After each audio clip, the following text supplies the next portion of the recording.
No.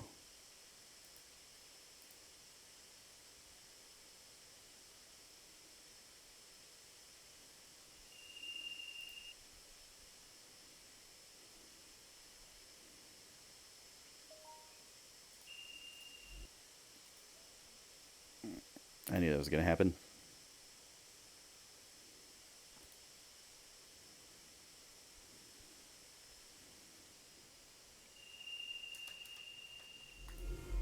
Top of moon.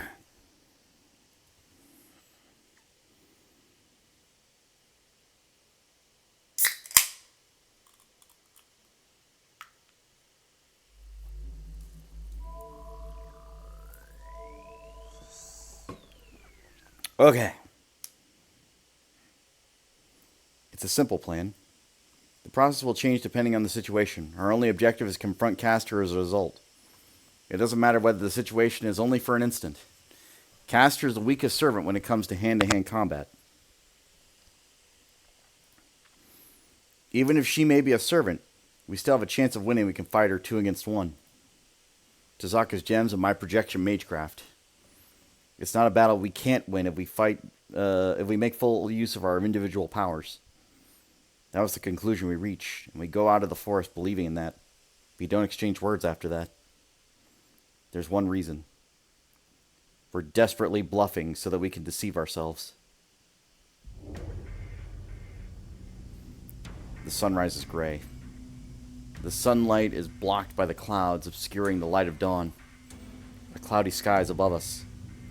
The sky that is closer to gray than black reminds me of that time 10 years ago.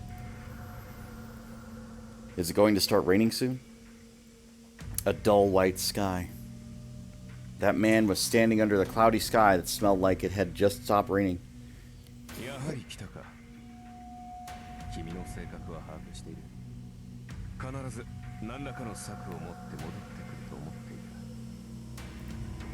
He stares at Tasaka with cool eyes.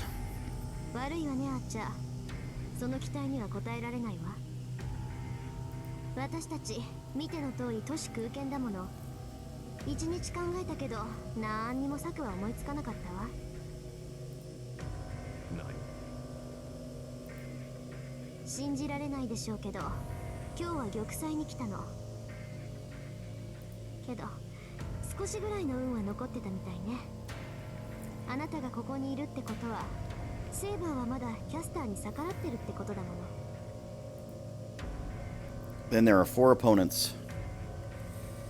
If we break through Archer, the gatekeeper, we can fight Castor and Assassin head on. Our plan is that we break through Archer together and confront Castor with the 2 of us. That's the lie Tasaka made up.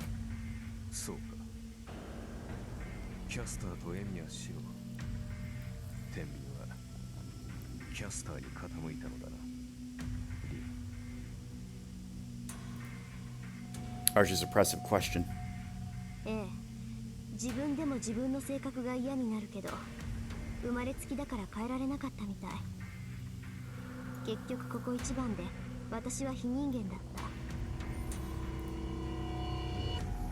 Tasaka answers with an emotionless voice and steps forward.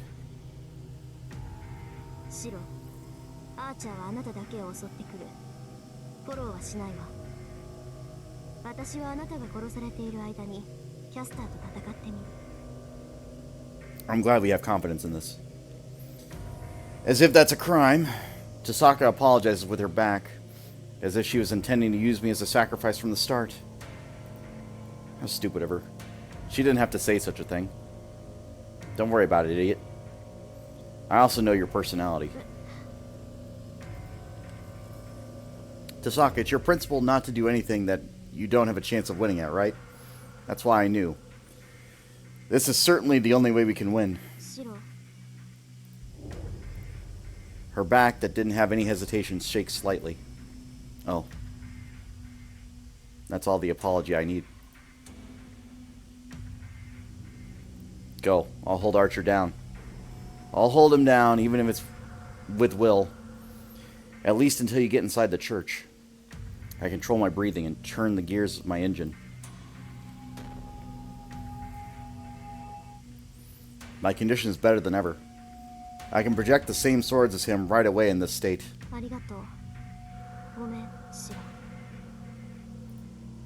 Tasaka runs. Archer lets her go as if she was not in his sight from the start.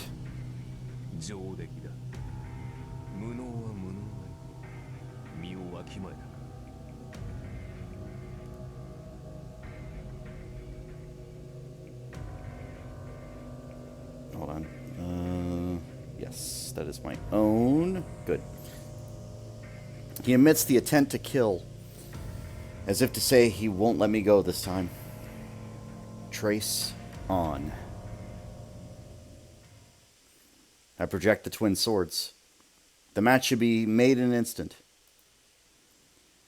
The only things on my side are Archer and Tasaka's back running to the church.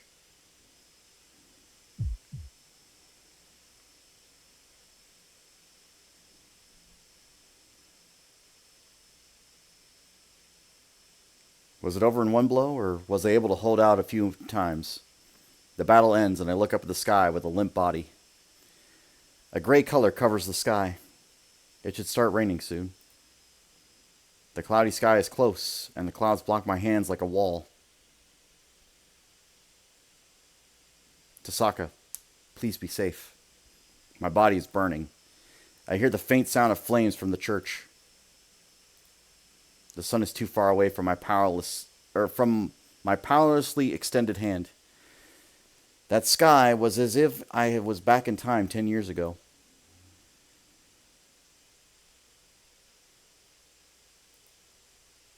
Yeah, I figured that one. Where's this? How did I end up on this route? That's the question.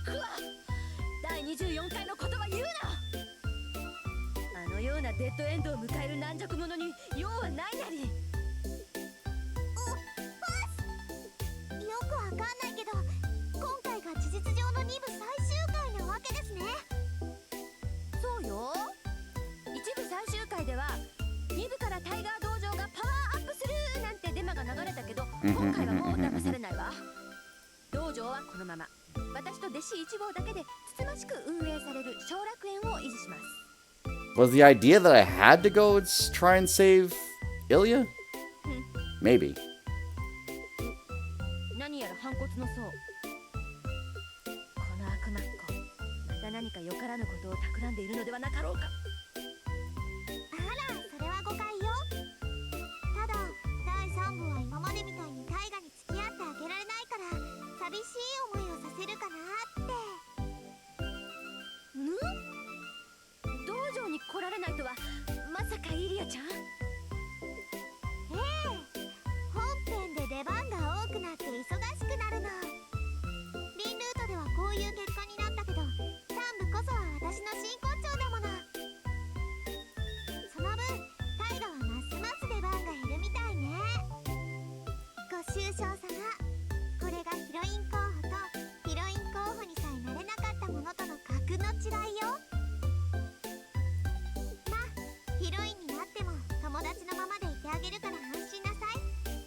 You leave Sakura alone.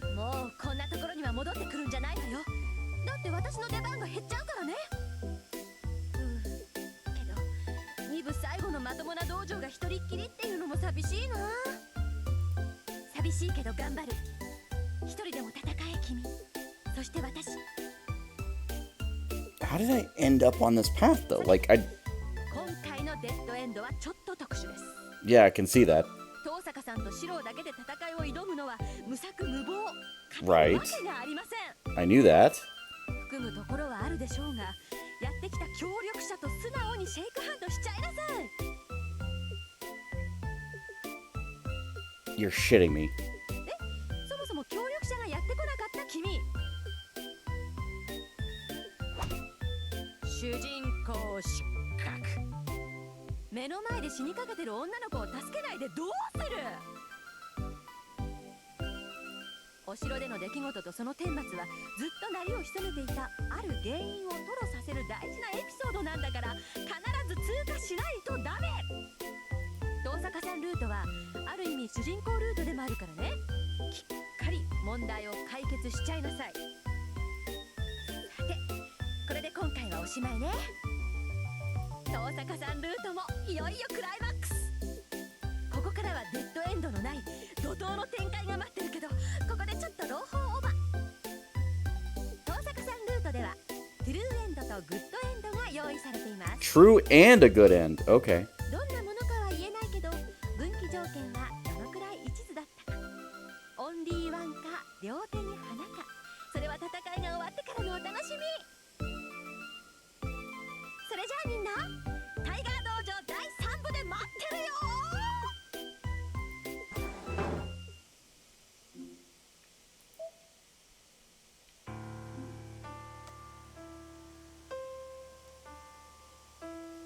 Yeah, let's try. My frozen body bursts out. My feet lift me up and my arms grab the railing at the same time. I see Tasaka's face as I do so. That's why I was curious why I didn't die earlier. I was like, wait, is this the right one? But like, no, this makes more sense. I was like, there has to be this one. She's biting her lip in frustration, glaring at the tragedy happening below us. I know. It's obvious Tasaka wants to stop him as well. But we'll be the ones killed if we do so. There's no way we can stop him. That goes the same for me. I know that's stupid of me to die trying to save the dying girl. I don't care about that. I can't leave that girl be. That's what overtakes my mind. I jump over the railing. Tasaka and Shinji both look in surprise at the intruder, but that man doesn't even see me jumping down. The man reaches out to the girl in white. Stop, you bastard! I yell at the top of my lungs. I stop him with all my might. The man stops his arm that he tried to extend, and slowly, he turns toward me by the wall, like a grim reaper who found his new prey.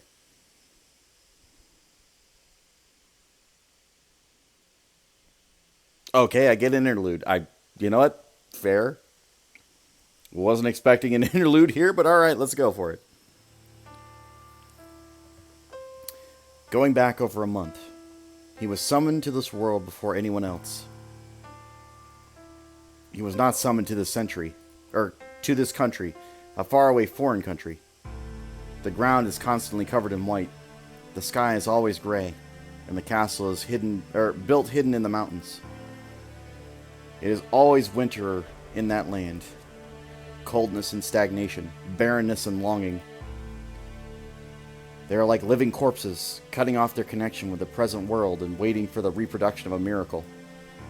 The winter coldness takes away their human warmth, and the stagnant world won't allow them the new lifestyle. His family were seekers of the Holy Grail. Spring won't come for the Einsburn family until the day their dearest wish is fulfilled. It has been 10 centuries since they started the search for the Holy Grail. After using every possible method to get close to the Holy Grail, they were eventually able to cast the Holy Grail out of iron. However, all they could make was the vessel. No mystic dwelled within it, and they kept casting vessels that would never be filled. But a foreseeable end comes to those days.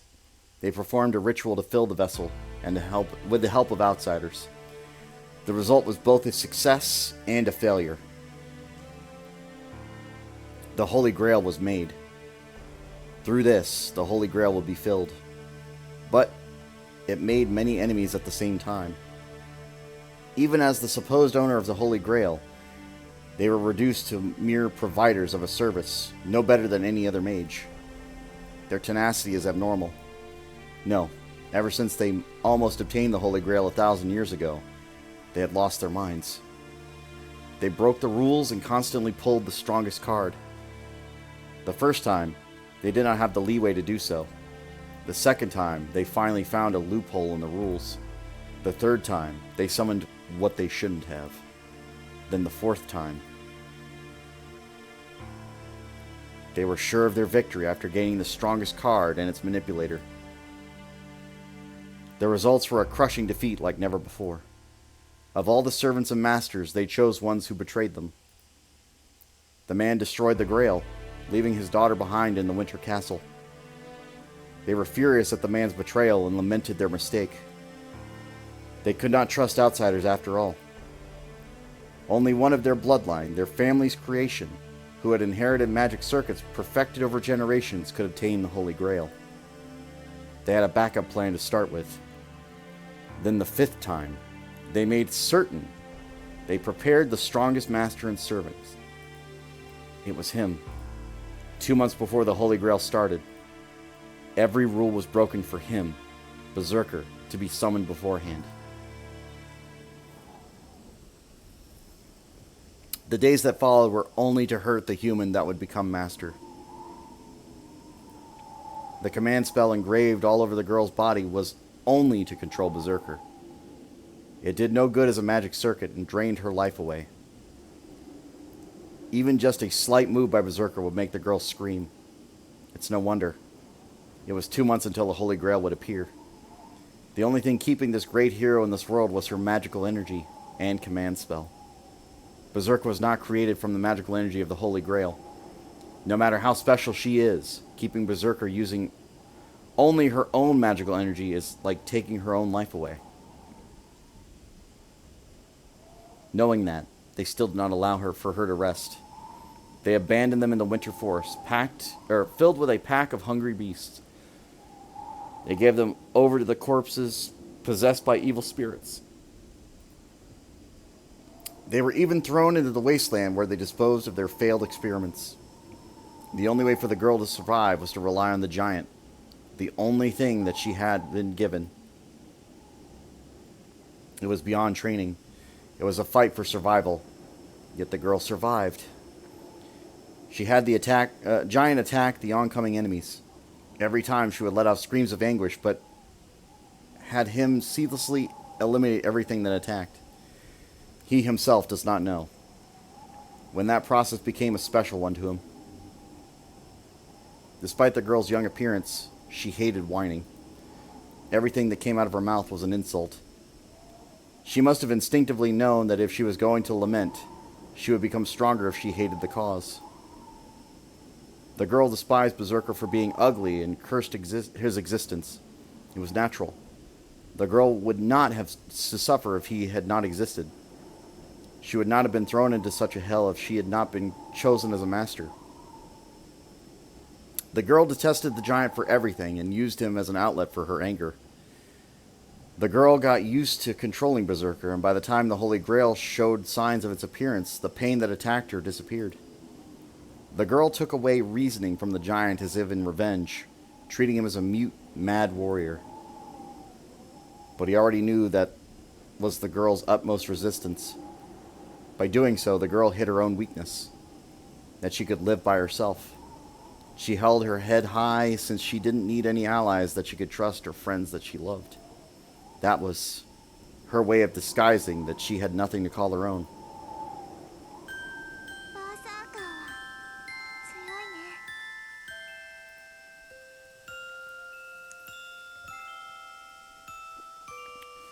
In the winter forest, the girl hesitantly touched his arm, stained red from the enemy's blood. Surrounded by a pack of beasts, the girl braced for death, even as she desperately denied it. At that time, he was not able to move without an order from his master, so he was the first to become the beast's prey. The pack of beasts pierced his arteries, tendons, eyeballs with their fangs. The girl screamed, seeing that. He couldn't remember what she said then, since he had his reasoning taken away. But the girl screamed not for her sake, but for his. Even though he destroyed her arm every time he swung his own, she endured it so that he did not die. That's why both of them were covered in blood. The giant was covered in a slaughtered beast's blood, and the girl was covered in her own blood.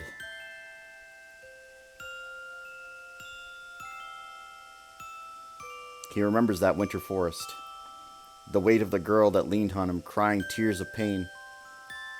And he realized, in that small, cold castle, the black giant was the only one that the girl talked to.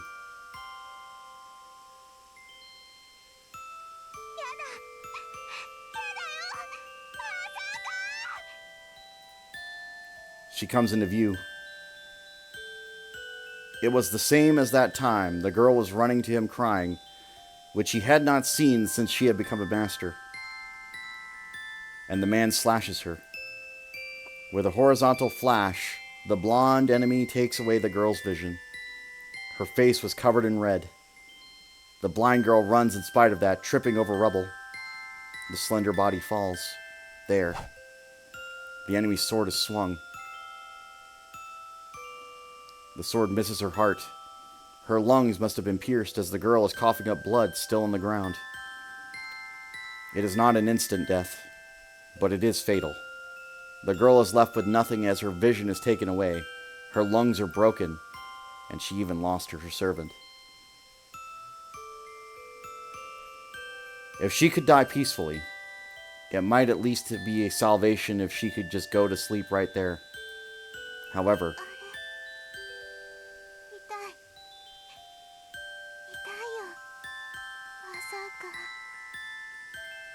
the girl is moving forward, leaving a trail of blood behind.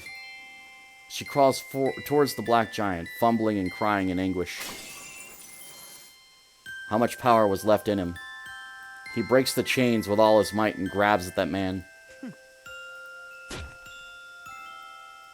The magical spear is thrust. The spear pierces the giant's heart.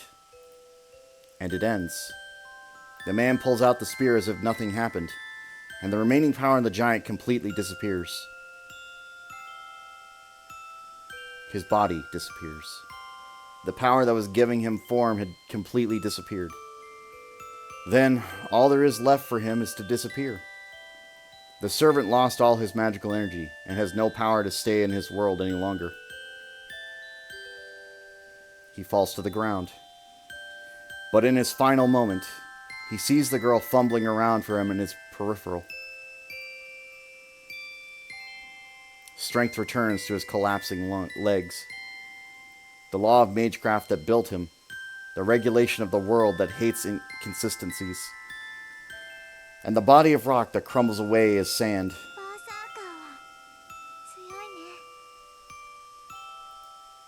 He pushes away every power that tries to eliminate him with just his will.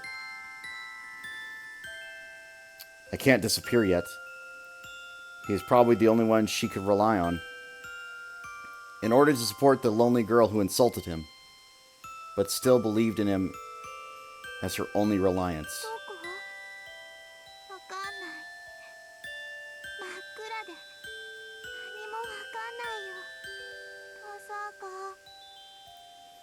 With her vision taken away, the girl is crawling with her arms stretched out. She must want to feel him, as she cannot see him now. Her hands covered in blood grope the empty space, trying to verify his existence. There is no power left in him. There is nothing he can do. Berserker will fall here and die here. His body has died, and he has no strength to support his falling body.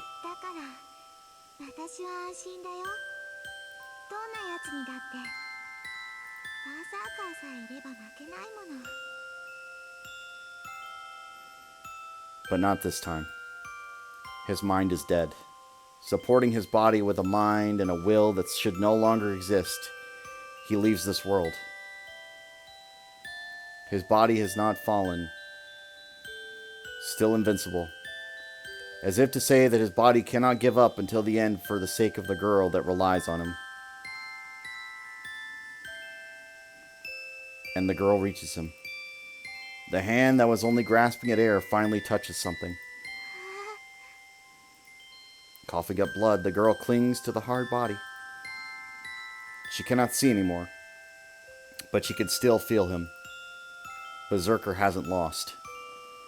She cannot see for herself, but Berserker is strong as always. よかった。ずっとそこにいてね。まさか。 Strength fades from her body. Everything hurts and she's scared. But it's alright as long as he's here. He always protected her. He was scary, but he was really nice. His big body is like a father's, so she really wanted him to pick her up at least once. 暗くても怖くないよ。バーサーカーは強いんだもん。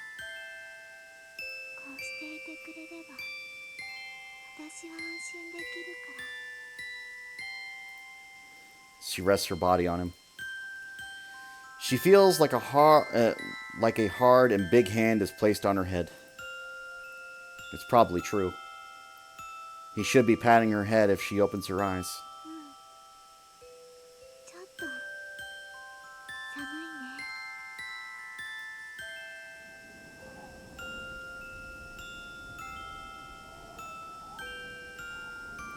Her body is cold. Recalling the force from that time, the girl laughs. It was a long time ago already.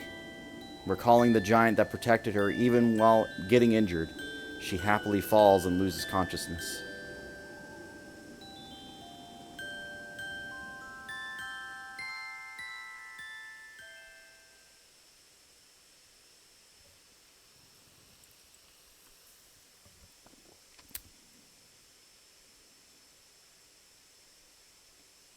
The man reaches out for the girl in white who peacefully fell asleep. "Stop, you bastard!" I yell at the top of my lungs. I don't consider my own danger for or what could happen to me. The man stops his arm that he tried to extend. Behind him is Shinji, surprised at my intrusion. He smiles ominously. "Wait!" My shaky throat speaks before I can think. However, there is no way that man will stop.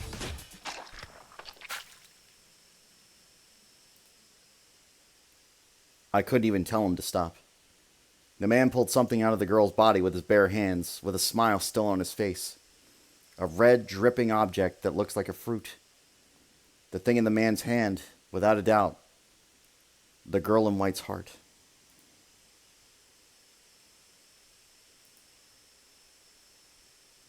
My mind burns out. I lose my sanity as fear of being killed and hatred of wanting to kill him gets muddled. 観客がいたか。俺の勇姿を見たいという気持ちはわかるが。 The man is still holding the red thing in his right hand. 身の程をわきまえろ。王に命じるとは何事か。雑種。 He fires one of his countless noble phantasms at me.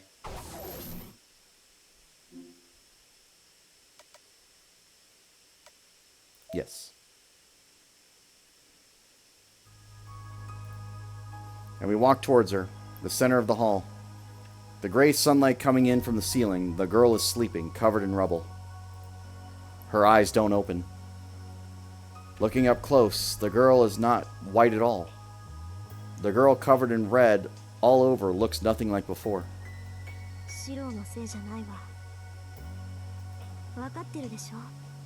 私たちじゃこの子を助けることなんてできなかった。 I know. I've been taught that there are people I can save and people I cannot save. I knew that I would be putting my own life in danger if I tried to do things that are beyond my capacity. But still, I still wanted to save her. I don't want a child to die. I don't want anyone dying in front of me. Asking for help. Not being able to save someone asking for help is more scary and painful than anything. There's no way I can apologize. And I don't know her well enough to apologize either. This girl has nothing to do with me. I understand that without having to be told. But why? Oh. Why are these eyes crying irrelevant tears? どうして Tasaka? どうしてよ。あいつの前に出れば殺されるって分かっていたでしょ。なのにどうしてイリアスフィールを助けようとしたの。結果はどうあれイリアスフィールは敵だった。なのにどうしてこの子の死にそこまでしてやれるのよ。 Did she seriously just ask me that? Tasaka's eyes were serious. I have no reason. I stopped him because I wanted to save her. There's no other way to explain it. After Tasaka glares at me. そう。前から異常だと思ってたけど、今ので確信したわ。シロ、あなたの生き方はひどくいびつよ。 She tries to open the lid that I've kept closed this whole time. Distorted. そうよ。自分より他人のが大切なんて生き方は間違ってる。いい？他人を助けるのは自分が愛されたいからだなんて一般論を口にしてるんじゃないわ。そんな偽善とは別のところで人間は自分を一番にしなくちゃいけないの。そりゃ他人が一番のやつだっている。けどそもそも自分っていうのは計りにかけられない別格なのよ。言うなれば計りそのものでしょ。なのにあんたはその計りを壊してどうでもいい他人を助けようとする。ええ、それでも構わない。あんたが自分のないただ生きてるだけの人間ならそれもいい。けどシロは自分があるじゃない。そんな確固たる自意識があるくせに自分をないがしろにするなんてできないのよ。そんなことを続けてたらいつか必ず壊れるから。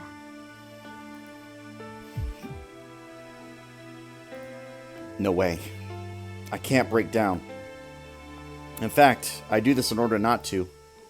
I try to save people that I could not save so that I can hold my head high.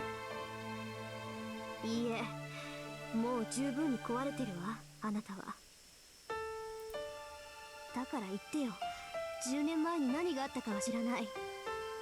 けど、あんたがおかしくなってるのはそれが原因なんでしょうから。 Tasaka seems like she's gotten tears in her eyes. Why is she making such a face? It's almost as if she knows that I'm going to spend my life trying to help others without getting anything in return. So she's trying to earnestly stop me. 学校の時もそうだった。あなたはあれだけの死体を見てとんでもなく冷静だった。私でさえ死体と勘違いしたっていうのに一別しただけでみんなが生きてるって読み取っていた。それがずっと変だって引っかかってた。魔術師としてろくな教育を受けていないくせに殺し屋になってもすぐに自分を落ち着かせていた。死体を前にして憤ることはあっても死体そのものに嫌悪を抱いてはいなかった。それはきっとあなたにとって人の死は見慣れたものだったからよ。それだけのものを10年前に見たっていうことでしょ。 Used to seeing... Yeah, it's not like it was my first time seeing them. I think about the students who were on the floor at school, Ryder who is unrecognizable by the time she died, and the girl sleeping in front of us now. To me, the people who died in that incident from 10 years ago are the only ones that went through inhuman deaths. But that's wrong. The fire 10 years ago saved me. That cannot be the cause for why Tasaka is criticizing me right now. No, Tasaka, that's not it. I was saved, that's all. 助けられた？あなた、10年前の火事の時に助けられたのね。それがエミやキリツグだったの。 Yeah, that's right. But that's it. That isn't the cause for anything. My heart aches when I answer. My body is telling me that's a lie. じゃあ、他には何かなかった？っているようなこととか、助けられる代償にエミやキリツグに取られたものとかなかったの？ There's no such thing. Kiritsugu just saved me. And there was nothing to be taken from me.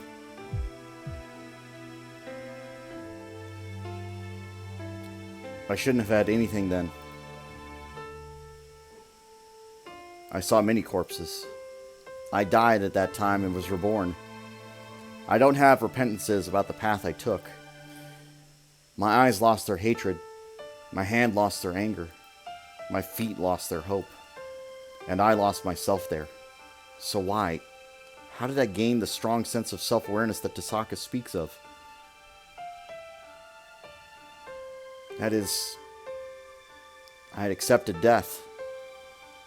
I knew that I was going to die. Even though my body was saved from such a situation, there's no way my mind could have been saved as well. At that time, I just admired something precious, still empty inside.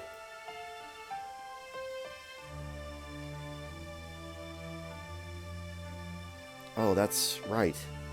I remember now. No, I didn't even put it in my memory. That's why I didn't even realize until now that that's what really saved me.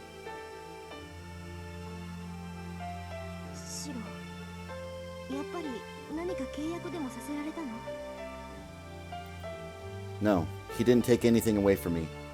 I only received. A world like hell. In a place where every person except for me died, I was saved. Nobody saved me, and I wasn't able to save anyone. In my final moment, he granted something that I thought was a miracle. And remember, his eyes that peered into my eyes, and his voice pleaded for me to live. On the verge of death, I thought not about how I was saved, but the fact that someone was there to save me was such a wonderful miracle. That's why I admired it. I had nothing left, not a single thing. That's why I ended up admiring the figure that appeared right before my eyes. That's why I only had that. That's the only emotion I had while being saved. I was happy. I cried. That's all I could think about. So that's the only emotion I could create.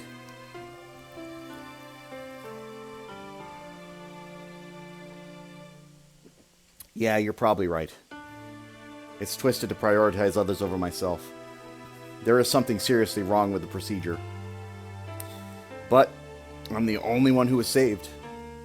I thought about it all that time. That if such a thing happened again, I need to save everyone in place of those I couldn't save then. それがおかしいって言ってるのよ。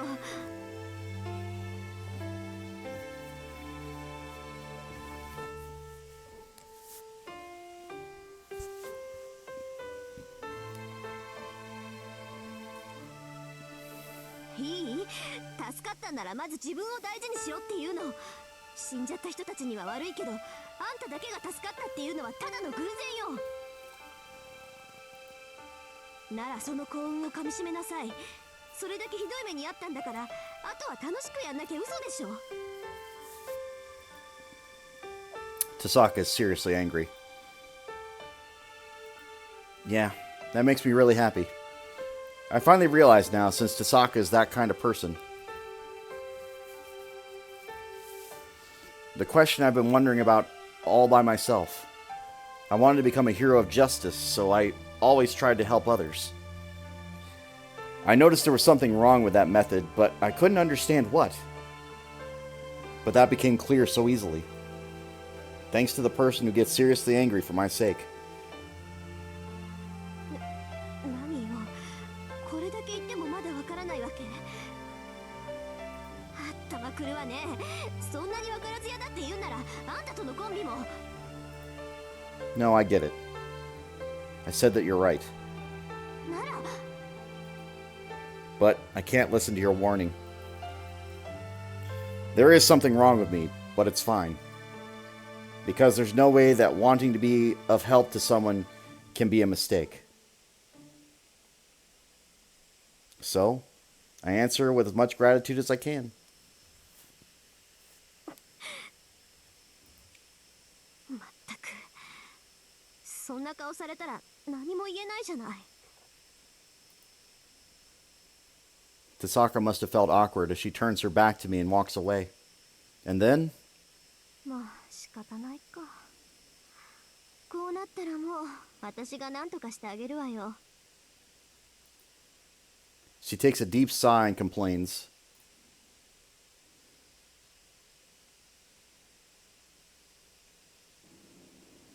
The sun sets. So the thing about like the choice that I was given, like because I got the dead end before, right? Is like there is literally very little difference between the two because the result is the exact same.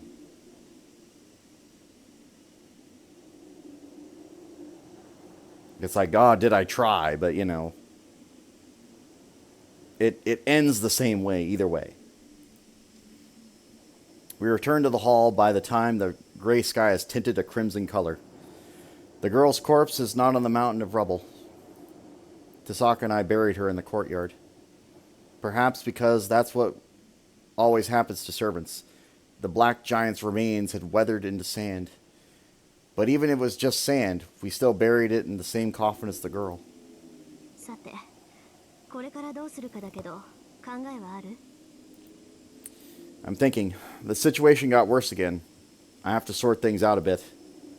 そうね。最大の敵だったエリアスフィールとバーサーカーはいなくなったけど、代わりにわけわかんないやつが出てきたし。サーバントは7人しか呼ばれないはずなのに、あいつで8人目でしょ？どう見ても既存のサーバントじゃなかったけど、シンジのやつ、どこであんなのと契約したんだか。The eighth servant, huh? I don't think that man who Shinji brought along can be treated as a servant. A heroic spirit that absolutely dominates other heroic spirits. He has a seemingly endless supply of noble phantasms and is a demon without any human emotion. Gilgamesh. He's the hero who appears in ancient Mesopotamian myths, right? ええ、半神半人の英雄。ウルクの王、不老不死の探求者。この世の全てを治めたとされる暴君だけど、まさかあんなイカれたやつだったとは思わなかったわ。バーサーカーをこともなげに倒したことといい、あいつ本気になったセーバーより強いかもしれないわね。Tasaka's voice doesn't sound sharp. It doesn't seem like it's because the new enemy that appeared is tough. What's wrong, Tasaka? You seem like you want to say something. ちょっとね。あいつ確かに強かった。あれだけの数の宝具を持ってるんだから、その力は一級品でしょ。けど実質はどうなのかなって。私あいつとバーサーカーにそう実力差はないと感じてたんだけど。 She ponders. Wait. Does Tasaka not realize how strong he is? No, he himself is about as strong as Saber or Berserker, if not weaker. First of all, the strength of heroic spirits depends on how famous they are in their territory, right? There aren't that many people here who know about Gilgamesh. それはそうだけど、知名度による実力の変動だってそう大きいものじゃないわ。私にはどうもあの金ピカは反則めいて見えたんだけど。 Tasaka is calling him by a strange nickname. Well, that aside, he did. All his noble phantasms he had are real. No, they must be original weapons that the noble phantasms are based on. Gilgamesh is the hero of the oldest myth and a king who indulged in every possible luxury. If that's the case, it's no wonder he possesses all the originals that are on the basis of myth from every land. じゃあ何？あいつが出してた宝具は宝具じゃなくてただの武器ってこと？ I'd assume so. His noble phantasm itself is the most likely his warehouse. His warehouse where he kept all the treasures he collected when he was alive is his noble phantasm. そっか。ならバーサーカーが叶わないのも当然よね。英霊たちにはそれぞれ弱点がある。すべての宝具の原型を持つんなら、相手の弱点となるものを持ち出せばいいだけの話だもの。 That's right. If there's a chance of victory, it would be that he has not fully mastered each weapon yet. If he's not the bearer that can master his own weapon to its fullest potential, like Saber or Lancer, then I feel like there's still a way to win. Well, that aside. Hey, Tasaka. This has nothing to do with anything, but why is he a Goldie? ああ、いや、それはその髪が金色だったからとか。 What are you saying? Then you would have called Saber that too. Goldie. It sounded like you said it with a lot of meaning behind it. I think you said it because you noticed something else, right? Don't hide it now. You noticed something, right, Tasaka? ちょっと違うってば。私のはシロみたいに真面目な話じゃないから、あんまり追求しないで。 Yeah, right. You wouldn't call him Goldie for nothing. Come on, spit it out, Tasaka. I want as much information as possible right now. I stare at Tasaka. After a few seconds, Tasaka must have given up and she lets out a big sigh.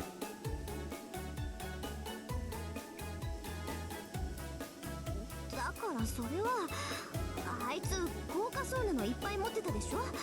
それでものすごくお金持ちなんだろうなって。だから金ピカ。あの金ピカすっごい贅沢してそうじゃない。 Tasaka scratches her cheek as she looks off in the distance, laughing uncomfortably. How scary. It seems like anyone rich is considered a Goldie to Tasaka. And what's more scary is that Tasaka is able to tell a servant's true nature just because he seemed rich. ともあれ、厄介なやつが出てきたものね。8人目のサーバントって時点で破綻してるのに、そいつ自身がジョーカーなんだもの。 問い詰めようにも監督役の綺麗は行方知れずだし。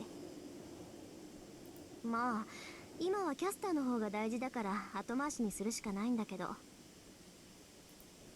That's right. Caster is storing more power as we speak. Saber, who is resisting Caster's control, won't be able to defy any longer. No. The worst case scenario, there's a possibility that even Saber is on the enemy's side now. Yeah. We couldn't get Iliasville's help. But that doesn't matter. Doesn't mean that we can let her be. At this point, we should think of a way to defeat Caster with just the two of us. そうね。何のアイディアもないけど、やるしかないか。 Tasaka sighs and sits down on the rubble. Man, I didn't think we'd be having a strategy meeting inside a castle. I follow Tasaka's lead and sit down. Well, we'll be able to stay warm here at night. We might even be able to find the magic items Iliasville had. And the moment that we let our guard down... やめとけやめとけ。お前たち二人だけで裏をかく？そんなの通用するわけねえだろ、間抜け。 A fed-up voice echoes from the front entrance. We jump to our feet right away and face the front. いつぞやの夜以来だな、お二人さん。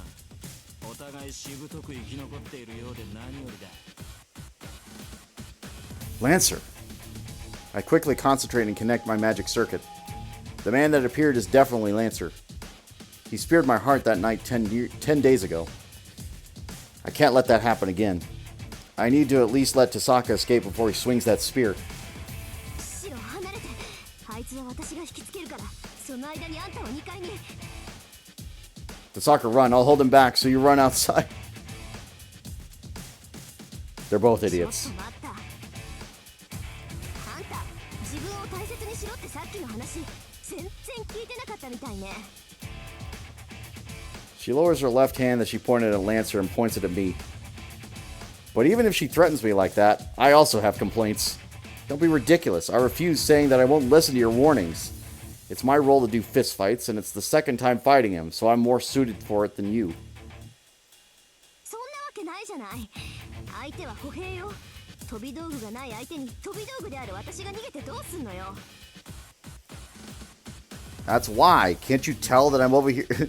That it's over if he gets close to you? It's fine. Just back me up from a distance. バカ、援護なんてできるか。あいにくそんな器用な魔術なんて知らないわよ。やるならあんたごと吹っ飛ばすに決まってんじゃない。 Ugh, don't come out with that destructive trait of yours. First of all, Why do you always try to be so flashy? Try doing something modest for a change. You really can't brush off what Caster said as she said she didn't need you. なんですってこの And we argue for a few minutes, trying to push each other away. Just about when we start to wonder how this started and we start to get tired. We notice Lancer observing us with a smile at the entrance of the castle. あ、もう終わりか？別に急がねえから最後まで済ましちまいな。相手への不満はとことん吐き出しといた方がいいぞ。I cough in regret and glare at Lancer. I take a half step forward and Tasaka is slightly behind me. Jeez, there wouldn't have been a problem if we'd been like this from the start. ああ、待て待て。せっかく同意を得たところ悪いが、こっちに戦う気はない。見るに見かねてな。少しばかり手助けしてやろうと出しゃばりに来たわけだ。What? Hold on. What did he just say? 聞き違いかしら。今手助けをするって聞こえたけど。なんだ、わかりづらいか？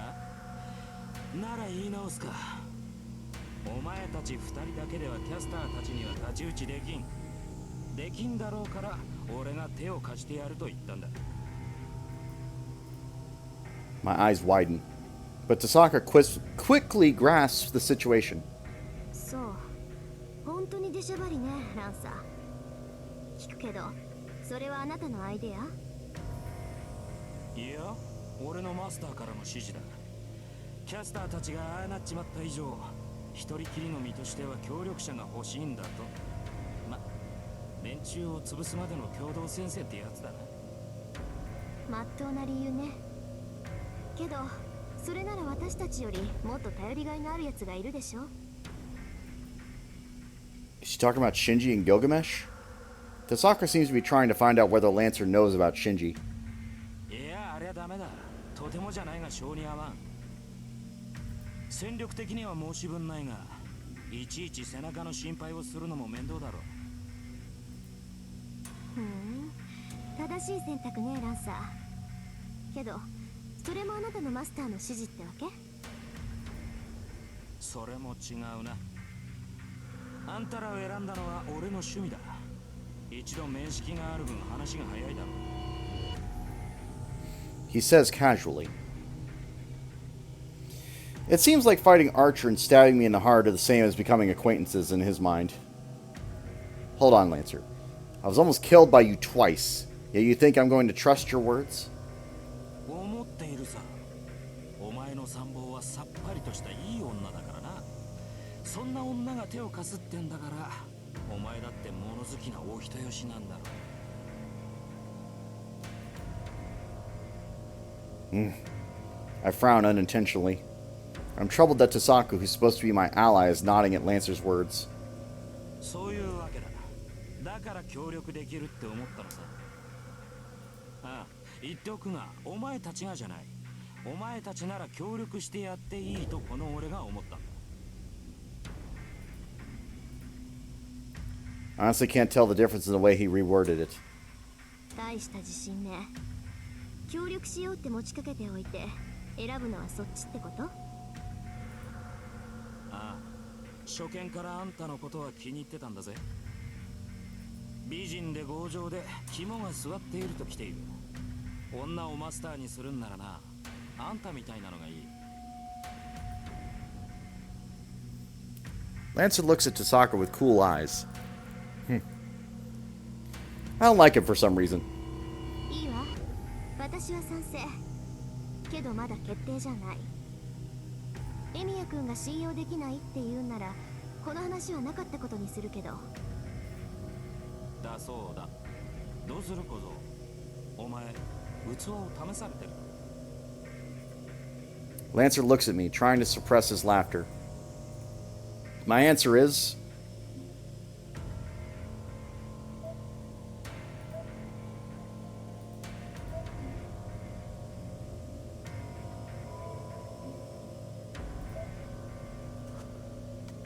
I don't mind, but under one condition. We have to accept his offer. Even if he's an enemy, his argument is correct. Tasaka and I alone can't beat Castor. But there should be some hope if we have Lancer's help. However, alright, I'll believe your argument.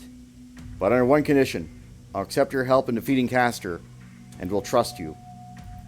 But, その代わりなんだ俺のマスターを教えろってか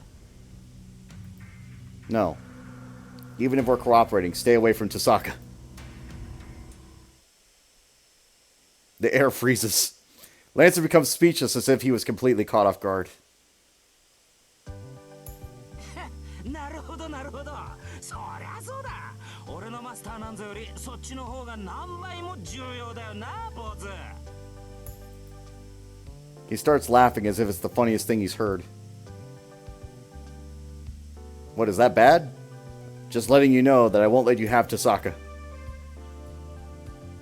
まさか悪くなんかねむしろ見直したところだいやいいねお嬢ちゃん坊主あんたにぞっこんじゃないか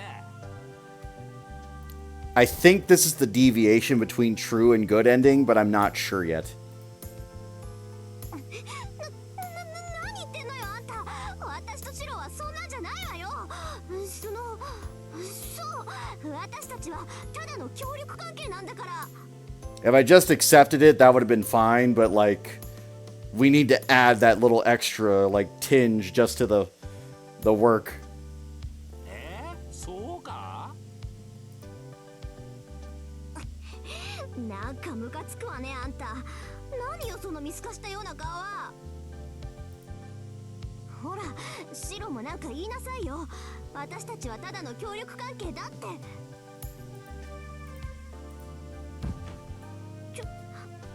か言いなさいよバカこれじゃ本当に私たちが付き合ってるってだから本当も何もとっくに出来上がってんだよお前たち傍から見てる俺でさえわかるのに当の本人たちがごまかしてるだなああこりゃこの先も大変だぞ少年 Lancer makes a sympathetic gesture. Well, I already know that Tasaka's a handful. I reply with a sour look to let him know that there's no problem.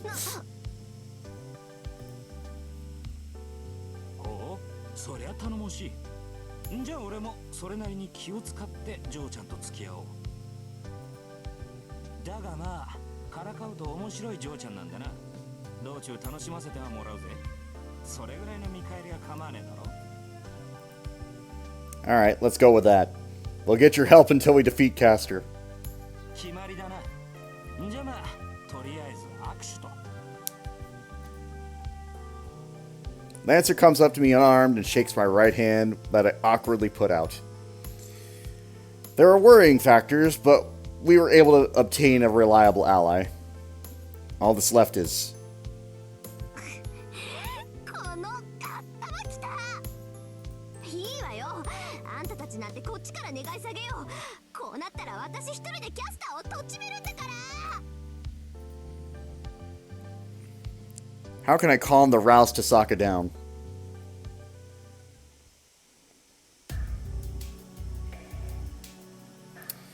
We walk in the forest at night. Although we don't know what his intentions are, having Lancer's cooperation now means that we don't have to stay in the castle. Lancer must have taken a liking to Tasaka, as he keeps messing with her and getting hit by her.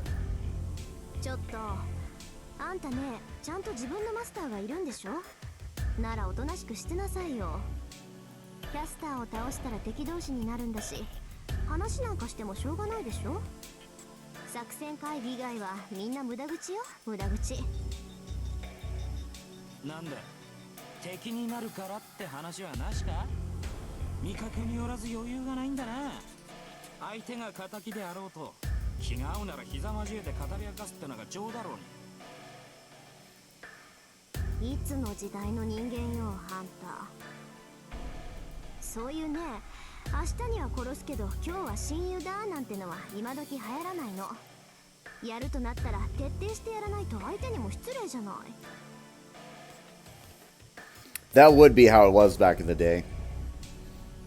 It's like, we're going to war tomorrow, but for tonight, we're drinking. はあ、そりゃまたつまんねえ世の中になったもんだ。Lancer never learns. I feel like they've been repeating the same kind of conversation for a while now. それよりランサー、自分の役割きちっと分かってるんでしょうね。ああ、梅雨払いは任せておけ。お前たち二人でキャスターとそのマスターと戦うんだろ。俺の役目はアーチャーの相手だ。最悪セーバーもどうにかしなくちゃならんが、まあ抑えるだけなら問題ない。Lancer speaks objectively. He isn't even scared of fighting both Saber and Archer at the same time. Come to think of it, Saber told me that when we were training in the dojo, that she said Lancer is the best among the servants when it comes to just surviving. She praised him, saying that he has an excellent agility and plentiful combat experience, and that he would be impregnable defense if he went into defense.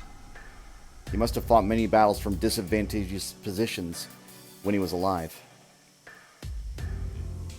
The aloof man must be a heroic spirit who ran through the jaws of death many times and survived. That's fine, but Archer and Saber aren't the only enemies. There's also Assassin under Caster. And that means you have 3 opponents in the worst case. そりゃやべえな。あの野郎は苦手だ。できれば1対1でもやり合いたくはねえ。あの手のやつは遠くから仕留めるに限るが、まあその心配は不要だな。アサシンは教会には現れない。どうしてそう断言できるのよ。キャスターが竜道寺に戻らないなら門番としてアサシンだって呼び戻すんじゃないの。いや、アサシンはキャスターが呼び出したサーバントだが、それゆえに制約がある。奴はあの場所そのものに呼び出された命令だ。竜道寺を離れることはできんし、何よりキャスターが呼び戻さんだろう。あれはキャスターがマスターに黙って独断で召喚したサーバント。マスターが教会にいる以上は隠し通すし、おいそれと竜道寺を手放すこともできまい。She won't let go of Ryudo Temple, so that means... 聖杯の召喚場所があの山だからだろうな。知っているか。聖杯戦争は今回で5回目だが、聖杯が呼び出される土地は4カ所ある。そのうちの一つが竜道寺であり、教会でもあるわけだ。ちなみに3回目の召喚場所は教会だったらしい。4回目はどこぞの平地だったそう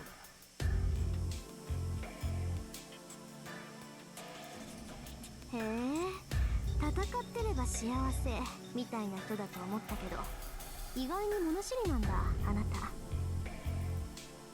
単にマスターが小難しいやつなだけだ。お前たちの事情に関心があるわけじゃない。けどそっか。じゃあ今回の召喚場所って1回目と同じ場所に戻ったってことなのね。Sokka mumbles while she ponders. Lancer watches her with delight and walks on in the dark forest. It's deep into the night, and the date has long since changed. Dawn should be breaking by the time we get out of this forest and return to town. I mentally prepare myself as I walk. We will challenge Caster one more time in a few hours. I won't hesitate, even if that girl has become our enemy by then. We'll defeat Caster. I have to accept that that's the top priority right now.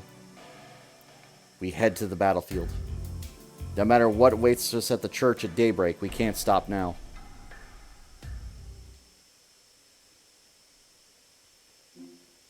Yes.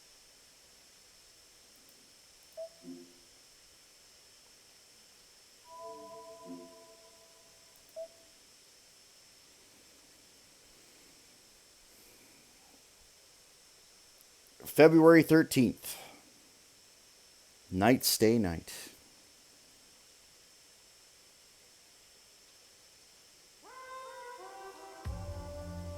Before that, there's just one more conversation. When they get out of the forest and day breaks, before they head to the church, the girl tells him the fact that she's kept hidden. 今のうちに言っておくけど、シロが返してくれたペンダントね。あれ、一つしかないものなの。She doesn't say what that means, and he doesn't pursue it further. That is because it is a necessary matter that they are about to fight their biggest enemy, Castor. Only one pendant. The one that he found in her room and returned to her.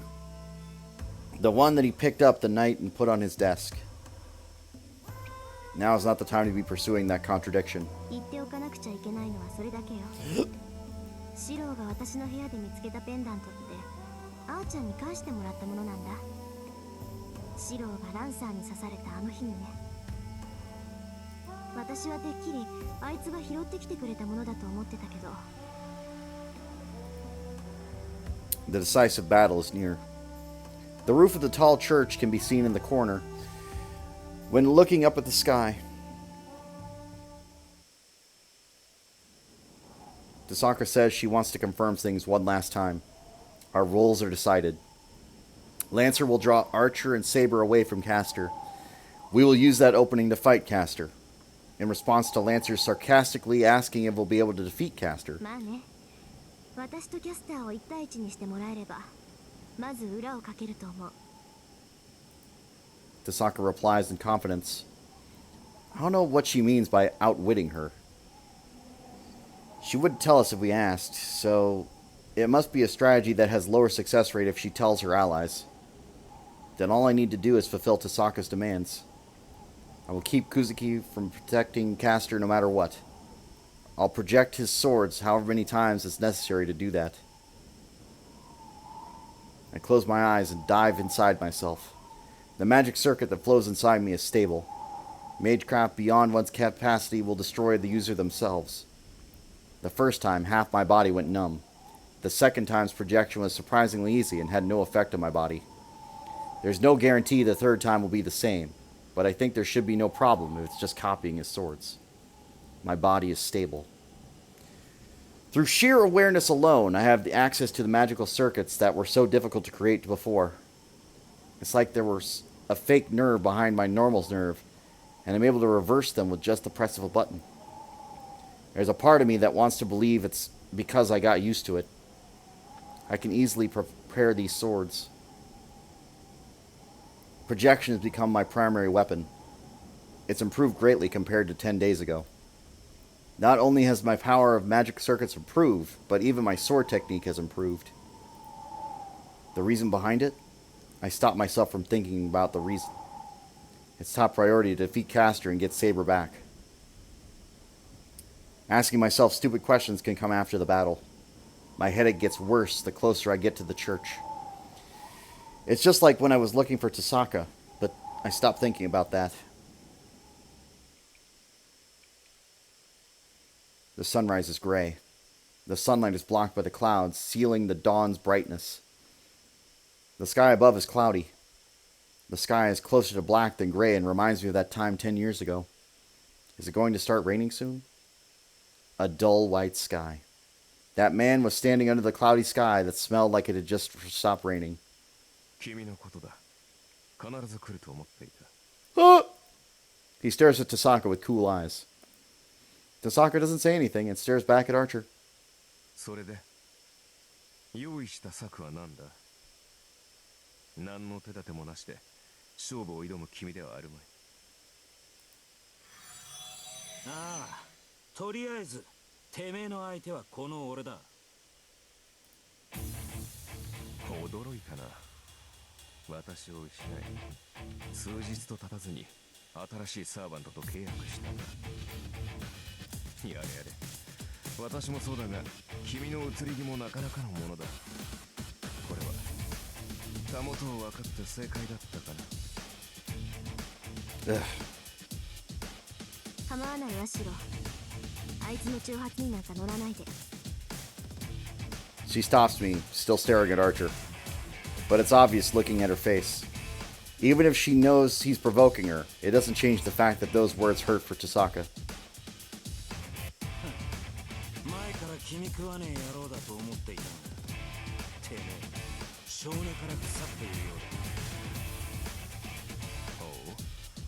だ。おう、裏切りは勘に触るか、ランサー。自分が裏切られたわけでもないのに律儀なことだ。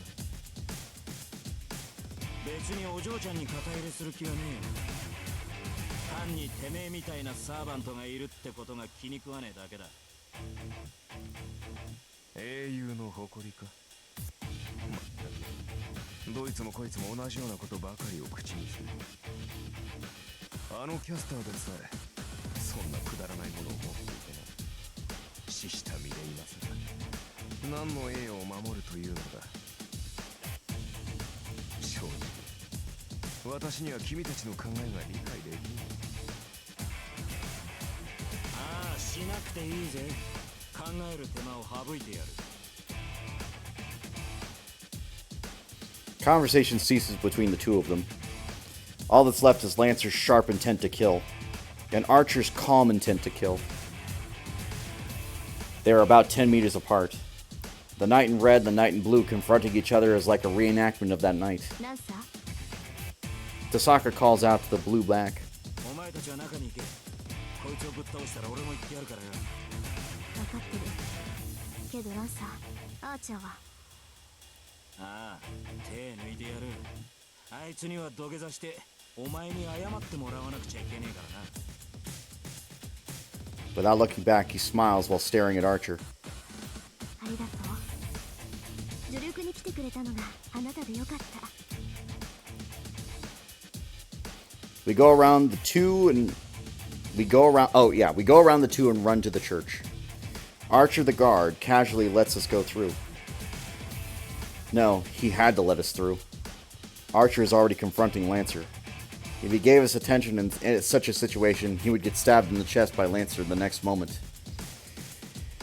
Either he doesn't let us go but gets attacked by Lancer, or he lets us go but confronts Lancer.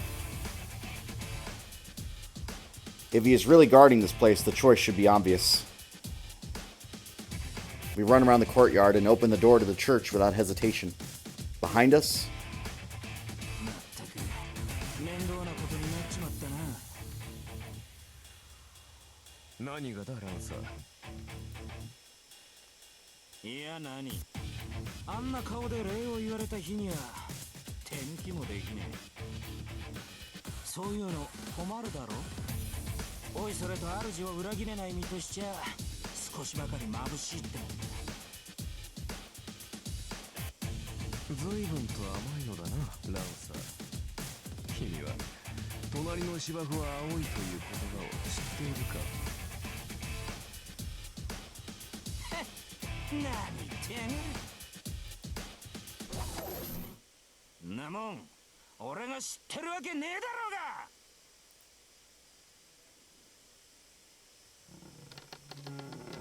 悠長にやってる時間はないわ。ランサーがアーチャーと決着をつける前にキャスターを倒すわよ。 I know. We shouldn't waste our breath. So, are you sure I can leave Caster to you, Tasaka? ええ、とことんまで追い詰められるだろうけど、それでも手は出さないで。シローは久月先生をできるだけ引き離してくれればいい。 We go past the chapel and head to the door leading to the courtyard. I won't hesitate if Tasaka says so. Most of all, I don't know if I could back Tasaka up even if she were in trouble. My opponent is Kuzuki. I wouldn't even be able to dodge his first attack if I'm paying attention to Tasaka. Caster's presence is getting closer. She must not even be hiding her powers, as the church is surrounded by Caster's magical energy. With this amount, she must already know about our raid. Trace on. I knit together the illusion as carefully as I can using the 8 steps.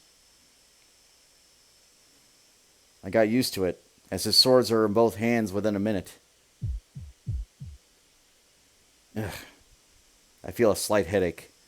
Even though I'm getting used to it, it takes some sort of toll on my body after all. Projection is certainly affecting my body without me realizing it.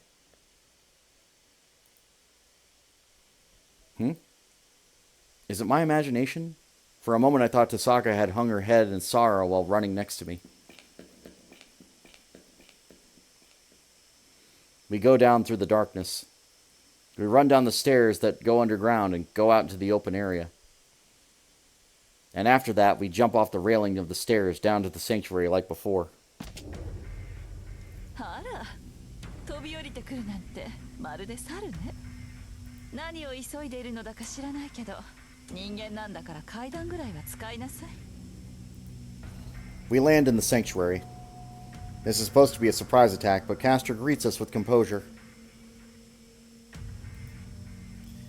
There is Soichiro Kuzuki, standing beside Castor. I feel no enmity or bloodlust from him. That is his battle posture. His clear, murderous intent is even hiding the dreadfulness of that man. In that regard, he is even more like an assassin than the servant assassin right now. Saber is at the altar. The situation is the same as 2 days ago. Saber is still tied from the ceiling with her head hanging low. I'm relieved we made it, but at the same time, it worries me how awfully quiet she is. I feel like Saber's a bit more in pain now than before.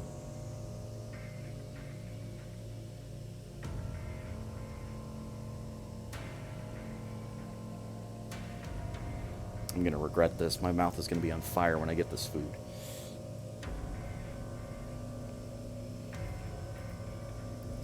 She was shaking slightly as if breathing with her whole body to go against the caster's magical energy. But she's silent now, like she's frozen. I have a bad feeling. It's good Assassin is not here, but we won't be able to get out of here alive if my worries are true. 来たわよ、キャスター。いろいろ考えたんだけど、やっぱりあなたには消えてもらうことにしたわ。目障りだし邪魔だし煩わしいし、何よりその格好が気に食わないのよね。今時紫のローブなんてどこの田舎者よって感じでさ。Tasaka insults Castor, who is full of composure, as if refusing to lose against her. Even though she's saying such things, she must actually be feeling the opposite from the way she's slowly closing in on her. Now's not the time for me to be concerned about Saber, though, either. If Tasaka is going to close in on Castor counterclockwise, I'll close in clockwise. Castor and Kuzuki. If we're going to separate them, we have to attack them from both sides and isolate our enemies. 見逃してもらった分際で随分と勘違いをしたよね。今時の魔術師は皆こうイノシシ頭なのかしら。これではアーチャーが見限るのも当然ね。Tasaka's insults must have worked on her, as Castor is glaring only at Tasaka. I use that opening to move. I move to the other side of Tasaka, where I can attack Castor from the other side. Kuzuki watches in silence. I knew it. There's no way that man won't notice something like this. He's aware of everything. The fact that we're trying to defeat them one by one, the fact that Tasaka has some kind of plan. Even with that in mind, Kuzuki is letting Castor do as she wishes. It's not like Kuzuki is being manipulated by Castor. He became Castor's master of his own free will. But still, based on his passivity, Kuzuki is close to a puppet. A servant who is skilled in providing backup using magecraft, and a master who is skilled in hand-to-hand combat. Their roles are reversed, and I feel like their way of being is reversed as well. Castor who persistently seeks the Holy Grail, and the master protects Castor without his own will. That makes me think without reason. That if Castor was a master and Kuzuki was just a servant who protected her, then they wouldn't have fallen so low. Tasaka looks over at me. It means our positions are perfect. Then, the match will be settled if either of us attacks. Whether Tasaka and I get defeated or Tasaka defeats Castor before that, our battle with Castor will end here. それじゃあ始めましょうか。あなたとの小競り合いもこれで3度目。いい加減ここで型をつけてあげる。Tasaka steps in closer to Castor. 大きく出たわね。まさかとは思うけど、本気で私に勝てると思っているの？お嬢さん。だとしたら腕比べどころの話じゃないわ。今回も見逃してあげるから、まずその少年を直してらっしゃいな。そんなの勝てるに決まってるじゃない。だってそうでしょ。あなたみたいな三流魔術師に一流である私が負けるはずないんだもの。そうなら仕方がないわ。その増長厳しくしつける必要があるよね、お嬢さん。They brace themselves at the same time. Within a few meters between them, they look like mirror images. That is the signal. I attack the defenseless caster.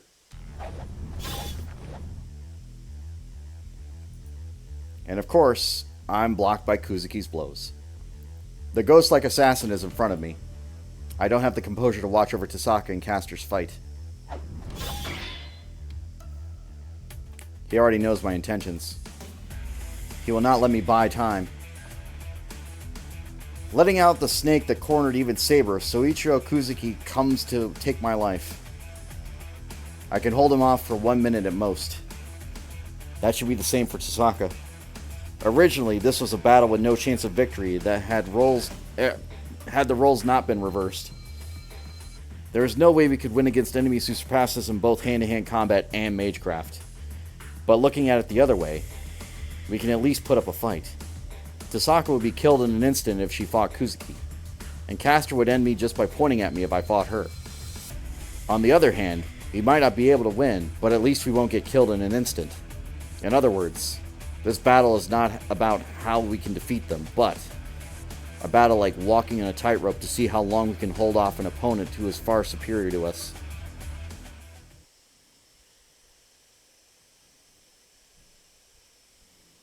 Interlude 14-1. Unlimited Blade Works.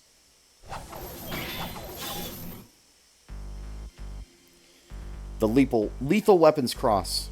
The twin swords and spear repeatedly attack, trying to take each other's necks. Those attacks are continuous without hesitation. Every blow that is released is meant to kill. Lancer is not an exception. Even though he told Rin Tasaka, his ally, that he would take it easy, that becomes secondary once the battle starts. It really means that if his spear happens to miss Archer's heart, it does not kill him instantly, then he won't finish him off. Even in that case, his enemy will die, but Lancer would just need to drag Archer to Rin Tasaka before he does. Lancer does not care what happens after that.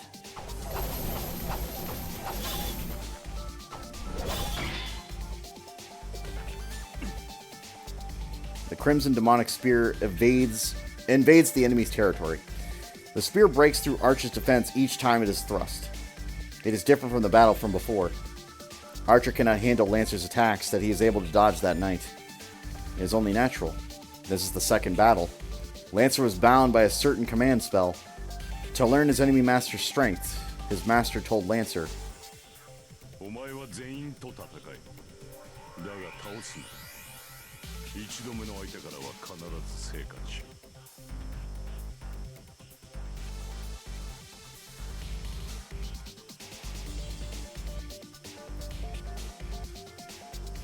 that was the only command he was given. He obeyed such a ridiculous command, and his no-holds-barred battle had finally come. Therefore, there is no way that it is the same as the last battle. There is nothing binding Lancer, and Archer is now fighting the fastest heroic spirit out of all the servants.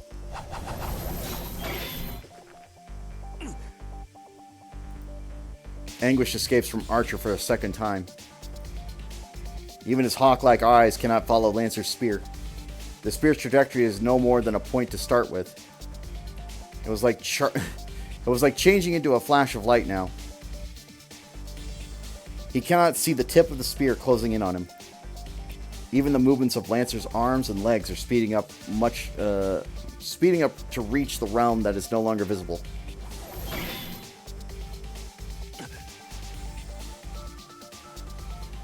He was able to dodge this much because he knew Lancer's spear from the last battle.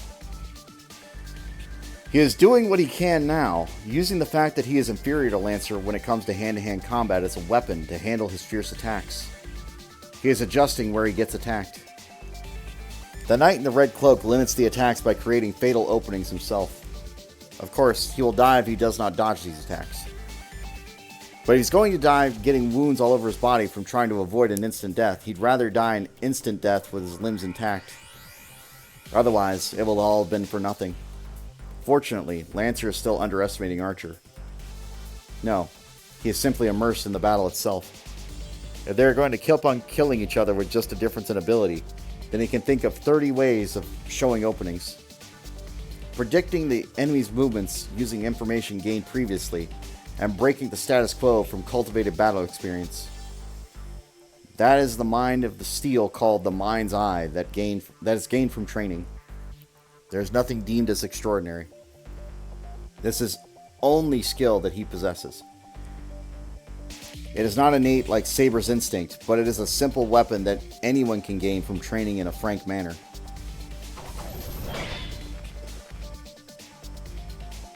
Lancer withdraws his spear and stops for a bit. He observes the disgruntled bowman in red. It is obvious who is going to win. Archer has no chance of victory at hand-to-hand combat. That is something he knew. If Archer is a bowman like his name states, this cannot be a fair fight unless he's shooting from a distance. But he blocked the attacks. He's been at an advantage and should not last more than a few blows, but he blocked many full-force attacks. Is he strong, or am I going easy on him? I sneer. Archer is a mysterious servant. I should admit that he's strong in that regard, but it is unthinkable that I'm going easy. The first attack was aimed at the neck to blow off his face. The second attack was aimed at the heart to smash his ribcage. There's no way I'm going easy. There's no way, but it is certainly true that I wasn't trying to kill him. What is there in a serious battle? A battle between servants come down to a battle of noble phantasms. The fact that I'm cornering him without using that fatal attack is proof that I'm going easy. That reason? The cause seems to be the expression of gratitude that he had never occurred before.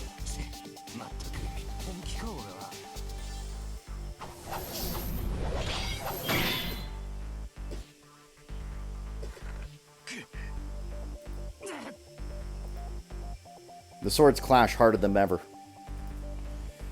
Both parties spring apart with sparks that fly.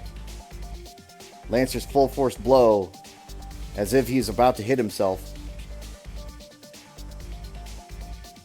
is offset by Archer's full-force attack. The distance between them is about 5 meters. With that distance, Lancer would be able to close in an instant. The spearman in blue murmurs. 貴様、これだけの腕を持っていながらキャスターについたのか。貴様取りんならば、キャスターになぞ遅れは取るまい。Lancer stops emitting murderous intent, but there's no opening in his stance. At that, Archer slightly smiles. 驚いたな。何を言い出すかと思えば、まだそんなことを口にするのか。ランサー。私は少しでも勝算の高い手段を取っただけだ。リンがどう思うと、私はこれ以外の手段はないと判断した。His voice, full of confidence, has no sense of guilt. The knight in red actually did not regret betraying his master. そうかよ。尋ねた俺がバカだったぜ。Archer agrees. Lancer snorts and quietly raises the tip of his spear. 確かにお前は戦上手だ。そのお前が取った手段ならば、せいぜいうまく立ち回るだろう。だが、それは王道ではない。貴様の剣には、決定的に誇りが欠けている。His fighting spirit rises. Seeing that, the bowman in red smiles in delight. ああ、あいにく誇りなどない身だからな。だが、それがどうした？英雄としての名が汚れる？笑わせないでくれよ、ランサー。汚れなど、成果で洗い流せる。そんな余分なプライドはな、そこいらの犬にでも食わせてしまえ。In an instant, the slightly relaxed atmosphere completely changes. The air freezes. The demonic spear with the magical energy to disrupt the order of the world and invert cause and effect is raised. The murderous intent that is released is like nothing before. In the midst of the tension where it is difficult to even breathe, 犬と言ったな、アーチャー。 the spearman in blue bellows in a voice that could drive crows away from the battlefield. 事実だ、空風林。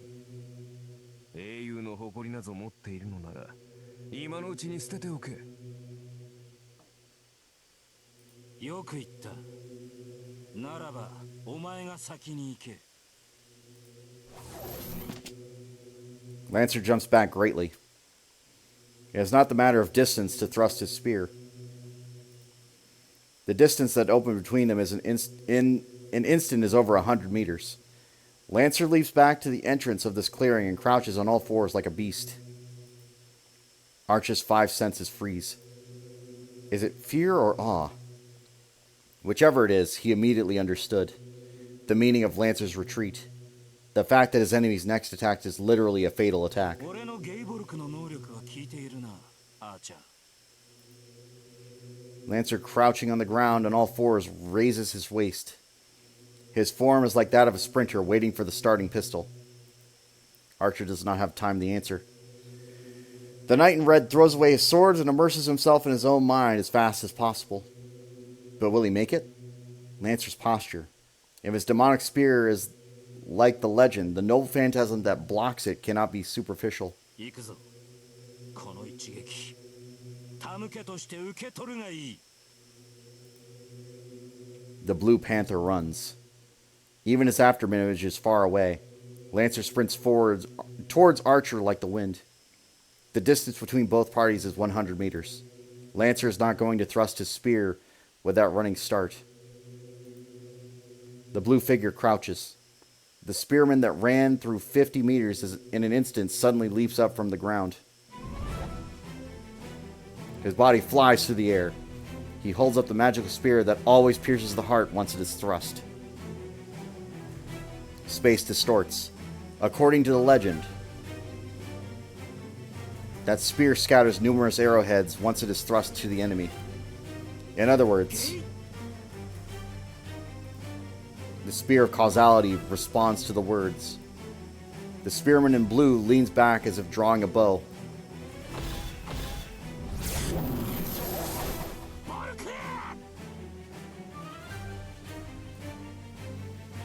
He slams down that blow with a roar.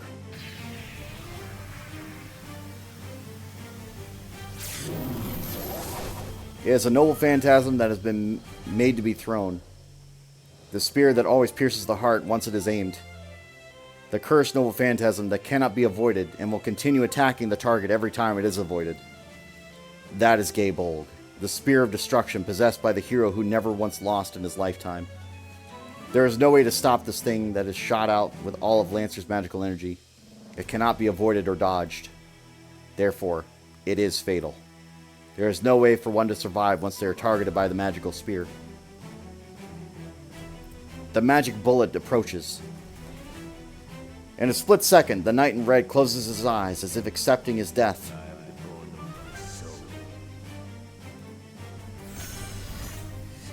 The thorn of light clashes.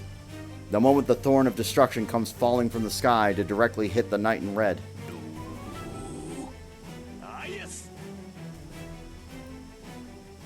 The true name is spoken, shaking the air.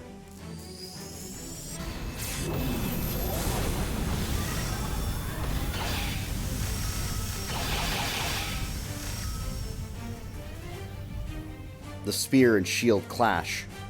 The spear of death which breaks through every protective wall and evasion. The spear is stopped. The fatal spear is stopped by Archer's noble phantasm, swirling up a storm of wind and scattering debris. The 7 flower petals that appear from somewhere protect Archer and oppose the magic bullet that tries to shoot him down. Who would know? This protection itself is Aias. The only thing said to have stopped the javelin of the great hero is the shield of Aias. There are 7 barriers shaped like flower petals, and each layer is as strong as the castle wall. It is a bounded field noble phantasm that is invincible against any projectile weapon targeted towards the user. A thrown spear would surely be defeated by the shield without penetrating even one of its petals. At the very least, Archer does not know of any spear that can break through the shield. And yet, that fatal spear breaks through it effortlessly. The 6th flower petal is destroyed. Only 1 remains. The magical spear reaches the 7th petal that has never been pierced through and doesn't stop its force. The unstoppable thorn of the magical spear. With that right in front of him.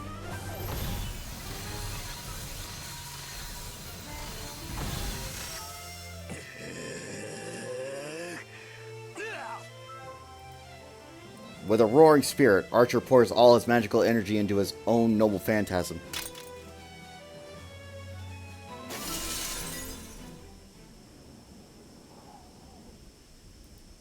Lancer, who has landed on the ground, stares at the servant in front of him. Archer has wounds all over his body. His stretched out arm is like a decayed branch. His face is distorted in pain, not only from the wounds on his arm, but from enduring a headache beyond his imagination. 驚いたな。アイアスを貫通しうる槍がこの世にあろうとは。君のそれはオリジナルのグングニルを上回っている。The knight in red compliments the spearman in blue from the bottom of his heart. There is no way such a thing would get through to Lancer. His strongest attack, the attack that made him a hero, was blocked. He is so angry that his glare should be able to kill someone.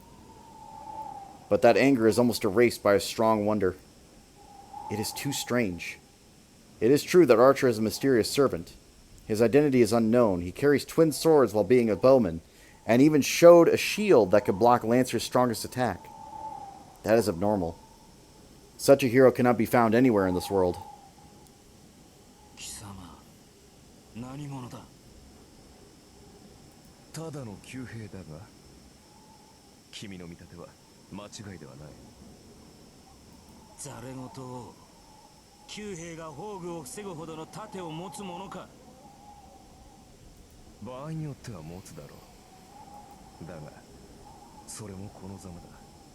魔力の大部分を消費したというのに、腕をやられ、アイアスも完全に破壊された。まったく。私が持ち得る最強の守りだったのだがな、今のは。Lancer keeps glaring at Archer, who is bantering. Then, それより気づいたかランサー。キャスターめ、存外に苦戦していると見える。こちらに向けられていた監視が止まっ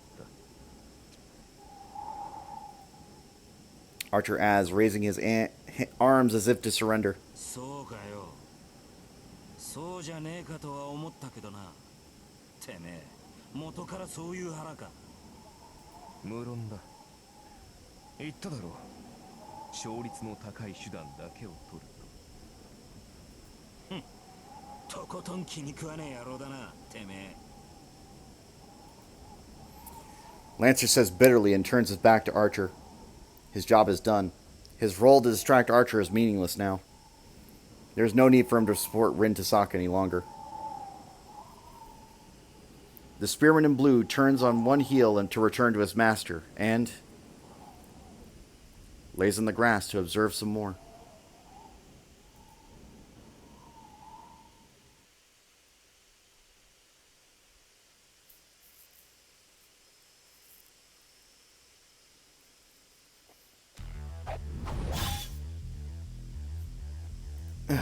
I desperately parry the constant flurry of fists. Kuzuki's fists are live snakes. Even if I barely dodge them, they change their course of direction and come bite me the moment I avoid them. That's how Saber got seriously injured. Saber was grazed by Kuzuki's snake because she had the reflexes to dodge it. But I don't have such reflexes. I can't dodge them, and first of all, I can't even see his fists. I can't see them, so it's impossible to even dodge them. My shoulder. Kuzuki's fist grazes my left collarbone. It's like a sledgehammer. It feels as if my left shoulder is shattered and I almost drop my dagger. I stop and bear it, repelling the repeated fists aiming towards my face with the dagger in my right hand. I desperately retreat. I retreat without regard for my appearance while Kuzuki closes in, without revealing how he advanced. I shiver at his stance. I won't be able to withstand the next attack. It's absurd that I was able to parry all the attacks until now. It doesn't feel real.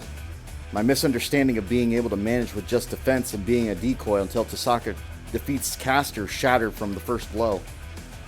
Soichiro Kuzuki took our previous battle into account. Before I was able to fend off Kuzuki, who attacked Tasaka. So I thought I'd be able to block his attacks if I projected Archer's twin swords. But, on the other hand, that means I can't do anything without Archer's swords. Kuzuki took that into consideration. This time, the first thing that Kuzuki did was try to take away my twin swords. My right dagger shatters. His fist, strengthened by Caster's magecraft, destroys my sword with just a few blows. Trace on. I immediately replace the dagger. I can't expect high quality from a forced projection and quickly made swords. As a result, the twin swords that had received several attacks lose their accuracy.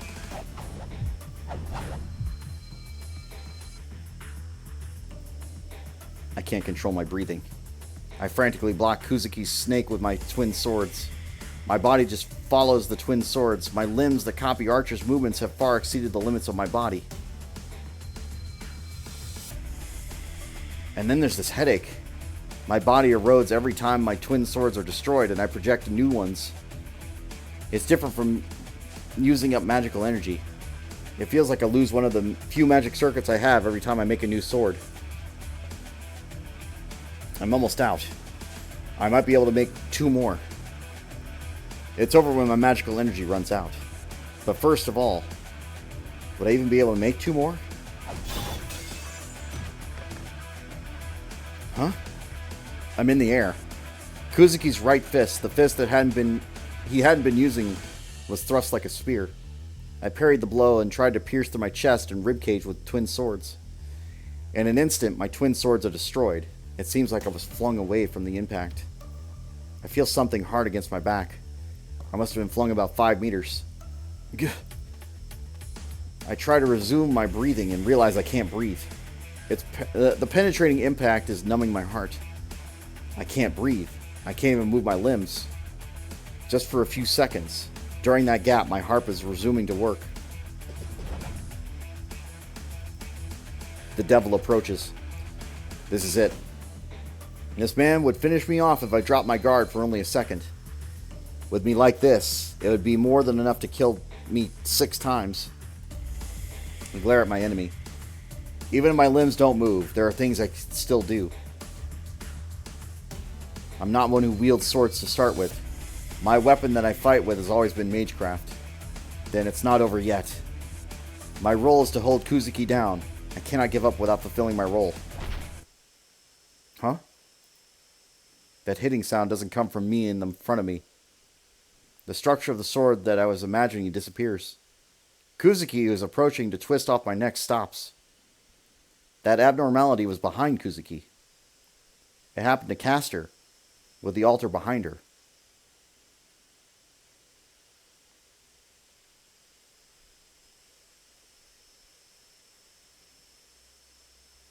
Interlude 14-2.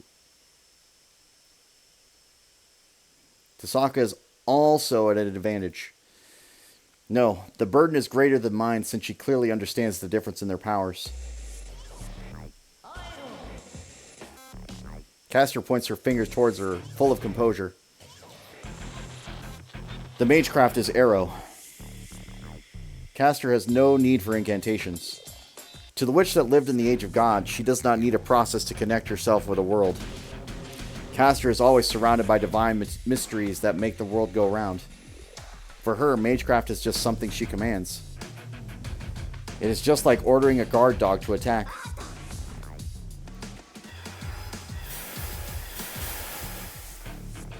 She counters that with her treasured jewels. She does not have time to cast a spell. She cannot match Castor's magecraft with simple spells. Their skills as a mage are as far apart as heaven and earth. To bridge that gap, she can only bring out the thing that she had been accumulating for a long time. The crystallization of magical energy that she has stored since she was born as a daughter of a mage.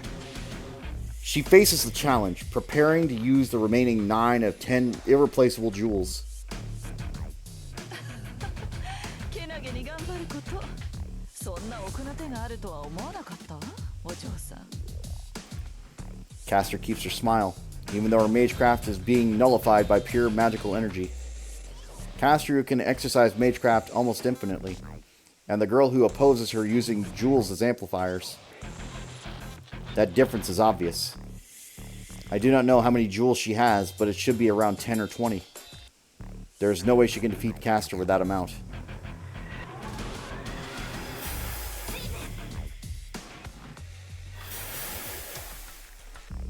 She neutralizes the electric charge with the 7th jewel. There are 6 jewels left. With 6 more spells from Castor, her trump card will run out. あら、綺麗に防ぎきるのね。本当にけなげ。自分だけ守っていれば石を使い切ることもないでしょうに。 Without reacting to the giggling voice, she readies the jewel between her fingers in preparation for the next bullet. Just as Castor says, her jewels would not shatter if she were just protecting herself. Each jewel should be able to block Castor's spell about 3 times. But she couldn't do that. Castor's magecraft covers the sanctuary once it's activated. Kuzuki should be protected by Castor, but he is an exception. If she doesn't counter Castor's magecraft before it is activated, then Shiro Emiya, who is keeping Soichiro Kuzuki busy, will burn and die. Therefore, it is meaningless if she protects only herself. She can't let him die like that, and the premise of this strategy is that he stops Kuzuki. まだ守りきるつもり？大した信念ですけど、それもいつまで持つかしらね。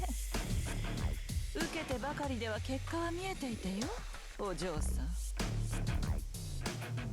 Castor's fingers move.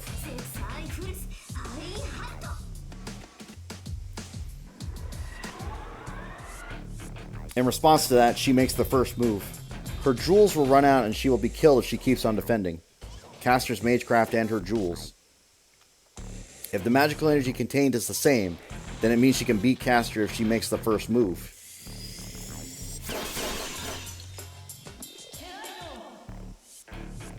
But she cannot surpass Castor's spell. If Rin Tasaka is the fastest without using spells and can establish magecraft just by releasing jewels, Castor is also the fastest as she can create divine mysteries with just one phrase. There is no first move in their battle. It is just a clash of power against power. The first one to lose from the clash and run out of magical energy loses. Then,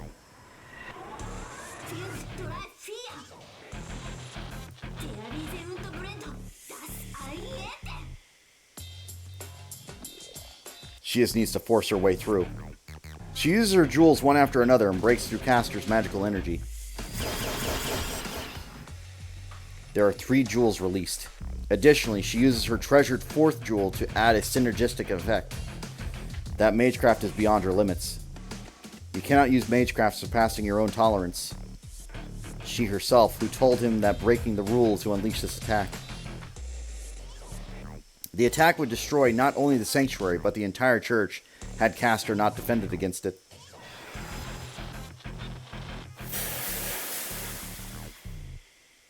But the witch in purple blocks it like it was nothing. No, it wasn't just that. Castor had swallowed all her magical energy into her robe. Tasaka stands there in astonishment. Behind her, she can hear the sound of his defeat. The sound of breaking swords and his body slamming against the wall. The match is about to be settled. There's nothing she can do, and her body sways. She staggers forward as if defeated by an inescapable despair. あら、これで終わり？まだ手持ちの宝石はあるのでしょ？諦めずになくなるまで試してみたら？ She has no energy to answer. Regardless of how many jewels she has left, this was the best she could do. If that didn't work, not even 100 jewels would be enough to hurt Castor with her magecraft. そうようやく理解したようね。何をしようが私にはかなわないと。けれど楽しくはあったわ、お嬢さん。まねえ、それだけでもあなたに価値を与えましょう。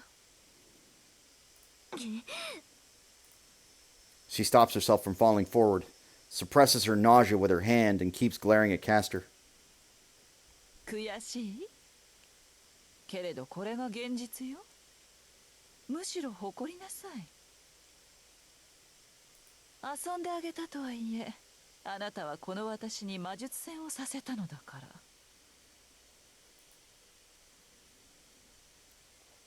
Then Castor points at her, as if to pronounce her death sentence. 言えなさい。あの坊やが私のマスターに倒されるのは時間の問題。その前に、こちらもそろそろ終わりにしましょう。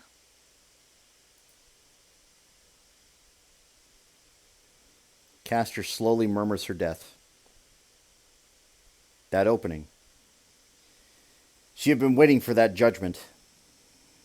シュトラク、クローススパイ。 She only needs one phrase to release the spell. She hangs her head and smiles as she murmurs.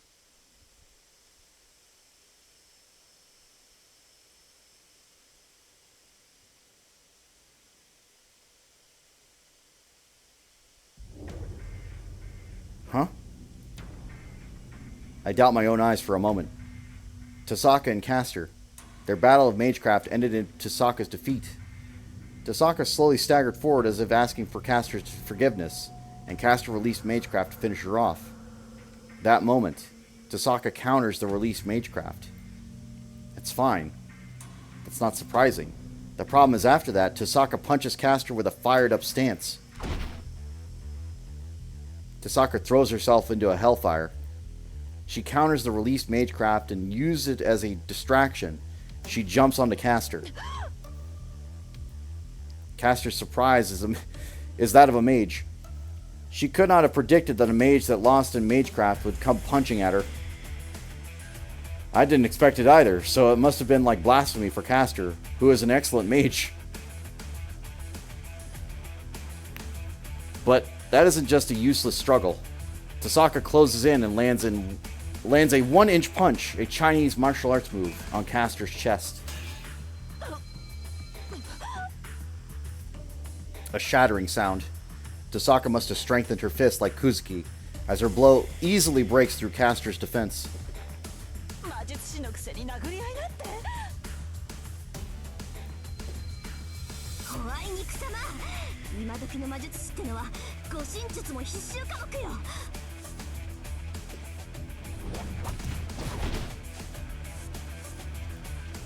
I'm honestly fascinated by her coordination. Tasaka drops to the ground right after the 1-inch punch. Putting both hands on the ground, she crouches down to Castor's knees. To Castor, who has no hand-to-hand combat knowledge, it must look like Tasaka disappeared. Then she executes a foot sweep. Her kick using her entire body is explosive, as if trying to kick off Castor's legs. Castor's feet are swept beneath her and she lands on her back. But it doesn't stop. After the sweep, Tasaka stands with her back turned to Castor, uses the turning momentum to jab Castor with an elbow. Tasaka stops her turning and throws a straight punch at Castor, putting her weight into it. Castor's body is blown away. Taking Tasaka's straight punch directly, Castor is slammed into the wall like me.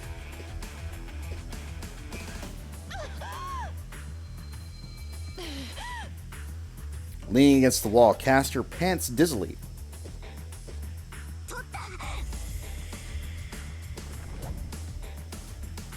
There is a distance between them. Tasaka kicks the ground to cover a few meters between them. The match is settled.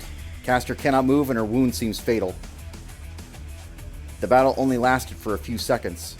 The match is settled with a 5-second interval after I was smashed to the wall while confronting Kuzuki.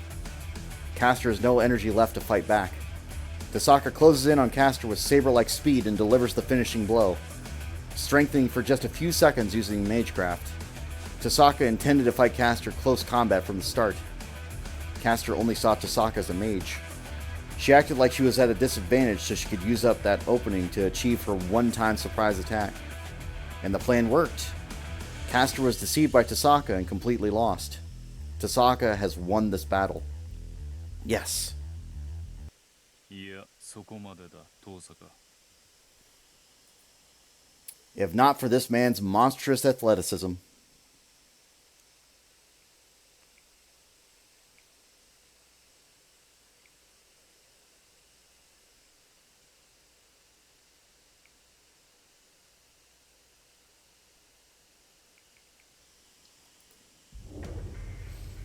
If Tasaka running into Caster was like a hurricane, then his speed is like a storm caused by the devil.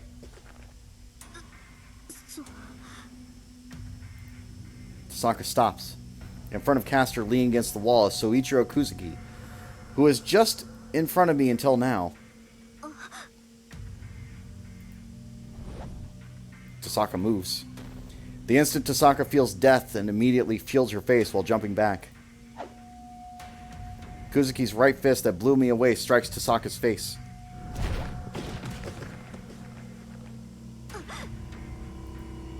Tasaka guards her face with both hands and jumps back, but she's sent flying.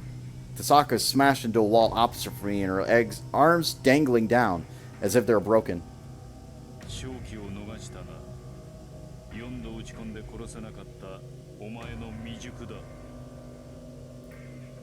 He says calmly. But that's not Tasaka's fault. The reason she lost her chance is because of me. If I had stopped Kuzuki, Tasaka would have defeated Caster. This is my responsibility. Our once-in-a-lifetime opportunity was lost because of my inexperience and Soichiro Kuzuki's superior hand-to-hand combat skills. Caster's regained her consciousness.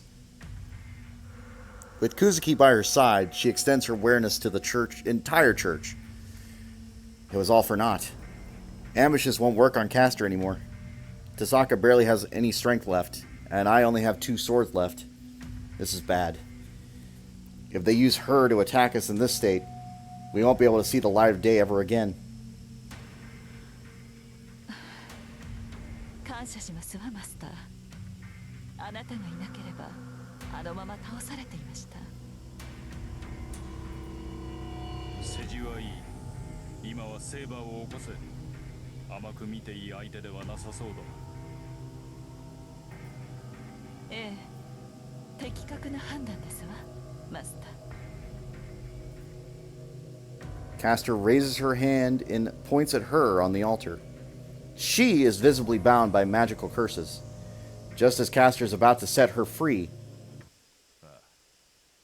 それがあと数秒ほど早ければな。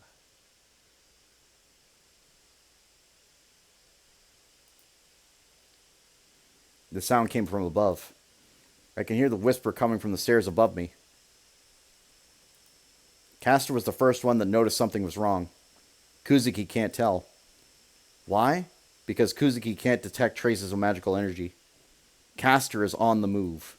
Countless amounts of swords have been seen, floating above Caster's master. Above Soichiro Kuzuki.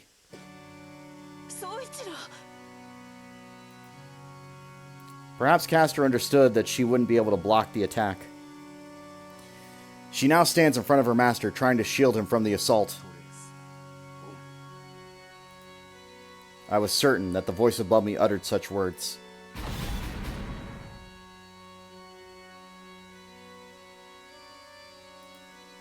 The room is now silent.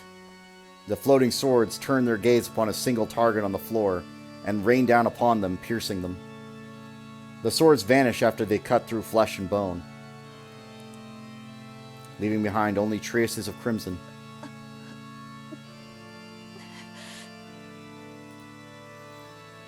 She chose to be a shield. Dragging her bloodied body, the woman looks back to the man she tried to protect. Kuzuki says nothing, while his servant stands in front of him with countless piercing wounds. Maybe she feels she didn't have to hide it anymore. Taking down her hood, the woman shows her real face and slowly approaches her master.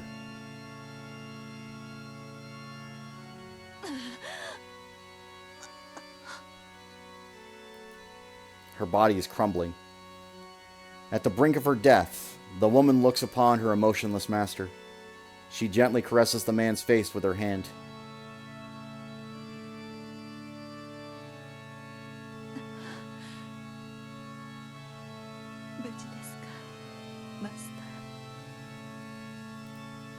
Her breath is getting shallower with each fading second.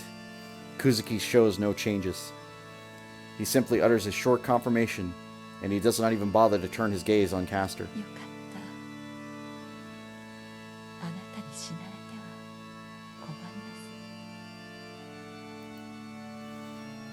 This is fine. Wait! The woman lets out a smile, realizing that perhaps she's content because of this man.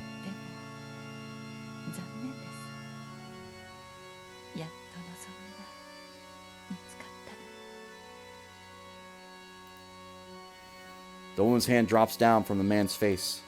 Castor's body starts to disintegrate from her feet.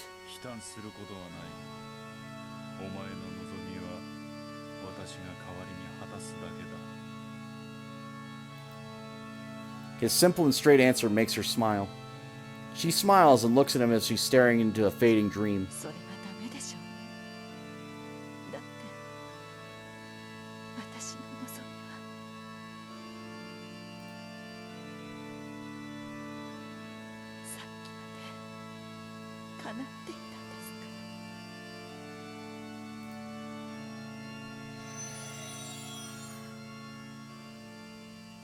The Great Witch fades away as she falls into her eternal slumber.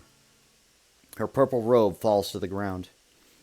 Without its owner, the robe also follows its master and fades into the wind. Not spending a moment looking at Castor, Kuzuki had turned his attention to that guy. To the guy probably standing above me, to the knight wearing a red cloak. My head hurts. It's not from the burden of protecting too many weapons. It's that chant. The chant that came out of that guy's mouth is attacking my brain with a constant feeling of nausea. Trace on. I'm certain that's what he said.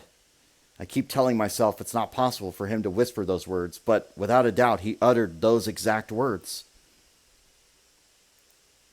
Archer walks down to the church. Tasaka stares at Archer and is probably still doubting her own eyes.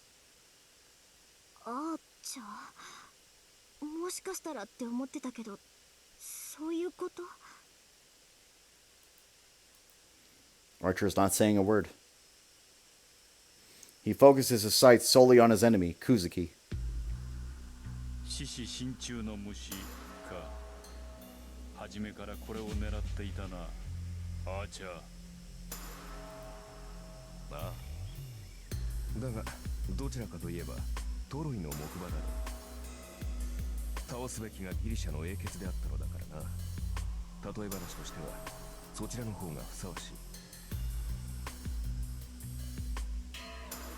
Archer betrayed Castor right in front of her master, yet he shows no traces of regret facing the same man.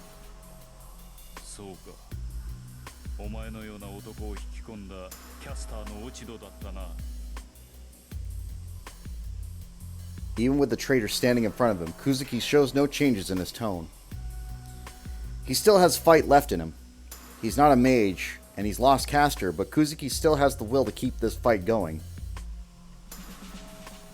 He resumes his combat stance. Without Castor, Kuzuki's combat ability should have decreased drastically. Even if he's still the same dangerous Viper, Castor's boon that turned his fist into steel would have been gone by now. Despite that, Kuzuki still decides to face Archer.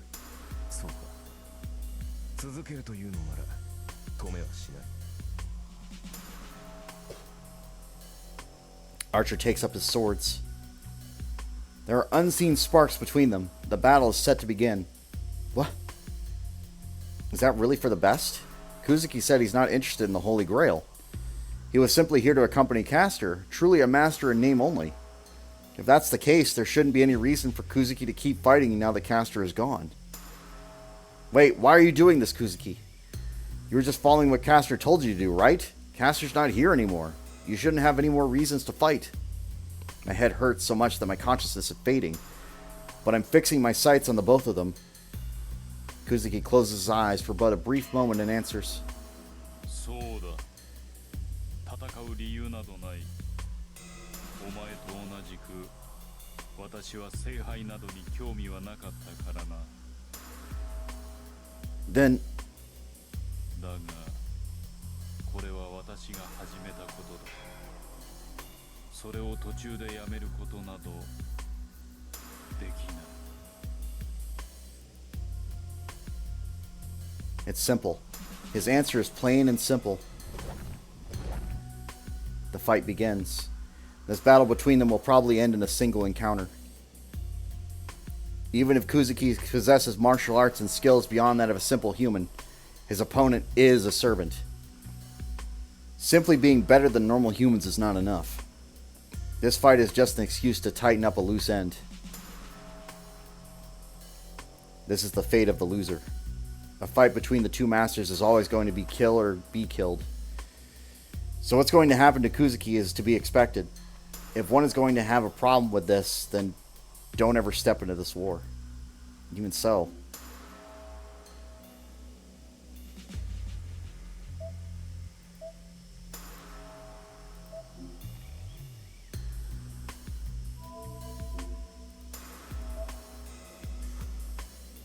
If I can stop them, why shouldn't I try?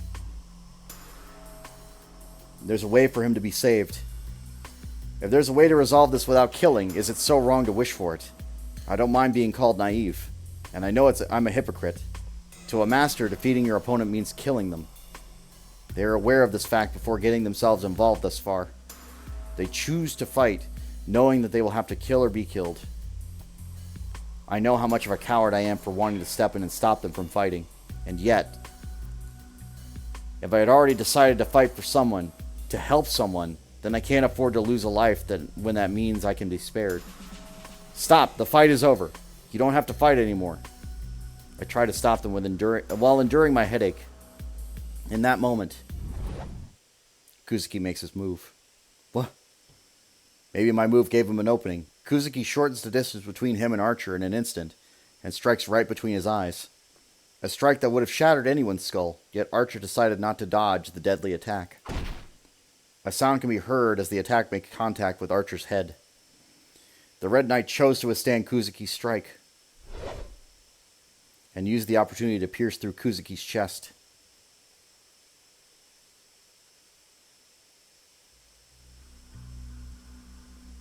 There's only silence. No one could utter a sound. Even I'm at a loss for words. Soichiro Kuzuki is dead. He died on the path he chose, like a ghost who left behind no words of longing, nor feelings of regret or hope. My head hurts. I'm not sure if it's because my stress magic circuit is pressing against my nerves, or because I can't forgive Archer for killing Kuzuki without even batting an eye, or because I'm mad at myself for being utterly powerless to oppose. Without knowing the cause, the sharp pain in my head gets even sharper. I turn my head towards the sound. With Castor gone, the binding curses should be undone. In front of the altar at the back of the church, Saber hits the floor. Still lying on the floor, Saber's breathing is labored and in pain. Seeing her like that makes me forget about my headache. Saber! I rush towards her. I'm annoyed that even a few meters between me and her feels so far away.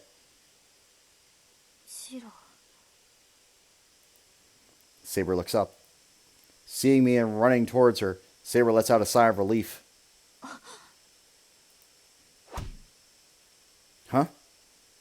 She suddenly tackles me and sends me flying. A sudden blow from the side. I was knocked down without resisting. My body is sent flying and bounces hard against the floor. Ugh! My back lands first on the floor. Ugh. I'm still confused by what just happened, but just as I look up, in that moment, I hear the sound of metal clashing again. What? What I see is Saber armoring up. And, right in front of her, on the ground where I had stood, there are multiple swords piercing the floor. 外したか。 It's him. He lets out a sound of disappointment as he keeps his sight on Saber. Not even able to stand upright, Saber glares at Archer. The bastard. I don't have to guess the reason. He fired his sword and tried to kill me from behind my back. Saber noticed what he was trying to do and instantly covered for me. Tasaka stands there looking at him dumbfounded, while Saber wields her sword as if she's gasping for breath. Even if their positions are different, they harbor the same question.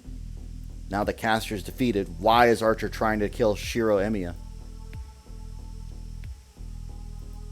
Only Archer and I stood unfazed by the interaction. That's right, I'm not surprised at what just happened. We've despised each other from the very beginning. We stood against each other knowing that we would never get along. We both reject each other's existence, not even knowing why. Why? The reason behind why we must reject each other, if it's really what I think it is. Of course, he would want to kill me. I try to stand up after being knocked to the floor.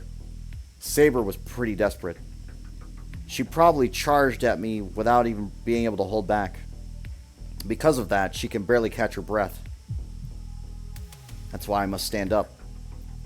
If the Saber I knew were to tackle me, it wouldn't be this weak.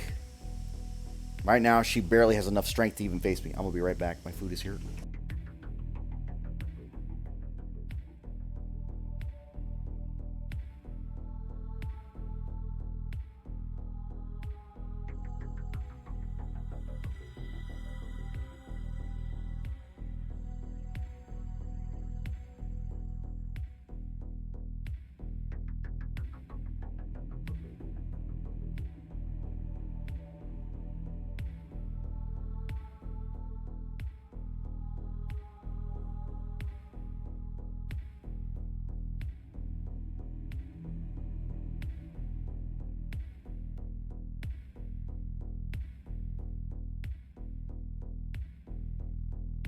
Alright, I have returned.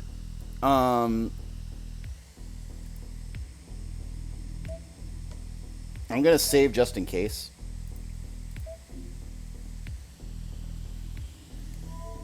I do have food here.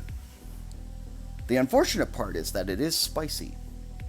So, if I cough and wheeze and everything else, it's gonna ruin the effect here, but at the same time, I do want it.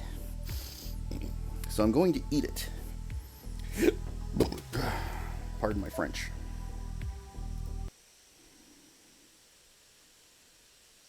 Okay.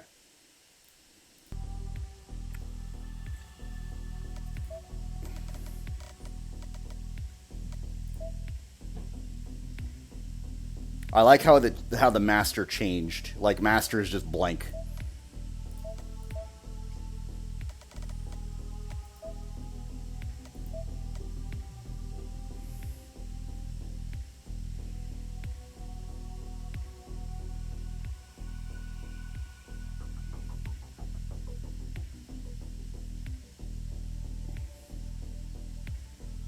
Unlike the soaring spear that plunges at death, this noble phantasm focuses on pure destructive power, blowing away a target like an explosive round. The damage from resembles like that of Brionic, the five roaring stars, wielded by Lu, the Celtic god of light. However, it has a homing ability, making it closer to Gungnir, declaration of the great god, a noble phantasm of Odin, the main deity of Northern Europe.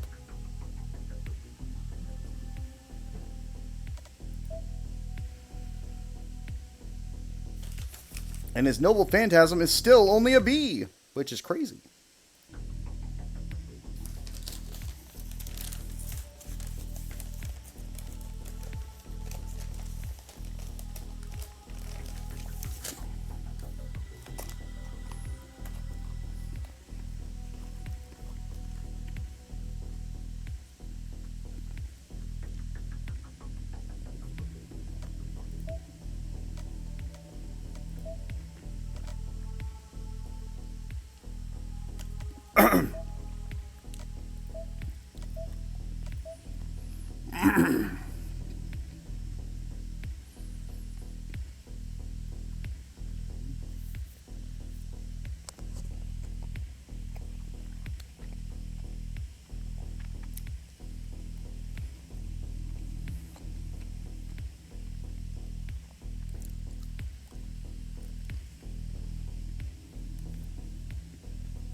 If she goes like me, it's Archer in that body of hers, it will be no different than suicide.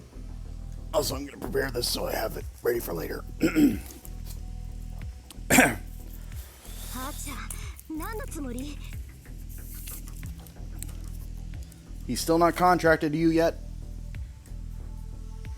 And even if he was, he's not under orders.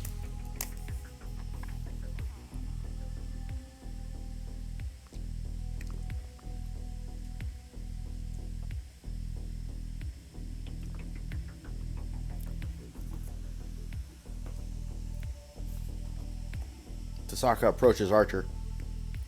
Of course, she's confused.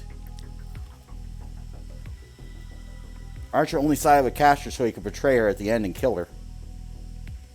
Now that he succeeded, there's no reason for Archer to attack me. 芝居はもう終わりでしょ。キャスターは倒したんだから、もう勝手な真似は許さないわよ。You're not contracted. 許さない。わからないな。なぜ私が許されなければならないのだ。私のマスターでもないお前。はーちゃん。お前との契約は切れている。自由になった私が自ら進んで人間の手下になると思うのか。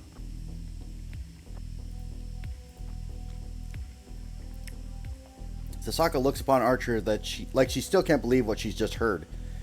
And then a sudden realization hits her. まさか、あーちゃん。私は私の目的のためだけに行動する。だがそこにお前がいてはいささか面倒だ。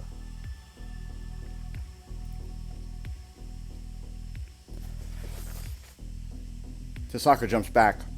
She distances herself from Archer and starts running towards me while I'm trying to still stand up. But Tasaka was not able to do that.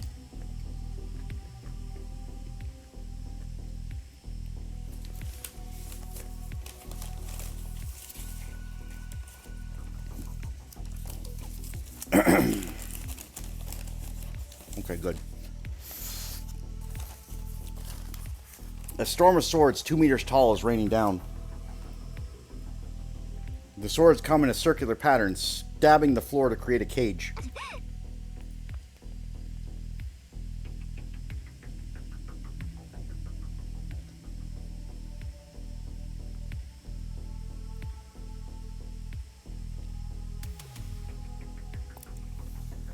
A circular cage with barely enough space for a single human. The instant the cage is formed, Tasaka is trapped in the middle of it. ここまで来て邪魔はさせん。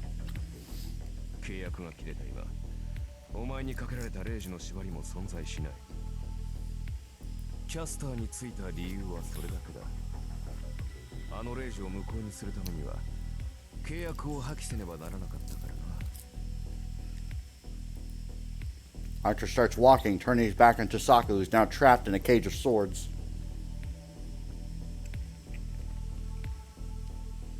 He's not walking towards Saber, but towards me while I still have my knee on the floor. やっぱり、なんでよ、あーちゃん。あんた、まだシロを殺すつもりなの？そう。自らの手でエミやシロを殺す。それだけが守護者となり果てた俺のただ一つの願望だ。何？ Strength is returning to Saber's body. She collects her thoughts, focuses her strength, and shifts herself between Archer and myself. あーちゃん、あなたはまさか。そうだ。いつか言っていたな、セイバー。俺には英雄としての誇りがないのか。無論だ。そんなものがあるはずがない。この身を埋めているのは後悔だけだ。俺はね、セイバー、英雄になどならなければよかったんだ。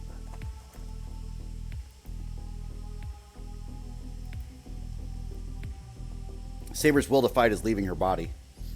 Maybe she has suddenly understood something. Whatever it may be, she has no longer any animosity towards Archer. そういうことだ。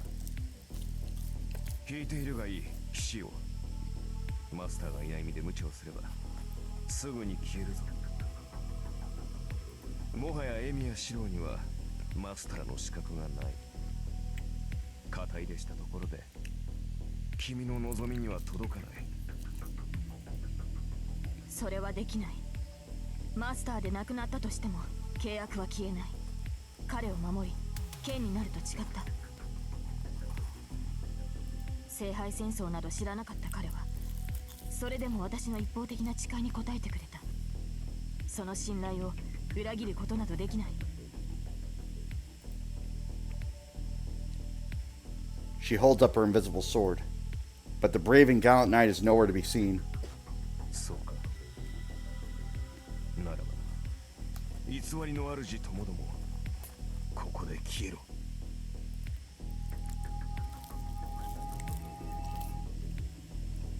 Swords appear in Archer's hands. What? Saber can't even withstand Archer's attack if she's right, as she is right now. You idiot! Saber, run! I stand up and try to reach out for Saber. Maybe she's trying to stay away from my reach. Saber focuses all her strength to her feet and rushes towards Archer.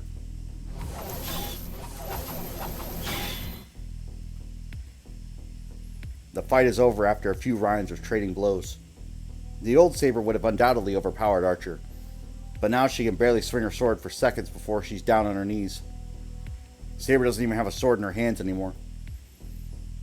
In an effort to resist Castor's curse, she used up all her magical energy.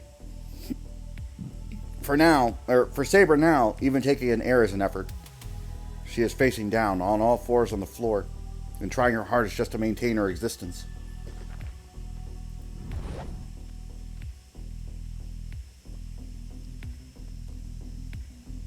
Archer raises his arms. He swings his sword down upon the defenseless Saber. I rush in.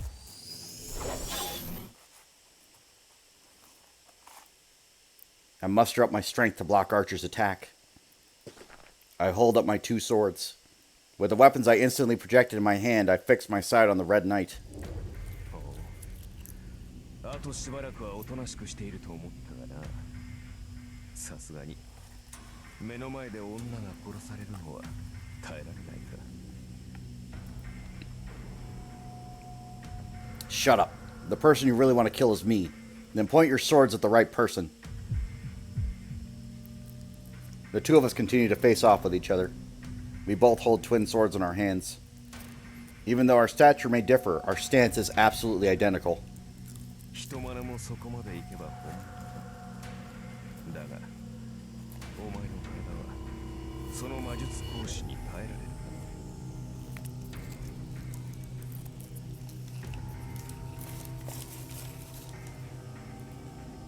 か。 A clear mockery. But like he said, I'm at my limit. My headache won't stop, and my accelerated magic circuits are at their limit because of my repeated projection. In my current state, if I continue to trade blows with him while maintaining the swords, my brain will explode before he cuts me down. 前に忠告したな。お前に投影は扱えない。分不相応の魔術は身を滅ぼす。お前をここまで生かしてきた奇跡の代償。ここで支払うことになったな。エミヤシロ。 Archer is charging towards me. Shut the hell up, you piece of... At that moment, I meet Archer's swords with my own, with such intensity as if to make me forget about my headache. I swing my weapons. My movement is simply a mimicry of my opponent's. If my swords are borrowed, then so is the skill to wield them. That's why there's no way I can match him. Even if I'm at peak condition, I'm not able to defeat him. A fake can come close to the real thing, but it will never surpass it. That's why I didn't have a chance to stand up to this man from the beginning. He told me to drown him holding on to my ideals. He also told me my life was a lie. I couldn't say anything to him because he was my ideal. The power to realize the impossible. A man who became a heroic spirit after saving so many others. I'm the one who wished to become like that. That's why I can't win. The man standing in front of me is one who reached the end of my ideal. If this man is truly the same person who wanted to become stronger to save others, the embodiment of Shiro Emiya's ideals. The sword shattered. While I was able to block his attack, I lost my swords in the process.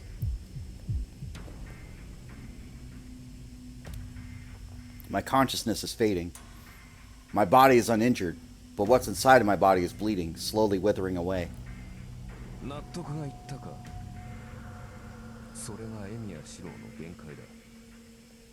無理を積み重ねてきたお前にはふさわしい幕切れだろう。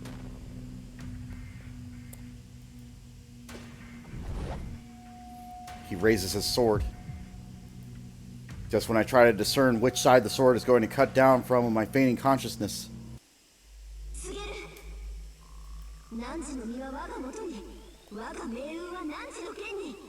聖杯の揺るに従い、この断りに従うのなら。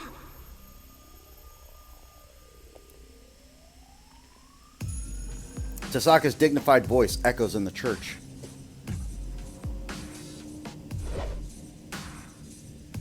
Maybe he was distracted by that. The sword strike loses its momentum, if that's the case. Even in my current body, I can dodge that attack. I rolled away on the floor to create some distance. Archer clicks his tongue. He doesn't go after me and looks at Saber on the floor.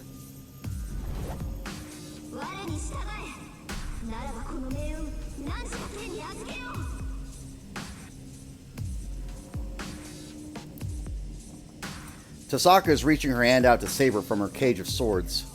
Responding to her call, Saber rushes to Tasaka with all her strength.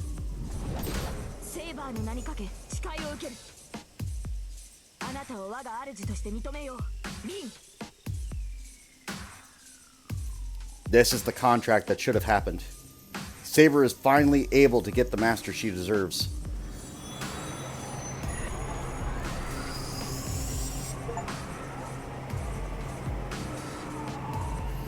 Winds gather and whirl around Saber. Perhaps it's because she's gotten her real power back now that she has a proper master. The Saber-facing Archer now is not the same person as before. What is this? I'm not the only one stunned by this sight. Even Archer is enchanted by what's happening. A surge of magical energy and a set of armor that's impervious to damage. That enormous magical energy, which is enough to overwhelm anyone, is truly infinite. That is Saber. The heroic spirit of the swords that is said to be the most powerful of servants.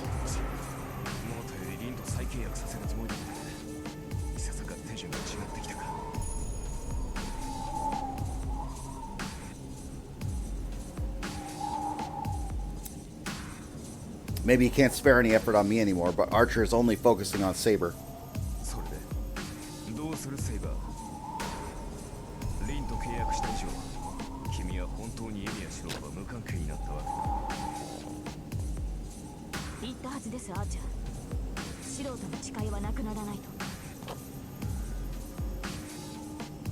Saber says with determination.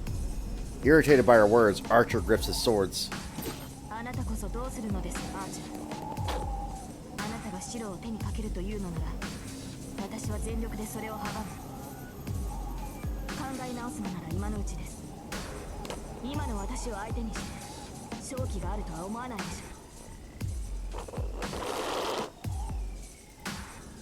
Saber's words are true. Saber in her condition now could go against Berserker one-on-one and still walk away victorious. It doesn't matter who Archer is. He can't win against Saber. He understands that better than anyone, yet...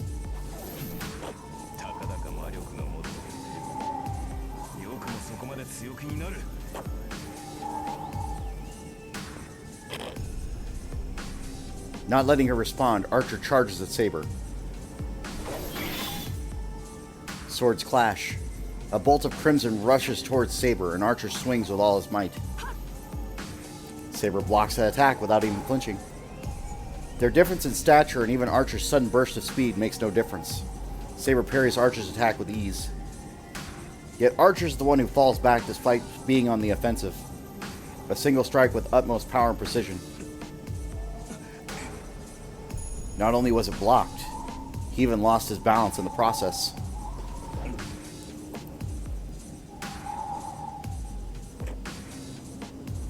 Archer falls back without hesitation. Seeing an opening, Saber attacks Archer with a fierce onslaught.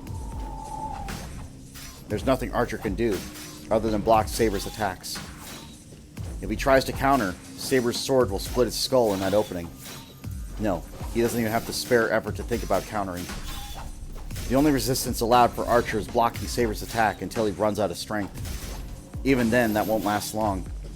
The magical energy imbued in Saber's sword is chipping away at Khonsho and Bakia. The twin swords can't stand any more of Saber's attacks, nor does Archer have much strength left.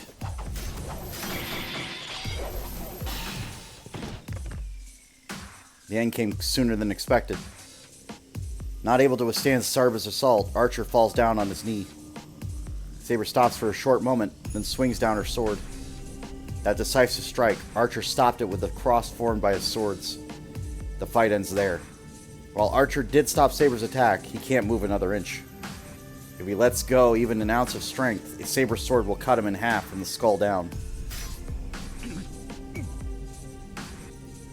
Pouring all his strength into his arms, Archer stops Saber's strikes. Sweat is dripping down Archer's forehead and he's gasping for breath. In contrast, Saber is calm and collected. In close-range combat, it is impossible for an Archer-class servant to win against a Saber-class servant.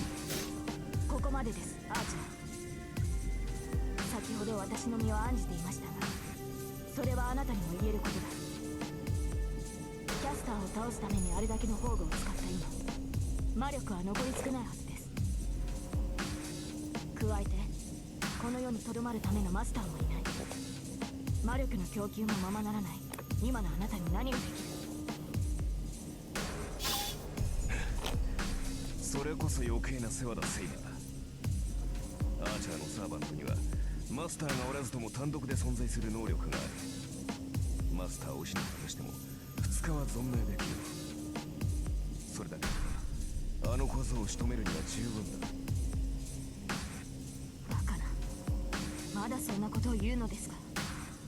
あなたの望みは聖杯ではなく白を殺すことだとでも。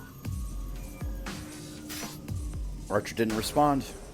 His cold eyes simply stare at the baffled and troubled Saber. なんということを。アーチャー、あなたの望みは間違っている。なぜそのような結末を望むのですか？そんなことをしてもあなたは。 Be saved. Saber bites down on her lips before she can finish her sentence. 間違えている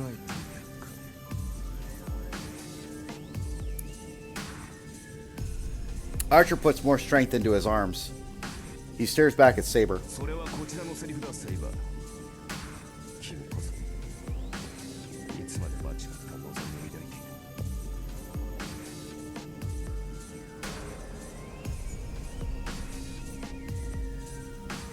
A brief moment of sadness flickers in Archer's eyes as he asks Saber. アーチャー、 Saber grip on her sword weakens. Archer seizes the opportunity to freeze himself and use the opening to kick Saber off. Saber was sent backward from that kick, but she lands with grace. The situation doesn't change from a minute ago. A stalemate between Saber, who's protecting me, and Archer, who has his back turned to the caged Tasaka. The distance between the two has extended to about 5 meters. 分かりきっていたことだが、やはり剣技では及ばぬか。 The swords in his hands disappear, and he faces Saber empty-handed. アーチャー、剣を捨てたということは戦いを収める気に。まさか君こそ思い違いはよせ。俺はアーチャーだぞ。もとより剣で戦うものではない。 After saying that, I'm the bone of my soul.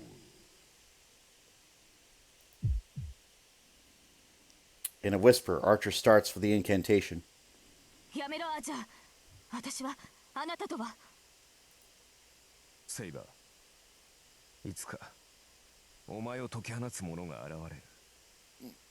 それは今回ではないようだが、おそらくは次もお前と関わるのは私なのだろうよ。 Unknown to death, No. unknown to life. The incantation echoes in the church.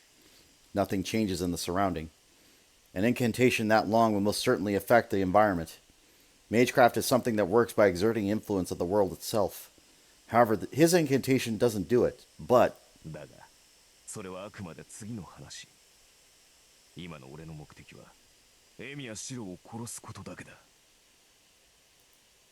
それを阻むのならばこの世界はお前が相手でも容赦はせん。 he raises his left arm. Does that mean he's completing his incantation? Unlimited blade works. With a clear phrase, he starts to exert his influence on the world. Flames erupting. The flames trace across the floor as if drawing a line.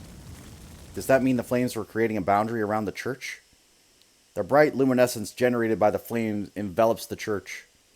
In an instant, the church was replaced by a strange landscape.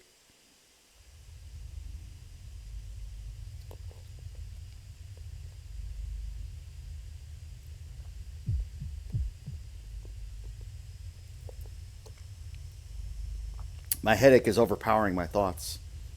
I can understand. I can understand this magecraft, this bizarre scenery. It shouldn't be possible for me to understand, but I was able to decipher what is happening in front of my eyes naturally. And that fact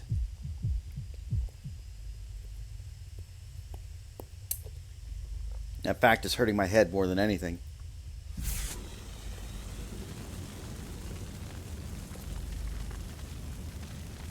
To sum up in one word, this is a forge. Burning flames and rotating gears in the sky. Swords with no wielders are scattered across this wasteland. Every blade across the landscape is a famed sword. Even the Concho and Baka he uses were weaved from this world.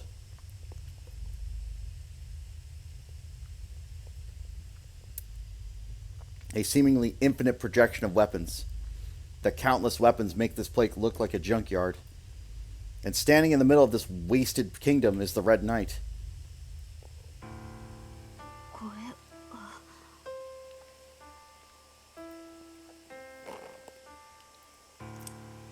There's obvious confusion in Saber's voice. Standing in the cold phantom flame, she looks at the Red Knight bewildered. 固有結界。心象世界を具現化して現実を侵食する大禁獣。つまりあんたは剣士でもなければ騎兵でもなくて。そう、生前英霊となる前は魔術師だった。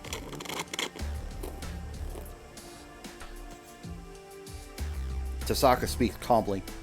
Does that mean she already knew? Maybe she's already discerned Archer's identity? ではアーチャー、あなたの宝具は。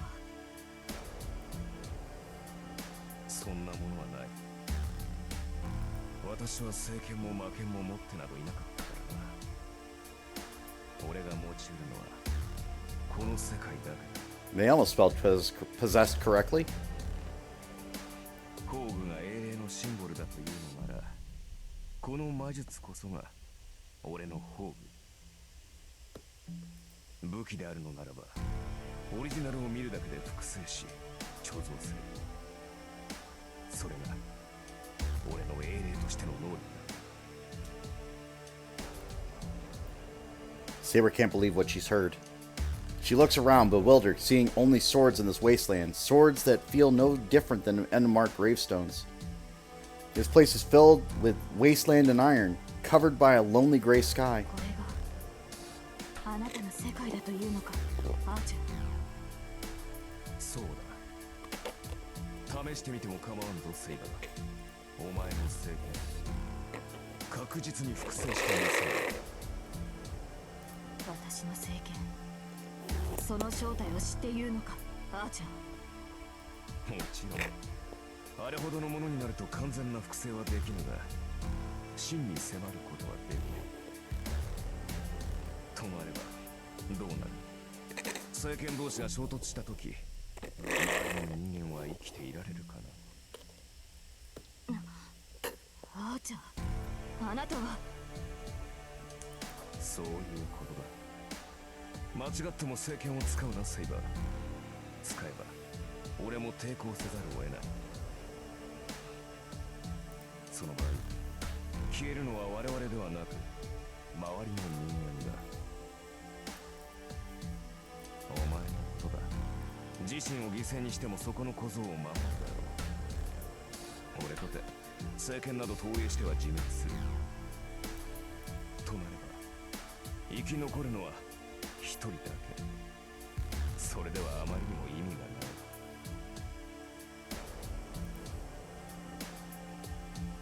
Archer raises his left arm. At the signal, swords start to levitate behind him. 抵抗はするな。運が良ければ即死することもない。ことが済んだ後、お前のマスターに癒してもらう。 Archer's finger points at Saber. Countless swords torn and pointed at Saber. Every single one of those swords is capable of delivering a killing blow. かわすのもいいが、その背後の男は悪だ。 He gives his command to the swords. The infinite amount of swords start their assault. Saber can't afford to move a single inch from her spot. Knowing a single mishap could be fatal, Saber grips the sword in her hand and strikes down each and every sword that rains down. Trace, on. My headache is taking away my ability to think. My magic circuits will only last for one more try. My devastated insides are scorching beyond recognition and I'm on the verge of melting. But all that stopped mattering from the moment I saw his world.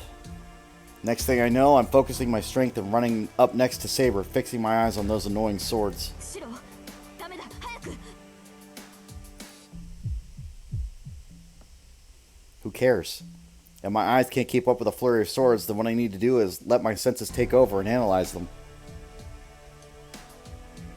Even if my head can't process any faster, I'm still pushing it beyond its limit. The next wave of swords is coming. It feels as if the hammer of a gun knocks down in the back of my head. Don't. I reach out my left arm. I don't have a shred of doubt. I copied so many up till now. If the logic and method behind what I did was correct, give me that bullshit, you bastard! And there's no way I can't copy a flurry of swords before me.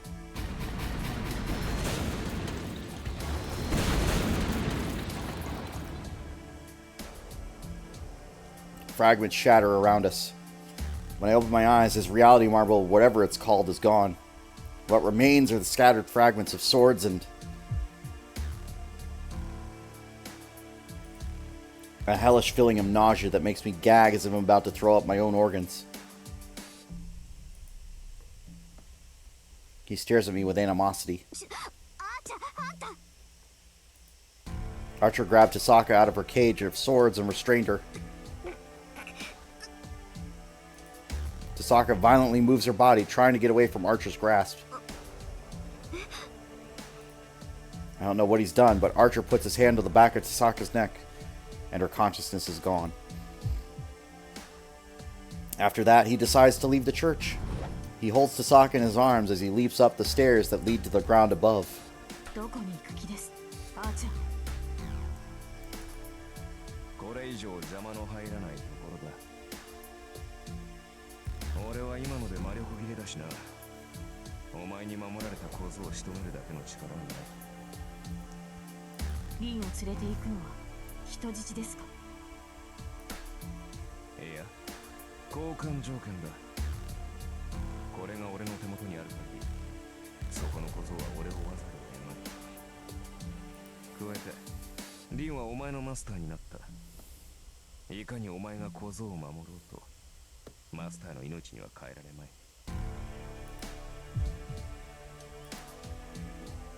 I'm trying to fight this nausea. Trying hard to hold on so I don't pass out. I respond to his nonsense. Outside of town. And then, exhausted, I tell him without even looking at him. No. I just told you, head to the forest outside of the town. There's an abandoned castle. And if it's there, we won't bother anyone. シロ、 You have something you want to say to me, right? Fine, let's hear it.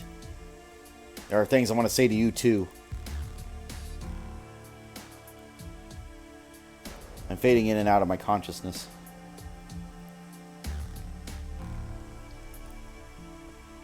Despite the nauseating sickness, I told him as much. 郊外の門。そうか。アインツベルンの城があったな。確かに、あの城ならば邪魔は入るまい。いい覚悟じゃないか、エミヤシロ。Shut up. That's not important. I don't want to hear his flattery. If I have to listen to any more of it, my innards might burst out of my body from unbearable pain. I dare you to try and lay a finger on Tasaka. If you do, I will kill you even if I have to ask Saber for help. A sharp pain attacks me. I warn him in rage and claw my head to fight my headache. よかろう。場所を指定した見返りだ。一日は安全を保証してやる。だが急げよ。マスターがいない今、俺とて時間がない。この身は2日と持たぬだろう。その前にお前を殺せないとあらば、腹いせに人質を手にかけかねんからね。His annoying laughter lingers in my ears as he leaves. I fell down on my knee before I could see him leave. シロ、無茶をして、いくらあなたでもアーチャーと同じ投影をするのは早すぎます。She holds me down as I fall. Or as I fall down. She holds me as I fall down. I'm sorry, Saber. I can't let him take Tasaka. Or I let him take Tasaka. I'm trying to stand up while holding my head. シロ、それはいいのです。リンは無事だ。アーチャーもリンには手を出さないでしょう。それより、今はあなたの方が危ない。リンのことは私に任せて、シロは家で休息を取るべきです。No, we don't have time for... I feel like passing out as I try to finish that sentence. Damn it. I can't believe this. It seems I don't have enough strength left to form words. 話は後で聞きます。今はあなたを家に連れて帰る。いいですね、シロ。Wait, what are you... I don't even have time to say anything back. Saber lends me her shoulder as we walk towards the stairs.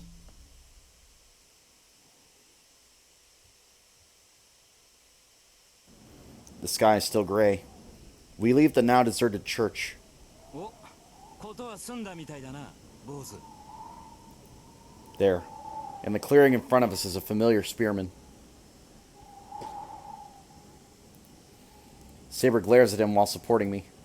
She's so tense that she would slash him without hesitation if he took another step. No, you're mistaken, Saber. He helped us. は、ランサーがシロに協力したというのですか？ Yeah, that's right. If you can, don't fight him, please. Saber stares at Lancer in astonishment. Seems like he's fully enjoying Saber's reaction. それはわかりましたが、なぜですランサー？あなたがシロたちに協力するなど、何か企みがあるのですか？あ？なんだ？バカだろお前。んなもんあるに決まってんじゃねえか。裏で企んでなきゃよその手助けなんかするか。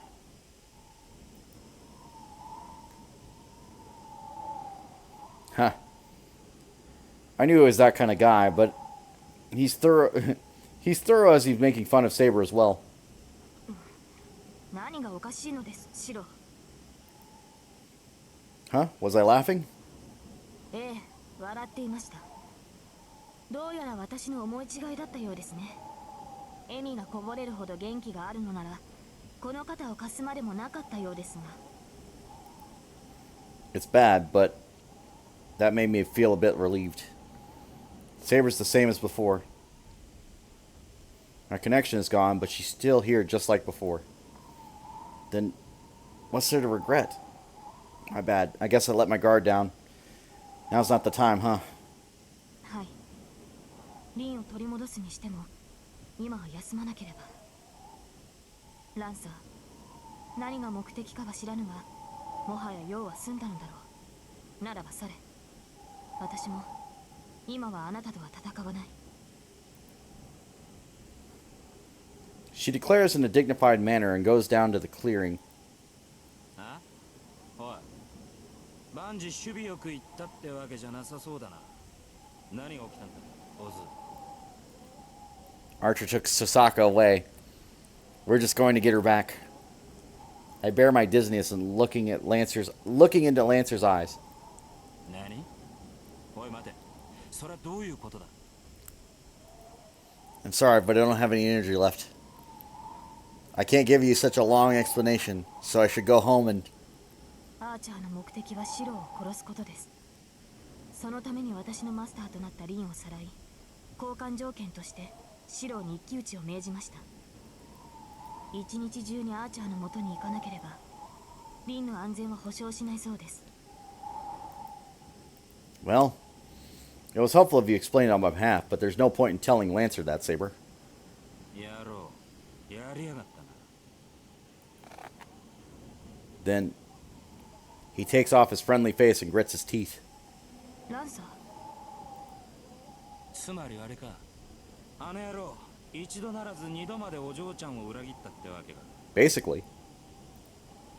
ええ、そういうことになりますが、それがどうしたと。どうしたじゃねえ。くそ、気が変わった。手助けするのはこれっきりだったがな。もう少し付き合わせろ。このままじゃ寝覚めが悪い。 Lancer spits out and starts walking. Saber stares at Lancer silently. I understand how she feels. Lancer's back looked as he was telling us that he'll join us. 参った。シロとリンはどんな魔術を使って彼を味方に引き入れたのです。 Saber's voice sounds more shocked than amazed. But unfortunately, I don't have the energy to answer, and my wounds are starting to hurt a tin. No, first of all, I'm the one who wants to ask that question.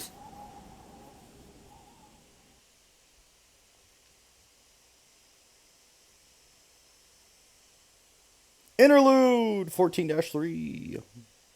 This day just keeps going. And I recall his dream. The memory of the man who was set up as a hero. The story of a knight whose end came at the place that I can't reach. That hill is his world. The desolate wasteland that the man obtained by fighting for others. Apparently, he died smiling in satisfaction, holding on to this view. バカじゃないの、本気で。 Yes, that just makes me seriously mad. He tried his best, worked hard even though he was an ordinary person, and finally obtained a miracle with his own blood. Then it would be a lie if he doesn't become happy. If he made many people happy, then he had to become happier than all those people combined. But he did not receive such a reward. The only thing he was given was a fate to be used as a guardian after his death. That's right. Why didn't I realize that? Guardians are summoned to every age. Doesn't that mean they are summoned from every age? In other words, from the present and the past. And heroic spirits can even be summoned from the future we have not yet seen.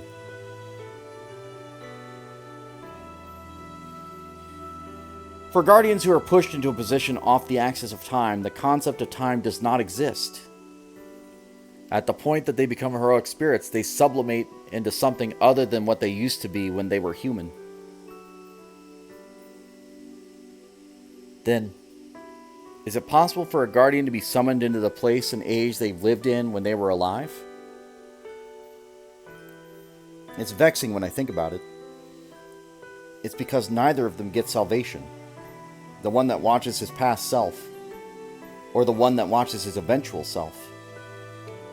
They will only get hurt by how they changed. I already know the end of this big idiot who tried to be of help to others. He became a guardian by choice. He thought that it was more than he could ask for if he could possibly save people even after he died. He could not have the power to save people when he was alive, but he believed that he could break through any tragedy as a heroic spirit. Thinking so, he made a contract with the world to give his body after death, and saved hundreds of lives. He believed that he would be able to save tens of thousands of people and more than that. But he was betrayed by any such hope. Places where heroic spirits and guardians appear are only hell. They only appear when the world is about to be destroyed by people. Humans are beings that perish by their own doings. That's why the process of destruction should always be the same.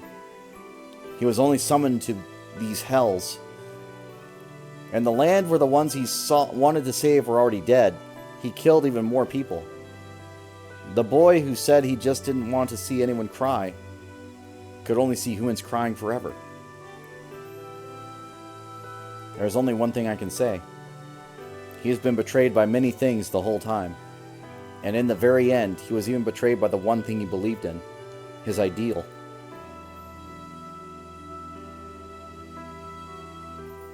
I am the bone of my sword. Steel is my body, and fire is my blood. I have created over 1,000 blades, unknown to death, nor known to life. Have withstood pain to create many weapons, yet those hands would never hold anything. So as I pray, unlimited blade works. That was the only spell he was given. What is that? It makes me so mad that I want to beat his chest and scold him. I, Rin Tasaka, have never had any hardships in my life. So I might not have the right to say it, but I believe in working hard and going through pain. It's wrong not to be rewarded for your battles. That's why I'm angry at his unrewarded life, and most of all, I can't leave him, who ends up cursing his life to be. As long as you're my servant, I won't do anything other than what I believe in. I'm not as naive as Shiro Emiya, but there are still things I cannot give up.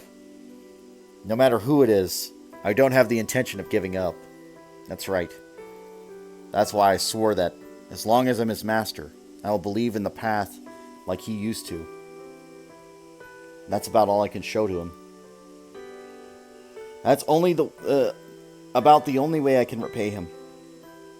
That might have been meaningless, but at least I do it so that Archer, who lost his sight of his own past, could realize that his life was something he can be proud of.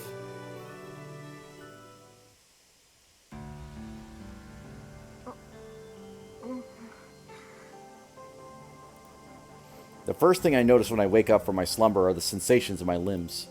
They hurt, and I can't move them.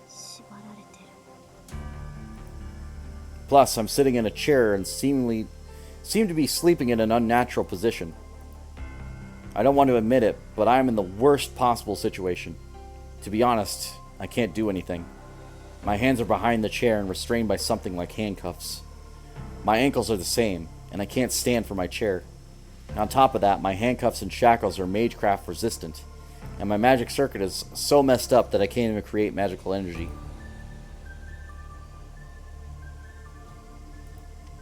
Now that I've confirmed my situation, I check my surroundings. It's cold.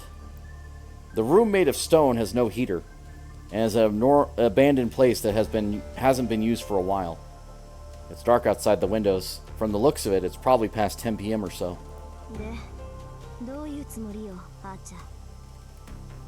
I glare into the darkness. the shadow of the pillar. The knight in red is sitting in a pile of rubble. どうもこうもない。お前はエミやシロを釣る餌だ。それは自分でも分かっているだろう。私がいなくたってシロなら勝手に来るわよ。そんなことあなたならわかるでしょうに。そうだな。だがそこにお前がいては都合が悪い。ことが済むまで目障りな邪魔者にはここでおとなしくしていてもらう。Archer states without appearing in front of me. There's no sign of my previous intimacy.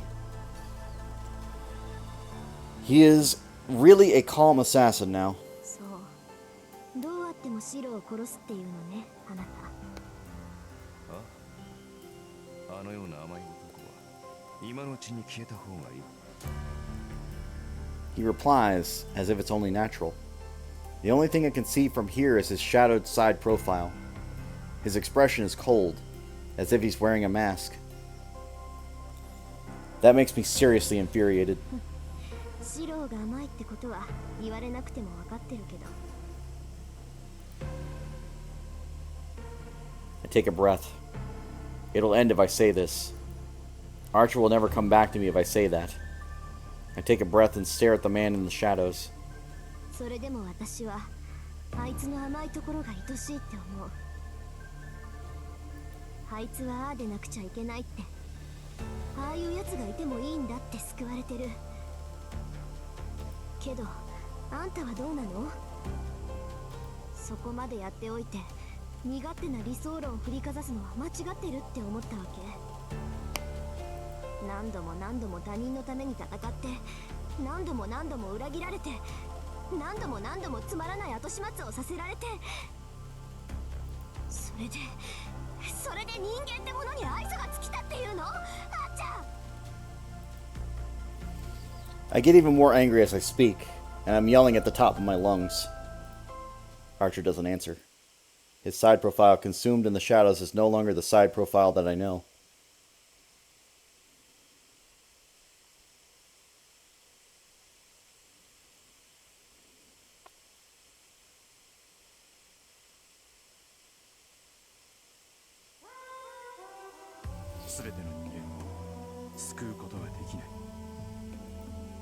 When I heard that from the man I believed I could save anyone, all I felt was repulsion. いいか石尾、正義の味方に救えるのは味方をした人間だけだ。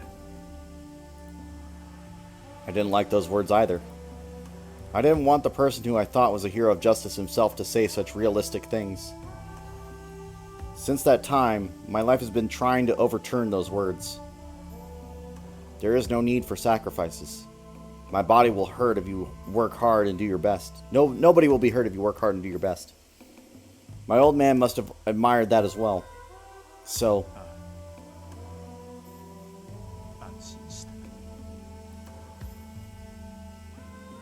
I can't look away from his final moment. Tasaka said that such a life is distorted. I know. I realized that a long time ago. There's no such world where nobody gets hurt. And there's no hopelessness where nobody gets hurt. Or no happiness where nobody gets hurt. Such a convenient utopia does not exist anywhere in this world. The hero of justice that I'm trying to become is a hypocrisy. 人助けの果てには何もない。 So, I know that without having been told, 他人も自分も救えない偽りのような人生だ。 yeah, even if that's true, I won't let you say it. I don't care if anyone other than him denies it, but I won't let him say it. The same things. We have the same beginnings, and even if I were to turn out like that, no. That's why I have to deny him. So that he doesn't approve of the former Shiro Emiya. As long as I'm here, I won't approve of him. Even if this dream is distorted. If I believed in this, and decided I will keep on believing in it, then I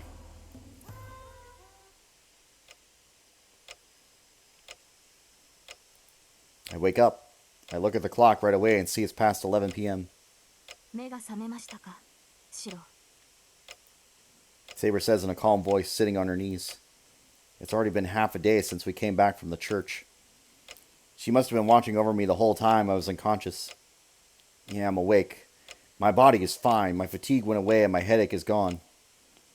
I get up from bed. The sensations of my limbs are back to usual. The magic circuit I've been overused is still exhausted, but it hasn't burned up. 行くのですか、シロ。 Saber suddenly asks. The answer's obvious, so I silently nod back. わかりました。では私も同行します。ですがシロ、リンは私のマスターです。彼女を救い出すのは私の役目だ。アーチャーは私が止めますから、シロは。No. It's the other way around, Saber. I'll fight Archer. I interrupt Saber. She looks at me uneasily. それはダメだ、シロ。アーチャーはあなたの。 She hesitates, having a hard time saying it. I know. I think I knew who he was from the first time I met him. I was repulsed by him without a reason from the first time we met. I stubbornly hated him, thinking that I could not approve of him. And it's only natural. Any person would look away if they are shown their own mistakes. Yeah, but that's why I can't approve of what he did. I have to settle my match with him. I stand up. My body is in great condition. There's only half a day until time is up. I can't spend any more time resting. シロ。 I'm not in a position to be able to say this, but please, Saber. I'll fight Archer. I don't want you to help me, no matter what happens. I bow as I ask Saber. いいえ、そのようなことをする必要はありません、シロ。あなたがそう望むのなら、私はそれに従いましょう。この身はあなたの盾になると誓ったのです。その行く末を最後まで見届けます。 Her answer is perfect. Her dignified voice sweeps away the uneasiness lingering in my mind. Thanks. It's reassuring to know that you'll be watching over me. はい。私もあなたがそうであってくれて嬉しい、シロ。 She smiles back. We prepared for departure now.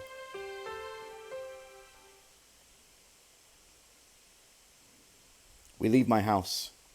Who would have thought that we would go back to that castle again? おい、お前ら、人の話聞いてねえだろ。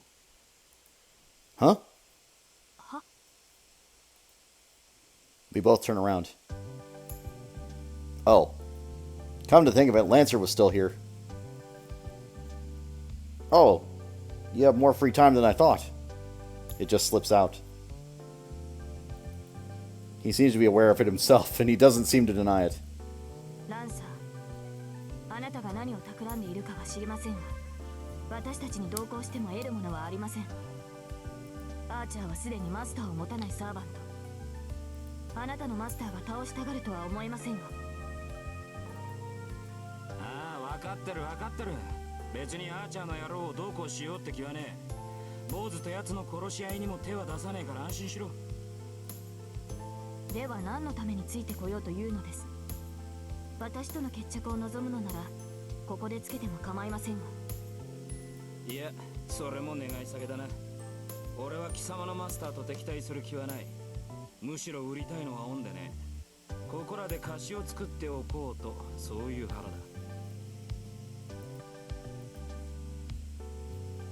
Saber glares at Lancer. And Lancer aloofly ignores her stare. Aloofly ignores her stare. Fine, do as you wish. It would help us too if you would help rescue Tasaka.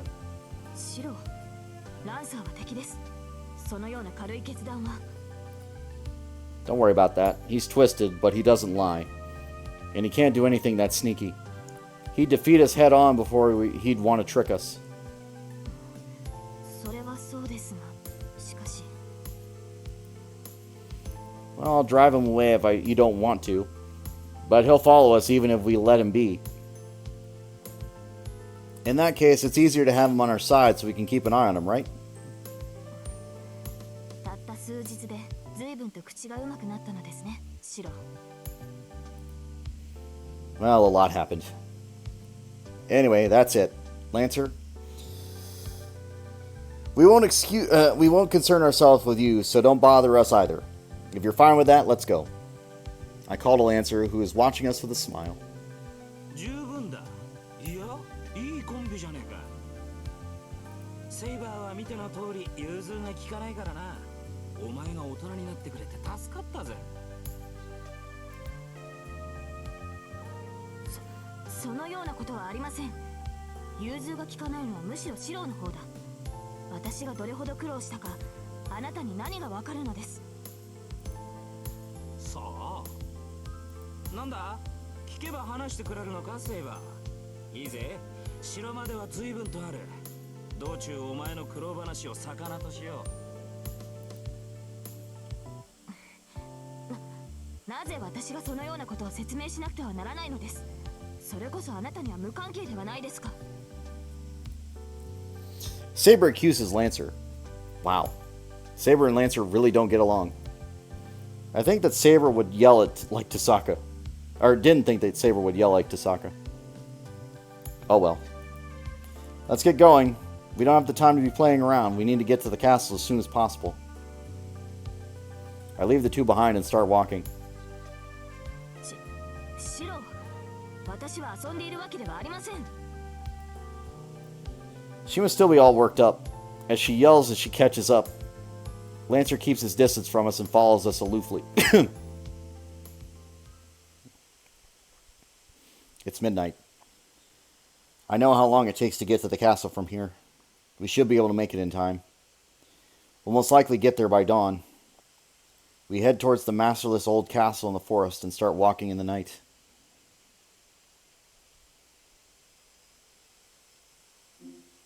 Yes?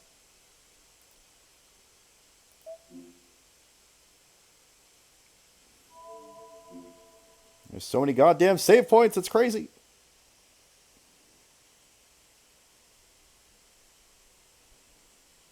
February 14th. Afterimage. Unlimited Blade Works.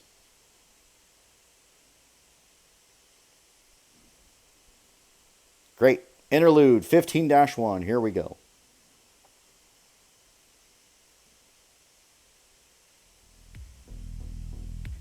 It is daybreak. The knight in red is leaning against a pillar and staring at his own arm. He puts his strength into his fingertips and clenches his fist. Only about half of his sensations are left. Even though he is a heroic spirit, he cannot maintain his existence without a master that helps him stay in this world. Archer is existing because of a special ability that his class holds, but that is nearing its limit. The knight in red's remaining strength is less than a tenth of his original powers. His fist lacks strength, and he should slowly start fading if he lets his guard down. But there is no problem. Even if he only has a tenth of his powers remaining, it's enough to finish Shiro Emiya off. Considering the difference in their abilities, this is not even a handicap. Therefore, it will end once they fight. His one and only objective will be accomplished here. That's right. He's been waiting for this moment. He has endured the endless repetition, hoping for this chance. He could only wait for a miracle that would not usually be able to occur, with a possibility close to zero. And his wish was granted. No, it is about to be granted. He does not care about what awaits him afterwards. He will kill his own self with his own hands. That wish, which doesn't have enough of a future to be hope, is what kept him going after he wore out. 長かったのか。それとも刹那に過ぎなかったのか。 He is an existent that disappears after each summoning to start with. His memory does not remain intact whether he repeats the cycle 100 times or 1,000 times. It only stays in his body as knowledge. Heroic spirits know about other heroic spirits because they have accumulated knowledge. It is just like a book. Every time they are summoned, the book with its history is sent to its home. They remain in the house and read the books that are sent. What is troubling is that the one at the house does not know when those books are sent. The past or future does not matter. All the books are already in his room. His only way of measuring time is to read the records of his cleaning that he will be carry out. It makes no difference whether it's an eternity or an instant. An eternity is an instant, and an instant is an eternity. Therefore, he does not know how rare his miracle is. He doesn't know whether it's the first time or the 1000th time he was summoned since he gained this hope. All he has is this unordered knowledge. The future, past, and present are all things that heroic spirits don't have. 来客か。邪魔は入らんというから来てやったのだがな。The knight in red suddenly gets up. Did his ears hear an intruder? Footsteps echo through the castle that should be silent. へえ、驚きだね、遠坂。半信半疑だったけど、本当にこんなところにいたんだ。The voice echoes. The boy who entered rudely is Shinji Matao. おっと、物騒な真似はなしだぜ、あーちゃん。こっちはお前に用はないんだ。お前だって遠坂に用はないんだろ。ならここで殺し合うことはないんじゃない。Shinji Matao walks over with light steps. He's looking at Rin Tosaku, who's tied to a chair. The girl doesn't say anything and stares at the intruder while being tied up. That must make him pleased. Shinji Matao licks his lips in satisfaction and walks to the girl.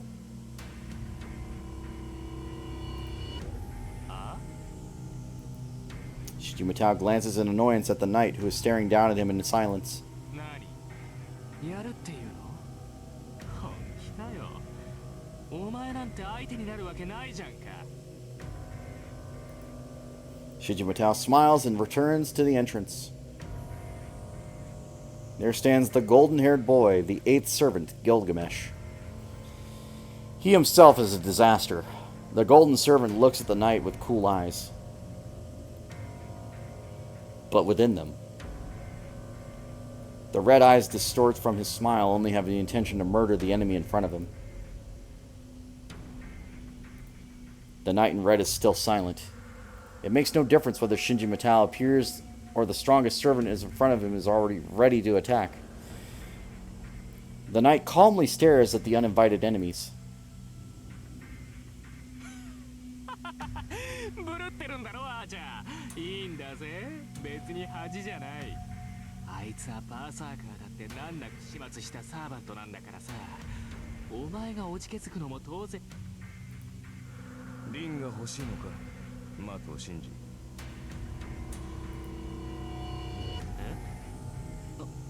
ああ、当然じゃないか。そうでもなけりゃこんな城には近寄らない。そうか。ならば事が済むまで待て。エミや城を始末した後ならばくれてやる。それまであれは私のものだ。それが聞きのとあれば仕方がない。不本意だがここで死ぬことになるぞ、ギルガメッシュ。 The knight in red declares, still staring at the golden servant. 愉快だな、道化。 Was that statement itself good enough reason for the man to kill Archer? The golden servant identifies the knight in red in front of him as a target he must kill. 待てギルガメッシュ、早まるなよ。ことはスマートに行こう。いいじゃん、くれるってんだからもらっておこう。どうせアーチャーはマスターがいないんだ。何度も裏切ったこいつと契約するマスターなんていないんだしさ。ほっとけば消えるんだろう。遠坂はその後でもらえば。Shinji Matao stares at the red knight, still smiling. His eyes look as if he's enjoying this fate of one who's about to disappear soon. 賢明だな、マトシンジ。その判断は的確だ。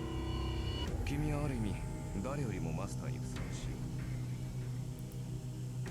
い。なんだ、あんた見どころあるじゃん。もったいない。それなら僕のところに来てれば契約してやったのに。 Stepping away from the knight in red, Shinji Matao claps his hands happily. けど悪いね。もう他のサーバントなんていらないんだ。残念だけどさ、おとなしく消えちゃってよ、あんた。言われるまでもない。それで結局どうするのだ。ここで私と戦う。私が消え去るのを待つのか。ああ、待ってやるよ。エミヤを始末するまで遠坂は僕たちが守ってやろうじゃないか。けどそうだな。となるとあれはもう僕のだろう。なら何をしても構わないと思わない？ He looks at the knight in red and Rin Tasaka with snake-like eyes. Those words test the loyalty of the knight in red. To that, 傷をつけるなというのがエミヤシロとの契約だが、それは夜明けとともに消える。刻限が来たのならあとは好きにするがいい。 the knight in red answers in an emotionless voice.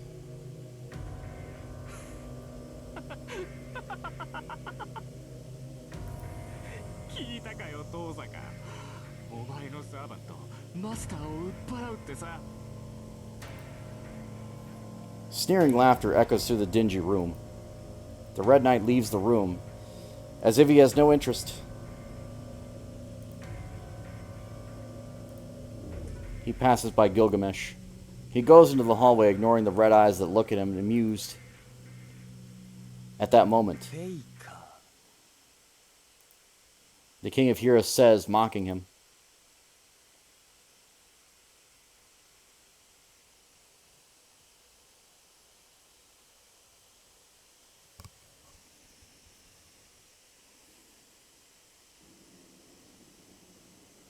Dawn approaches. Our conversation dies off as we head deeper into the woods and the silence weighs heavily. Once I'm through the forest, I, Shiro Emiya, will settle the score with that man. I have no chance of victory. My defeat is certain. I am well aware that I'll be slaughtered as soon as we cross swords. I don't feel fear. It's not out of defiance or determination. I might die, but he's long dead. The moment I realized this, I knew that I was no different. There's no longer any point in feeling gloomy about my own death.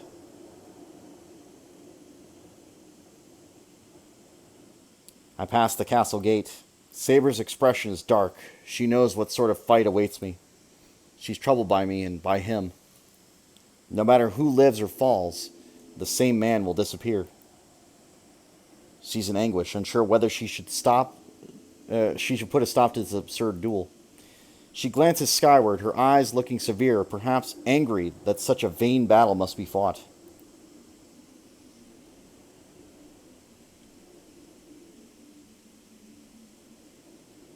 We come to the great ruined hall. Morning mist shrouds the ground to be our mutual resting place. 来たか。随分と遅い到着だな、エミヤシロ。 His icy voice rings through the air. Its familiar baritone comes from the second story. The man stands there atop crumbling stairs that culminate the sunlit plateau.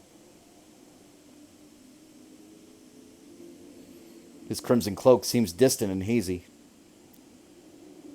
But I can see him.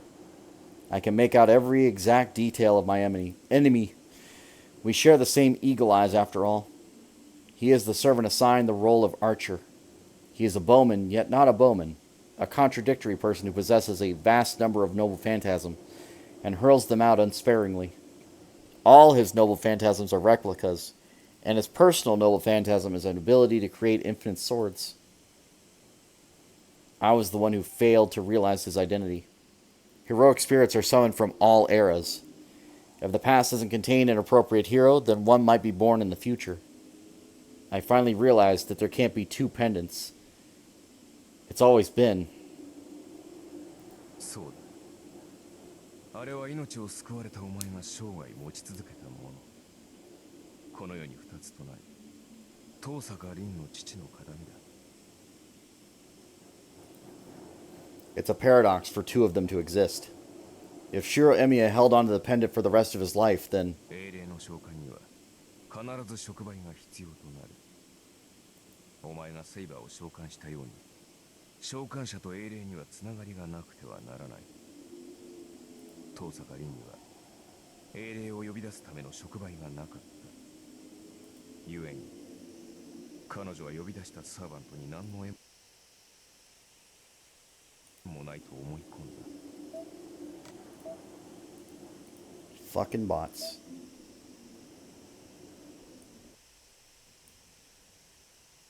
You're trying to get around the banhammer, and I'm gonna fucking get you every goddamn time. Don't even try. Don't even fucking try.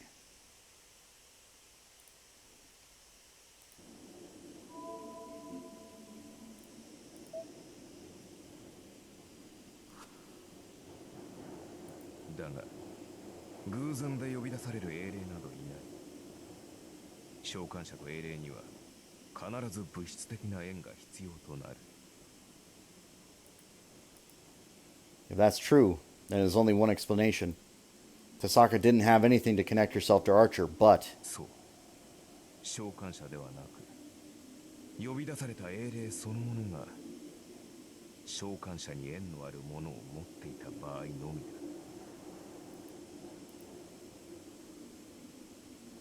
that tiny gem, of which there is only one in the world. Someone saved my life, and I never found out who. But I kept the pendant with me, assuming it must have belonged to my savior. That's the answer. He has Tasaka's pendant, which makes him the heroic spirit, Emiya. My future self. The man standing before me has perfected Shiro Emiya's incomplete abilities and achieved my ideals. The red-clad knight looks down at me from atop the stairs. There's no sign of anyone else around. Only he and I stand here in this hall. Archer, where's Tasaka? あの小娘なら城のどこかに置いてきたが、気に病むのなら急げ。お前が来るのが遅いのでな、先に来た的を信じにくれてやったところだ。 You what? お前との約束は守っている。俺は手出しはせん。他の人間が彼女に何をしようが、俺には関わりのないことだ。まあ、結果は見えているがな。的を信じは遠坂凛に情欲と敵害を抱いている。あれに凛を預ければどうなるかは考えるまでもない。凛に挑発された小僧は我慢できずに口火を切り、今頃は妙なことになっているかもしれんぞ。 My blood boils. How can he talk about her like that? ああ、焦るな坊主。あのお嬢ちゃんなら俺に任せろ。何、すぐに助け出してやる。 Huh? Lancer? マスターからの命令でな。元から俺はあのお嬢ちゃんを死なせないために協力したわけだ。いや、これが思いのほか居心地よくてな。昨日のは悪くなかった。自分の仕事を気に入れるってのは俺にとっては珍しい。 With that flippant remark, Lancer ignores Archer and heads for the western terrace. Lancer. 気にするな。これはあくまで俺の趣味だ。ま、今までいけすかねえ命令ばっかりだったからな。この命令は最後まで守り抜く。そっちはそっちで自分の面倒だけ見てやがれ。 Yeah, take care of Tasaka. Lancer departs with an eye. But then, he stops and turns as if remembering something. おい、何してんだセイバー。お前も来るんだよ。 Saber looks pained.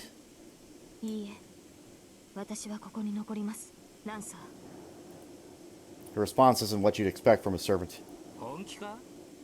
今のマスターはお嬢ちゃんだろう。サーバントが守るべきはマスターだけのはずだが。分かっています。ですがそれでも私はここに残りたい。私はそうかよ。なら好きにしな。 Lancer disappears. The blue-clad spearman easily leaps up to the second-story terrace and disappears down the hallway without another glance. Archer doesn't make any move to stop him. Tasaka seems to have outlived her usefulness to him. I step forward through the rubble. I'm headed for the middle of the hall at the bottom of the stairs. Saber stays where she is. She intends to watch us fight and keeps her emotions in check. 手出しはしないか。それはありがたい。 But she could anyway.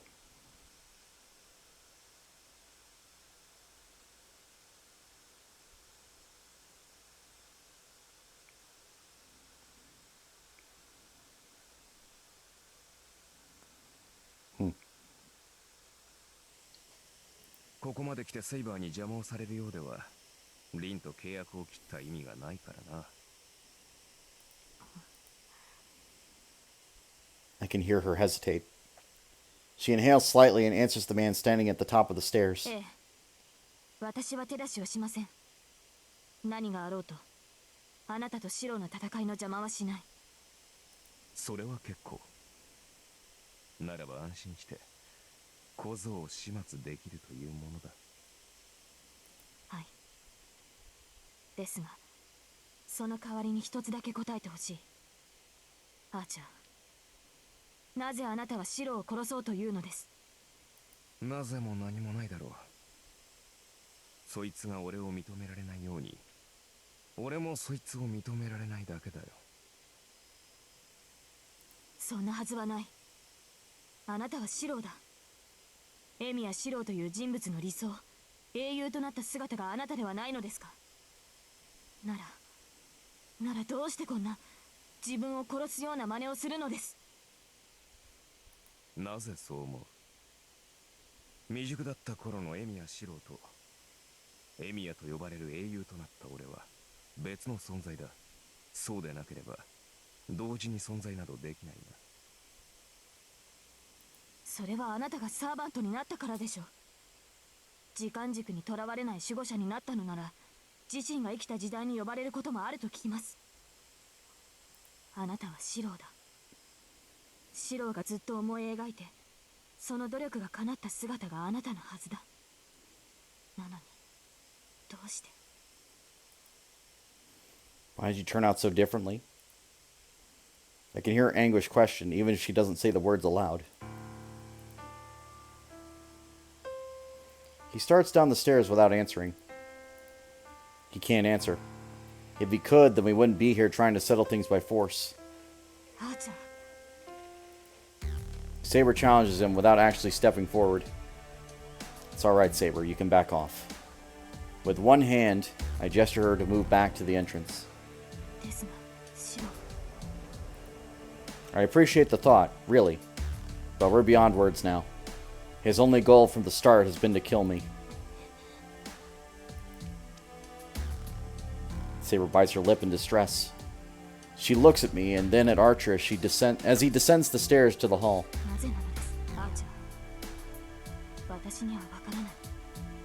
守護者とは死後、英霊となって人間を守るものと聞いた。その英霊がなぜ自分自身を殺そうなどと考えるのか。守護者だ。 Archer stops and looks at Saber emotionlessly. The words seem to have struck a nerve with him. 違うよ、セイバー。守護者は人間を守るものではない。あれはただの掃除屋だ。俺が望んでいた英雄などでは断じてない。 His voice changes. Hatred and scorn tinges his dispassionate tone. アーチャー。俺は確かに英雄だった。エミヤシロという男が望んでいたように正義の味方になったんだ。 A hero of justice. Someone who always does the right thing and doesn't let anyone get hurt. The kind of person Shiro Emiya has always wanted to be, who doesn't retreat from any disaster and saves everyone equally. Is he saying that he achieved that ideal? アーチ確かにいくらかの人間を救ってきたさ。自分にできる範囲で多くの理想を叶えてきたし、世界の危機とやらを救ったこともあったよ。英雄とは遠い昔から憧れていた地位にさえついにはたどり着いたこともある。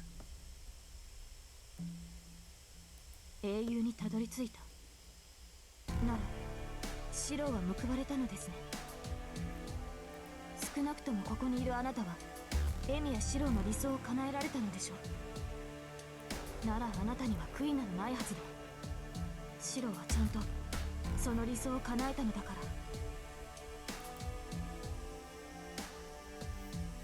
ら。 Her verbal challenge doesn't have much force behind it. She already knows. She's aware that her words are merely wishful thinking. 理想を叶えたか。確かに俺は理想通りの正義の味方とやらになったさ。だがその果てに得たものは後悔だけだった。殺して殺し尽くした。己の理想を貫くために多くの人間を殺して、無関係な人間の命なぞどうでもよくなるくらい殺して、殺した人間の数千倍の人々を救ったよ。 Saber stares up at Archer in shock, almost as if she's looking into a mirror. そんなことを何度繰り返したかわからないんだ。セイバー、俺は求められれば何度でも戦ったし、争いがあるとしては死をとして戦った。何度も思い出せないほど何度もだ。だって仕方がないだろう。何を救おうと救われない人間というものが出てきてしまう。何の戦いを終わらせようと新しい戦いは生み出される。そんなものがある限り正義の味方っていうのはあり続けるしかないんだから。 I wonder who his lecture is directed at. The knight describes his past as he slowly descends the stairs. だから殺したよ。一人を救うために何十という人間の願いを踏みにじってきた。踏みにじった相手を救うためにより多くの人間をないがしろにした。何十という人間の救いを殺して、目に見えるものだけの救いを生かして、より多くの願いを殺してきた。今度こそ終わりだと、今度こそ誰も悲しまないだろうとつまらない意地を張り続けた。だが終わることなどなかった。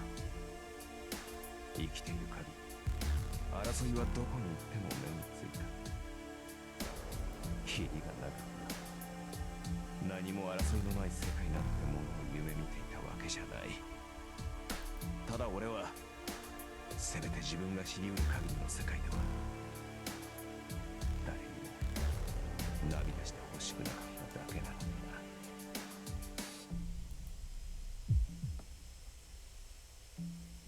Without a doubt, that was my very own dream.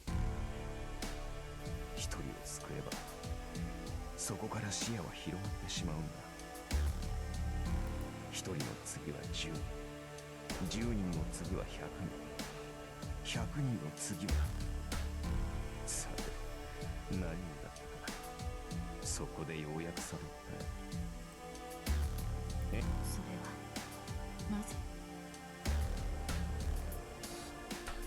分かりきったことを聞くな、セイバー。君ならば何度も経験したことだろう。全ての人間を救うことはできない。国を救うためにほんの少しの人間を見殺しにするなんていうのは日常茶飯事だっただろう。 The Red Knight's words stun Saber into silence, sapping her of the will to disagree.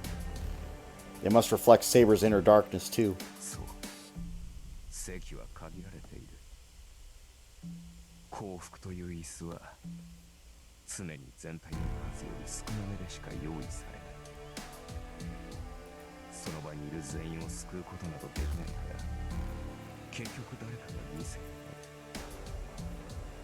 それは被害を最小限に抑えるためにいずれこぼれる人間を速やかに1秒でも早くこの手で切り落とした。それはその男が理想と信じる正義の味方の取るべき行動だ。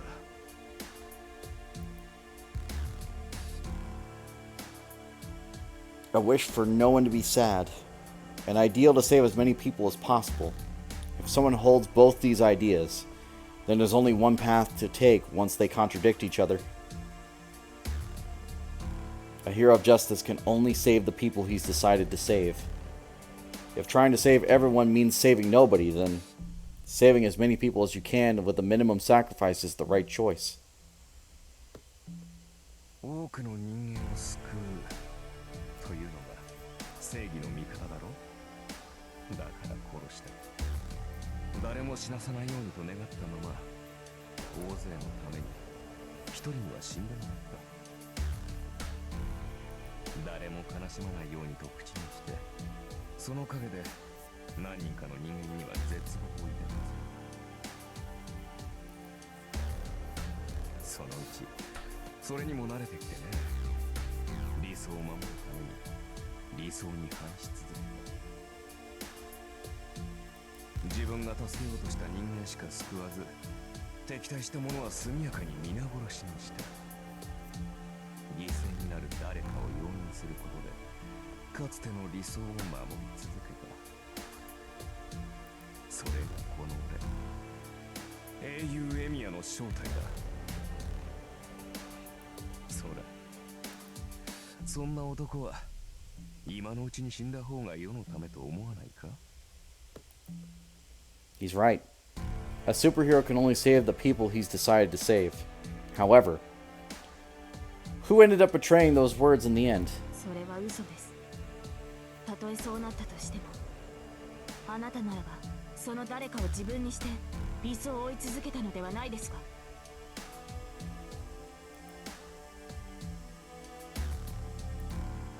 Archer stops again. Just for an instant. A pained frown clouds his face. あなたは理想に反したのではない。守ったはずの理想に裏切られ、道を見失っただけではないのですか。そうでなければ、こんな自分を殺すことで罪を償おうなどとは思わない。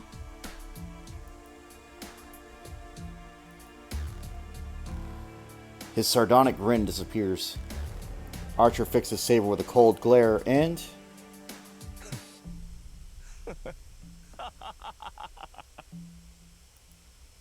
breaks into an uproarious laughter. As if she's just said something hilarious. いや、これは傑作だ。俺が自分の罪を償う。バカなことを言うなよ、セイバー。償うべき罪などないし、他の誰にもそんな無責任なものを押し付けた覚えはない。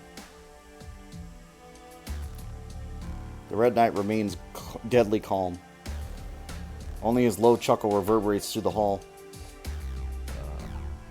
そうだったよ、セイバー。確かに俺は何度も裏切られ、欺かれた。救ったはずの男に罪をかぶせられたこともある。死ぬ思いで争いを収めていれば、争いの張本人だと押し付けられて、最後には公主代だ。そうだ、俺に罪があるというのなら、その時点で償っているだろう。嘘だ、アーチャー。あなたの最後は。まあそういうことだ。だがそんなことはどうでもよかった。初めから干渉してほしかったわけじゃない。英雄などともてはやされる気もなかった。俺はだがそれが叶えられたことはない。生前もその死。 His laughter is gone. Now his words are tinged only with hatred. 守護者とは霊長の存命のみを優先する無色の力だ。力は高きところにあり、人の世が滅亡する可能性が生じれば世に下る。それがただの奴隷であることは知っていた。死後己が存在を守護者に預けた者は輪廻の枠から外れ無と同意になるのだ。それでも誰かを救えるのならそれでいい。かつてのエミヤ四郎はその誓いを守れなかっ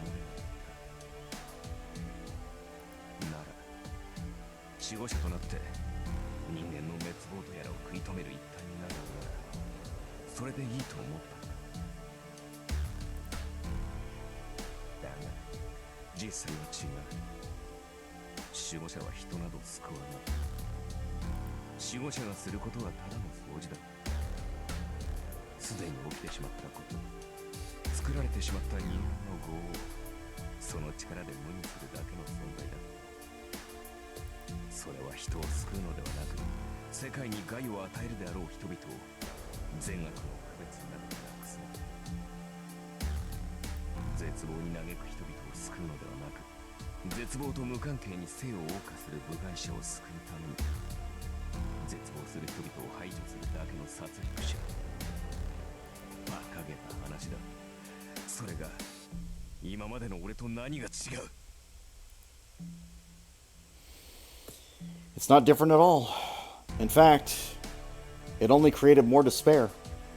He couldn't make his dream come true on his own, so he devoted himself to a greater power. And he still ended up in the same place. He thought that a higher power might be able to grant his wish, but it was just a larger version of what he'd already been doing. アーチャー、あなたはずっとそんなことを。それも慣れたよ。人間は繰り返す。どんな時代でも強者が弱者を奪い尽くすのだ。そしてそれが最も効率のいい繁栄だと思い知らされた。ああ、何度も見てきた。意味のない殺戮も意味のない平等も意味のない幸福も俺自身が拒んでも見せられた。守護者となった俺にはもはや自分の意志などない。ただ人間の意志によって呼び出され、人間が作ってしまった罪の後始末をさせられるだけだったからな。 That's the conclusion he arrived at. An existence that erases the despair others humans make. Guardians don't save anyone. They just erase the existence of people who aren't saved. Over and over. Whenever they see humans do something that causes their own destruction, they show up and burn it all. The man became a hero thinking he could save as many people as possible. But in the end, that wish never came true. そうだ。それは違う。俺が望んだものはそんなことではなかった。俺はそんなもののために勝者になどなったのではない。 The rage in his voice is probably directed at himself. The man that stands before us is a worn-down wreck. The hero Emiya was perpetually shown the ugliness of people he wanted to save. In the end, he felt hatred. Hatred in his past self for valuing the humans who kept taking from each other. 俺は人間の後始末など真っ平だ。だが守護者となった以上、この輪から抜け出す術はない。そう、ただ一つの例外を望む。 His cold eyes gleam with unshakable bloodlust. They aren't looking at Saber. Archer's sole objective is to erase himself. However, ever since he died, he can't erase the original Emiya that exists in a place outside of the time axis. It's impossible to erase someone who's become a guardian.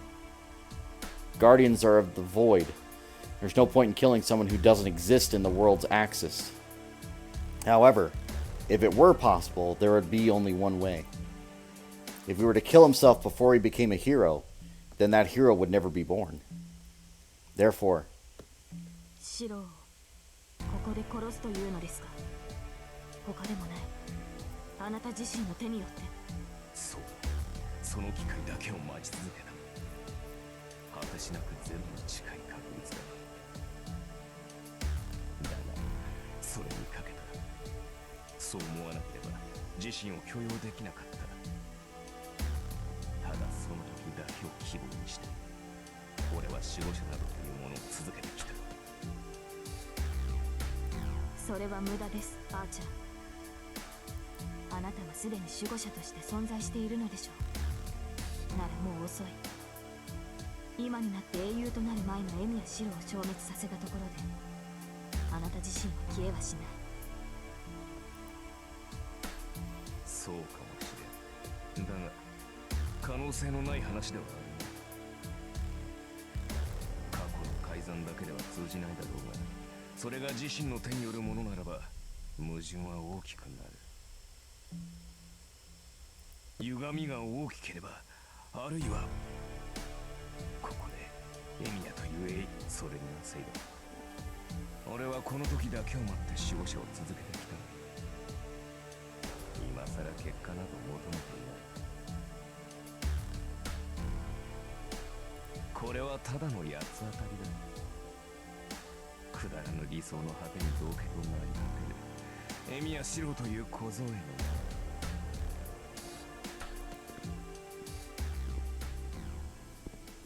And then the Red Knight steps into the small hall that I'm in. Only he and I stand amid the rubble. No obstacles separate us. Our reasons for being here are simple. He wants to kill me, and I can't stand him. So I'm going to kick his ass. I step into the center of the hall. A few more steps and there will be no going back. Before that, Archer, do you regret it? There's one question I need to ask him. 無論だ。俺、いや、お前は正義の味方になどなるべきではなかった。He spits the words out like venom. That's the last push I need. I see. Then we're two different people. 何？ I don't regret anything. No matter what happens, I won't regret this path. That's why I'll never accept you. If you claim to be my ideal self, then I'll strike down those flawed ideals with my own hands. That's how I've lived. I've come this far believing that it was right. It probably is the most pride, like he said. Or mostly pride, like he said. I've lost more than I've gained. But still, Shiro Emiya won't back down. Not even for what he's lost. I advance. The circuit in my back of my mind has already begun to sketch the blueprint. その考えがそもそもの元凶なのだ。お前もいずれ俺に追いつく時が来る。Like hell I will. はあ、それはつまりその前にここで俺に殺されるということか。I step towards my enemy. We're close enough to cross swords now. Neither of us are armed. We're going to go at it barehanded. Shiro Emiya isn't a swordsman. We make swords. So. 分かっているようだな。俺と戦うということは牽制を競い合うということだと。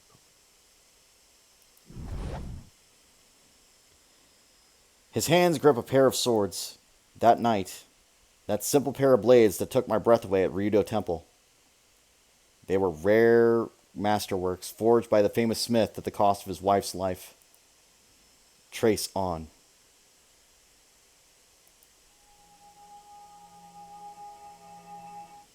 I initiate my prepared blueprint and replicate the swords just by visualizing them. They're so flawed.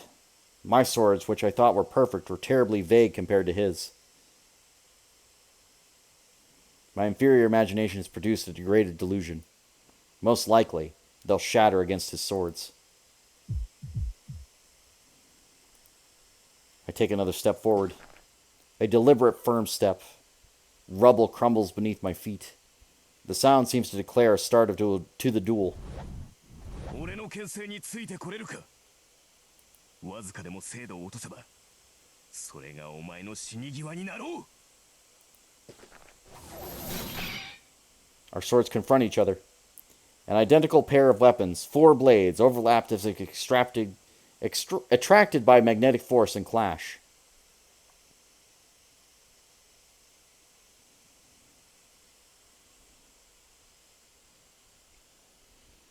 (15-2). This can only be Lancer. He easily tracks down his target.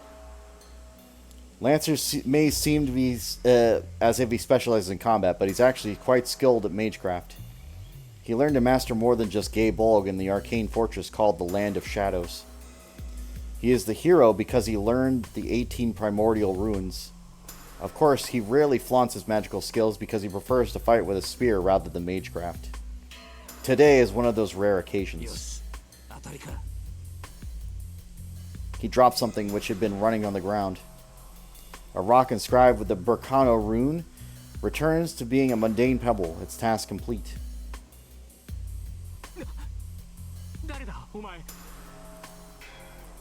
A boy he hasn't seen before stands up in a panic. The shrill voice sounds familiar. Lancer retracts that thought and realizes who this is.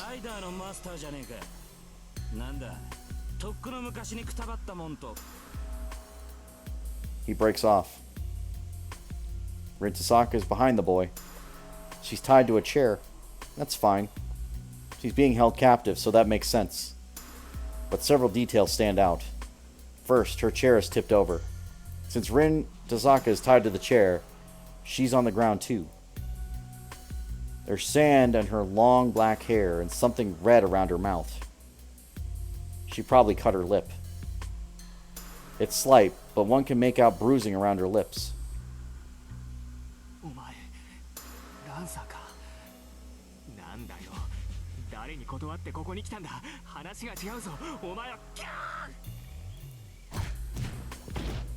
A casual fist plants itself in Shinji Matao's cheek. Lancer's trivial backhand sends the boy crashing into a wall.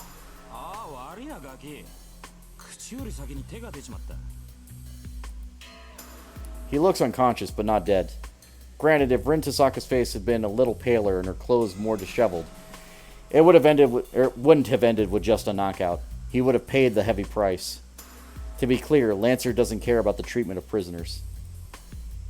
But he doesn't like it when someone else steals his prey. Of course, enemies he kills and women he's fond of both count as his prey. Rin Tasaka wonders aloud from her bound position. Her voice sounds sleepy, as if she was unconscious. Lancer approaches her and with an out-of-place greeting.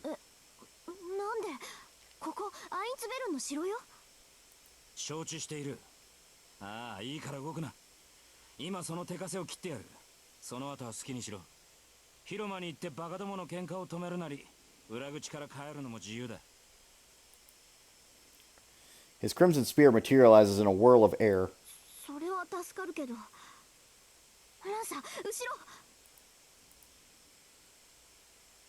Rin's warning makes him turn. Someone even he didn't expect stands there. In the corner of the room.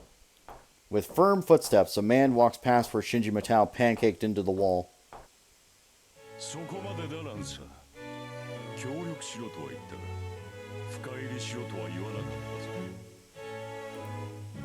Kirei Kodamine, who they thought Castor killed. Rin yelps in surprise. Lancer glares suspiciously at the priest.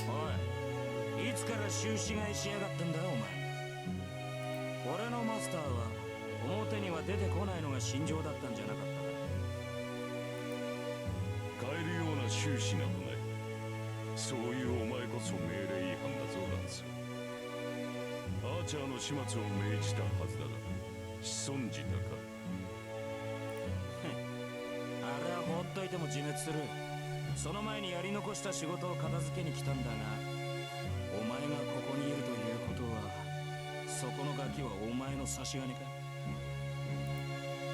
人聞きが悪いな。彼とは協力関係。聖杯を手に入れるため共に認め合った仲だ。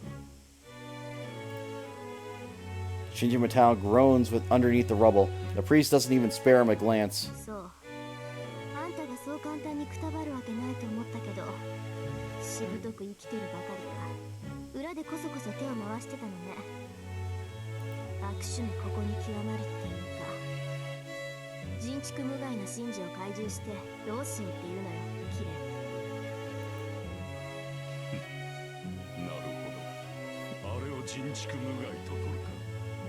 この状況においてもお前は遠さが凛らしい。もう少し出来の悪い弟子ならば惜しむこともないのだ。 The priest chuckles. His expression is that of a priest blessing someone on their deathbed. A chill runs down Rin's back. She realizes what her fate is. The priest looks down at his apprentice of 10 years with a saintly smile. 待てよ、琴峰。その女をどうするつもりだ？教え子を助けたいと言ったお前の言葉は嘘だったのか？ Lancer stands between his master and the girl, glaring. 嘘なものか。彼女はここまで育てた大切な駒だ。10年にわたり欺き続けたのだから、そう簡単にリタイアされてはつまらん。故にお前に彼女の警護を任せたのだ。わずか2日ばかりの延命だったが、親心としては十分すぎるのではないか。 The priest walks past Lancer to look at the girl sprawled on the floor.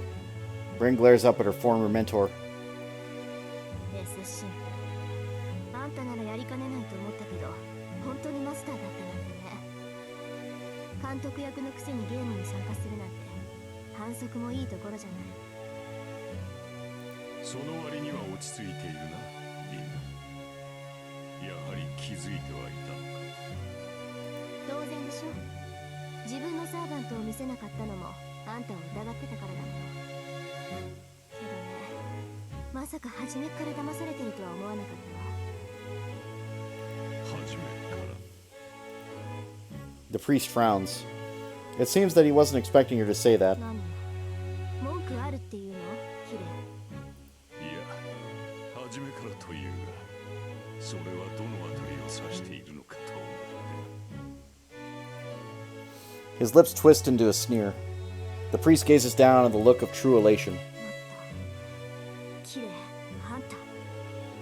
それは今回の聖杯戦争が始まってからか。それともお前が言う初めからとは、前回の聖杯戦争を言っているのか。 Then everything falls into place. Rin's face goes pale, and she stares up at a man who mentored her for 10 years with an incredulous look. そう。殺したのはあんただったんだ。当然だろう。恩師であったからな。騙し討ちはたやすかっ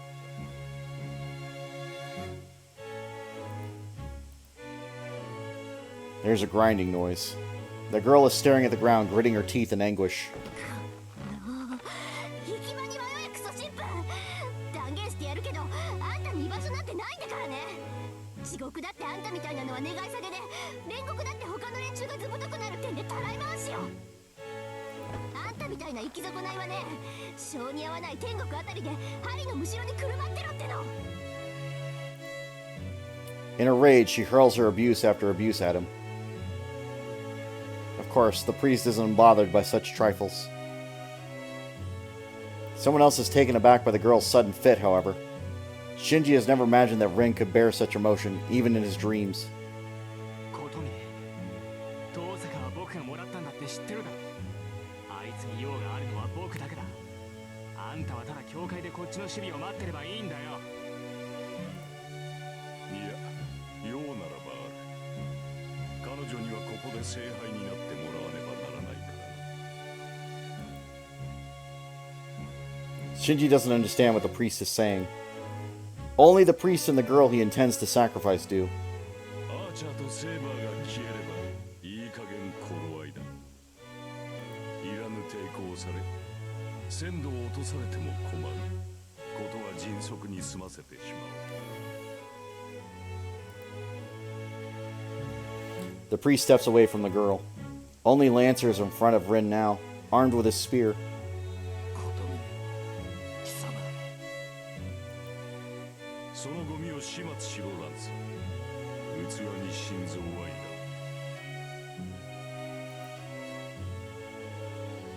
Only Shinji reacts to those words. Rin just glares at the priest, gnashing her teeth. The priest's smile already told her that she was going to die here. She knows that no help is coming, and that no one would hear her even if she begged for help. So she absolutely refuses to snivel. It's the only form of resistance she can offer, and it represents her defiance. She won't give up until the very end. Help might still come at the last possible second, or a miracle might even occur, like something that destroys the entire room, leaving only her intact. ありえない話だけど。 She won't give up, but she knows what is and isn't possible. That's why she isn't very scared. There's just one thing she's worried about. It's awkward to imagine what face he'll make when he comes to save her after she's dead. She doesn't want to make him cry. It pisses her off thinking she'll make him cry. She doesn't know how to apologize for it. Of course, she can't apologize if she's dead, but she still doesn't want to make him cry. 私先にリタイアする。 So she apologizes now, while she still can. It doesn't matter, but at least makes her feel more at ease. どうしたランス。相手は少女。貫くのはたやすかろう。 The priest has no mercy. However, お断りだ。今回のは従えねえ。俺にやらせたかったらその霊樹でも使うんだな。 Lancer answers Rim's enemy with defiance. The priest narrows his eyes. Master and servant glare daggers at each other. And the temperature in the room seems to drop. そうか。仕方あるまい。自分でできることに霊樹を消費するわけにはいかんの。 The priest lifts his left arm. He activates his command spells inscribed on them. では命じよう。自害しろランサー。 The fuck?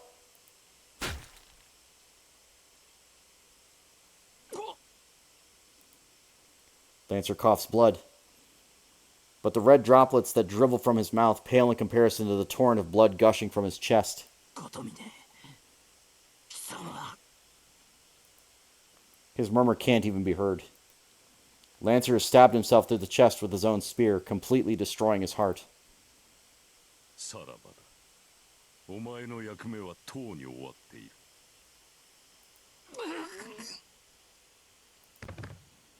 The azure-armored spearman collapses to the floor.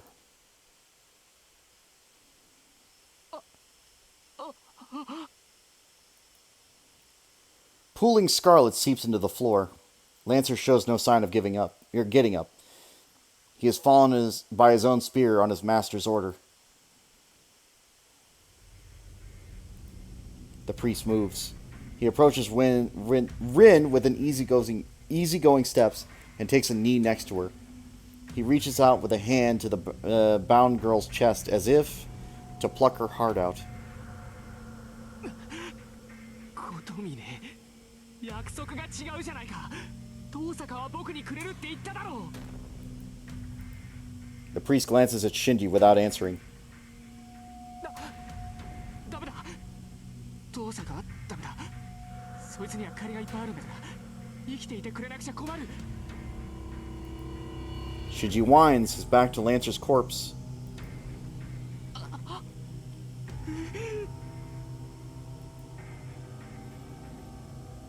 But his protest dies off.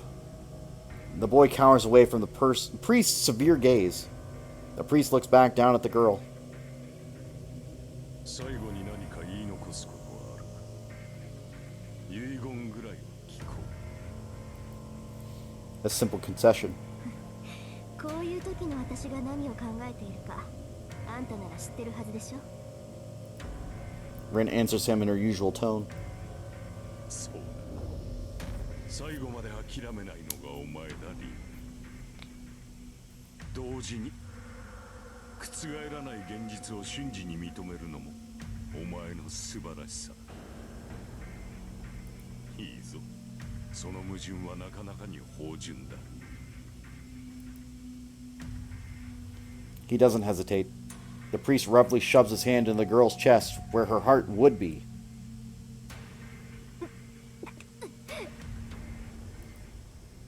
She closes her eyes. There's a stabbing sound. A heart is pierced and blood spills out. The stone room becomes a tomb for yet another dead body.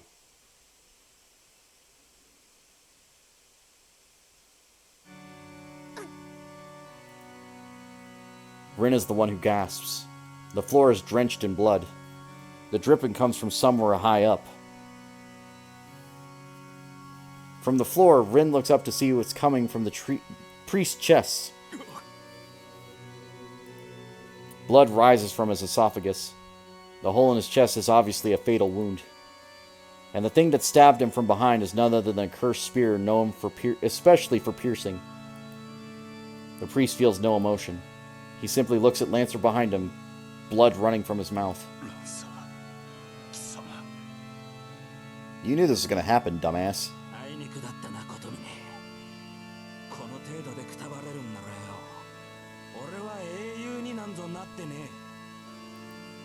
Lancer's sardonic tone clearly sounds like a bluff. There isn't a hint of vitality in it. Without a heart, his body is already starting to fade. He pulls the spear out of Kotomine, who collapses lifelessly to the ground. Trained in the arcane and blessed by divine he might have been, but he is still only human. There is no surviving a thrust to the heart from Lancer's cursed spear.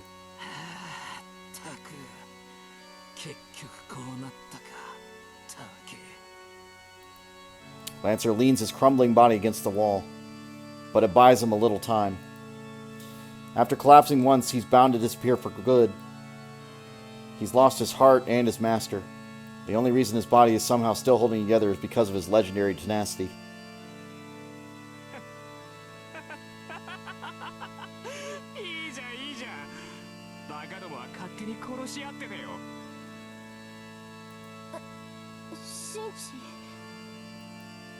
Shinji's cackling brings Rin back to her senses after watching the priest die.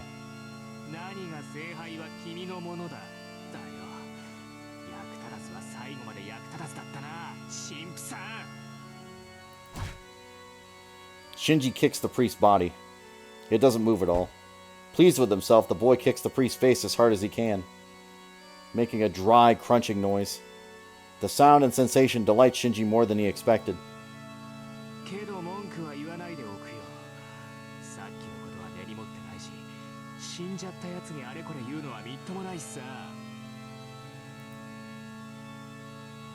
Shinji snickers.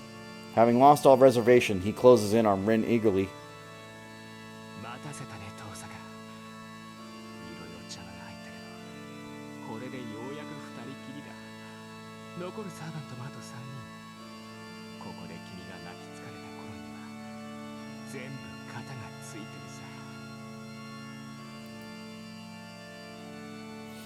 Shinji scrambles forward on all fours like a lizard, looming over Rin.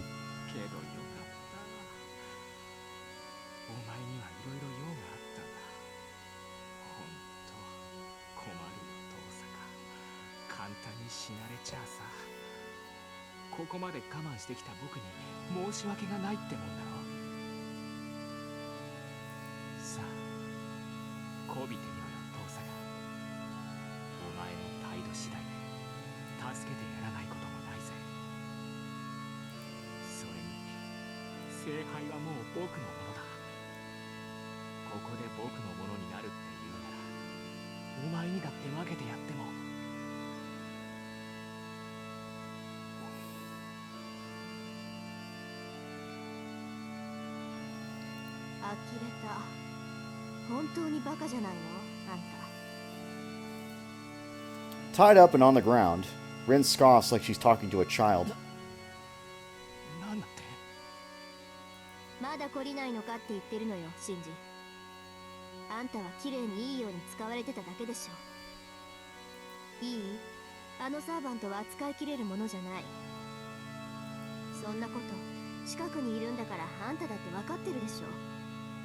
ならいい加減目を覚ましてこんな殺し合いから手を引けっていうの。今ならまだ間に合うのはそっちの方よ。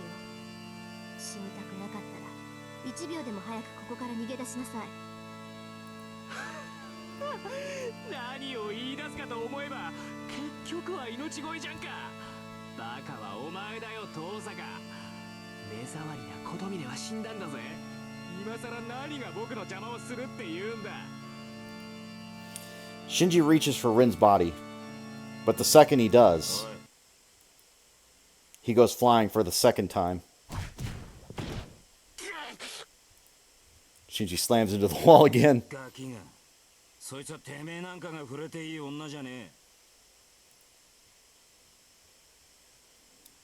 Lancer glances at Shinji and lazily walks over to Rin. え。何死に損ないの分際で僕に意見しようっていうの。 The spearman stops. He turns and faces Shinji. おとなしく寝ていれば苦しまずに死ねたってのにな。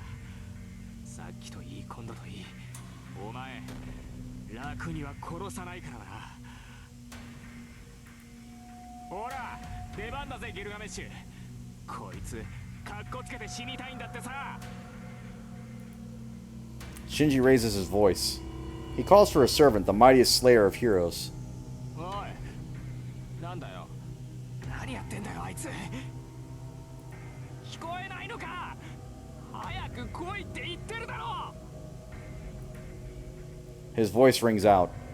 The golden servant does not appear. The bloody blue spearman takes a step towards Shinji. くそくそくそくそ。なんだよお前。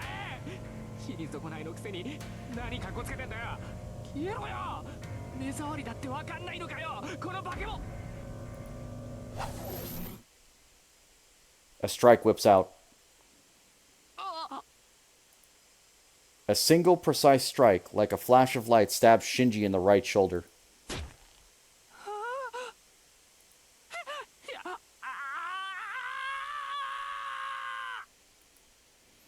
His scream fills the room. Lancer withdraws his spear, looking bored. He puts his face in front of Shinji's. せろ。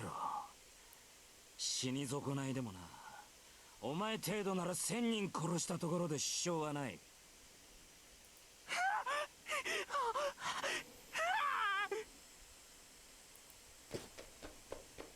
Hugging the wall and cowering away from the spear pointed at him, Shinji leaves the room in a mad scramble. たく無駄な体力使わせやがって。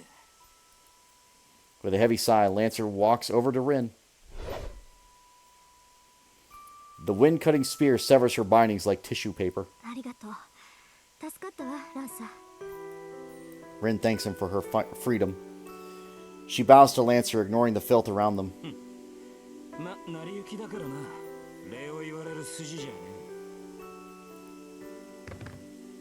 Suddenly, he collapses limply. ランサー Rin can't catch him in time. Lancer's too weak to even lean against the wall now, and he slumps to the ground. His legs won't move. His limbs are already long dead. It seems nonsensical that he managed to stand up, kill his master, and set Rin free. A sudden cough of blood stains his blue armor further. 待ってて、すぐに傷を塞ぐから。 Rin rushes over to the bloody spearman, but he stops her with his hand. 無駄だ。俺のゲイボルクで破壊された心臓は簡単には治らん。大体な、そんな余分なマルカ残ってねえだろうが。けどそれじゃ。まあ気にするな。こういうのには慣れてる。英雄ってのはな、いつだって理不尽な命令で死ぬものなんだからよ。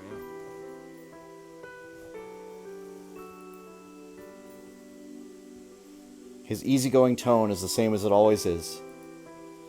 Even seconds away from death, the spearman doesn't change the way he acts. Rin stands up wordlessly. Seeing that, Lancer breathes a sigh of relief, as if a weight was lifted from his shoulders. いやお互いつまんねえ相棒を引いちまったな。そうね。けど私のはつまんないっていうより扱いづらいだけだったかな。違いね。お前のような女が相棒だったら言うことはなかったんだが、あいにく昔からいい女とは縁がなくてな。まったくこればっかりは何度繰り返しても治らねえみてえだ。 He chuckles dryly. And then, さあ早く行け。こいつは俺が連れて行く。お前はお前の相棒のところに戻らないと。 the spearman urges the girl to leave. He prepares Ansys, the fire rune, in his hand. As soon as he inscribes it on the ground and charges it with all his remaining magical energy, it'll burn the entire room to cinders. Rin understands his determination and turns to leave. さよならランサー。短い間だったけど、私もあなたみたいな人は好きよ。 She runs off to the Great Hall. 小娘がもうちょっと年取って出直してこい。 A hearty guffaw escapes his lips. Flame engulfs him. The blaze consumes Lancer and his master's body. Not a trace is left behind. Like a mirage, the crimson spear and azure armor disappear into the flames.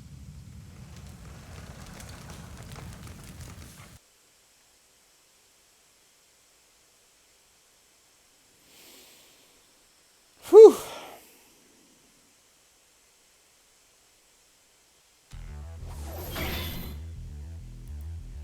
Identical swords clash. Shiro Emi and the man's attacks are completely equal.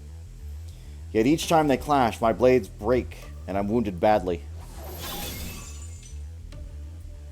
I'm cut deeply by attacks I should have intercepted. His concho shatters my concho and cuts me open in a sidelong slash. I desperately try to avoid the strike, but I can't. The wound isn't fatal, but it lacerates my muscles, and will probably become a critical injury. Damn it. I bite back the pain to try and knock the enemy's Baki out of his right hand. What? He shatters my weapon and blocks me there too. Our swords and skills should be the same, but I'm facing an insurmountable wall. お前の感想と俺の感想が同等とでも思ったか。お前はまだまだ希望コスの想定が甘い。いかにイメージ通りの外見材質を保とうが構造に利がなければ崩れるのは当然だ。イメージといえど筋が通ってなければ瓦解する。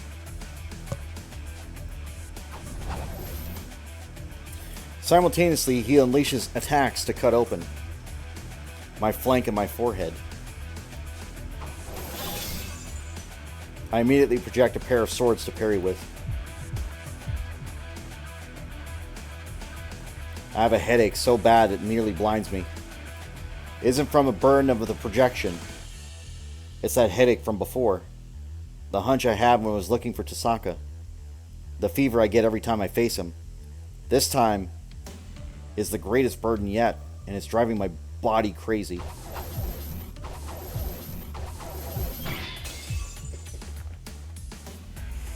I fend off slash after slash. I attempt to cut him down in return. And each time, the red headache burns my eyes. Is the contradiction of Shiro Emiya and the heroic spirit Emiya existing at the same time? Since the moment we recognize each other, my body is felt off every time we make contact. I traced his swordsmanship and even acquired his replication skills. It makes sense that I picked it up quickly. After all, his skills are the most optimal combat techniques for Shiro Emiya, honed over years of experience. How could I not take to them quickly?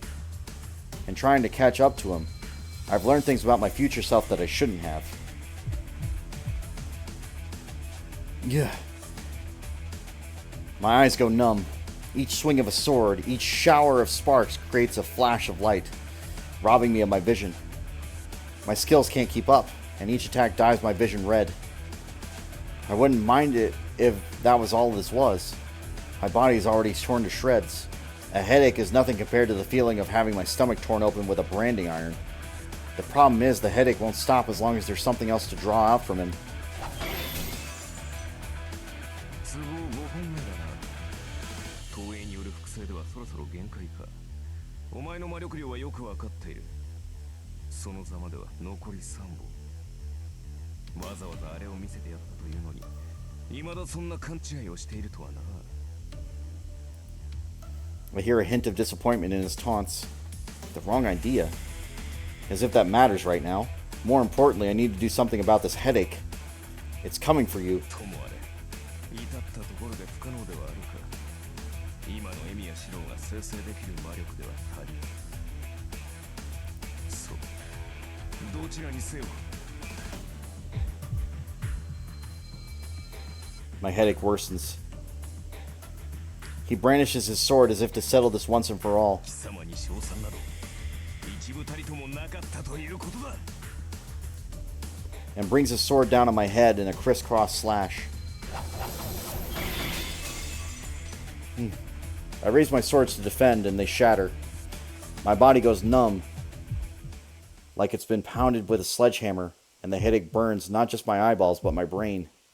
It's flowing in. So, this, right now, is even scarier than the pain. They're his memories. The reason he's changed so much. I'm seeing fragments of events that Shiro Emiya will experience in the future. I don't know if they're right or wrong. I'm sure nobody can be the judge of that. Beautiful things were ugly and ugly things were beautiful. Objectively, there was nothing repulsive about them. So what made him go astray? Sophistry? Misrepresentation? Treachery? Narcissism? Those make up the most of what I saw. I am the bone of my sword. And yet he didn't seem to mind. He swore oaths and had ideals to uphold. He didn't care what he lost. Even if others betrayed him, he believed that there would be a future as long as he didn't betray himself. He never complained or even showed himself getting hurt. Steel is my body, and fire is my blood. Then to the people around him, he was no different from a machine. He was useful to have around, so they used him. They only saw him as a tool. But even a machine can have ideals to uphold, so he accepted being treated as a convenient tool. I have created over 1,000 blades, unknown to death, nor known to life. It wasn't something he could tell anyone else.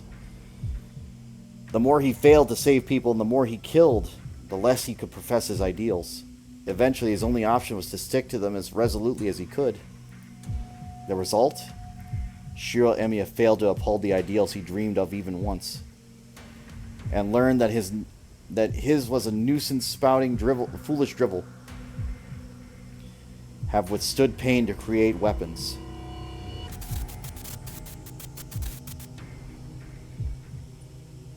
Look, this was his fate. Look, this is where you'll end up. My heart breaks. I don't feel sorry for him. Don't feel sorry for him. Don't feel sorry for him. Don't feel sorry for him. But my heart feels like it's going to break when I know that this path that awaits me. Yet those hands will never hold anything. Everything you believed in. Everything you believe in. After you were shown that it was all a lie and a fanciful dream, you still... We clash again. This time, he comes straight for my heart. Not with the dual swords, but some spine-like sword. Or spike-like sword. Gah! I retreat to gain some distance. I'm holding a sword I replicated in the spur of the moment. I fight against the nausea. What did I just see? Forget it. Forget you saw anything. I just need to defeat him now. I can't afford to dwell on anything else. 計算中前世の自分をこうで憑依させることでかつての技術を習得する魔術があると聞くが俺と打ち合うたびにお前の技術は鍛えられていくようだな Panting, I ready myself for his next strike. となると引き出したものは投影技術だけではあるまいその顔今にも吐きそうな最低の面構えからするとお前も見たな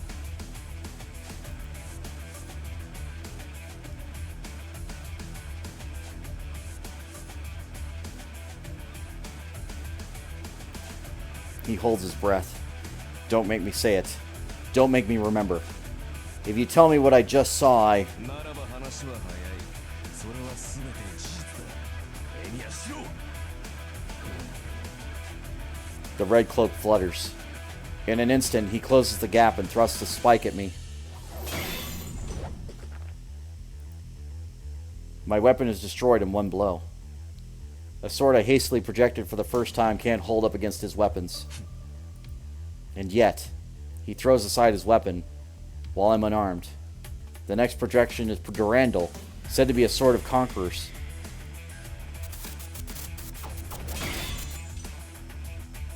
I skip 4 counts and instantly project a replica of his weapon. Of course, my imitation is broken with one attack.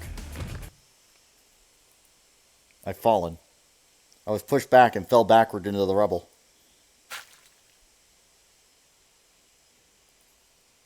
And then I'm surprised. Just that fall was enough to stain the rubble red. Huh? I just never noticed that my body is dead, both inside and outside. そこまでだ叶わないと知ってなおここに現れる愚かさ生涯くだらぬ理想にとらわれ自らの意志を持たなかったまがいそれが自身の正体だと理解した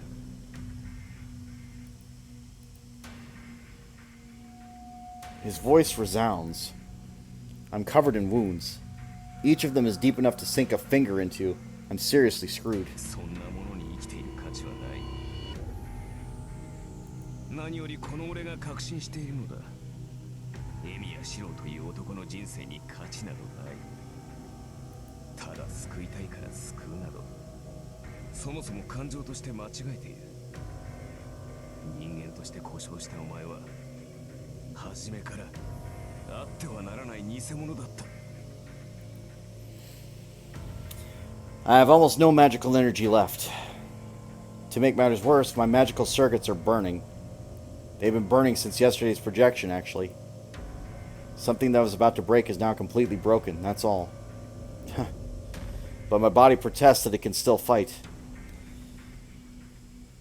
I've just been playing tough, pretending that my broken heart is whole. Ah, so, I need to stand up and beat him. 無駄なこと俺はお前の理想だ叶うはずなどないと今ので理解できたはずだ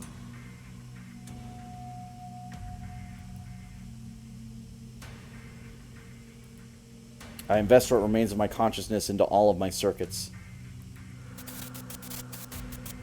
My nerves splinter and scream. Within myself, I weave together 8 counts without skipping a beat. Trace on. I acquire his dual swords. Kansho and Bakuya, the pair of masterworks forged by an ancient smith.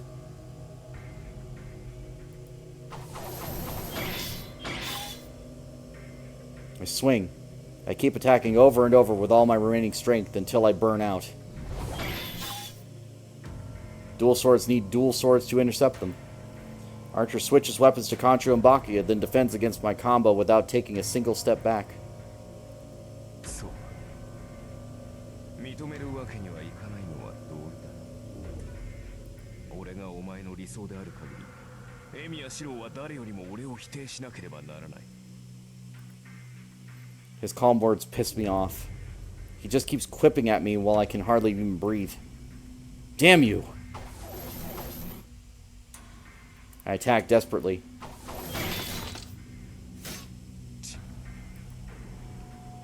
He locks our swords together without parrying me. Gah. I'm pushed back, weapons and all.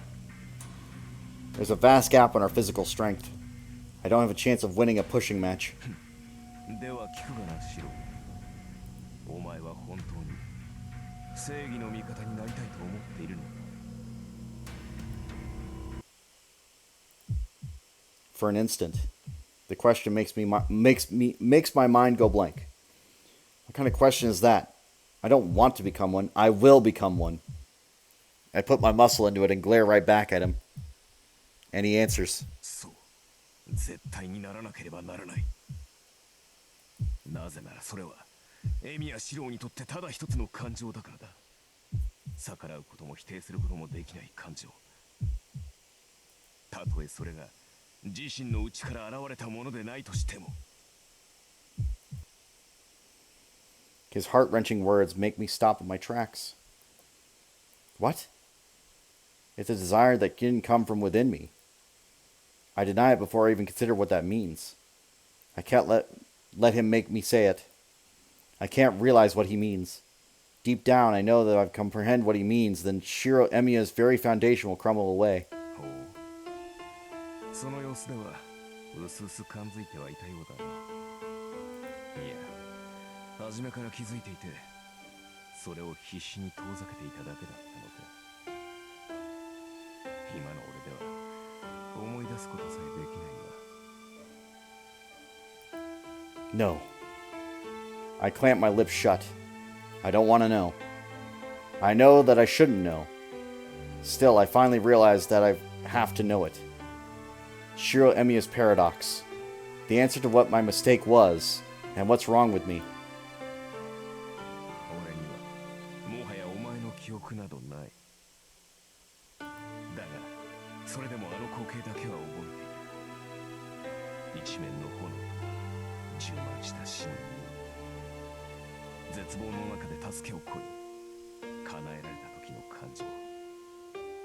エミやキリツグという男の子。 俺を助け出した時に見せた安堵の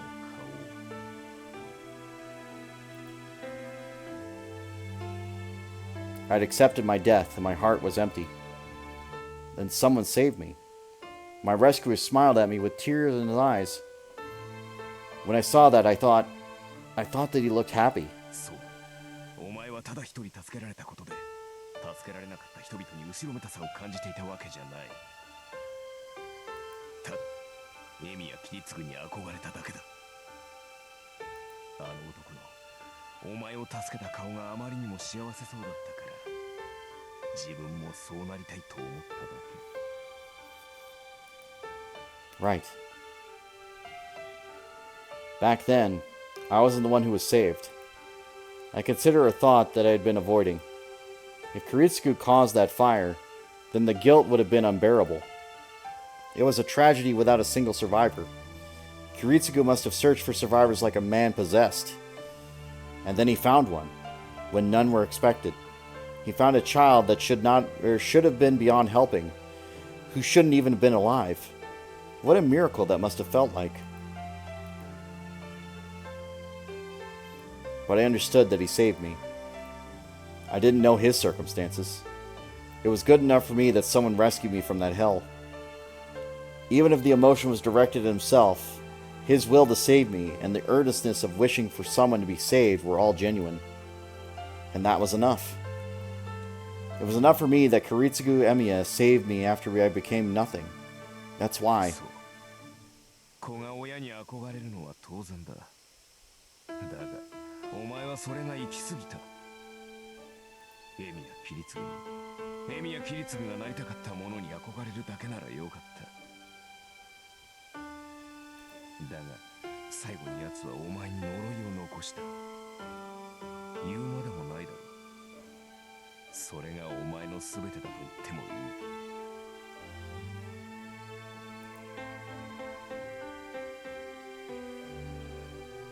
Your dream, huh? That was the answer. A man even emptier than me heard my innocent words and trusted his wish to me in relief and passed away. From that moment on, Shiro Emiya had no choice but to become a hero of justice. My own feelings didn't matter. All I needed to do was become the person I looked up to for the sake of someone I looked up to when I was young. The wish for everyone to be happy was an impossible one, which came from Kuritsugu, not me. 気づいているのだろうシロ。お前の理想はただの借り物だ。エミヤキリツグという男がなりたかったもの、エミヤキリツグが正しいと信じたものを真似ているだけに過ぎない。 I grit my teeth and desperately try to bolster my breaking heart. And yet, 正義の味方だと笑わせるな。誰かのためになるとそう繰り返し続けたお前の思いは決して自ら生み出されたものではない。そんな男が他人の助けになるなどと思い上がりも甚だしい。 his blades cut through the air. His swings, filled with reproach, rained down on me with unprecedented aggression.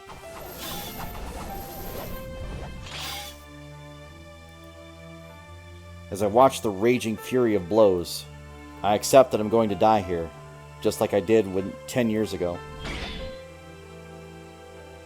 Impact after impact pounds me down. Once beautiful swordsmanship has deteriorated into brute force. My left arm trembles after blocking the strikes. The shock of it broken my fingers holding the sword. I scrounge up every bent of mental focus I have to create a concho and just barely deflect another slash. He's got me. His first assault already pushed me near death. I won't survive this next barrage of blows. Yet somehow, my heart is broken, but my body denies him with all its might. It screams that he's wrong. Like a part of me earnestly feels it's wrong to admit he's right and let myself die here. I look up. My eyes aren't working. They don't see my enemy. They only replay his memories. Within them, there's an image of me huddled like a turtle in its shell, trying desperately to survive. I hear more than the sounds of blades clashing. It's him. With each attack, he berates himself. そう、誰かを助けたいという願いが綺麗だったから憧れた。 I take his sword strikes again and again. Byakuya is broken. Baki is broken. Concho is my last lifeline. 故に自身からこぼれ落ちた気持ちなどない。これを偽善と言わずなという。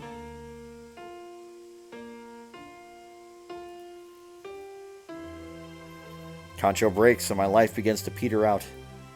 My chest hurts.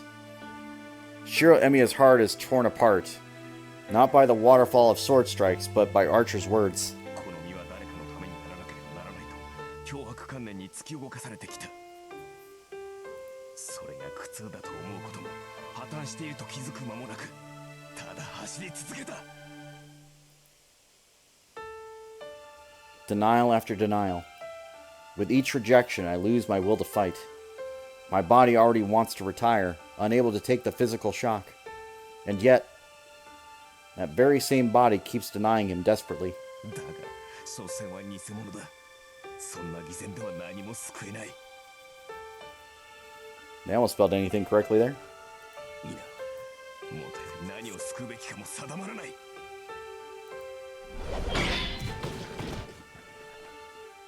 Gah. I'm sent flying. I sail through the air, not unlike during the encounter with Berserker. But I plant my feet. His blow threatened to send me tumbling into the rubble, but I stand my ground with all my might. My body knows. It's stubbornly refusing to fall because it knows that it can't get up again once it does. I plant my broken concho on the ground and use it to support my weight. I pitch forward, nearly falling over, and I can't get up. I brace myself against Concho with both hands, holding onto it like a walking stick. I must look pathetic. From the side, I might even look like I'm kneeling before him. その理想は破綻している。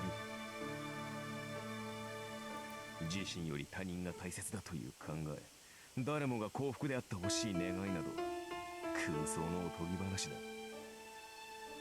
そんな夢を抱いてしか生きられないのであれば、抱いたまま溺死しろ。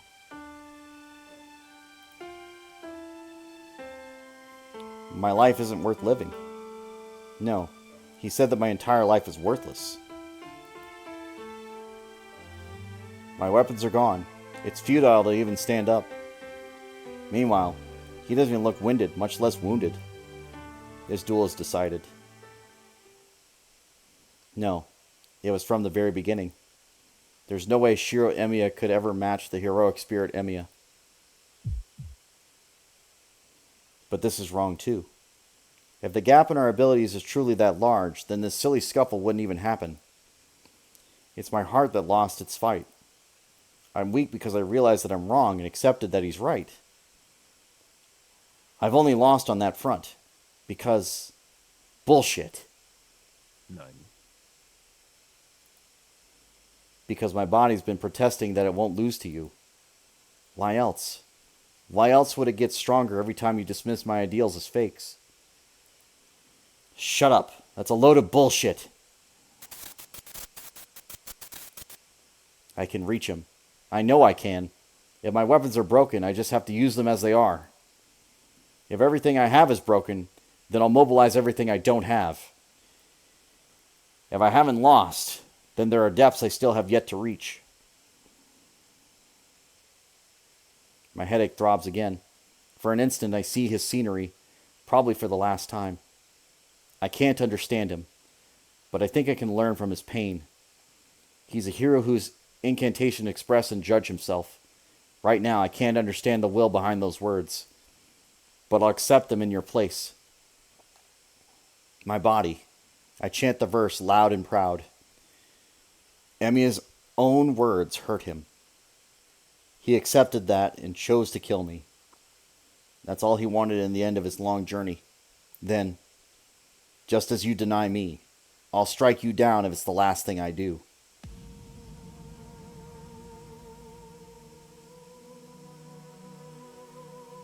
I am the bone of my sword. I whisper it without thinking. I look up. On the verge of death, I stand up to him. I swallow a glob of blood that was blocking my throat. The once fading Yang sword Kancho is cloaked in a concrete image once more. That's right. You say this is a dream? I've always known that. But I've kept believing in it because I think it's right. I followed in Kiritsugu's footsteps because it's a dream. And that won't come true. And an impossible ideal. Even if it never comes true. If I keep running, I'll get close to it one day.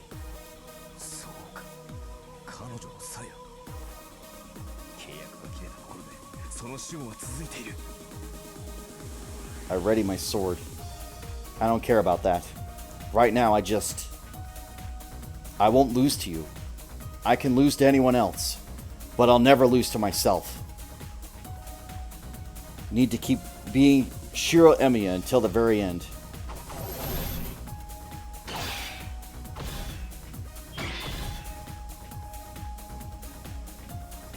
It's an unbelievable fight between swords.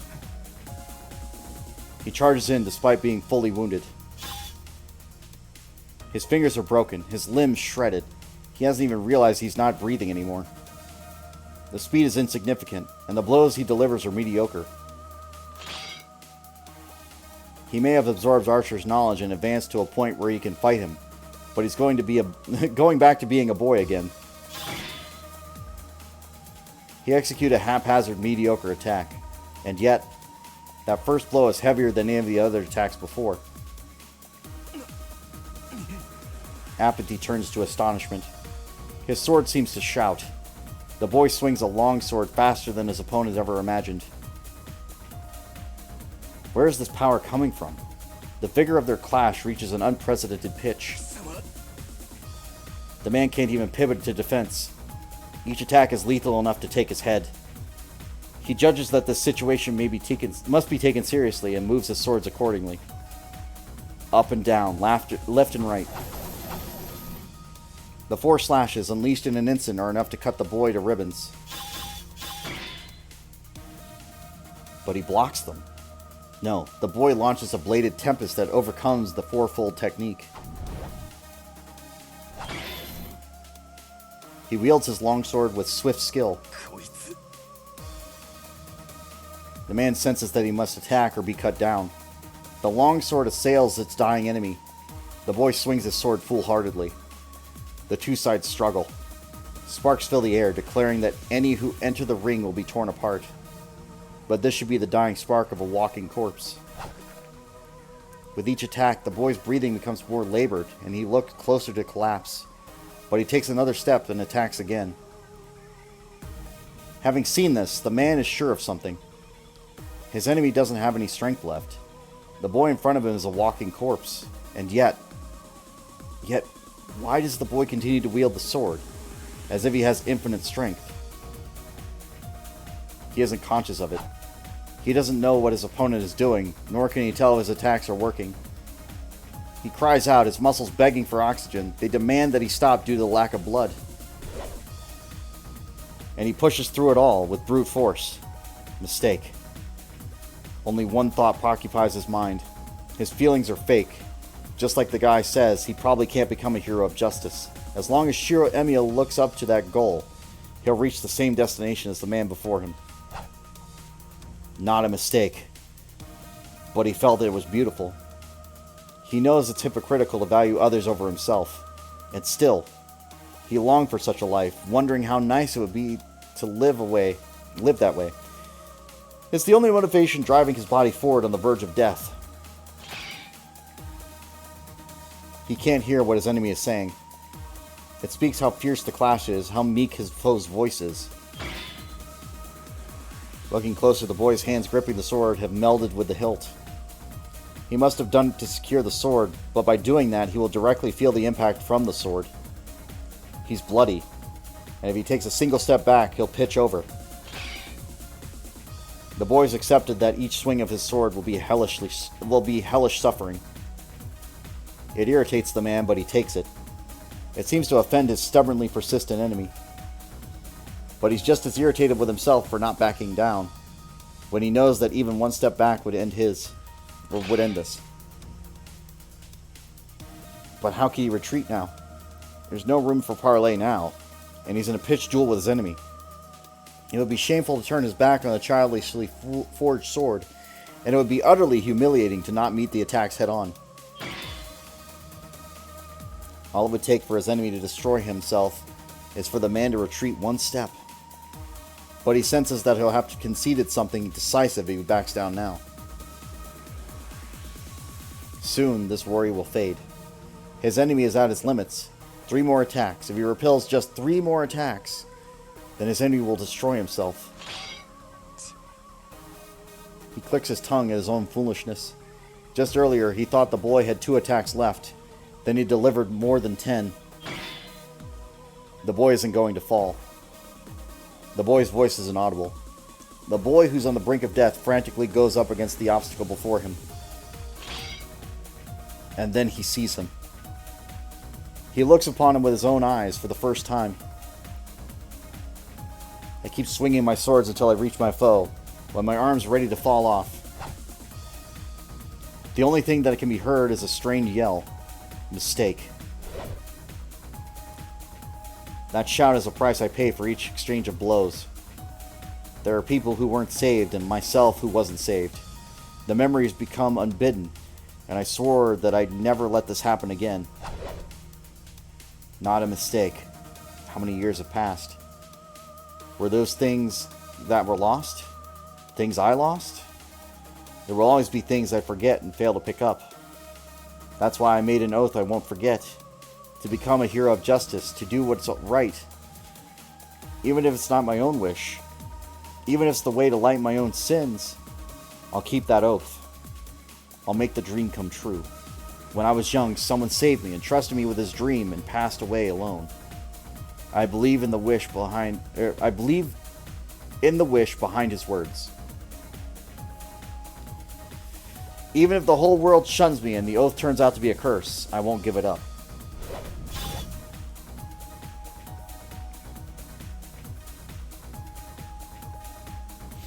And then, the man realizes that there's no end to this spreading conflict. The enemy will not stop. The enemy will not stop on his own. His enemy makes each attack with desperate abandon.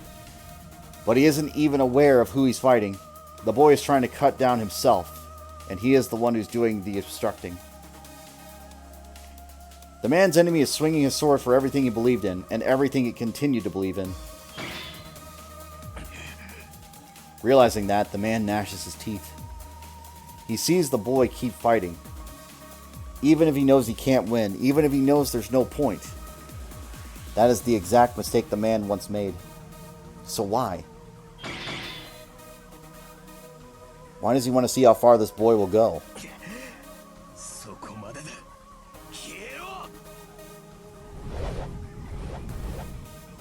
He raises his longsword. The enemy's attacks can no longer be trifled with. He repels the attack and counters with a strike meant to crush the enemy's skull with a certainty. The high-pitched sound of metal. The boy repels what should have been a decisive blow. He couldn't even stop one attack until now, but he's easily defended against a strike delivered with a man's full might. He holds his breath. The enemy flicks his sword and resheathes it in a single large stance. But his eyes, they look straight at him. The impact breaks one of my limbs. My sense of pain isn't numb at all. The pain is enough to knock me out, but I push through it with sheer rage.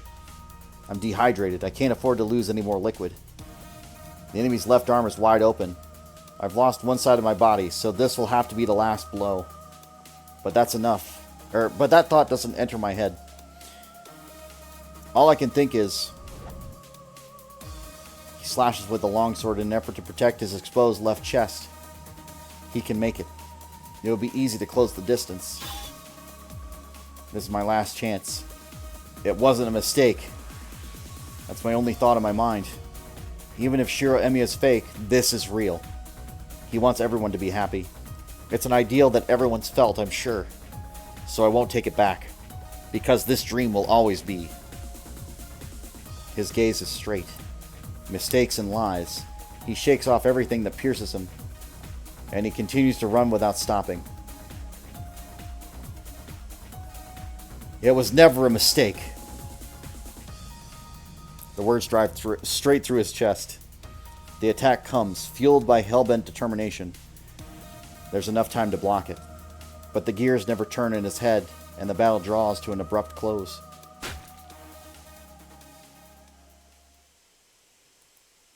Stab. He hears the sound of the blade piercing his chest. The surprised one is, of course, the Red Knight. The boy bet everything on a desperate attack. So he would expect it to defeat his opponent. He couldn't afford to make any other choice anyway. So it is the knight who is surprised. Truly, he wonders why he didn't defend against an attack that would have been easy to stop.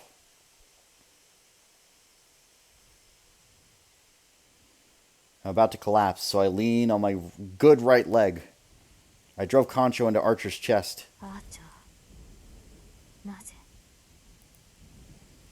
Has she been watching the whole time? Saber asks a question from the entrance to the hall. Archer doesn't answer. Maybe he feels that he doesn't need to, or maybe he doesn't have an answer for her.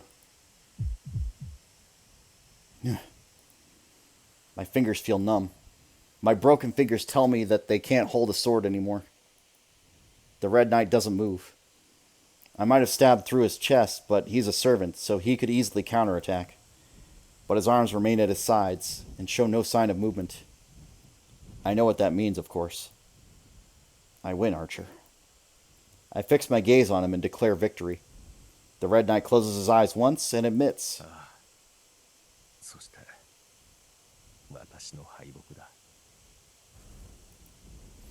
He stares into the distance. His murmurs sound like it was meant to convince himself.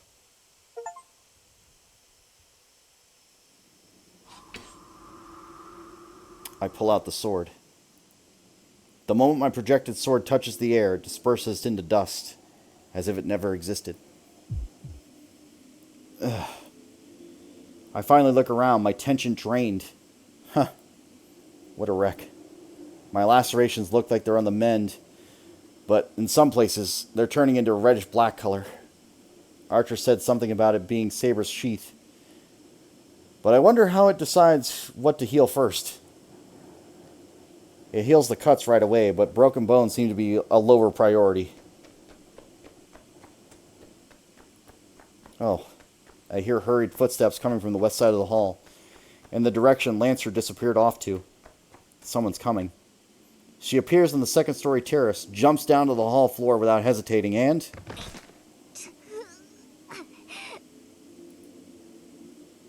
hugs herself from pain of the fall. シロ、無事。あーちゃん、あんたその傷どうしちゃったのよ。Tasaka raises her voice to match the distress with which she has arrived. Lancer rescued her just as promised. Plus, I'm honestly amazed to see Tasaka alive and well. She can't decide if she wants to check if I'm okay or be upset at Archer for getting injured. まったくつくづく甘い。彼女がもう少し非道な人間なら、私もかつての自分になど戻らなかったもの。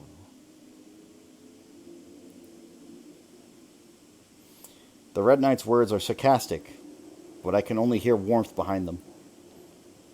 After giving Tasaka a look, he turns on his heel as if to leave the stage. ともあれ、決着はついた。お前を認めてしまった以上、エミヤなどという英雄はここにはいられない。敗者は早々に立ち去るとしよう。He isn't even going to say goodbye to Tasaka? He's heavily wounded, and he doesn't have a master. Is he going to disappear here and return to where the other heroic spirits come? Eh? It all happened in an instant. A lethal attack just as I began to relax around Tasaka. Multiple swords rain down. A torrent of blades comes down to skewer me as I stand around spacing out.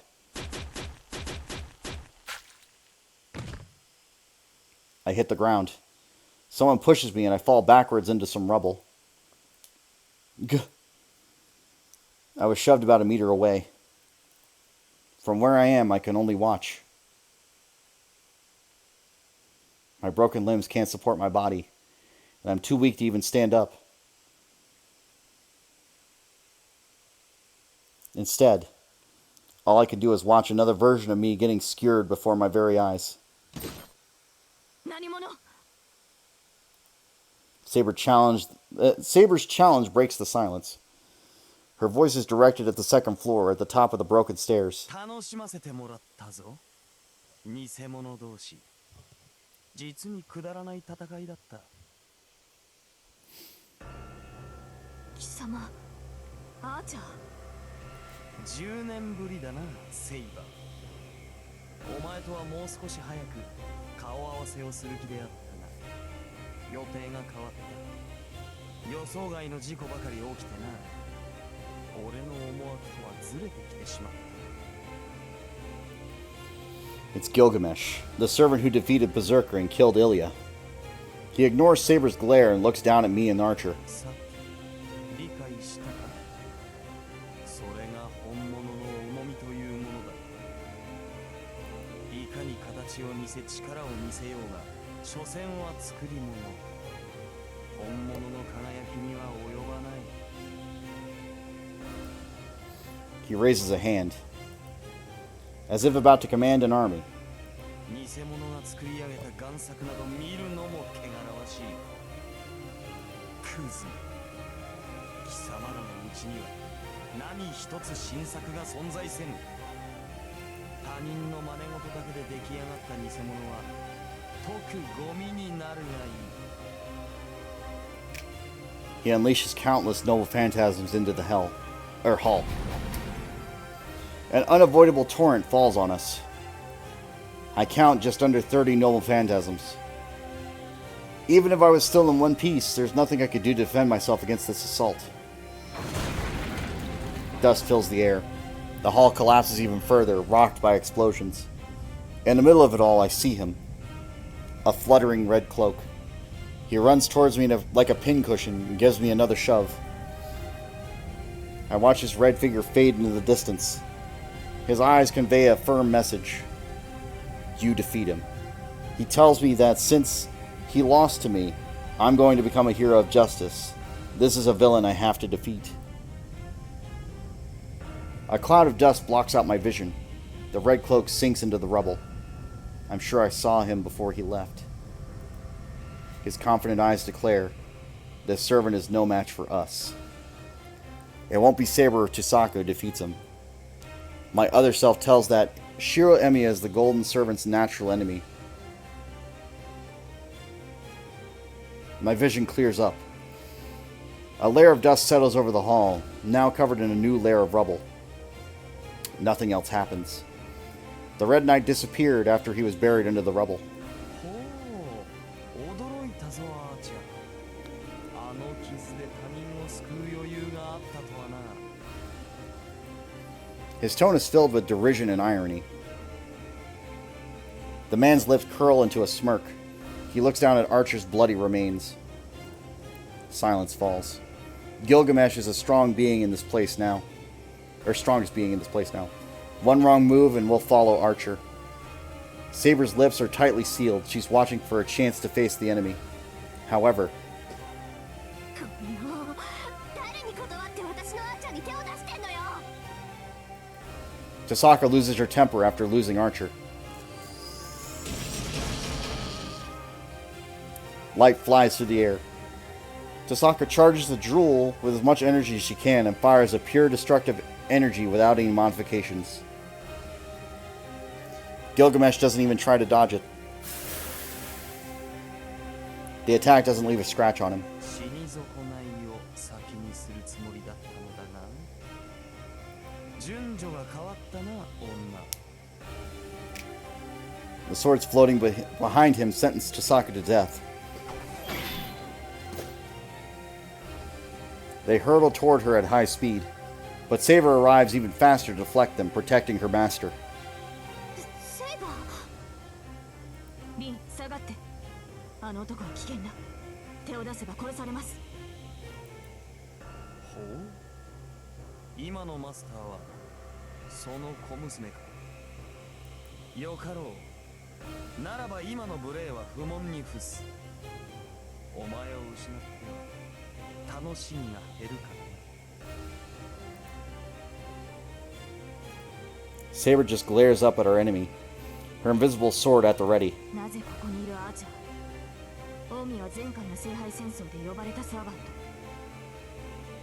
そのあなたがなぜ今回も限界しているなぜも何もあるまい前回の戦いが終わった後我は消えずにこの世にとどまっただけだよ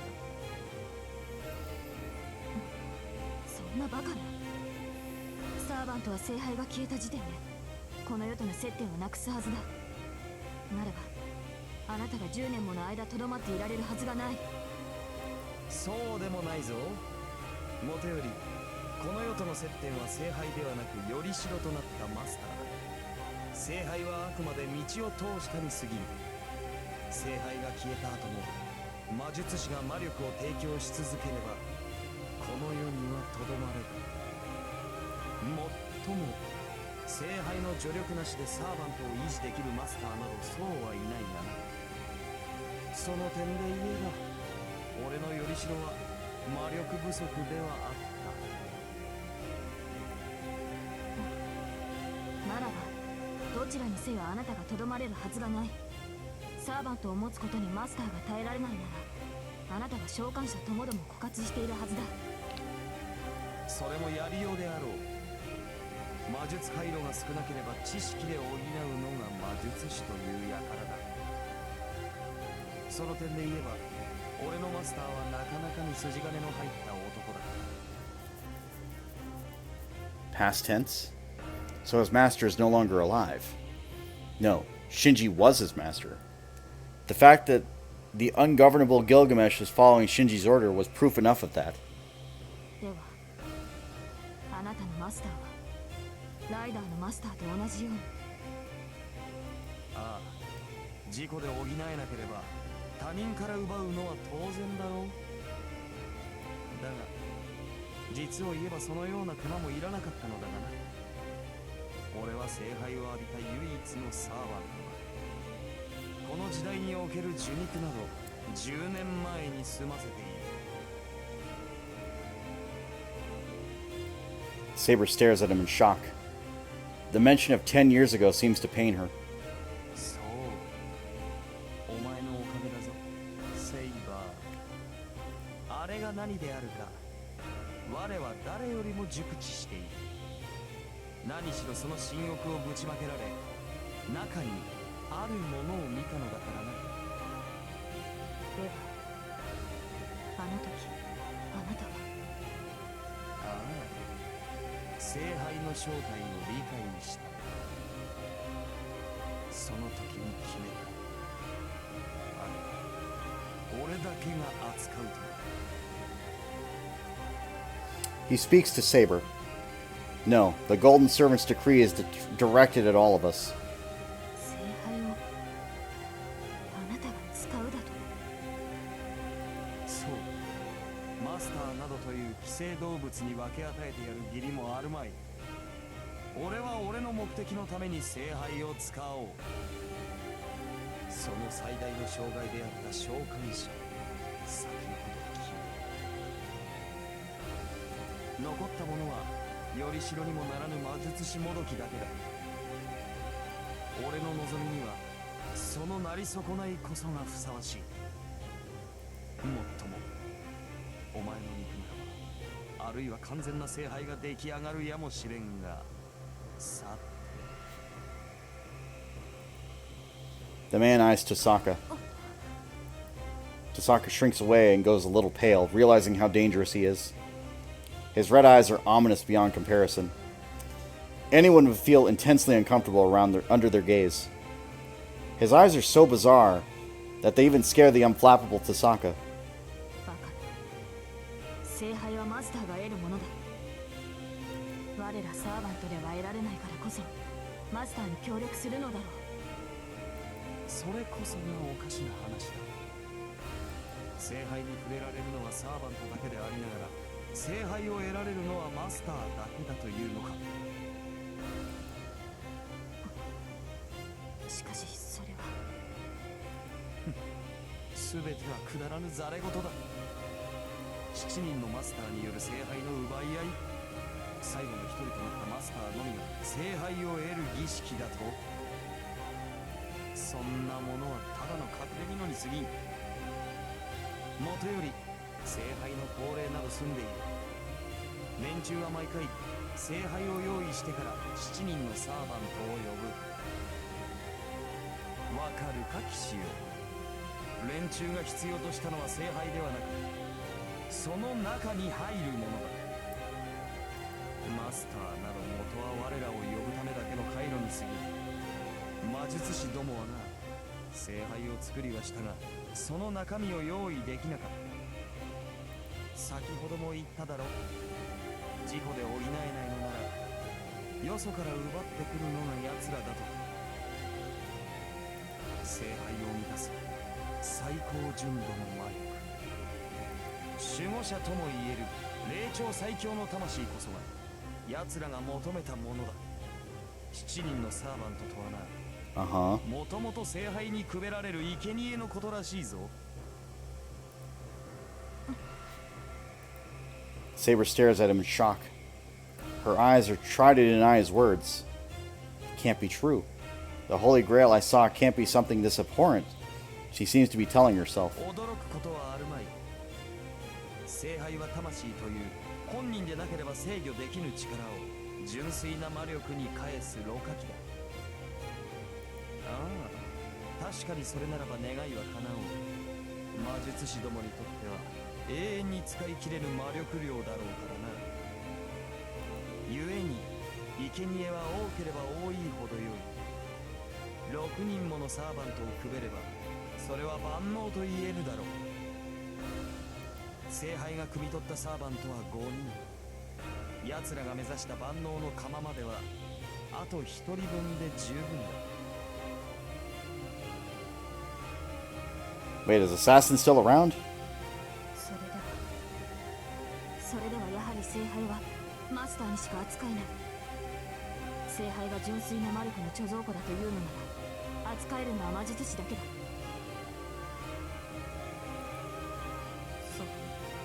そうだ。持ち主となるマスターさえ優れた術者ならきっとあらゆる願いを叶えられるか。たわけ、人間風情にそのような奇跡は与えられる。どれほど強大な力を持とうと自滅するのが人間というものだ。だが安心しろセイバー、この聖杯は本物だ。きちんと7人分の英霊を組み込めば必ず原初に到達する。原初。ちょっと待った。じゃあ聖杯ってまさか。何者かは知らんが、最初にこのルールを敷いた者は間違いなく神域の天才だろうよ。まあしかし俺には関係のない話ではある。俺はそんなものに興味はない。あるのは聖杯の門としての能力だけだ。聖杯が門だと。10年前だセイバー。あと一歩で聖杯を手に入れるという時、俺はお前に阻まれた。聖杯は聖剣によって両断され、こぼれ落ちた者は炎となって町を焼き払った。聖杯の真下にいた俺は当然その本流を一身に浴びたのだ。その時に聖杯の正体を知った。実にくだらぬ、くだらぬが使い道はある。数ある兵器の中でもあれほど殺人に特化したものはあるまい。あれはあのままでいい。万能の釜になどする必要はない。兵器、聖杯がサーバントを持って生み出すものが兵器だというのか、アーチャー。もともと我らとて兵器だろう。あれはそれを突き詰めたものに過ぎん。聖杯とは地獄の門。一度開けば中からは56億もの呪いが溢れ出す。琴峰は言っていなかった。聖杯の名はアンリマユ。 Henri Mayu, yep. その名の通り、すべての人間を食い潰す終わりの泥だと。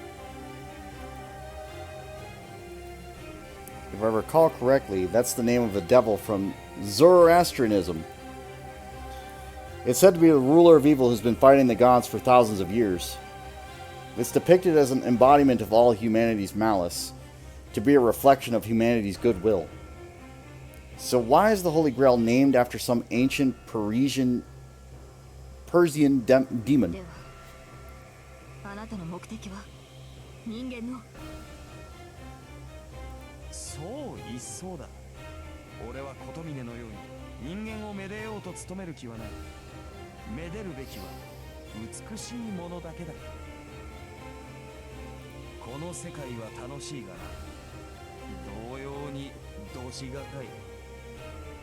凡略の雑種が生を謳歌するなど王に対する冒涜だ。それでは治める気にもなれん。バカじゃないのあんた。何が王に対する冒涜よ。人間が一人もいなくなったらそれこそ王様の意味なんてないじゃない。死に絶えるのならばそれでよい。自らの罪で消え去るのなら生きる価値などはあるまい。俺が欲しいものは雑種ではない。地獄の中ですら生き延びられる者にこそ支配される価値がある。 Basically, anybody who can take on their own sins and still come out on top are the only ones worthy. その点で言えば前回のは落第だったな。あの程度の火で死に絶えるなど今の人間は弱すぎる。 His lips curve up into a smile. For the first time, he looks at me, one of the failures. この世すべての悪とやらが何者であるかは知らん。だが都合が良いだろ。すべての人間に等しく落ちる死の戸が。人より生まれた人だけを殺す底なしの闇。本来俺がすべき仕事を任せるにはふさわしい猟犬だ。 Gilgamesh raises an arm. Noble phantasms float at the ready behind him, awaiting his command. では10年前の続きといこう。あの時はくだらぬゴミが混ざったが、こたびはあのようなゴミはおらん。もっともそれ以上にタチが悪いクズが混ざっているようだが。 All the swords turn to point at me. I try to stand up, but my broken leg won't move the way I want it to. Crap. I can't even block a single one of those swords. Then why did Archer entrust his will to me?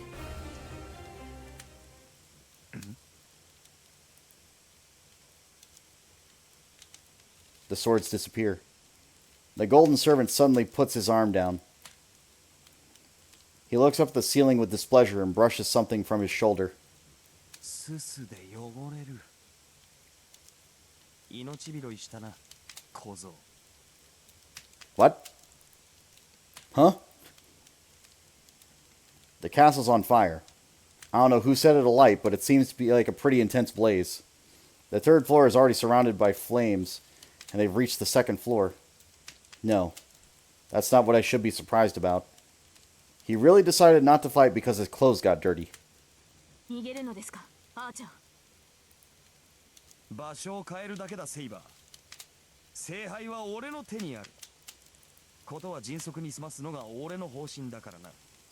早々に聖杯を作り、地獄の穴を開けてやろう。 His blonde hair flutters. Gilgamesh walks towards the terrace that isn't on fire. 取り戻したければ早めにしろ。何しろ今回の聖杯は急増の欠陥品だ。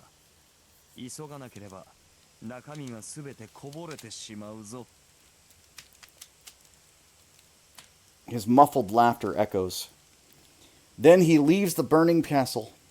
Sparks have started to dance around the great hall, and the ceiling is crumbling by the second.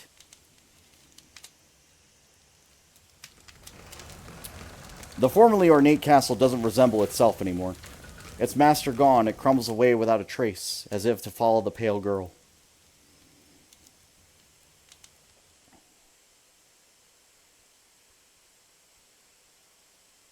Interlude 15-3 Unlimited Blade Works.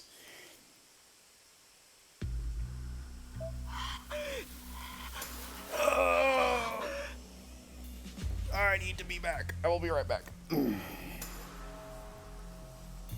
My bladder will not allow me to stand like this. Alright, here we go.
Alright, I have returned.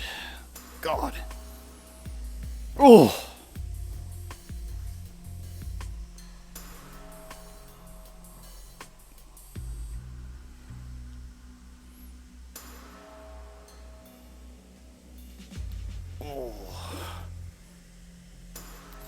You'd think this would be easier over time, but it just gets worse and worse.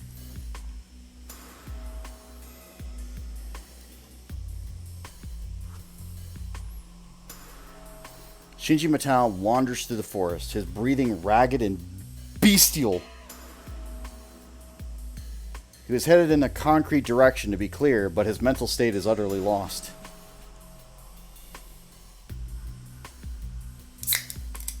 With no objective, all he can do is run. Wandering is the only appropriate word to describe his behavior. くそあと少しあと少しっていうところでどいつもこいつも潰しやがって He pushes tree branches aside with one arm, splashing through the mud. Shinji heads for the forest exit, his blood stains marking his trail. Of course, the shoulder wound Lancer gave him hasn't healed. He's already lost sensation in his right arm. His wound is red and inflamed, and his arm won't move, like a necrotized limb.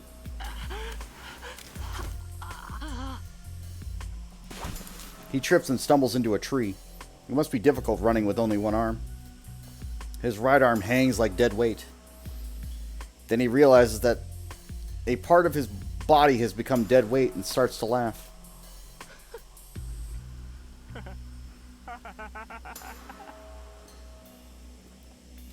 His laugh turns into a coughing fit. It hurts. He feels hot and feverish, perhaps due to the wound. His hazy mind imagines his arm rotting away. Then he starts to hallucinate about all the people around him also rotting away. Not just their arms. All those other idiots should know their place and be hurt even worse than he is. He can't stop laughing. The thought makes the pain slightly more bearable. He has a real purpose now. His first goal is to gather arms. He'll take arms from everyone, no exceptions. そりゃいいじゃあ一番初めは決まってる The girl who wouldn't do what he said. She's the one he likes the most. And he can't stand the thought of her looking prettier than him. 待っててよどうさかすぐに僕以下にしてやるからさ Shinji mumbles a laugh, then looks up.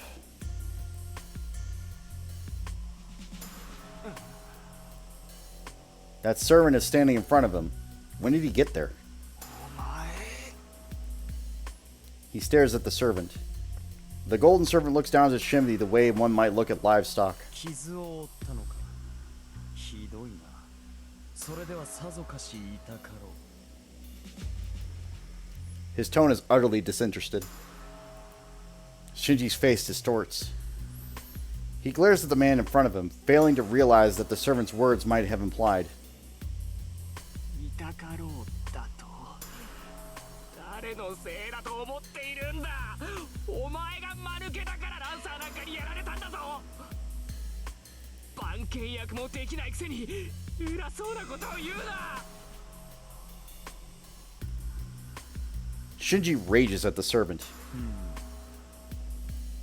The golden servant nods, unconcerned. その傷はランサーにつけられたのかではあのマスターを逃がしたのは奴だったああそうだよお前がグズだから遠坂を逃がしちまったんだあんな死に損ないに取られるなんて思い出しただけで吐き気がするそうかそれは残念だ何落ち着き払ってんだよ遠坂がいなけりゃ聖杯が手に入らないんだろさあお前のせいで全部台無しだ分かってんのかよこれからどうすれば安心しろ予定に狂いはない聖杯は作り出せ The servant speaks emotionlessly. Shinji doesn't realize that the servant's red eyes aren't even looking at him. どうやっていくら聖杯があってもその器がないとできないって琴峰も言ってたじゃないか。あのガキの心臓だけじゃ意味がない。あれは優れた魔術回路につなげないと聖杯にならないんだろ。 Shinji approaches his servant and berates him for his incompetence. The golden servant nods again. だから問題ない。よりしろになるマスターならここにもう一人いるじゃん。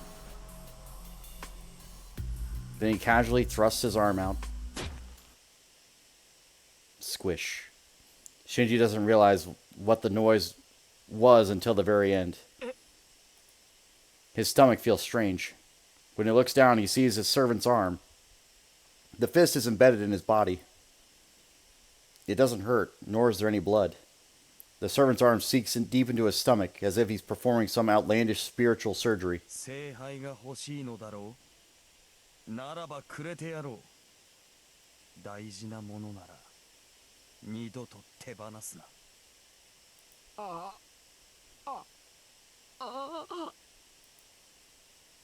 Blood vessels swell. He feels something alien swarming and writhing inside him. And then, he ceases to be Shinji Matao.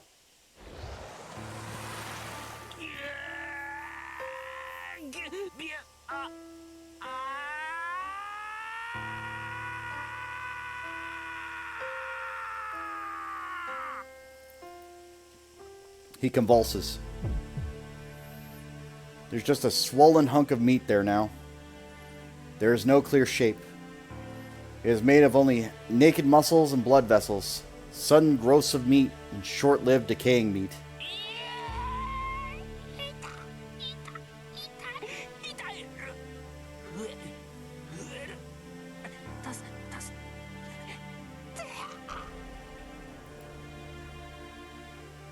His mind breaks, unable to withstand the discomfort of something wriggling inside him and the pain of endless growth and decay.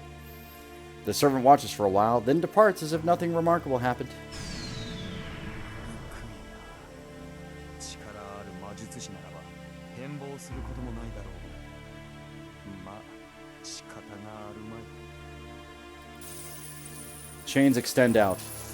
The chains of heaven appears in midair and bind the infinitely expanding and rotting mass of flesh. Currently, it's teetering between growth and decay, but the Holy Grail should quickly learn how to use its host. Once that happens, the growth should greatly exceed the decay. At this rate, the Holy Grail will soon be complete. ゲテモノの方が味は良い。何よりお前ならばふさわしい泥を吐き出すだろう、シンジ。 The servant chortles. In his shadow, the mass of flesh repeats, "Help me," in a no longer human voice.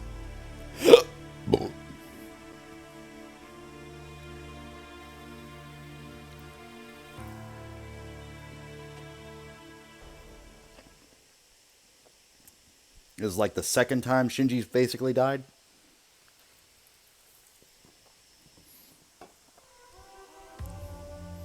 シロ、傷はもう痛まないのですか？ Oh, this? Right. It should be okay.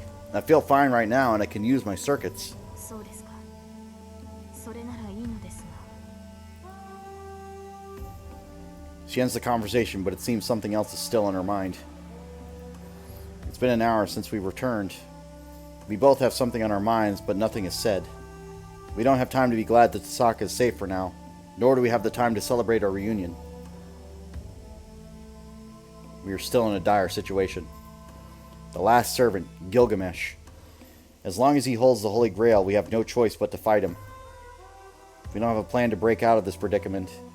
The more we think about it, the more we are hit with a feeling of despair.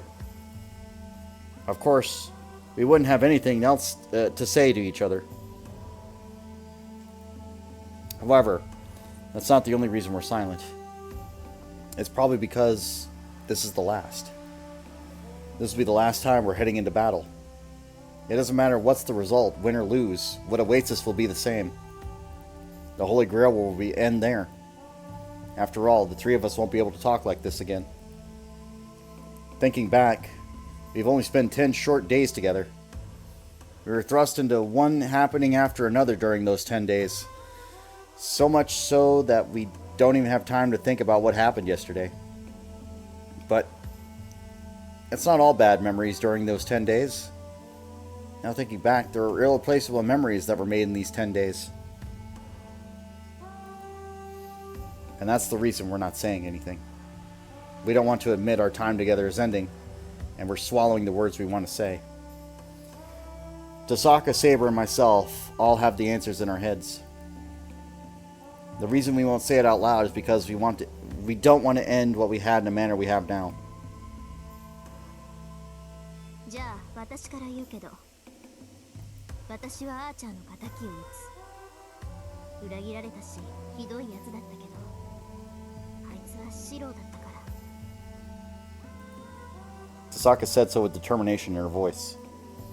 We will face Gilgamesh. She has said it clearly that we will end this fight. シローはセイバーにはどうしたって付き合ってもらうけど、マスターじゃないあなたには無理強いできない。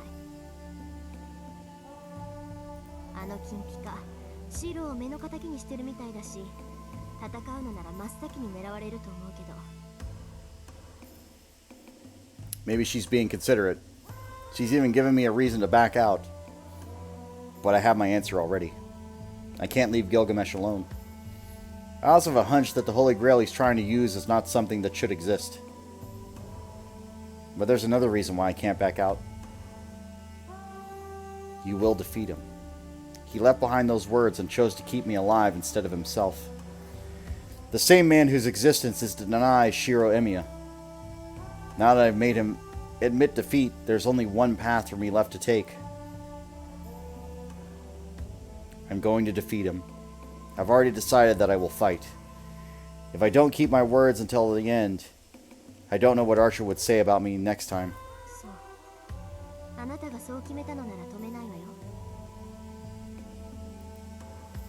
Thank you. Besides, I can't leave the Holy Grail alone. If the Holy Grail does exactly what Gilgamesh described, then it's better if we destroy it completely, so that the same event doesn't happen again. Saber has been fighting for the sole purpose of gaining the Holy Grail. The hesitation and regret are not something to be easily erased. Even then. 承知しています。聖杯がギルガメッシュの言う通りのものならば、それはこの世にあってはならないものです。She agrees to our plan by sacrificing her own wish. Alright. I stand up from the floor and start walking towards the kitchen. I reach for my equipment in the kitchen. I put on my apron and roll up my sleeves, getting ready for a different kind of battle. シロ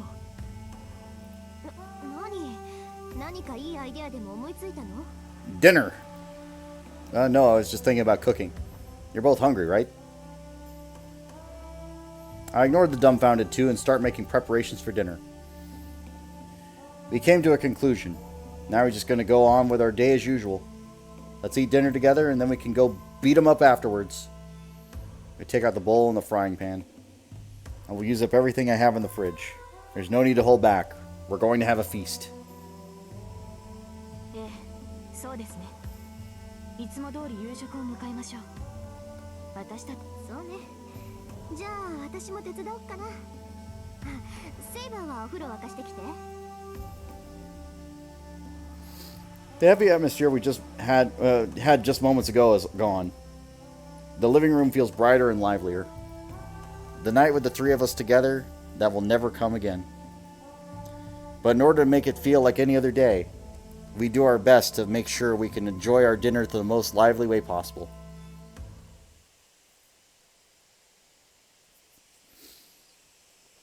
And after we finish and clean up our Western and Japanese mixed-style dinner, we resume our strategizing session. では、リンは竜道寺に聖杯があると。ええ、前から今回の恒例場所は竜道寺だと睨んでたのよ。キャスター対策で監視役の使い魔を放ってたんだけど、それもついさっき潰れたし、あの金ピカ竜道寺に陣取ってると見て間違いないわ。竜道寺ですか。厄介ですね。あの山には山門からでしか侵入できない。当然ギルガメッシュも山門で待ち構えているでしょう。Uh huh. そうね。けど逆に言えば位置が特定できて助かるわ。あいつも厄介だけど、聖杯の召喚を止める方が先決だもの。セイバーにはあいつの足止めをしてもらって、その隙に私たちで聖杯を壊すっていうのが理想でしょうね。 Wait, don't we need Saber to destroy the Holy Grail? We won't be able to even touch it. そうね。私たちに呼び出された聖杯を壊すことはできない。けどその前に聖杯の器を壊すことはできる。正確には聖杯が発動する前に停止させるってことだけど。What do you mean by stop the Grail? Hang on.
What do you mean by stop the Grail? Sorry about that.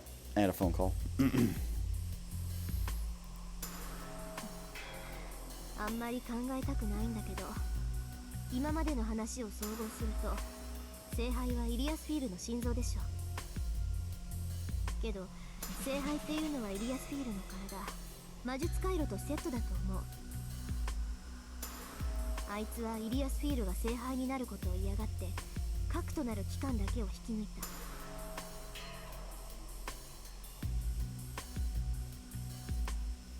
とするとね、聖杯として機能させるためにはもう一度魔術師の体に埋め込まないといけない。残ったマスターは私とあと一人だけ。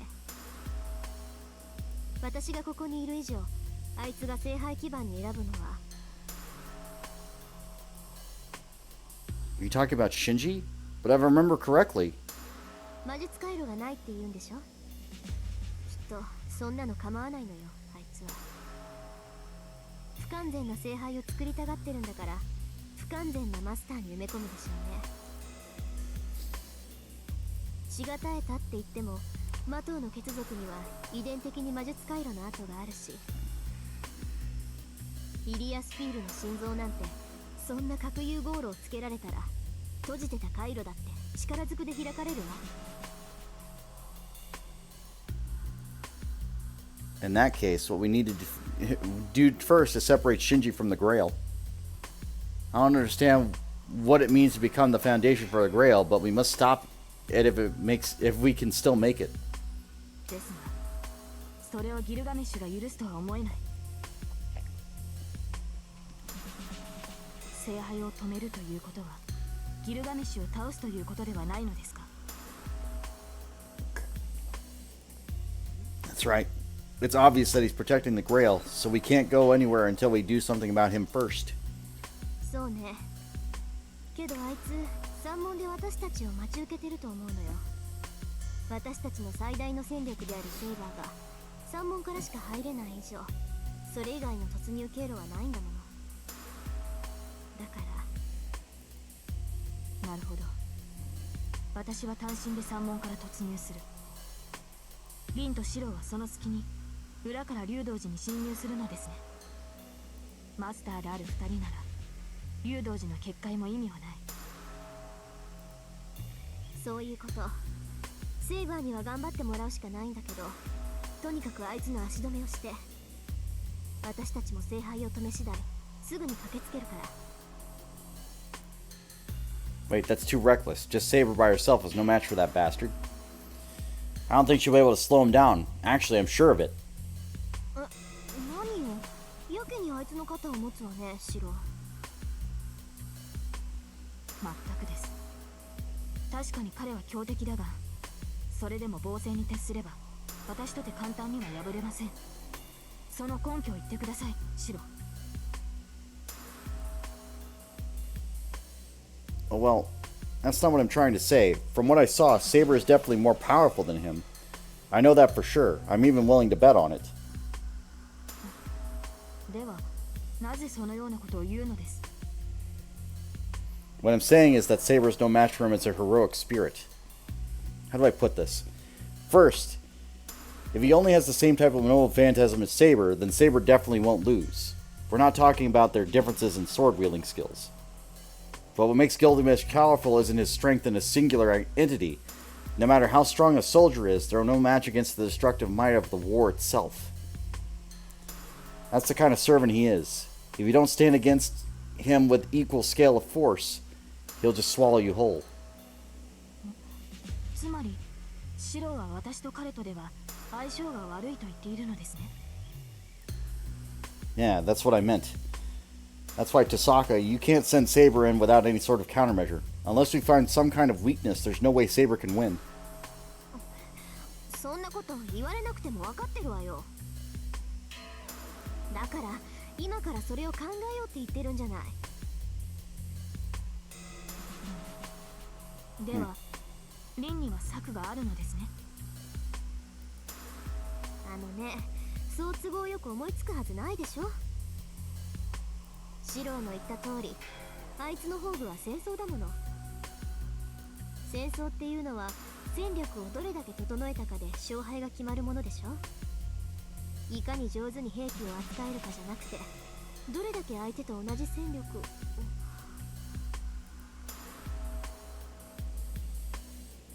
What is it, Tasaka? Why'd you go quiet all of a sudden?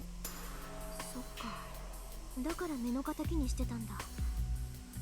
そうよね、自分の宝具を持たない英霊なら原点になる武器さえ存在しない。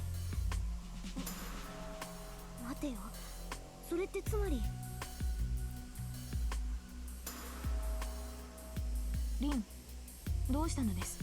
いきなり私の背後に回って。なんでもない、ちょっと考え事するから2人で勝手に会議してて。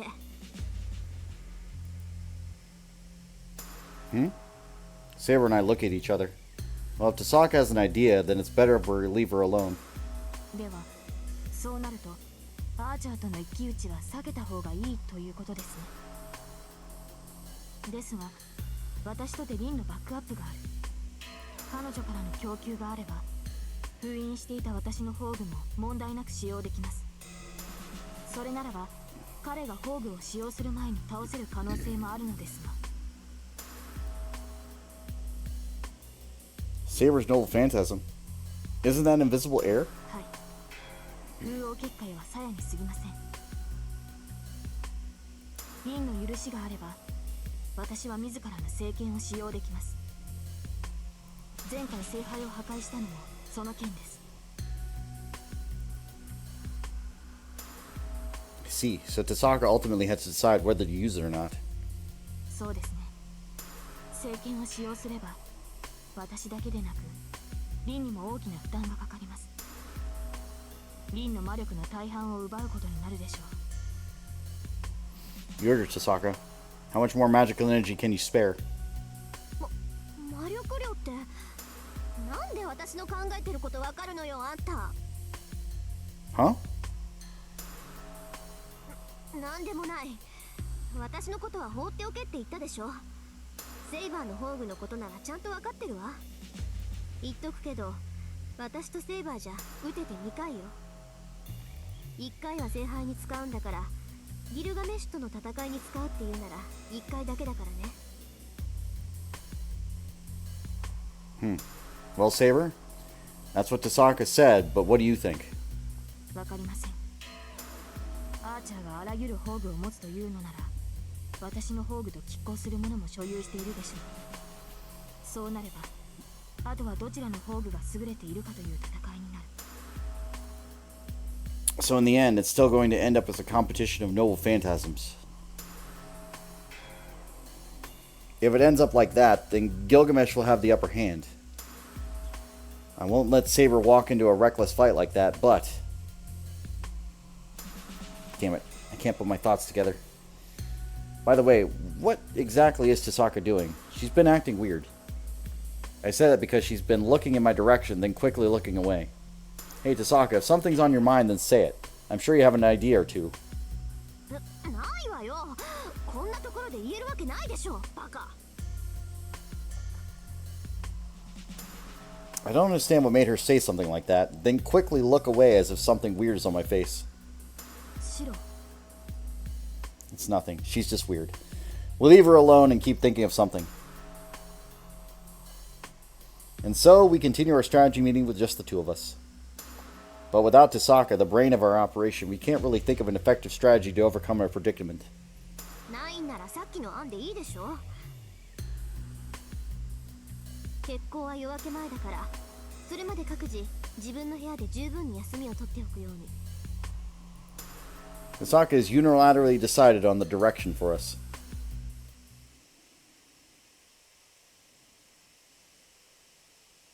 Time is passing by. The hands on the clock are about to signal a new day. Tasaka told me to at least take a nap, but I'm not really in any condition to fall asleep. In a few hours, we'll have to face that servant. If we move right before dawn, that means everything will be over by the time sun rises. There's no way I can stay still at a time like this. I should.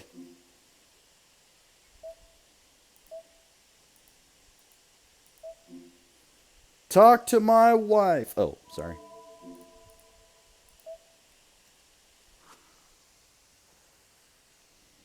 Strategize with Tasaka. That's right. There's no way I can sleep like this. Strategy against Gilgamesh. If we were to face a cold-hearted enemy like that, we will end up with nothing but regret if we don't try to find an opportunity. If we go to Ryudo Temple now, I'm sure someone's going to die. Rather than end up with a regret like that, it's not a shame to try and do anything, to struggle until the very last moment. Hisaka, are you still awake? I knock on her door.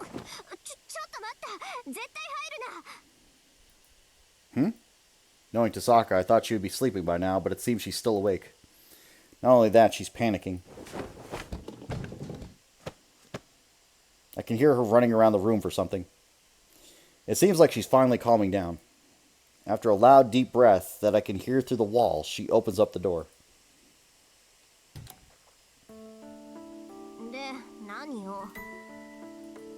She glares at me as soon as we see each other. That's to continue our conversation from earlier. I want to think more about how we can counter Gilgamesh. Huh? Why are you staring me down like that? Tasaka, are you really in a bad mood right now? I already know what she's going to say, but it doesn't hurt to ask. What do you think? She obviously yelled at me, but I'm really curious, so I end up asking her anyway. However,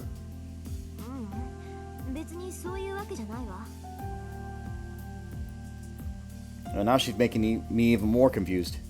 Tasaka, do you have a fever or something?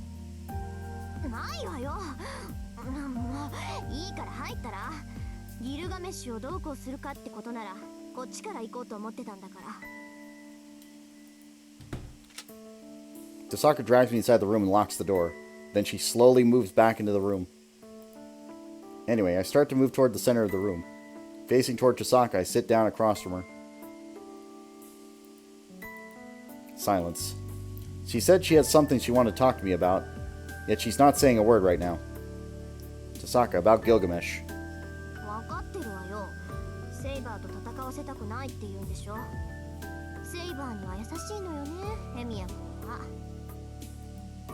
Hold on, that's not what I'm talking about. I'm simply saying that Gilgamesh is a bad match for Saber, so we should rethink our formation, that's all. If Saber is defeated, and no one is left to slow him down, Tasaka would be next.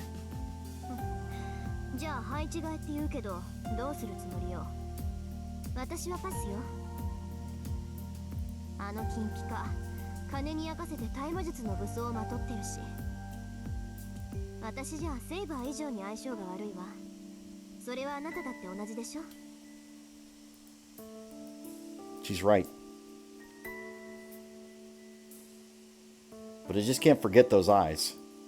What Archer's gaze was trying to tell me. That golden servant. Only Shiro Emiya can go up against Gilgamesh. Tasaka, promise me you won't get mad. But I'm thinking that maybe I should.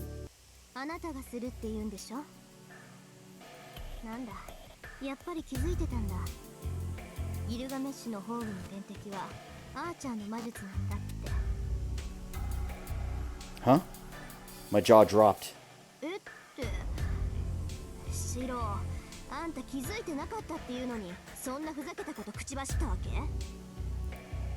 Well, I wouldn't say that. I didn't even have concrete evidence, but I had a feeling that maybe I had the best chance against him.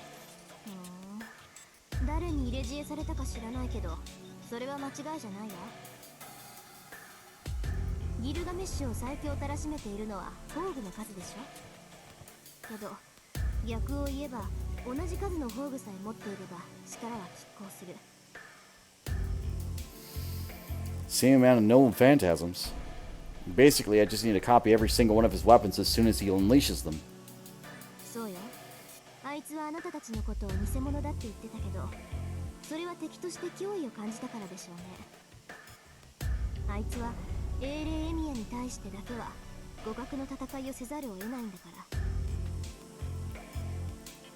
That's true, but maybe that's the case, but there's a limit. He can tell as soon as I project one of Archer's swords. There's no way I can project fast enough that I don't have enough magical energy to do so.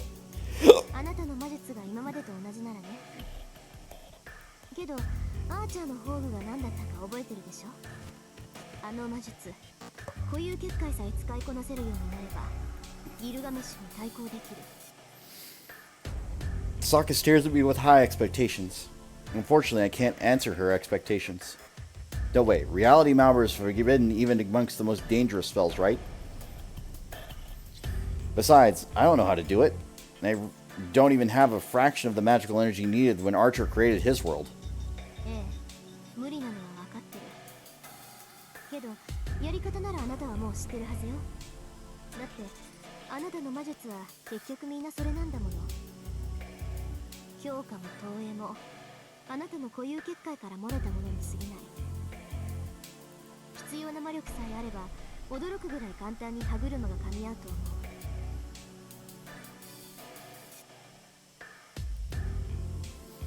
Even if that's the case, it still doesn't change the impossible. I don't have the magical energy to put up or sustain the reality marble. I'm sure Archer spent his lifetime strengthening these magic circuits, but I don't have what he has. 分かってる。でもギルガメッシュも言ってたでしょ。自分で補えないならよそから持ってくるのが魔術師だって。 Listen to me, I'm not skilled enough to try and siphon magical energy from other places. And I don't know how to store my magical energy into gems like you. Wait, are you asking me to use those gems? Of course, I don't think she'll agree to that, seeing that I don't have any training in magecraft to be able to utilize those gems. それで済むならとっくに渡してるわ。けど私の宝石は私にしか変換できないから却下。でもアプローチとしてはそれしかない。他人の魔力を自分のものとして扱うのにはいろいろと手順があって、現状でできることといったらもうそれぐらいしかないわけだし。 Hey Tasaka, you mind sharing what's on your mind? I can't help if you don't tell me what's going on. そんなことシロに言えるわけないじゃない。 It seems she's thinking about something that's hard to tell me. なんでもないの。方法はいくつか考えられるんだけど、その中で可能性の低いものを取捨選択していただけで。 Is that so? Does that mean we have a good plan now? 率直に言うと私とあなたの問題。魔力の蓄えのある魔術師同士をつないでやりくりする方法よ。 So it'd be like creating a path for magical energy to pass through between us. そう。シロに固有結界を使うための魔力量が足りなくても私にはある。あなたには私の魔力を使ってギルガメシュと戦ってもらう。その間に私とセイバーが聖杯を破壊する。こっちにはセイバーがいるんだから私の魔力が多少減っても戦力が拮抗するわ。 If I can use my reality marble to hold Gilgamesh back without any other servants and masters, the Holy Grail is left wide open. Tasaka being a mage and having Saber by her side, our chance of success is high enough. But that brings another issue. The hard part is the step before that. I don't know how to create a path for magical energy to pass through. そんなの承知の上でよ。その方法を考えるのが私の役目なんだし。 Tasaka is thinking of something, but she doesn't look optimistic about it. パスの通し方だけど即効性があって魔力の融通が可能となると方法は数えるほどしかない。一番有効なのは魔術回路をお互いに移植すること。 Transplant our magic circuits into each other. Magic circuits are secondary pseudo-nerves that can be said to define a mage. Using odd to exert influence on mana, the core mechanism of a mage. It's a living inheritance to make sure one's bloodline can have foundation necessary to realize their family's great work when they're reached the pinnacle. You can say it's like one's blood and bone that's strengthened as time goes on. Magic circuits like the ones in you and me? そう。魔術師の本質をお互いに移植すればこれほど確実なパスはないわ。相手の回路の一部が自分のものになればそこへ魔力を伝えることは造作もない。 Her explanation is short and simple, yet contains a sense of guilt. Of course it would. I can't even begin to imagine the consequences of doing something as crazy as transplanting your magic circuits into someone else. For a person to offer their own magic circuits to be transplanted also means they're giving up their integrity as a mage. But that makes this easier. Okay, I will give you my magic circuits. What, Tosaka? 気持ちは嬉しいけど却下。だって意味ないものそれ。 Right in my face. She just ends up throwing my resolve right back in my face. Why? いい？そもそも魔力を融通するのはシロウの固有結界を使うためでしょ。なのにシロウの魔術回路を減らしてどうするのよ。私の魔力とシロウの全魔術回路を使って初めてあの固有結界は実現できるんだから。 I see. I'm the one who will be used the reality marble, so I will only barely be able to create a fantasy big enough to corrode the world itself when I fully exert my magic circuits. If we were to transplant some of my magic circuits to Tosaka to create a path, then I wouldn't have enough circuits to perform my magecraft, which would defeat the purpose. 分かった。手間暇かけて戦力ダウンしているようなものよ、シロ。 I'm sorry, I didn't think that far ahead. いいわ、そんなに謝らなくても。今の返答、それなりに予想してたし。ま、即答だったのは予想外だったけど。 So we transplant your magic circuits into me? But that also means... 確かにシロウの回路を私に移植するより逆の方が戦力は確保できる。でも移植の儀式をするのは私。魔術回路を使いながらその回路自体を減らしていくだなんていうのは術そのものの安定が確保できない。使い魔の契約ほど形式化していれば安全性は確保できるけど、魔術師同士のパスのためなんてのはあんまり例がないことだし。 So this could end up bad for both of us. そう。あなたの魔術回路を私がもらうのは論外。私の魔術回路をあなたにあげるのは惜しい不正解ってところね。だから That's why? あなたに私の魔術刻印を移植する。 You're gonna do what? Magic Crest. It records the secrets and hidden arts of Mage's family. It's their history. If magic circuits are blood and bones of a mage, then one could say that the crest is their muscle. A magic crest is magecraft taking form. Through the life work of a mage leading the families in that generation, what was supposed to be formless is given form, is proof of a mage's existence. Tosaka having inherited her family crest, she gets to enact the magecraft that this generation's family had created. Wait, but that means... 分け与えるということなら魔術刻印の方が何倍も楽よ。魔術回路と違って本当に受け渡すためのものだから。まあ魔術回路ほど私そのものでもないけど、遠坂の家系でできているものだし、パスとして使う分には十分よ。 Are you sure? 本当だってば。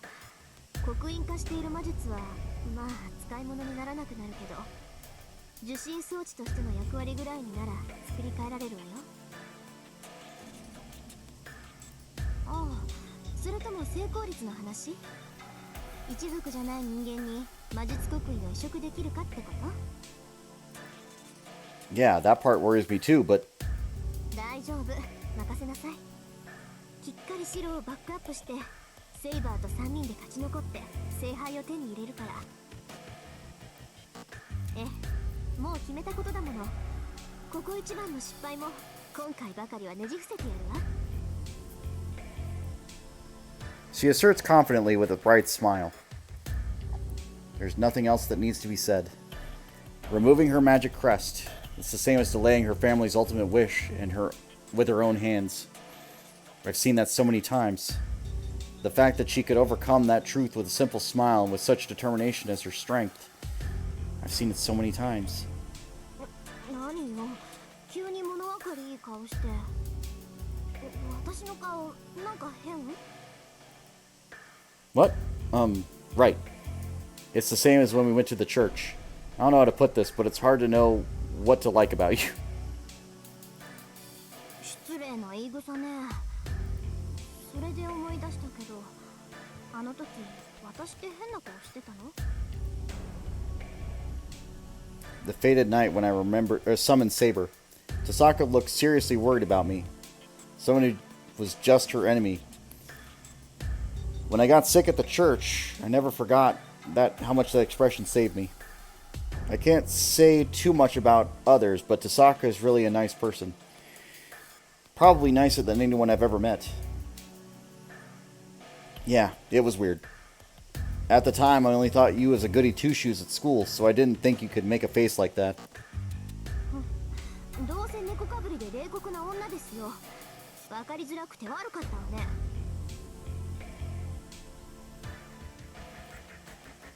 Yes, but I've been saved by her.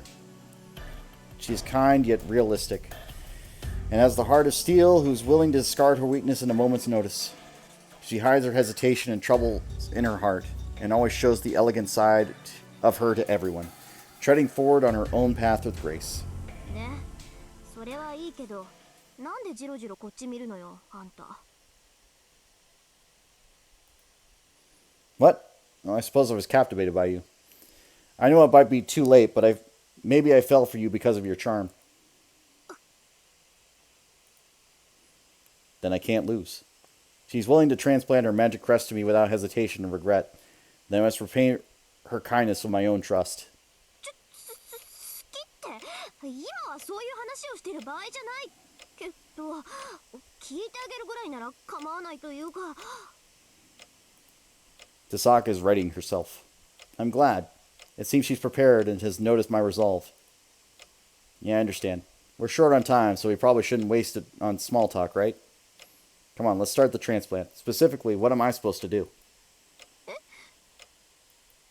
Her mouth is wide open. That's weird. Did I say something funny?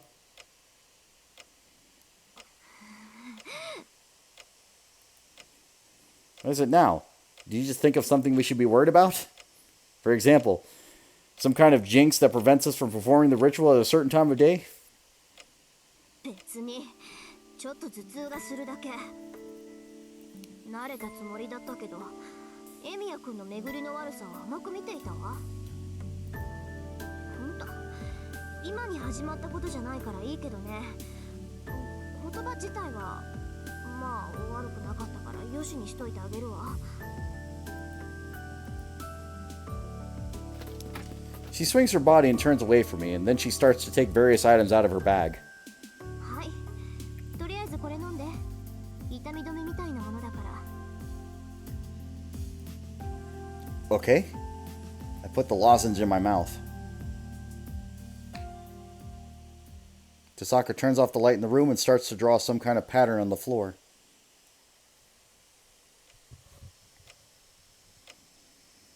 About 5 minutes have passed. After the preparation is complete, Tasaka sits down on the bed.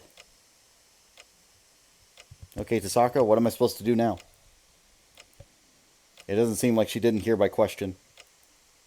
But Tasaka's having a strange, troubled look on her face. What's going on? Is something you can't tell me?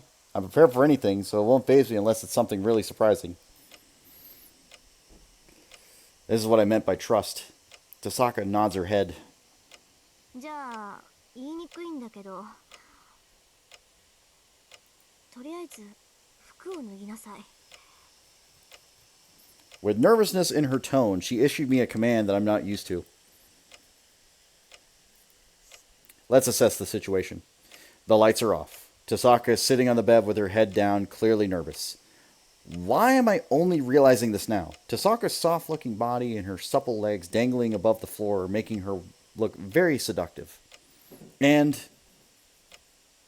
she's asking me to take off my clothes. そこ変な誤解しない。単に服を脱げって言っただけでしょ。私だって脱ぐんだから公平だし。 I took my weird fantasy back after she yelled at me. Wait, are you taking off your clothes too? I don't know exactly how else to interpret what she said other than taking it exactly as what it is. だから曲解しない。服を脱ぐのは体温を伝えやすくするためで、それ以上の意味はないんだから。いい？魔術刻印の移植には高度な共感状態にならないといけないのよ。そのためにも余分なものはできるだけ剥ぎ取っておかないとダメでしょ。Uh-huh. Oh, okay, that makes sense. Of course. I'm not sure what transplanting a magic crest actually looks like, but from the sound of it, it should be similar to a medical transplant. I guess you wouldn't operate on a patient when they're fully clothed. You could have told me from the beginning. I just need to take my top off, right? 当たり前でしょ。下まで脱いだらそこのヒーター投げつけるから。It's scary thinking what she might actually do. Taking off my top, I have to take care of my injuries a few times already, but it still feels a little embarrassing. I can hear Tasaka taking in a deep breath in the dark. じゃあ次ね。シロ、ちょっとあっち向いてて。Right, I forgot you have to take your clothes off too. No answer. Taking her silent as affirmation, I quietly turn around. As I turn my back towards her, I take a deep breath to calm myself. I'm going to receive her magic crest and create a path between us. Her magical energy will pass through it and allow me to activate the reality marble in order to defeat that servant. This is simply a process in this long and dangerous fight. I should be able to suppress unnecessary thoughts by just reaffirming that my fact to myself. いいわよ、シロ。 My heart skips a beat. I turn around slowly to face Tasaka. I let out a sound. It might seem rude, but I'm troubled by what I'm seeing. Okay, Tasaka, why are you taking off your clothes so reluctantly? Tasaka has taken off some clothes, but from the way she removed them, I don't feel any resolve in her. 何よ、不満だっていうの？ Not really a problem per se, but it's not symmetrical. Basically, I took off everything I was wearing on top, but you've only taken off that much clothing. The ratio just doesn't match. It's got to be relatively the same between us. わかった。両足とも脱げばいいのね。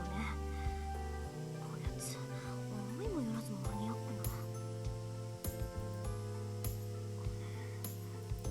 な。 Well, I shouldn't press further on what we were talking about. It's fine. You're the one performing the ritual. So long as the ritual can be successful, I won't complain. そりゃ脱がない分難度は上がるけど、だって全部見せちゃうのもったいないというか。 Tasaka is murmuring to herself. Fortunately, it's taking everything in me to keep calm, so I don't have any energy left to argue with Tasaka. じゃあシロ、もう一度後ろ向いてて。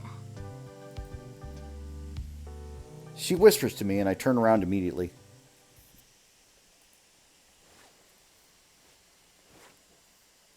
This time, the sound of Tasaka's clothes rustling lasts a little longer than before. Once again, I'm reminding myself that this is a serious ritual. Even if Tasaka is in her most exposed and defenseless form, my becoming frantic will ruin this whole thing. They spelled frantic wrong, but alright.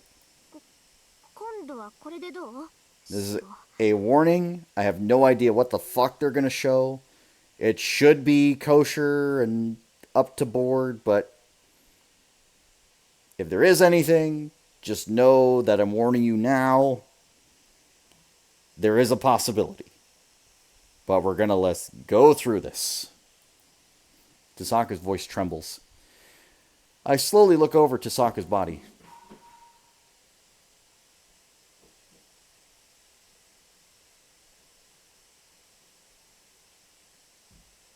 How did her...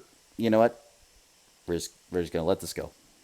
I can faintly see the soft outline of her body under the dim lamp light.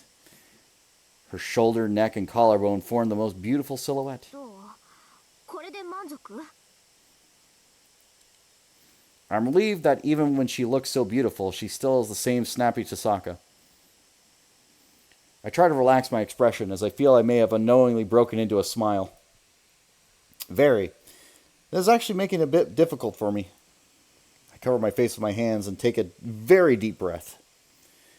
If I don't at least hide my face, which is probably red as an apple right now, I'll lose my composure. その顔を見れただけでアイコにしとく。じゃあシロ、こっち来て。Tasaka makes a gesture, beckoning me to the bed, beckoning me to join her at the bed. we sit facing each other on the bed. The bed bounces, reacting to our weight.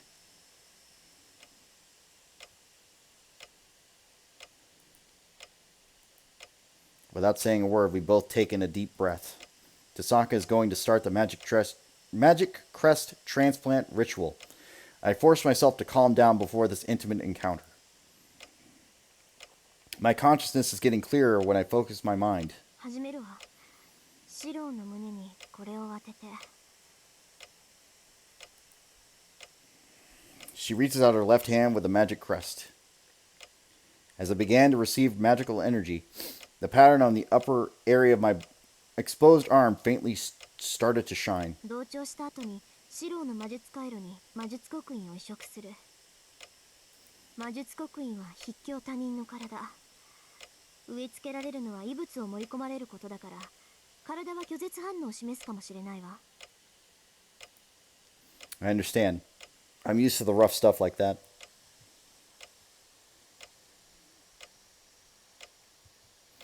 This is no different from how I was training to use my magic circuit.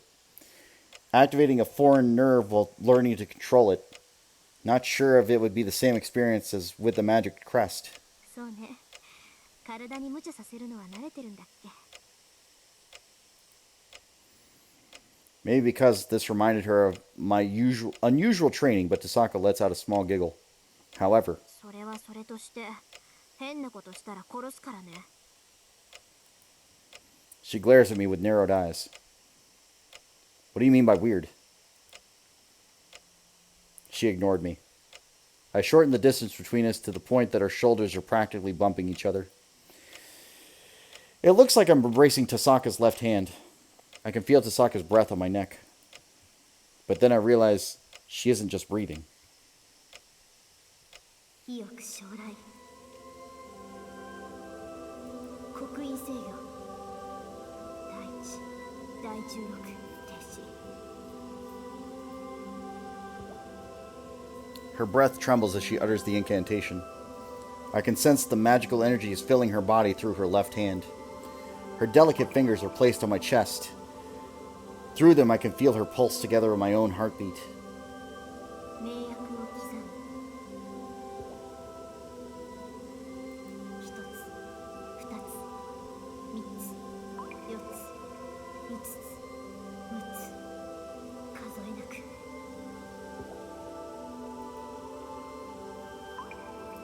I close my eyes to concentrate even further. My heartbeat is syncing with the pulse of her magical energy. She's adjusting her pulse to match mine, while I maintain a steady rhythm. I focus my mind and keep it in a serene state, like I do during my own training. This is the only thing I can do. Since I've never experienced synchronization, I don't have a feel for it. 小さく、大きく。大きく、小さく。広く、発症。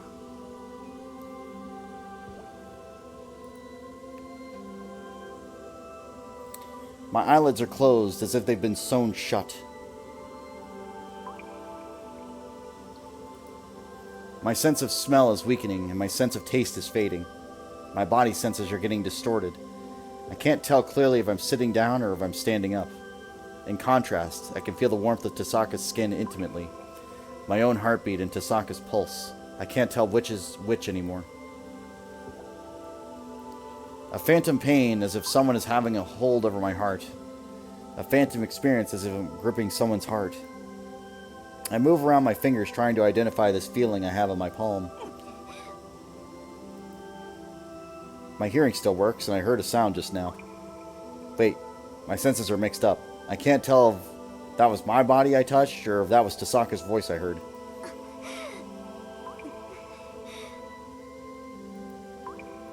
breaths that escape from her mouth are pained.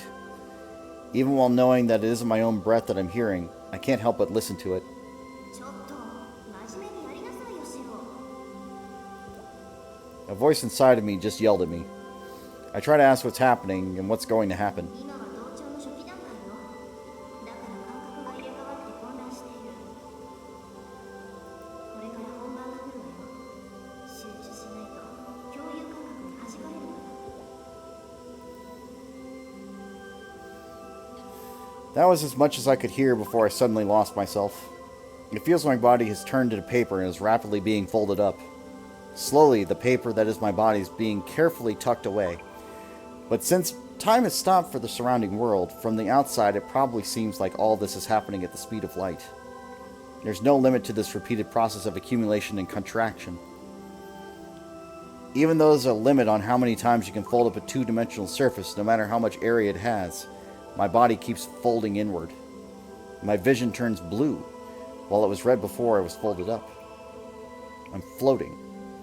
I'm falling yet floating at the same time, and the world is passing me by at the rapid speed.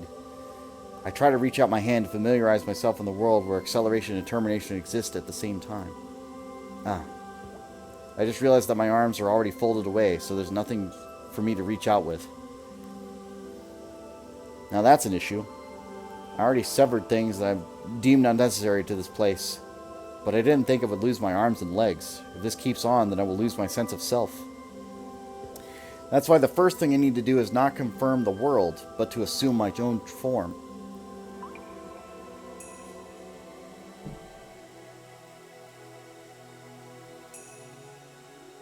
I squeeze my hands. Although temporary, I've certainly achieved the sense of self.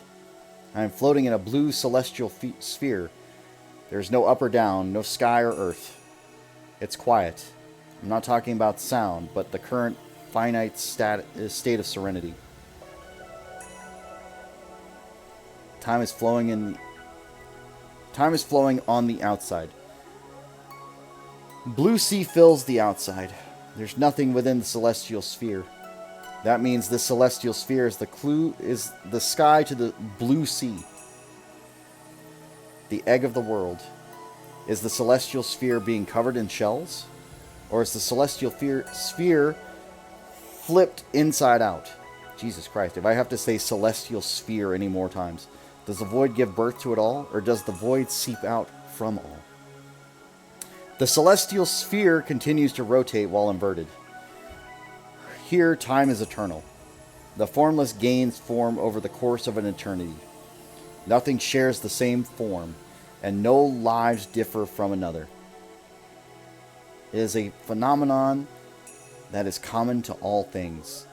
Common forms congregate, and thus give form to different laws. Each rare occurrence also represents each great result. Beautiful, just like fish traversing through the vast sea. Will does not exist in this complete world. This world does not create persistence or preservation. No symbiosis or hostility. This place welcomes visitors. If a foreign object falls in here for them to exploit, they will, of course, respond to it. The tremendous flow of time is wavering. The collective of Magic Crest senses the foreign object's intention. But you must be careful. My senses are subverted. I'm seeing illusions. A hidden past, not of my own, passes me. It was an old memory. Someone else's memory. A memory of parting with someone in the morning. A memory of being placed in a mansion away from Fuyuki once the battle had started. You must be careful. No matter what kind of response to whatever intention, any process conducted by them can only be perceived by humans as divine punishment. In a body that has no need for eyeballs and a brain, I'm getting dizzy. My information is passing by me. I'm seeing old memories. Parting with a certain someone in the morning. The memory of a person who watched their loved one leave without knowing she would never hold his hands again.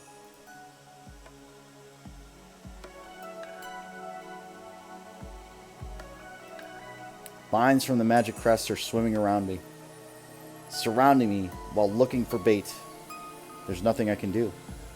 Well, there's nothing a bait can do to begin with. This won't result in anything unless I observe and accept everything like this. Change is ever so slow. Time surrounds me in a spiral, passing through my body.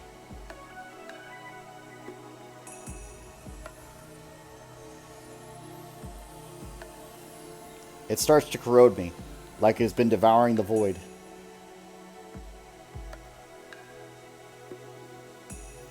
Characters: 2. Season: winter. Name: farewell. Flowers are being offered. A young girl standing in front of the grave. A priest standing, towering behind the young girl. There are no words. The girl is determined to bury her own sadness yet again that day. Foreign substances are invading. Spiral blades are closing in on my body. It is like a malicious bubble. The crest transplant is started. I observe the gruesome reality. Fortunately, my function to feel pain is still folded away. I see myself being cuffed, binded, severed, dismembered, compressed, and played with, yet it feels like someone else. Oh, how easy it is to cut the flesh. Oh, how easy it is to shave the bone. The only thing left felt like a soul being eternally tormented. One of my arms turned into that of an insect's. Or it seems like it. How disgusting. This is also her suffering. A type of pain that I've heard resides within the magic crest. I respect her. She harbors this kind of discomfort, or rather horror, that is several times more repulsive inside her body, yet she's able to laugh like that. She doesn't feel any disgust. When you think like that, what is there to be afraid of?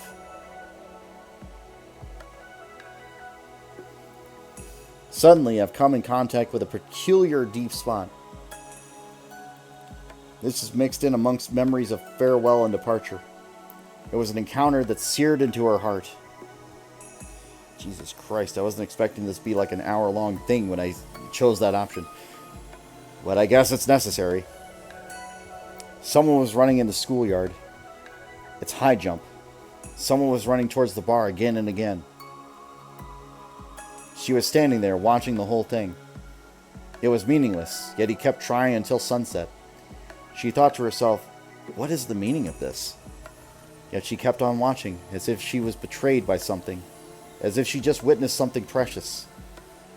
That was it. An after-school sight that's not unusual at any school.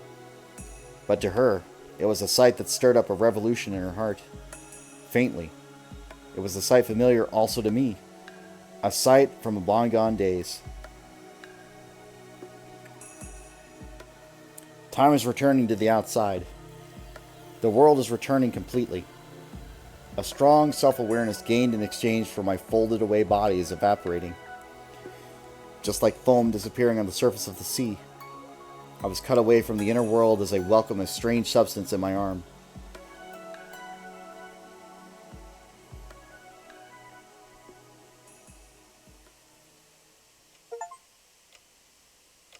Ugh.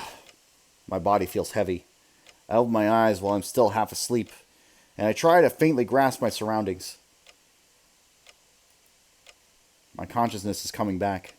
I'm lying on the bed facing up, and the top half of my body is naked. My left shoulder is burning and sweating. When I try to wipe the sweat away as it hurts as if suffering from a burn. I thought I was seeing more fingers. It's obvious I'm not the same self from earlier. By the way, Tasaka, was the ritual successful? Just how many hours have we passed since then? Don't tell me, did I end up passing out and sleeping while time just passed by? Thank goodness. Tasaka, you're still here. That's a relief. I thought for sure I'd overslept and... Am I imagining this, or is she glaring at me? Tasaka, was it successful? もちろん成功したわよ。申し分ないぐらいバッチリ。後遺症なんて出ないぐらいきっかり。そういうのが得意だった綺麗だって我が弟子ながらよくやったって陰険に褒めるぐらい完璧に。 Uh-huh. Oh, okay. I'm sure this might be quite the achievement. But somehow Tasaka isn't proud about it, and she doesn't feel like her usual arrogant self. Rather, she's angry. She's really, really angry. I can sense the tension between us. She's clearly sulking about something. I don't know why, but it seems something has gone wrong. I feel like I need to read her mind immediately and calm her down, but I'm such a bad pupil. I'm not able to think of any reason as to why Tasaka would be angry. This persistent pain in my left arm. A strange feeling that, like a combination of sharp pain from deep cuts and stinging pain from being burnt. Whoa. Without a doubt. The streak of the elaborately designed seal is branded on my left arm. It looks like Tasaka's magic crest, and it emits a faint blue light. Tasaka, is this? ええ、私から移植した魔術刻印よ。もうただの回路になって元の魔術の痕跡もないけどね。 I see. Well, this is sure something. I thought it would hurt, but it doesn't really hurt at all. If anything, my arm feels a bit more heavy than before. それも時期になれるわ。魔力をつなげるだけのパスだから人体にもそういう影響はないはずだし。刻印、いえ、回路の方が体に擬態していくから半年もすれば何も感じなくなる。 Is that so? Then this means... 移植は完了。基本的には私からシロへの一方通行でそっちから魔力を送ることはできないわ。今の段階でできるのは私の魔力を送ることだけ。ここからはあなたの頑張り次第よ。固有結界を作る魔力はこれでクリアしたんだから、あとは my problem. All I need to do is fully activate my magic circuit and successfully create the reality marble. You're right. Thank you, Tasaka. I'll make good use of your magic crest. 当然よ。ごめんなんて言わせないわ。お金にしたらもう超クラス。一生ものの貸しなんだから。 You're right about that. Oh. Why were you so angry just now? 見たでしょ。 Eh? What did I see exactly? Don't tell me that what I thought I blanked out during the ritual, my body actually acted on its own and did something to Tasaka. Wait a minute, did I do something? だから見たでしょ。このけだもの。 Animal? Not possible. Did I actually do something to her that was rough that she would use the word to describe me? Wait, there's no way that happened. I mean, the bed is tidy, and besides, it wouldn't have been alive if anything like that happened. Now I remember, first and foremost, my eyes weren't functioning during the ritual, so I couldn't really see anything other than what looked like a magic circuit, and... Ah. Maybe that's what Tasaka was talking about.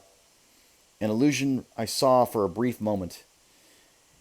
In the state where we were sharing our senses due to synchronization, it's possible that I could see imagery from each other's mind.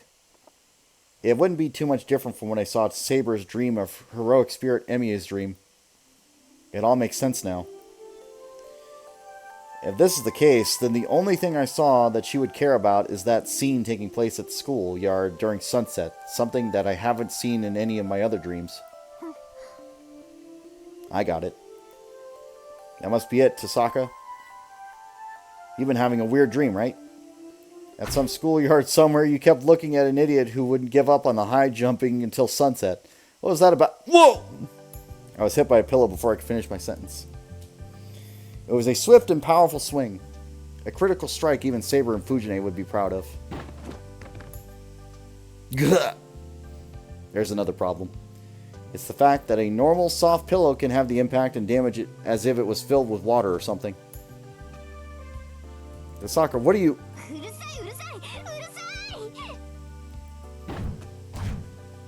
She keeps on hitting me with a pillow. Still looking like she did as she started the ritual, Tasaka continues her assault with the pillow. Ouch, ouch. Did you fuse some magical energy into that thing? Would you just quit it and tell me what is up with you? 何ふんぞり返ってるのよ。 Ow, wait a minute. That's a secret to you? I was surprised by her answer. She saw the opening and hit me with a face in the face. Eek. That was a swift and powerful pillow uppercut. Maybe it was also the exhaustion from the transplant, but I'm haphazardly knocked out again. Tasaka must still be angry because she grabs me by the back of the neck and starts dragging me across the floor. いいわよ。いつかこっちから恥ずかしい記憶を覗き返してやるんだから。その時は土下座をしても許さないわよ。ええ。 Please forgive me. Wait, what are you doing? She won't hear me out at all. She grabs the back of my neck and throws me out of her room. エミヤ君、女の子にはいろいろ支度があるから、自分の部屋に戻っててくれない？ With that evil grin of hers, Tasaka slams the door. Thrown out into the hallway looking like this, I blankly look up at the door. Don't be ridiculous. Guys have lots of stuff to do too. I hold my dizzy head and get up. The thought of saying something back to Tasaka on the other side of the door, but I decide not to. I wasn't able to ask Tasaka what the scene I saw meant to her. Well, if that's what she's mad about. It has to have some kind of special meaning to her. Muttering silly stuff like that to myself, I go back to my room. It was probably just an excuse for Tasaka to kick me out, but it's true that there's no time. The date has already changed. There's probably less than an hour left before we head to the temple. Yeah, this is... I close my eyes and feel the magical energy from Tasaka pouring into me. Tasaka isn't consciously supplying me, yet it's filling my body up. If my maximum magical energy was 20 or 30 units, she always has 500 units of magical energy. I'm sure it would take years to stock up, but her maximum capacity might reach thousands of units if someone supplied her. I'm surprised. She really is amazing. That reconfirms it, or rather, I finally realize it now. Well, she's depleted now, and mages only keep about 80% of their magical energy, so Tasaka's magical energy is about 400 units right now. But that's still a massive amount of magical energy. I'll use about 2 units of magical energy to use Strengthening Magecraft once.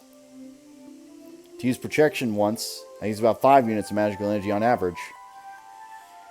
Using that example, the projection that I can use only 6 times at most could be used 30 or even 60 times with the help of Tasaka. Well, a cheap vehicle will overheat no matter how much fuel there is. But they're still tremendously increased my power. I might even have a chance of winning against the King of Heroes like this. All that's left is... There's 1 more hour. I should rest my body until then. I'll rest my body and regain my mental and physical strength for the final battle at Ryudo Temple. Everything is set. I'll face the last night with a fully prepared body for Tasaka's sake too, since she gave me her magic crest and opened up for me.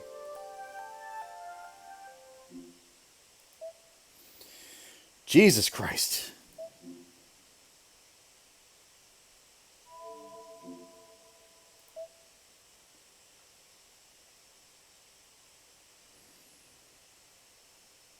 February 15th.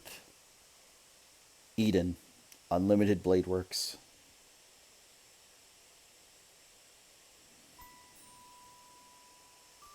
I turn off the lights in the house. It's 4 in the morning. We leave the Emiya residence with a few hours left until dawn. We have our plan. There's nothing else to discuss. Now we just need to go to the battlefield and carry out each of our responsibilities. There's no guarantee we'll come back safely. Well, until now it's been a recurring event, but this time there's no guarantee we'll return. So I need to make sure to turn off all the lights in my house. Huh? Someone's standing in the garden. A blonde girl gazes up at the night sky, doing nothing in particular.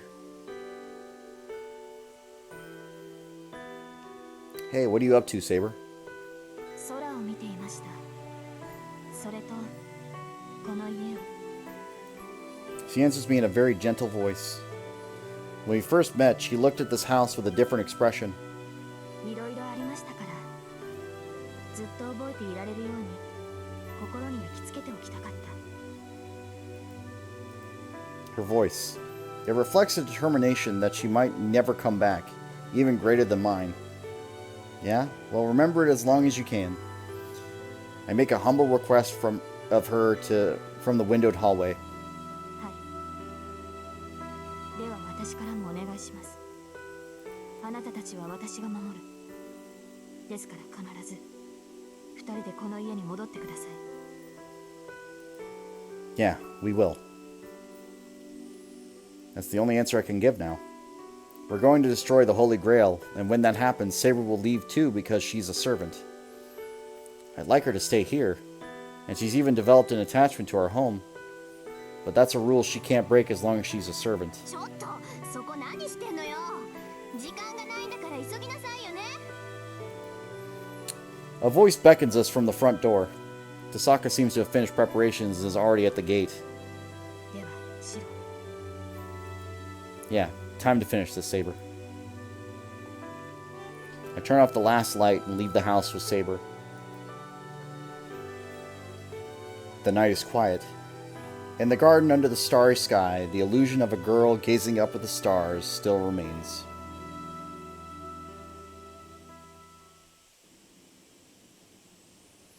Our direction is set.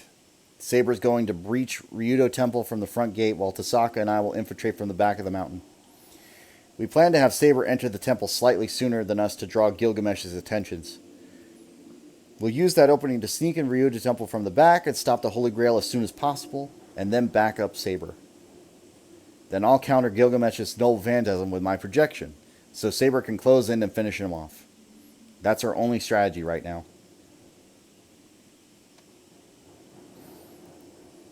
There's barely an intact path in the hills behind the temple. Tasaka scales the slope as surely as if she'd scoped an area beforehand. At night, the mountains are dark and sinister. The mountain is an inviolable and spiritual ground, so it naturally repels us. While the dark mountain itself is dangerous to human hikers, it also embodies a sacred realm with high spiritual purity. However, 尋常じゃないわね、これ。生臭すぎて吐き気がする。 Tasaka gags, squinting at Ryudo Temple at the summit. Fishy is just her figure of speech. There isn't actually any fishy smell coming from the mountain. It just feels bizarre. The air feels uncomfortably lukewarm, and it sticks to my skin. The life energy in the air feels so raw. I can't tell if I'm breathing or the mountain's breathing. I even hallucinate that we're hiking up a giant intestine, not a mountain. 今更だけど、シロ、体の調子はどう？ Suddenly, Tasaka asked me how I was.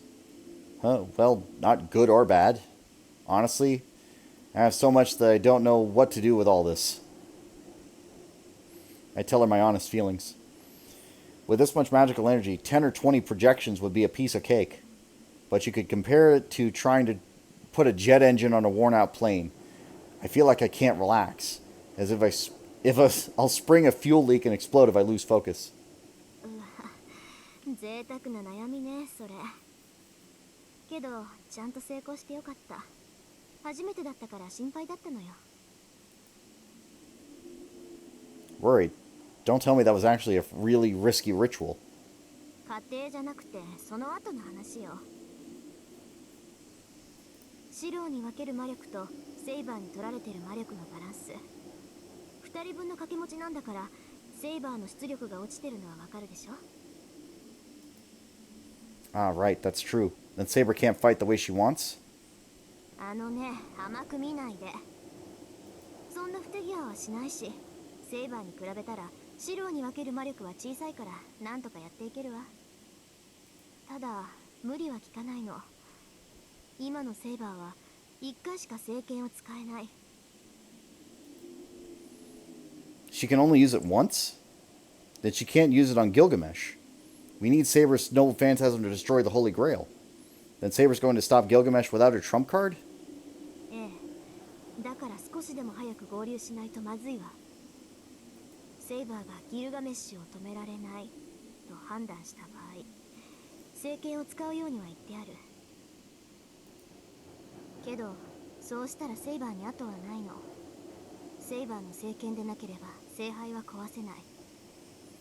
だからその時は He holds his breath. When that happens, she's prepared to use the sacred sword, knowing that she'll disappear afterward. Tasaka, you mean... 仕方ないでしょ。これはセイバーが言い出したことなんだから。私が止めたって彼女は聖杯を壊すわよ。 Tasaka doesn't look at me as she murmurs. Damn it, what a fool she is.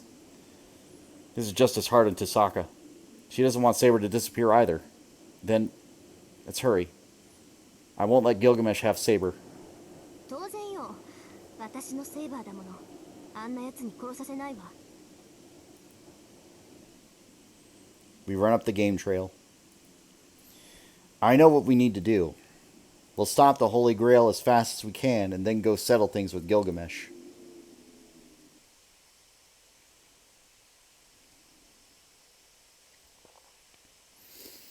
Interlude 16-1. Good God.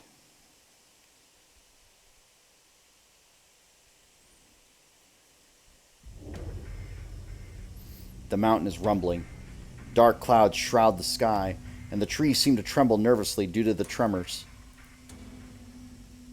Saber watches it all from the mountain gate. She sensed it as soon as she felt the noxious, indescribable aura oozing from Ryudo Temple. The Golden Servant isn't the only one waiting her at the top of these stairs. Something aberrant lies in wait for her and her allies. She can't make any mistakes up ahead. If the summit is going to be a place where they die, then she will be the one to face the threat of death. She hopes the other two can survive this ominous realm. For their sakes, she can't afford to hold back. She can fire her sacred sword twice. She's well aware that she will disappear the instant she uses it the second time. 構わない。元より捨て身でなくてはかなわない相手だ。 Gilgamesh, the king of heroes. The only way to defeat the man with the 1,000 noble phantasms is with a decisive strike from her sacred sword. じゃあセイバー、30分経ったら始めて。 She recalls Rin's words. There is 1 minute left until the appointed time. Saber breathes in deeply and considers her condition. A breeze blows from the summit. She begins up the stone steps once the ill wind begins to shake the trees. She dashes up the steps in a single breath. As soon as she stepped foot on the stairs, the enemy would have realized her assault. The last servant she needed to defeat would appear with the temple grounds. She needs to get there as fast as she can and defeat Gilgamesh before Rin and Shiro arrive. She isn't defying her master's orders. She begins her assault after 30 minutes, just as Rin commanded. Even if she enters the temple grounds earlier than expected and engages Gilgamesh, that isn't a violation of her orders. She just deviated from her master's projections in the course of protecting her master's life. While the air from the summit is putrid, she is like a gust of cleansing wind that cuts at the rot as she ascends the steps. It will take her less than a minute to reach the temple. That should put her about 5 minutes ahead of Rin's projections. It will give her plenty of time to end the battle with Gilgamesh. She runs, enduring the ominous chill from the mountain gates. Like a silver speeding bullet, she races toward the summit. Just as she comes up to the gate, she didn't mean to stop, but she comes to a sudden halt. Sweat coats her forehead. Saber gazes up at the mountain gate in astonishment. 待っていたぞ。よくぞ間に合ってくれた、セイバー。 A smooth voice cuts through the night.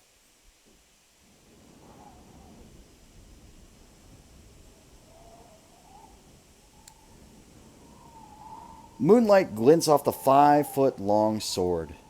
An enemy that shouldn't be here stands at the top of the steps. 朝日。 How are you still around, assassin? Her voice lacks its usual grace. She's faced with an enemy, an obstacle that shouldn't be here. That fact robs her of her composure. どうしたセイバー。私がいるのがそれほど不思議か。私はここの門番だとお前は承知しているはずなのだが。 His voice is delighted yet cool. The swordsman seems completely unchanged, his back to the ill wind from the summit. バカな。なぜここにいるアサシン。あなたはキャスターが呼び出したサーバントだ。キャスターが消えた今、あなたがとどまっているはずがない。通常のサーバントならばそうであろう。だが私はちと特殊でな。この身を縛っているのは人ではなく That is true. 土地なのだ。 But that still doesn't explain the last time, unless they're saying that Gilgamesh took care of him that time, which probably is the case. お前たちがマスターと呼ぶよりしろ。私にとってはそれがこの三門ということになる。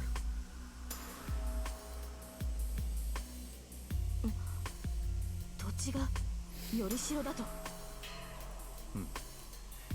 いかに魔術師といえど実体を持たぬサーバントにサーバントは維持できぬ。サーバントのよりしろはこの時代のものでなければならぬらしい。女狐は私を呼び出し、よりしろにこの土地を選んだ。故に私はこの三門にのみ出現するサーバント。召喚者であるキャスターが滅びたところでこの三門がある限り消えることはない。もっともそれも日雇いに過ぎんがな。女狐が私に与えた魔力はおよそ20日分。その限度がいつかお前ならば見て取れよ。The swordsman explains in a sing-song voice and lifts his right arm. In his elegant garment, his pale arm is transparent like glass. アサシン、あなたは。見ての通り夜明けまで持たぬ身だ。20日の刻限などとうに過ぎている。ここまで持ちこたえたことこそ行幸と言えよ。She looks up at the swordsman in shock. His aura emits neither bloodlust nor hostility. It simply demands combat. He desires a pointless duel to the death, irrespective of victory or loss. では、私と戦うために残ったというのですか、アサシン。言わせるなセイバー。口にすればつまらぬ言葉になり下がる。Assassin chuckles. Saber can understand the swordsman's reasons, but she doesn't have time for this. Unless she hurries, her allies will arrive while she's fighting Gilgamesh. No, in the worst case, they might arrive first and be forced to engage him without her. そこをどけアサシン。あなたに門番を命じたキャスターは消えた。もはや門を守る意味などあるまい。Saber takes a step forward. However, いいな。もとより私に戦う意味などない。he declares that a duel will begin if she proceeds any further. The tip of his long katana is pointed at Saber. そう戦う意味などない。私には初めから何もないから。英霊としての誇りも望むべき願いもない。いや、そもそも私が呼び出されたこと自体が間違いなのだ。何しろこの身は佐々木小次郎などではない。Saber's extremely confused. Sasaki Kojiro. That should be the servant's true name. But Assassin has just admitted that he's an imposter. そう驚くことでもあるまい。佐々木小次郎というものはな、もともと正体のない架空の剣士なのだ。実在したとされるが、記された記録はあまりに不鮮明。ある剣豪の敵役として都合が良い過去を捏造された。人々の記録だけで剣豪とされた人物だ。確かに佐々木小次郎という男はいただろう。物干し竿と呼ばれる長刀を持つ武芸者もいたはずだ。だがそれらは一個人のものではない。佐々木小次郎という剣士は引き立て役としてのみ作られた架空の武芸者であったはずだ。架空の英霊 Yep. ですが、あなたはそう、佐々木小次郎だ。佐々木小次郎というからそれを被るに最も適した剣士が私というだけの話だ。私に7度ない、読み書きなど知らぬし、名前を持つほど余裕のある人間ではなかっ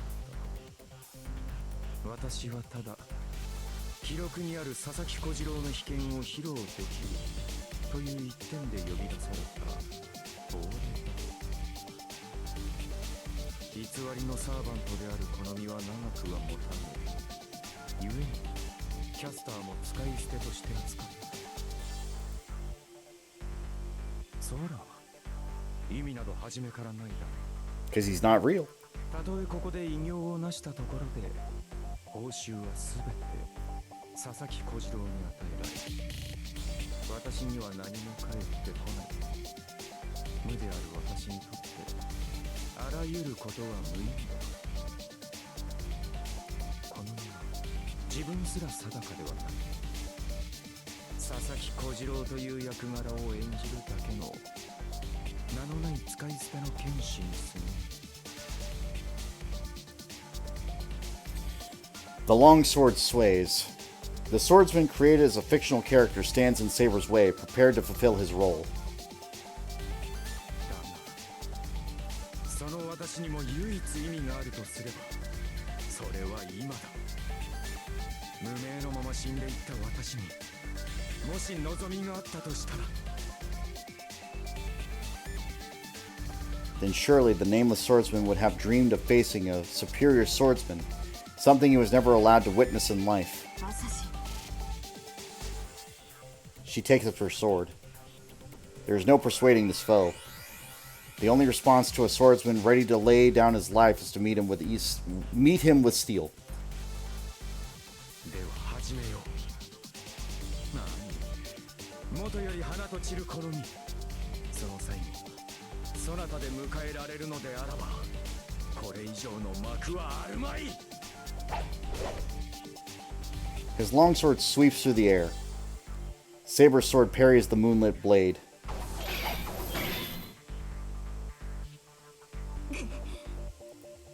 The katana suddenly changes direction. If she uses her strength against this man, she won't be strong enough to face Gilgamesh at the summit. But she also can't afford to hold back against Assassin. No, she can win even if she goes all out against, or can she win even if she goes all out against him? Blah, blah, blah, blah, blah. The katana's attack grows sharper with each swing. The fictional swordsman, a master of the sword with no noble phantasm, who can fight on equal ground with heroic spirits. She must settle this duel with him now. Interlude out. So yes, Assassin is not quite dead yet.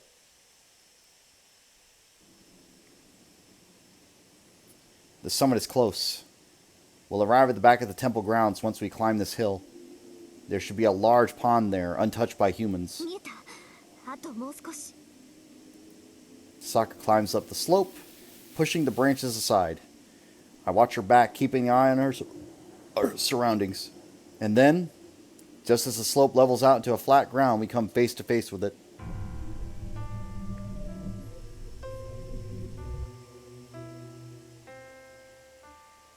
What is that? It's a squirming hunk of flesh.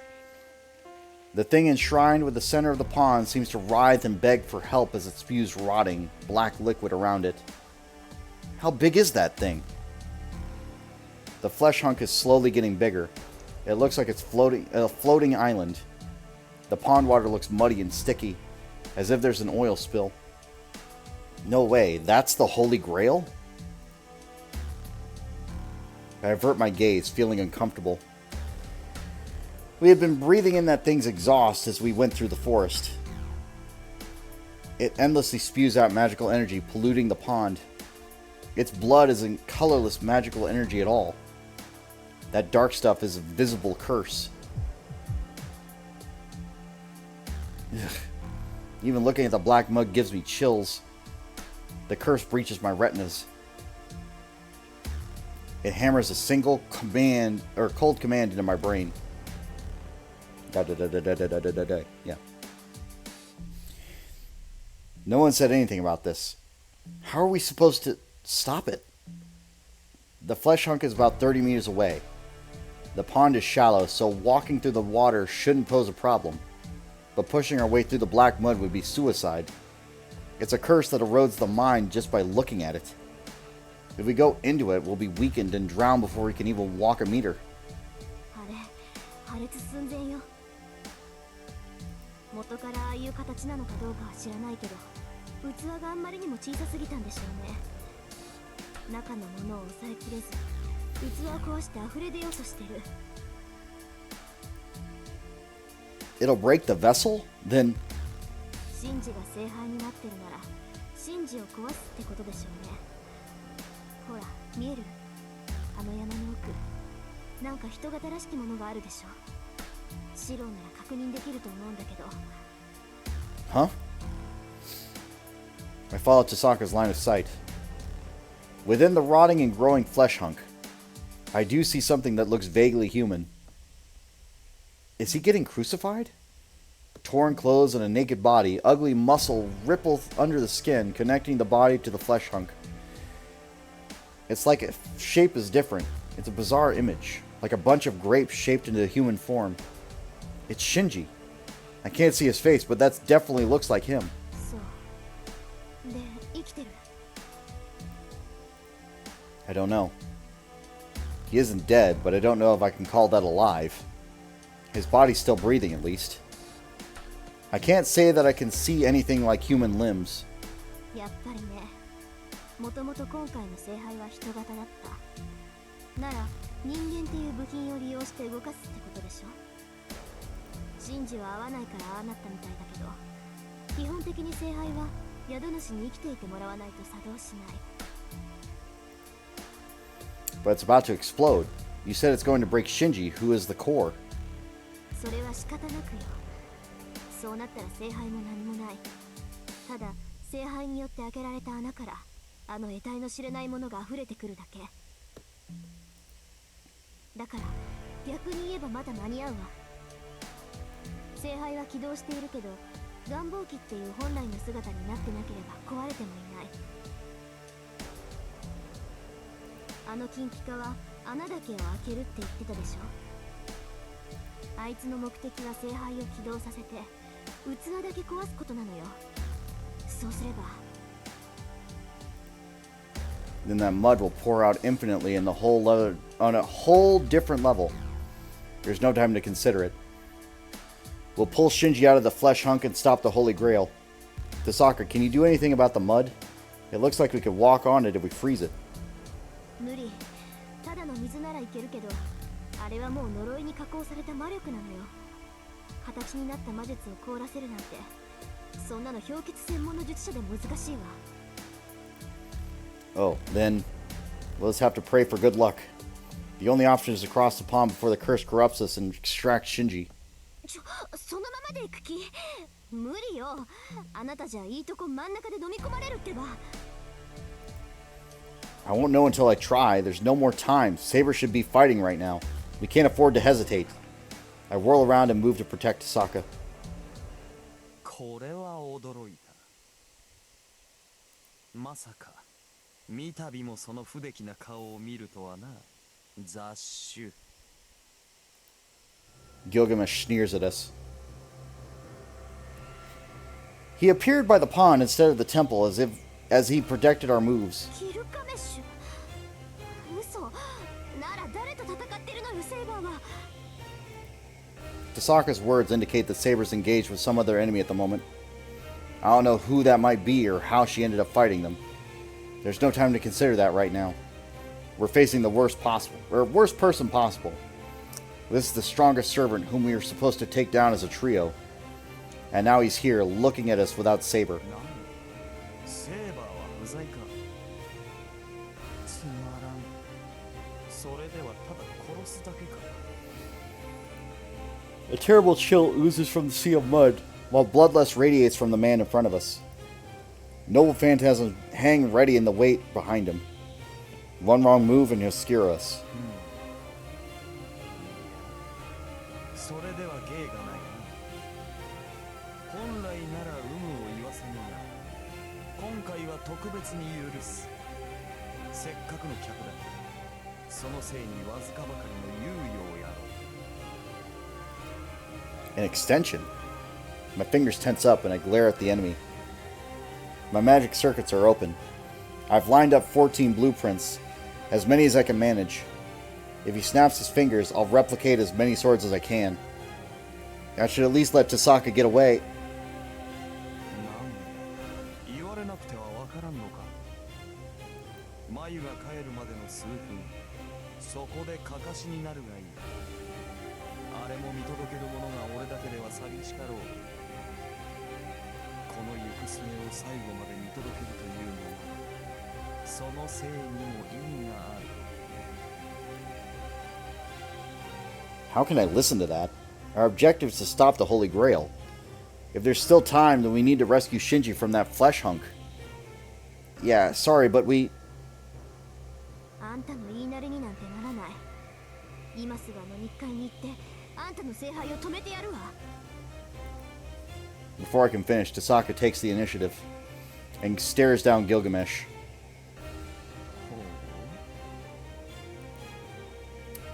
His lips twist into a smile.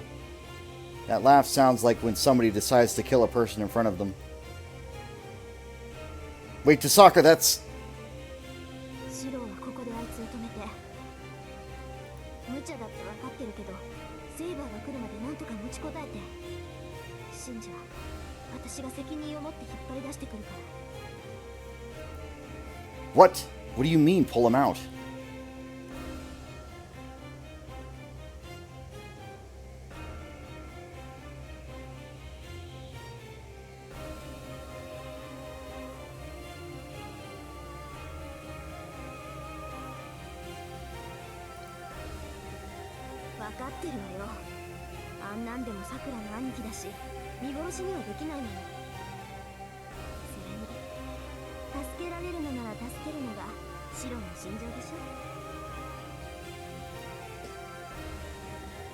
Tasaka starts to run toward the dark lake. Is she going to go in that mud as is?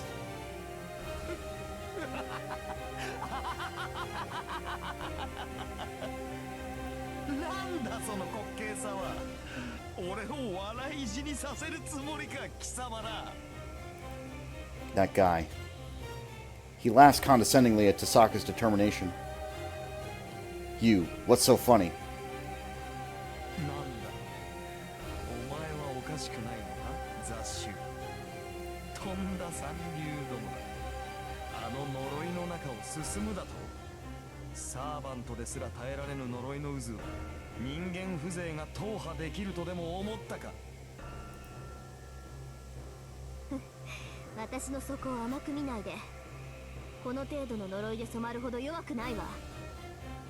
それにね、私たちはあんたみたいに反霊体ってわけじゃない。ちゃんと生身のある人間なんだから、むざむざ飲み込まれてたまるもんか。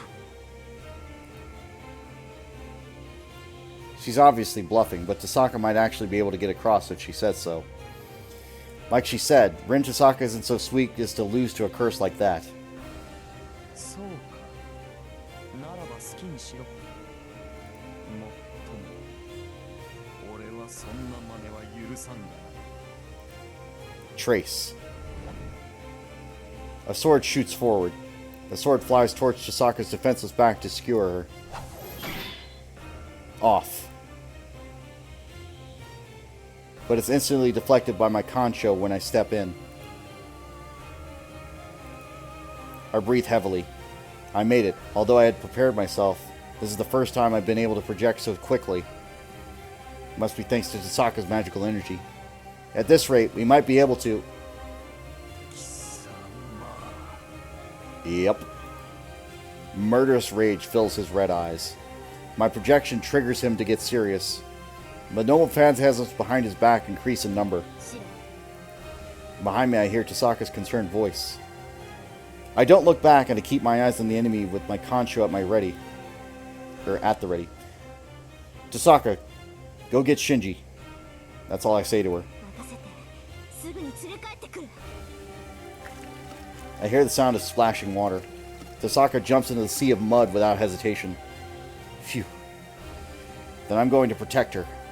I won't allow a single Nova Phantasm to reach Tasaka. You need to deal with me if you want to get to Tasaka. You'll have to beat me first. I take a step forward. This must have ticked him off. The Golden Servant takes his eyes away from Tasaka and focuses on me. あの小娘はのたれ死ぬ俺が手を下すのはあくまで慈悲だったのだが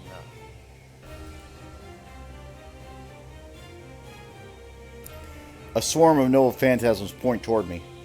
He ignites his murderous intent like a sharp blade. その前貴様には思い知らせる必要があるようだ薄汚い贋作者その身をもって真偽の違いを知るがいい He deploys his own treasures without reserve. Are we going to get another interlude? Yep. The longsword slashes the darkness. Assassin freely wields a nearly 2-meter long sword, and Saber is unable to step within range.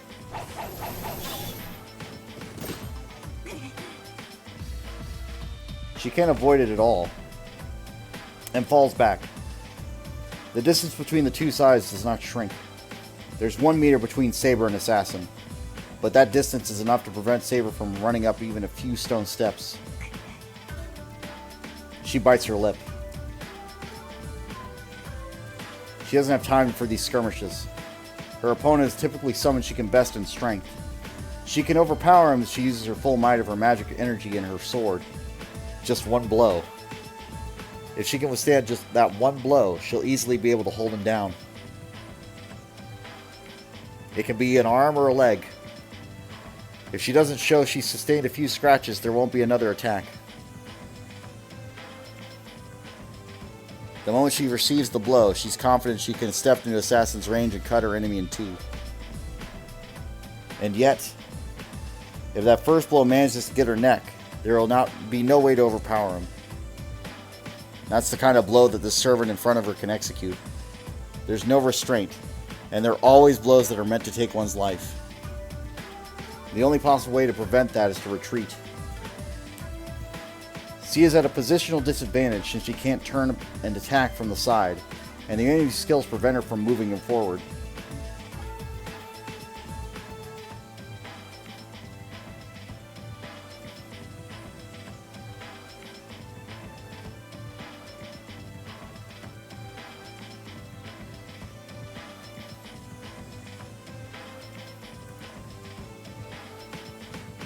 Thus, she can't step forward.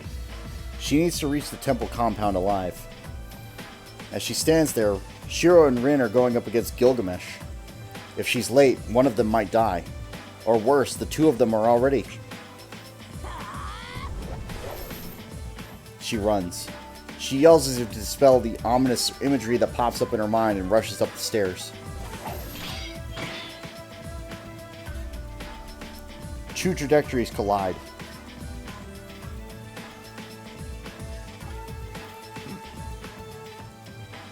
Seeing her rush up with abandon, Assassin swings his sword not at Saber's body, but the sword swinging down toward him.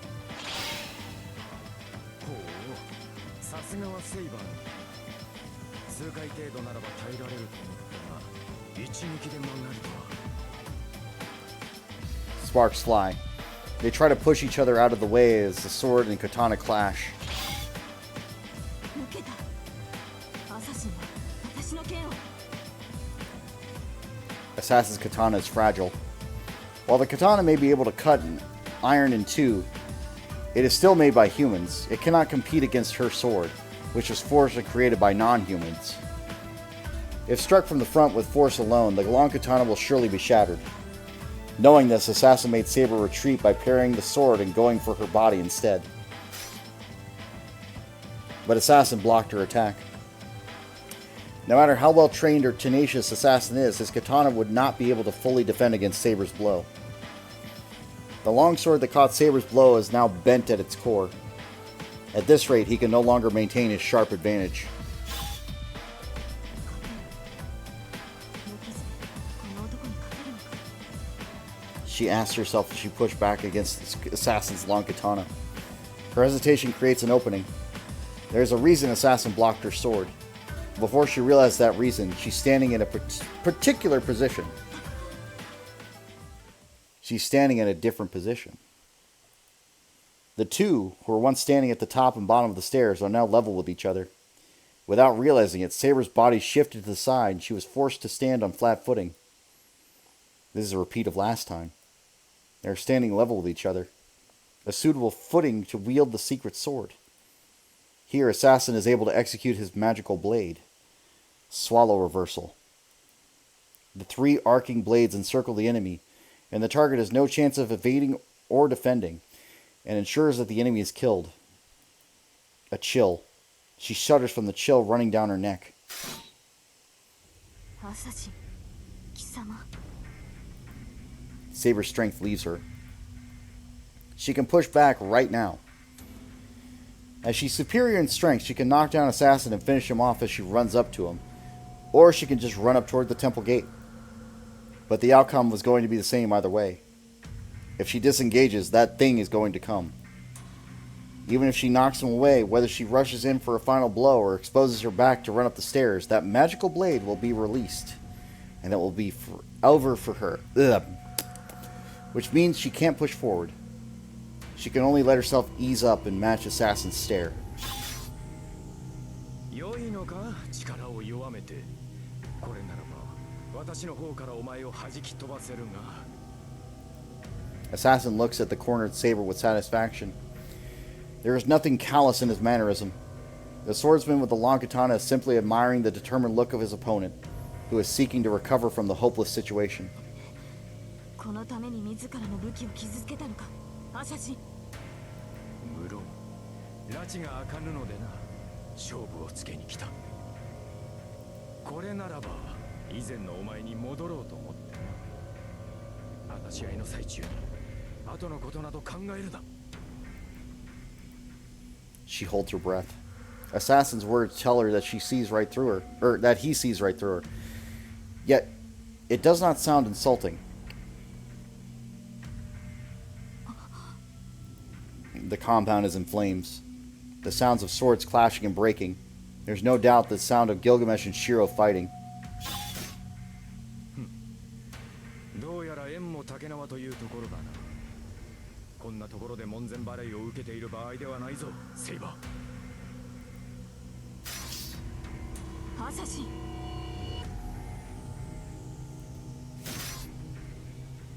Saber grips her sword tightly. She puts magical energy into the sword as an attempt to repel the obstacle in front of her, but she can't. This very moment is her end. If she breaks the distance between herself and Assassin, she would be walking into Assassin's scheme. She grits her teeth in frustration. She wields her sword that is infused with magical energy, but she is unable to do anything. There. 何を迷う。お互いにやるべきことは一つだろ The swordsman says it clearly. アサシン。う。もとより我らは役割を果たすためだけに呼び出された。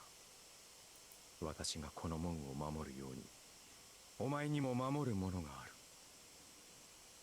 ならば迷う隙などあるまい。それにな、セイバー。時間がないのはお前に限った話ではない。There's no pretense in this voice. This is the first and last time the fictional swordsman speaks the truth of his heart. His wish is to have a fight to the death. That is the swordsman's wish. His reward for getting summoned to this age and guarding the gate this entire 失 time. 礼をした。確かにお互い時間はない。 She releases the magical energy on her sword. The unrestrained power that gets released blows back Assassin. He goes back about 2 meters. Saber does not move, even though she's within Assassin's best range. She neither runs to the temple gate nor toward Assassin.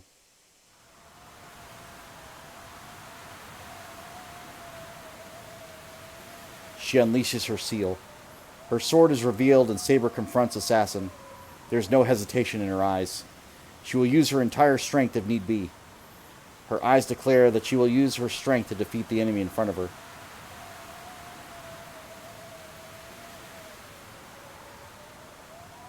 No words will be exchanged from now. The imaginary swordsman slowly readies his long katana. いざ He readies his strongest sword technique against the greatest enemy of his life.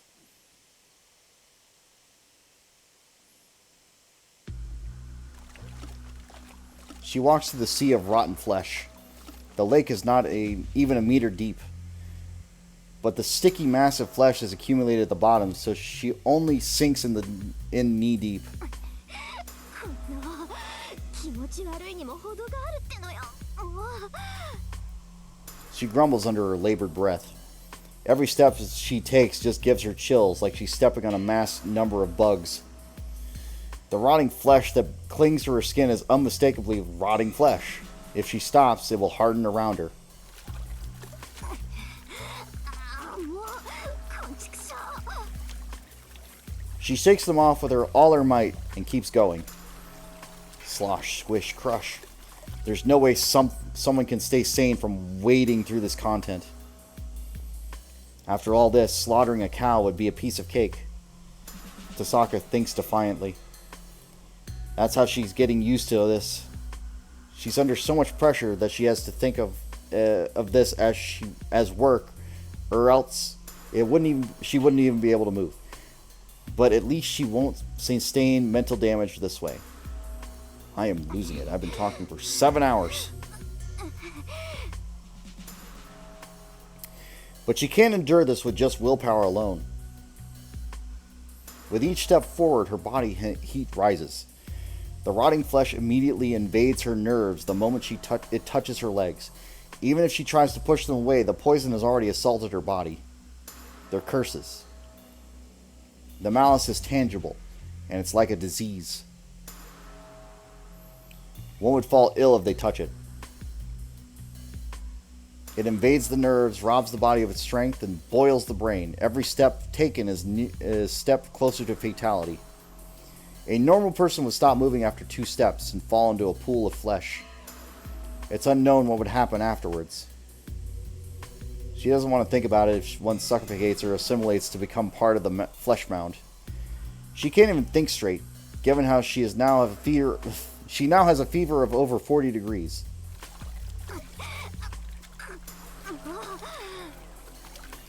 Her feet and body threaten to fall over, but she pushes on, desperate to move forward. Rin didn't jump into the pool of flesh without a plan. She has swallowed her 2 remaining precious jewels. She's using all the magical energy she saved up to create a defensive film over herself. If this curse really is a crystallization of pure magical energy, then she should be able to repel it by shrouding herself with strong magical energy.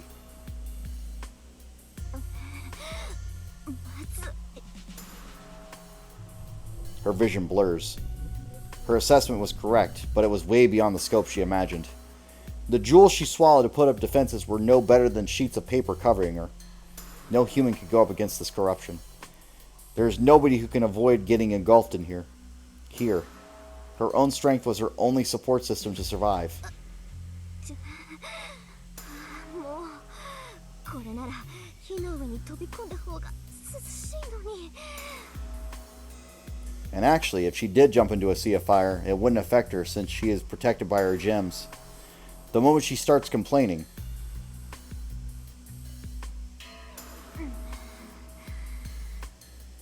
she gets angry at herself for even mentioning it and regains her vigor. That's not true. Even if it's not true, she can't crack a joke like that when dealing with something like this. In her feverish state, she listens to the clash of swords behind her. She can't see the 2 anymore. Did Shiro lead the battle away, or was he driven into a corner? Either way, the battle between those two seemed to have moved to the temple grounds. あと少し一気に行くからそれまで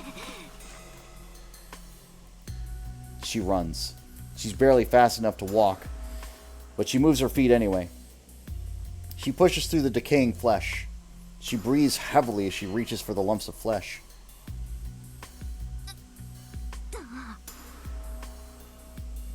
She moves up, crawling. She feels the mounds of flesh. なんかこっちのが楽みたい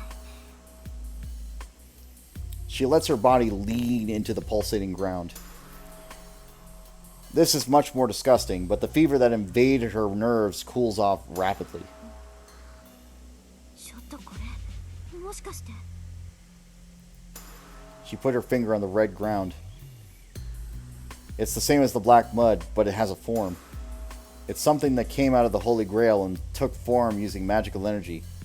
An incarnation that should not exist in this world. サーバントこれサーバントと同じなんだ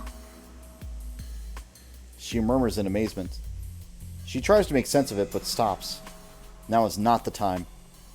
There is only one thing she needs to do. よし回復したさっさとシンジを見つけてこんなところとはおさらばよ She gets up and runs up the mound of flesh.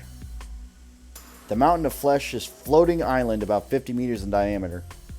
She couldn't see it in its entirety from the bank of the lake, but the surface is folded over multiple times like a mountain range. いた At the very depths, Shinji Matao is there, hidden among the flesh.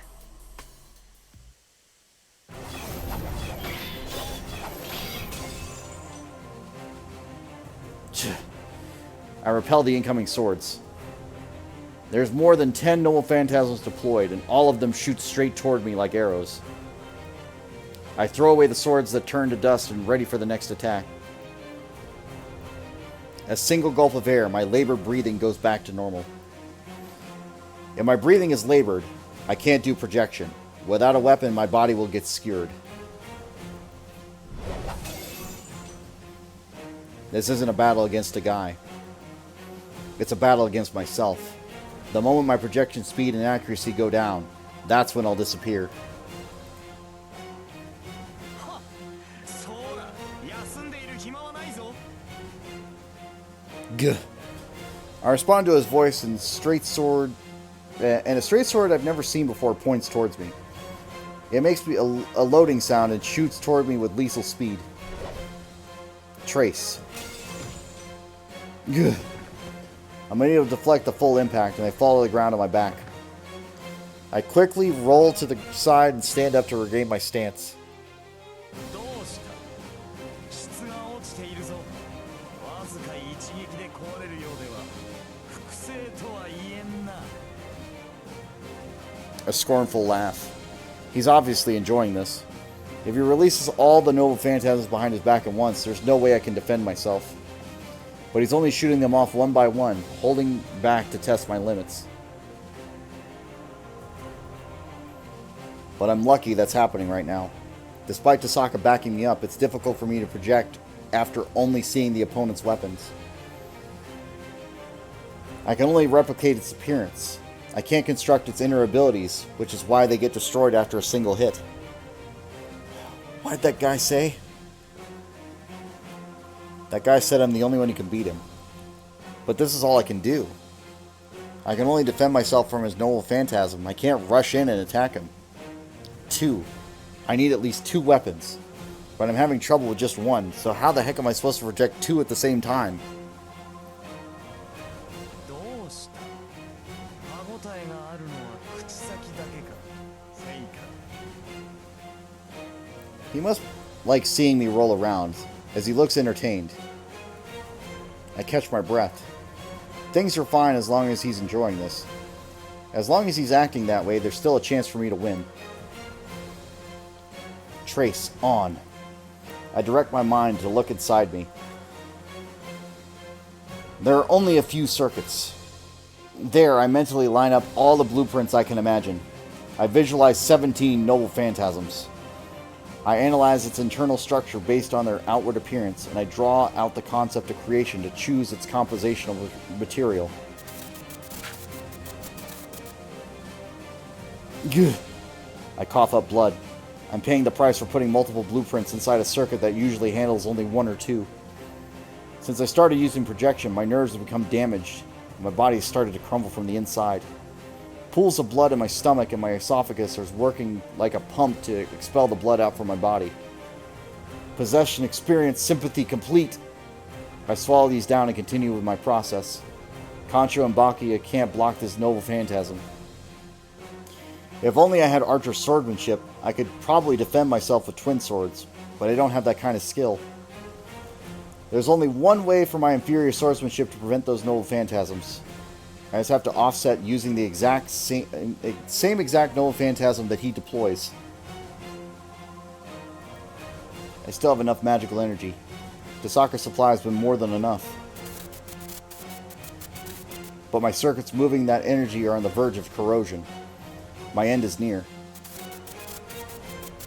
The moment that guy gets serious, I'll have to project the same amount of noble phantasms he deploys, or else I won't survive. But at the same time, my body will definitely be destroyed if I project that much. Process complete. All projections stand by. I save the images flowing in my mind. The swords that will go outside will actualize as I imagine them and pierce me from within. If my burned out circuits can't control it, the swords inside me will shoot out and I will literally be a pincushion. 今度は多いな。10、15、17。そうか。目に見える我の方が全て複製したわけか。 What? なめるな。魔術師の手の内など看破できなくて何が英霊か。お前に働く魔術の数はそれこそ手に取るようにわかる。 His line catches me off guard. Is the King of Heroes who possesses thousands of treasures trying to say that he can perceive our magecraft just by looking at us? では最高だ。もっともいかに成功であろうと一本たりとも世には残さんが。 I reacted too late. I was distracted by his words and it created a fatal delay on my part. 17 noble phantasms are shot out. A portion of the king's treasure rain out like an avalanche, telling me that the king is done playing around. Release freeze. Release all projections.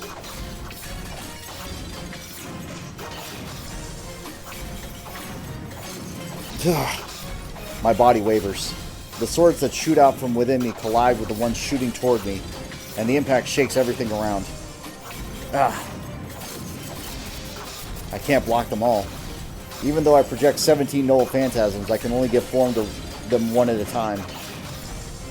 Even if they're consecutive, I can only deploy one at a time. On the other hand, my opponent is able to shoot them all at once. I've been no match from the get-go.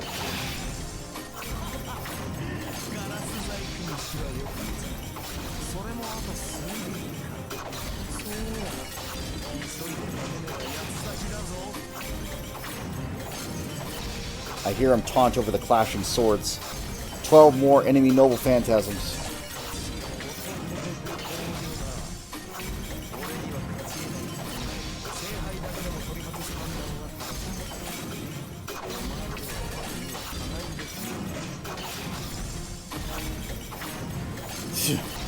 My fingertips are burning.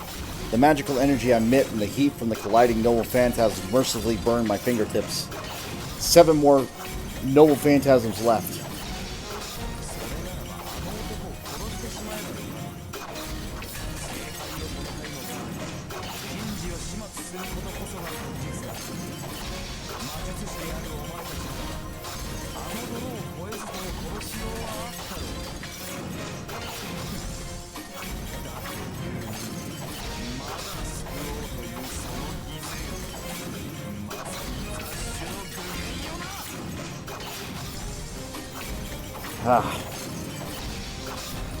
It's going to break. My circuits are going to burn out completely. It's not enough. I'm no match against this man with my measly circuits. Damn, why? Why can't I block them? That guy said I could win, but this isn't even a contest right now. So does that mean... am I making some sort of mistake? Ugh. 3 Nova Phantasms left. I don't know if my body can hold out until I block them all. No. What I need to be thinking about right now is the difference between my blades and Archer's blades. In that moment, all of my senses freeze up. I don't even look at the remaining 3 Nova Phantasms. I'm focused on the golden servant pulling out a sword. A strange sword. My mind goes blank the moment I see what looks to be a stone pillar. 女を救うと言ったな、小僧。 His taunting voice echoes with the roar of the sword. I eliminate the 3 remaining blueprints in my circuit and rapidly try to read his sword. And yet, I can't get a reading on it. Until now, I've been able to read every sword. But I can't read the construction of that sword. ならば見せてみろ。その贋作で一体何が救えるのかを。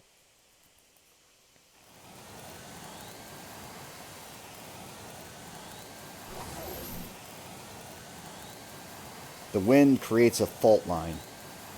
The slashing winds released from Gilgamesh's sword push away his own noble phantasms and head toward me. My mind is still blank. I can't come up with any countermeasures, so I just release the remaining magical energy within me.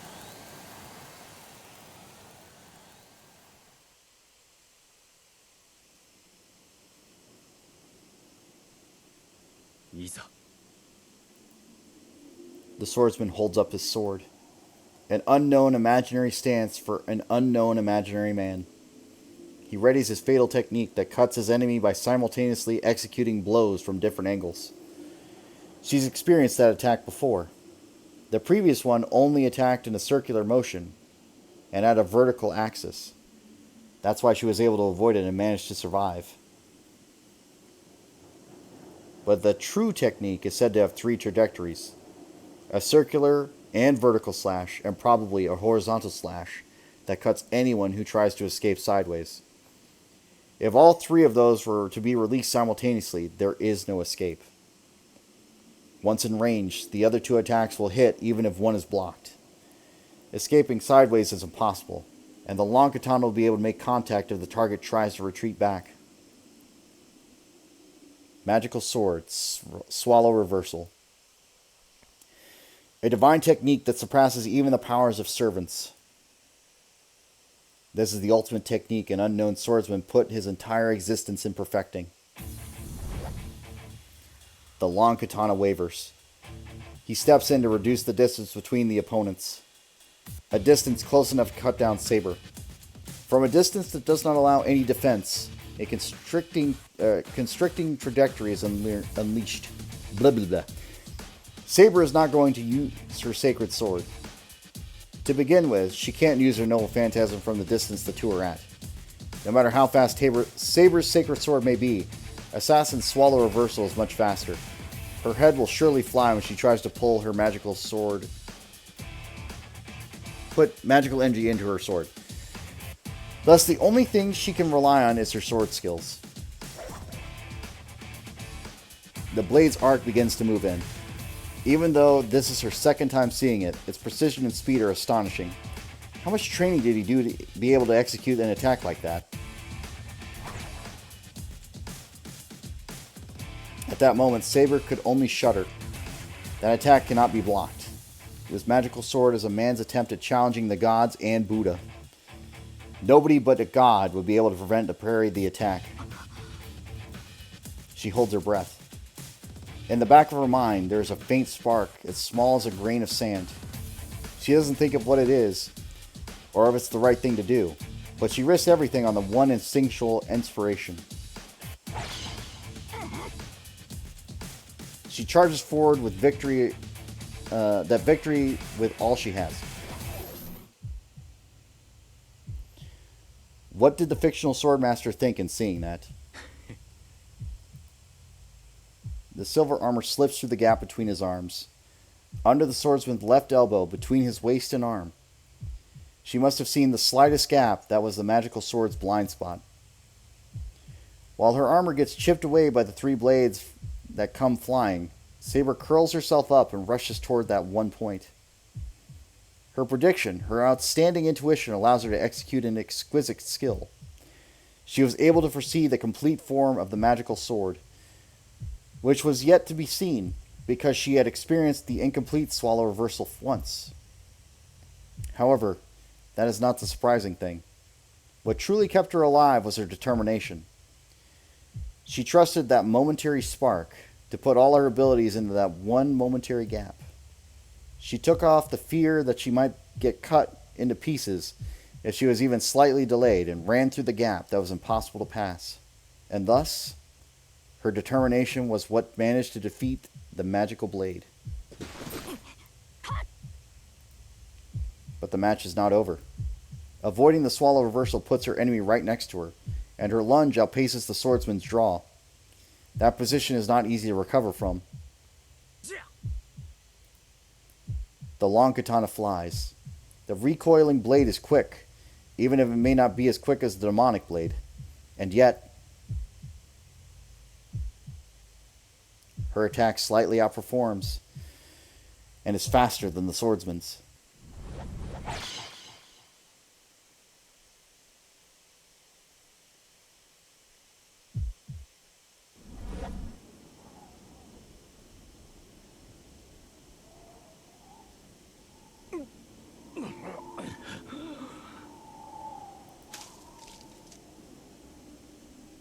He purses his lips. He closes his lips tightly and strains to keep himself from collapsing. The blood that flows back from his gut fills his mouth, and he swallows it, determined not to spit it out. The golden-haired knight stands below the swordsman. The swordsman code does not allow him to do something like defile his opponent and her brilliance with expulsions from his innards. Saber says nothing. Strands of golden hair flutter on the stone stairs. It's a wonder her head is still attached. It's a miracle that her limbs were not sheared off. She felt her body would be cut in 4 the instant she went through that opening. There was only one factor that made a difference: the swordsman's long katana. Had his blade not bent, his magical sword would have surely been invincible.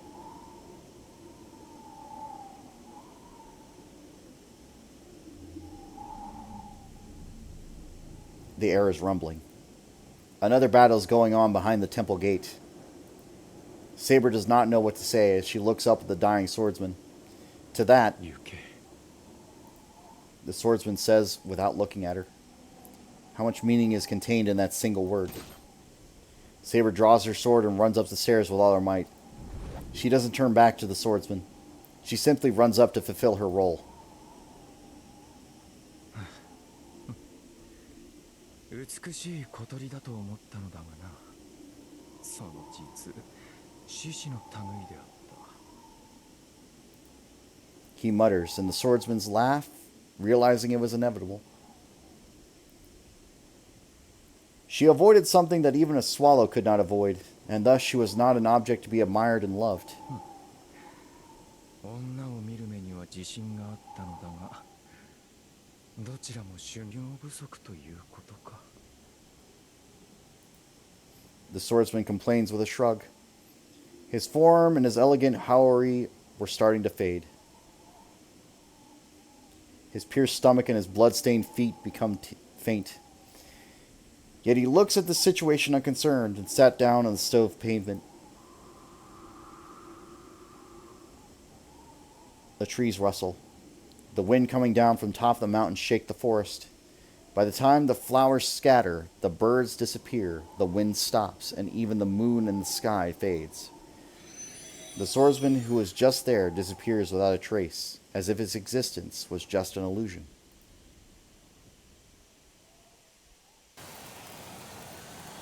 In that instant, I deploy the strongest weapon out of all the items I've ever replicated.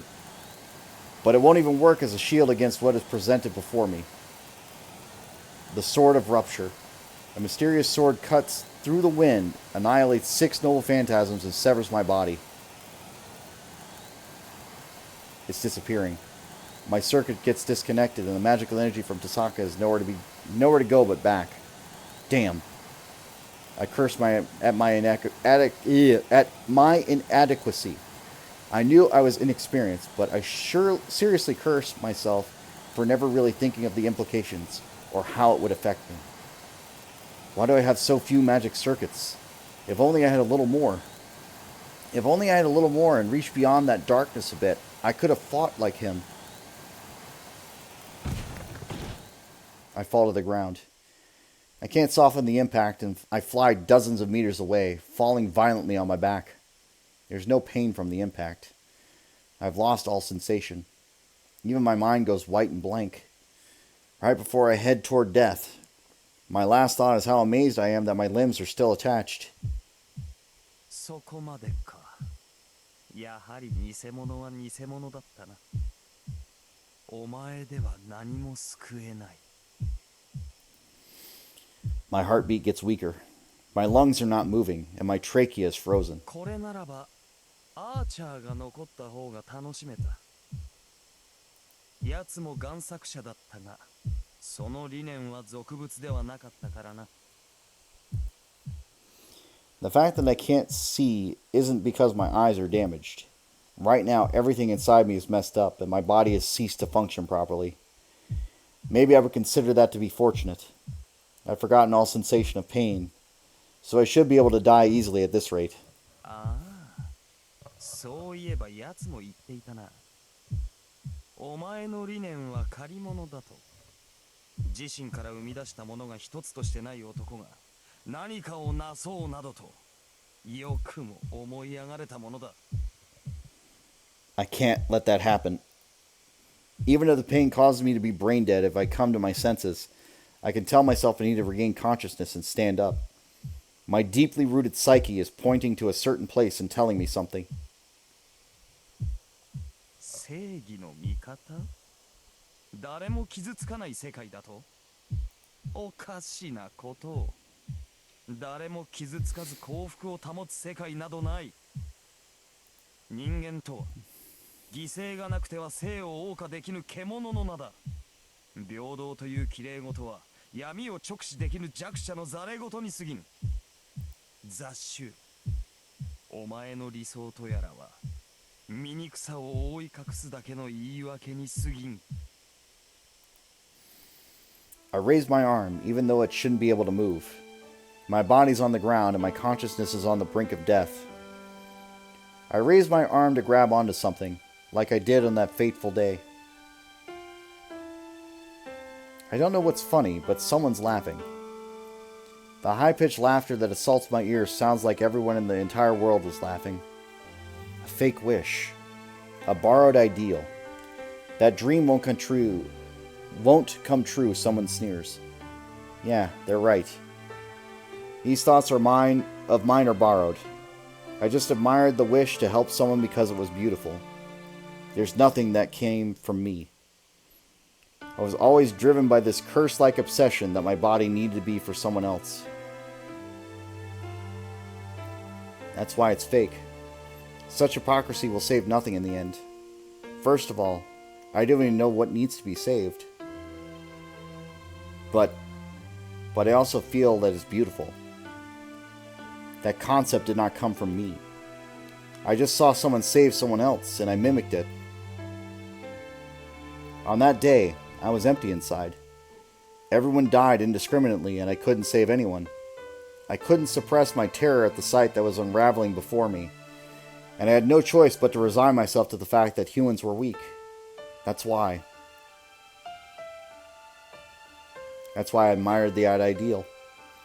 I cried at the preciousness of it because I didn't have it myself. Is that wrong? Is it fake because it's not my own feelings? Is it wrong for that wish to come true if it's fake? No, I don't think it's wrong. I don't care if it's fake. Even unattainable ideals just need to be fulfilled. It was a dream that couldn't be granted from the start, an unreachable utopia. then even if Shiro Emiya is fake, the thing that is there is undeniably real. That's right. I already knew that. I know I can't save everything. I know that there's no salvation without sacrifice. Now that I'm an adult, I understand that's reality. Despite knowing that such a thing was only an ideal, I continue to seek for it. It doesn't end when somebody gets hurt. Even if the best outcome is for someone to get hurt in order to save many, I'm still going to seek a version of happiness where nobody gets hurt. There's no justice in this world. The reality is that people keep dying for nothing. But I don't think resigning to that idea is right.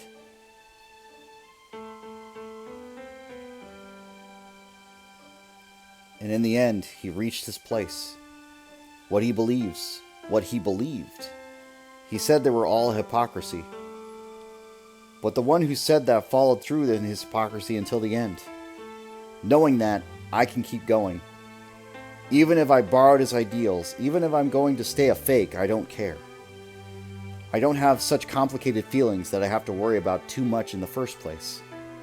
I thought to myself on the Hill of Swords, if I could save just the world that I can see, I'll fight for it. I don't even have to think about it. My world is small. This small world is all I have ever been able to create. That's right. This body of mine is made of solid swords. Yeah, that's why I'll be able to endure most things. I can stick to my dreams until the very end. Even wear and tear over the years. And even if at the end, none of that is what I sought was there.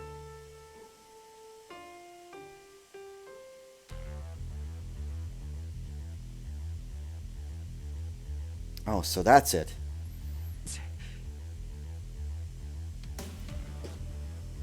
I get up. The moment I regain consciousness, my limbs move. My body still moves after I get up with great force. It's a wonder that I'm only alive but able to stand up after the sword's blow, but it doesn't matter. If I'm alive, there must be a reason why. It's something that I have no control over.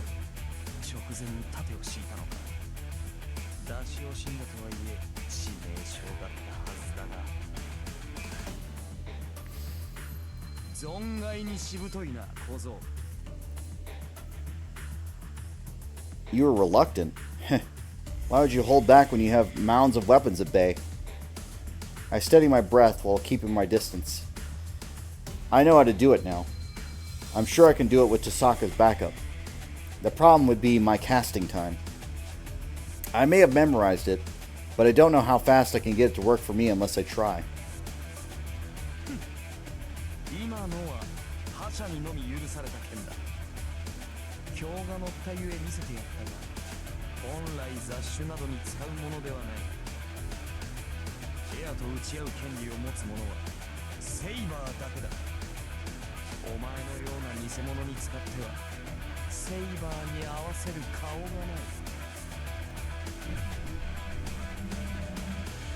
Numerous noble phantasms appear, but all of them are third-rate weapons. After seeing the sword I just saw, the difference is obvious. But those weapons are still not to be taken lightly. Normally, they would be more than enough to kill me. The difference in our strength has not changed. Even though I miraculously survived that last attack, I am no match against that servant with just my projection.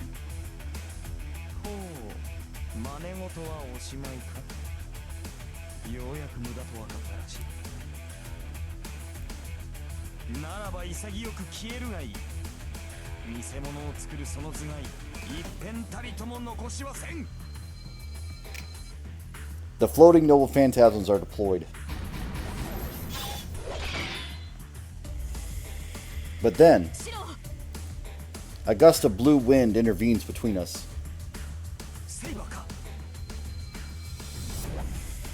Gilgamesh instantly jumps back. Even Gilgamesh is cautious against Saber. Seeing as his swordsmanship is inferior, he probably wants to avoid hand-to-hand combat with Saber.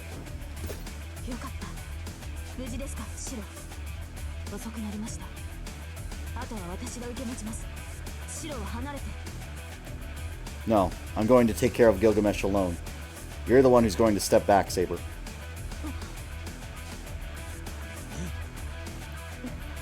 何を言うのですシロ。その体で彼の相手をすると。いえ、そもそも魔術師ではサーバントには太刀打ちできない。それはあなたもよく知っているでしょう。 Yeah, but he and I are an exception, believe me. I'm sure I can beat him. Saber gasps. Saber is surprised because she believes what I'm saying. I want you to quickly get to the back of the compound. Tasaka is trying to stop the Grail on her own, but you're the only one who can destroy that thing. A few seconds, no, not even a second passed. After she tightly closed her eyes once. ご武運を。いいわ。私が必ず。 She says exactly what I want to hear, and steps away from Gilgamesh. The silver armor turns away. Saber. I call out to her just once. I couldn't save you. And I say it. I'm going to try to tell her on behalf of the times I spent with her and times he spent thinking of her. I don't think that Holy Grail is the one you seek. That's why you should take a good look at it, so you won't make a mistake next time. シロ。 Sorry, I can't put it into words well. I don't think I was worthy to be your master. That's why. I couldn't even find out what she really wanted. そんなことはない。シロは私のマスターだ。 Saber. サーバントとして責務を果たしてきます。伝えたいことはその後に。 She runs off without turning back. Her gallant appearance is like a gust of wind. Saber left. Without the slightest doubt, she believed my words when I said I would beat my opponent and left to save Tasaka. Alright, let's go. From here on, there's no room for hesitation. All I need to do is defeat the enemy in front of me.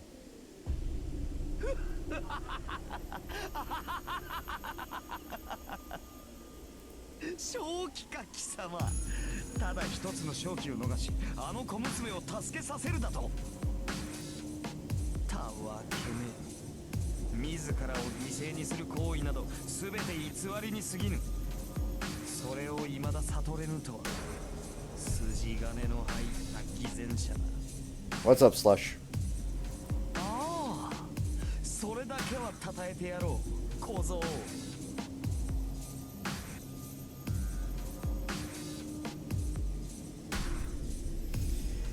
His noble phantasms deploy. There's less than 30 of them. If I want to block them, I just have to create them. An imitation, a hypocrite, huh? Yeah, that doesn't sound bad. It's true, I am a faker. I raise one of my arms.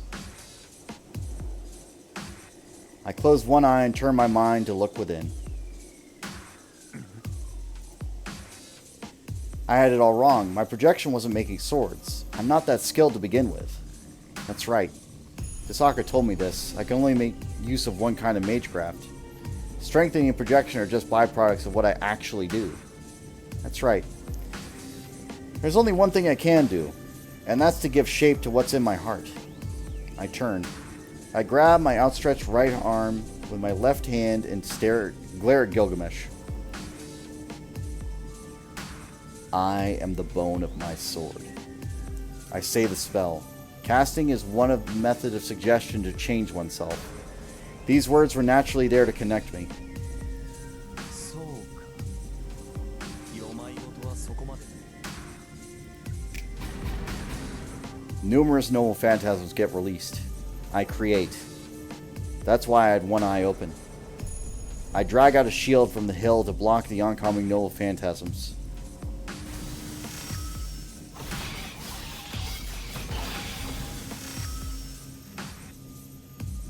The swarm of swords strikes wildly. The shield is Shiro Emiya myself. The seven-petaled shield cracks and my body chips away with every fracture. Steel is my body and fire is my blood. There is only one place I need to reach. The power that surges forth immediately fills me to capacity. What's he so surprised about? Is he so shocked that his treasure can't even penetrate through my single shield? Or is he surprised by the rush of magical energy?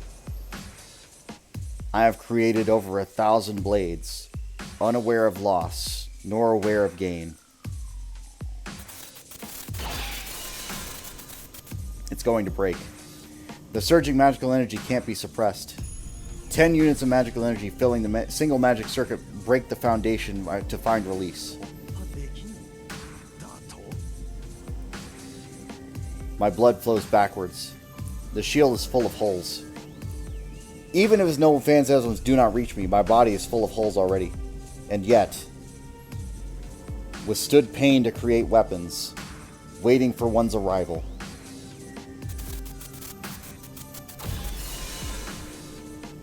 Magical energy rages out of control, but I don't care. My body is a circuit that solely exists to gain a certain magecraft. And that magecraft alone. Okay. So there should be something beyond that. There should be something beyond that if I can't make it with this circuit. No. Even now it's there. It's just not visible. There were no circuit limitations from the beginning.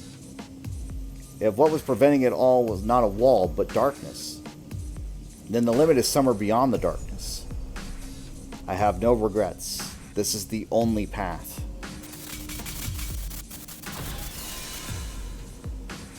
Ten units of magical energy filling a single magic circuit break the foundation to find release. And I will use 100 magic circuits to make 1,000 units of magical energy. My whole life is unlimited blade works. I say its true name. In that instant,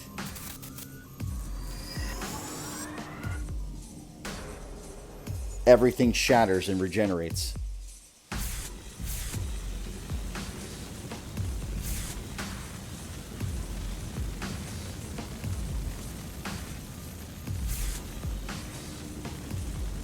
Flames rush. The fire becomes a wall that creates a boundary and changes the world. A wasteland follows. A hill with countless swords in disarray reveal itself before me. How does this plate look to that guy? The golden servant simply stands there with seething look on his face and confronts his enemy. That's right. I don't make swords. I create a world that contains infinite swords. This is the only magecraft allowed to me. A desolate world. A graveyard where no living creatures, only swords. In this world, where swords get replicated just by looking at them, every sword in existence is here. This is Shiro Emiya's world. A reality marble.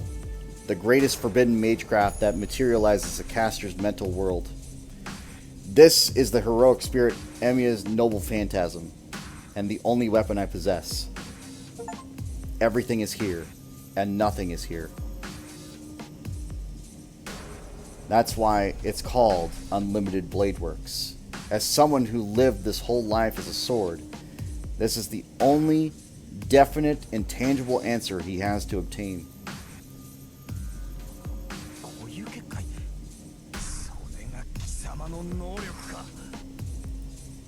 I take a step forward. Surrounding me are the swords that were floating behind him earlier. Don't be surprised. These are all imitations. Just as you said, they're all trifling objects. I stretch out my arms. The swords stuck in the ground come out easily, as if accepting me as their wielder. But you know what? There's no rule or reason a fake can't best the real thing. If you're the real thing, then I'll surpass you completely and strike down your very existence. I step forward. In front of me is a servant who possesses thousands of treasures.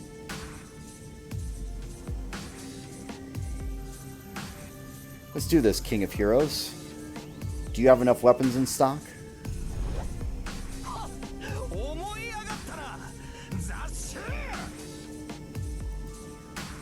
The enemy opens his gate and deploys numerous noble phantasms. I charge through the wasteland. Here, the two different groups of swords begin their final clash.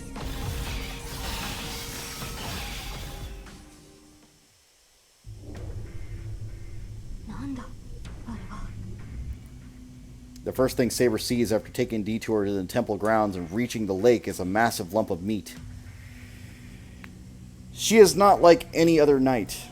She fought many kinds of monsters when she was called a hero.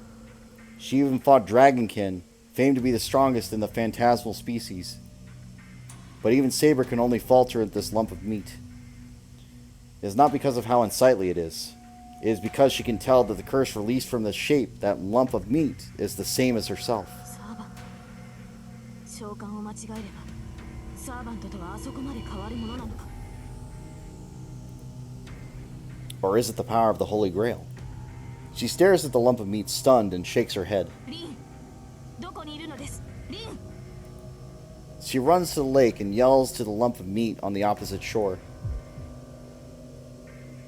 She is hesitant to enter the black mud inside the lake. It is not because it is unpleasant. Her instincts tell her that she cannot touch it as a servant who is a half-spirit. She hears a voice calling.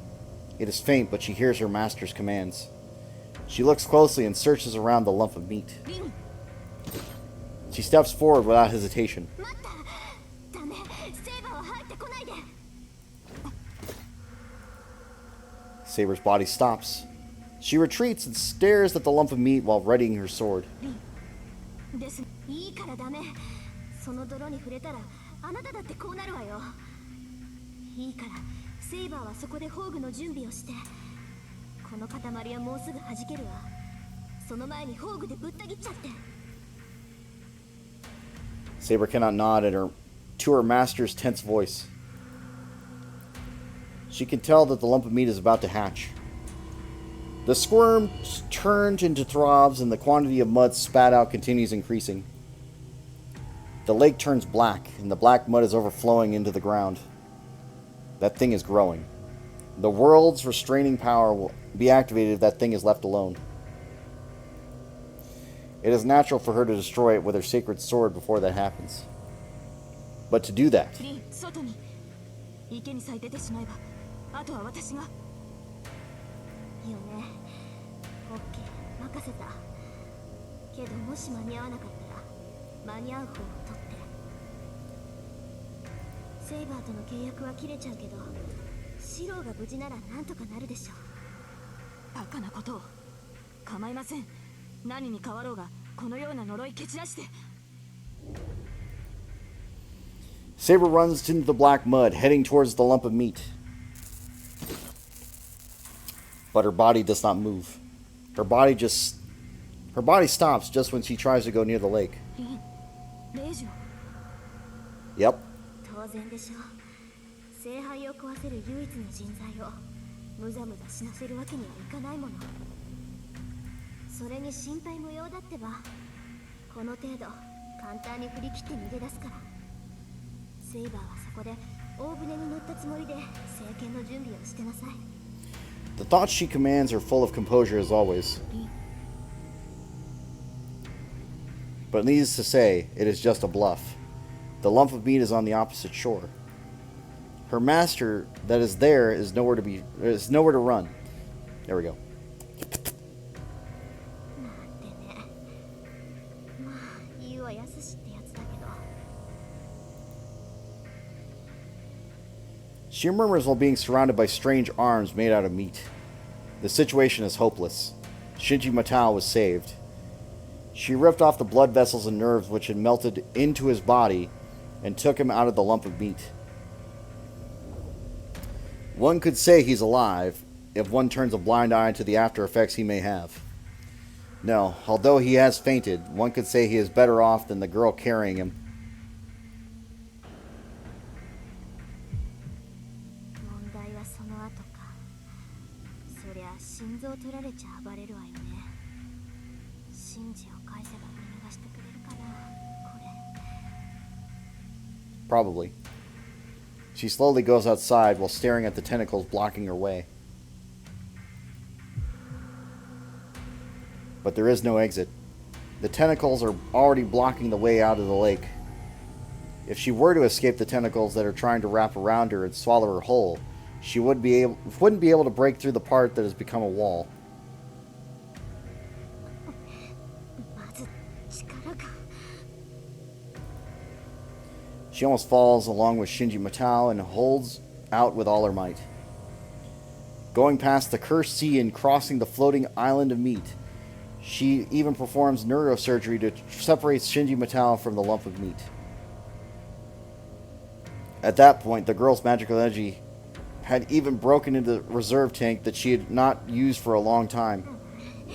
もうあのバカ遠慮なしで人の魔力持ってくんだからおかげでこっちはもうすっからかんじゃない She bears the dizziness as she complains. Of course, she didn't mean it. She was just saying it. Besides, things wouldn't change even if she had magical energy left. The tentacles surrounding the girl have stopped because their prey is docile. Once they figure out that the thing has invaded their body is poisonous, they'll take immediate action. Rin Tosaka and Shinji Matao are alive because she does not have enough magical energy left for them to prey on.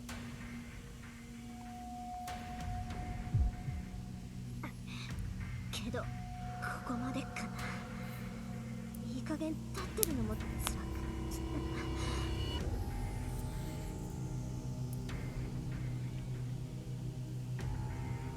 Her vision grows hazy.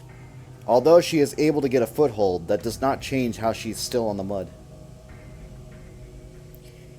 Heat is encroaching on her nerves by the second. If she falls onto the platform of meat, she herself will become the core of the Holy Grail this time. Before that, ごめんねセイバー言うこと聞かないだろうから無理やり聞かせる there's one command spell left. That's enough to make Saber standing by on the opposite shore use her sacred sword. あとあんたにも謝っとかないとシンジ助けられるかいいから走れ。そのような泣き言聞く耳持たん。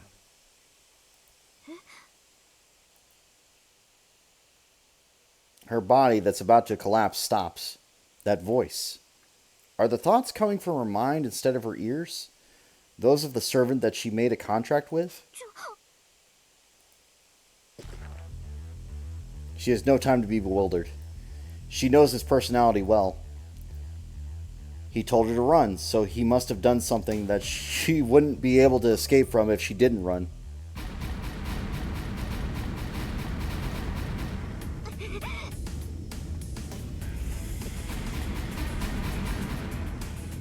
She runs through. The arrow that rain from the sky are like a downpour. She smashes everything that gets in her way, whether it's a net, platform, or tentacles of meat.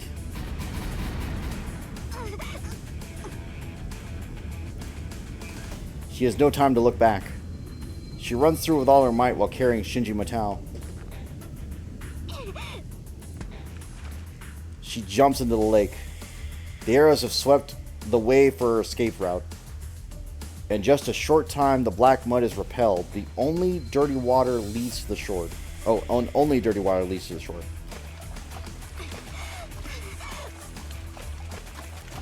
She runs across the lake while carrying Shinji Matao. She runs to the shore soaking wet with latent energy that shocks even her.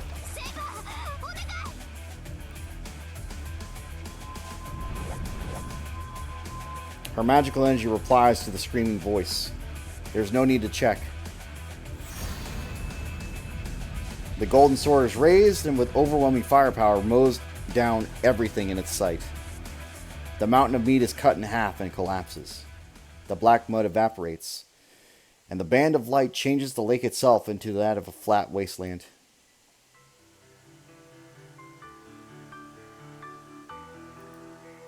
It's a rapid stream of light that illuminates everything. In the midst of that, the swordsman accepted the end of her battle. これで終わり。私の戦いはここまでです。 Who was that addressed to? The wielder of the sacred sword goes to her knees and gazes at the light with a flood of emotions. The crumbling Holy Grail. The thing she sought. The thing she was supposed to save, or that was supposed to save her. She destroyed it with her own hands, and the King of Knights finally realized her mistake. One boy and one hero.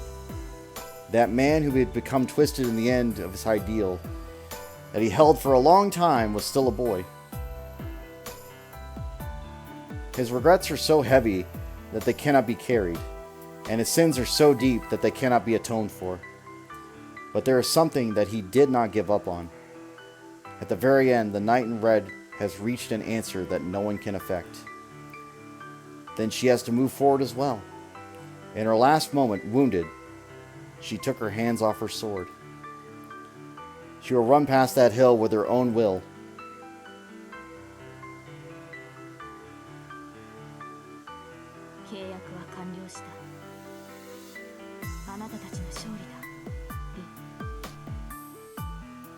The sacred sword fades. There's still magical energy left. She can stay in this world if she pushes herself. If possible, she wants to watch over what awaits them until the end.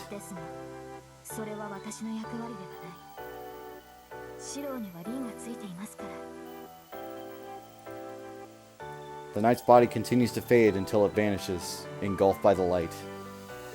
Like a graceful gust of wind, the king who sought the Holy Grail sets off for the Hill of Destiny without leaving a single memory behind.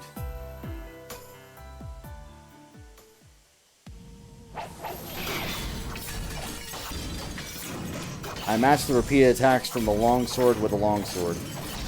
The swords offset each other, and the fragments are sent flying to the atmosphere. The handle of a curved sword appears behind him. But I'm faster. I pull out the curved sword at his feet and swing it straight at him.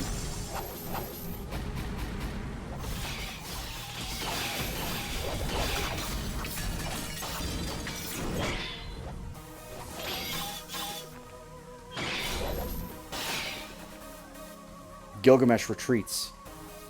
I close the distance at once, pull out the sword, and slash at him.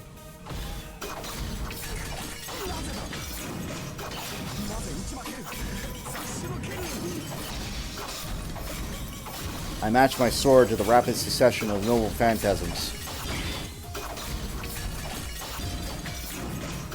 I'm not thinking. My body and my mind will stop if I stop. I will keep moving forward now. The instant I see his noble phantasm, I reel the same one that I have at hand and strike him down with all my might.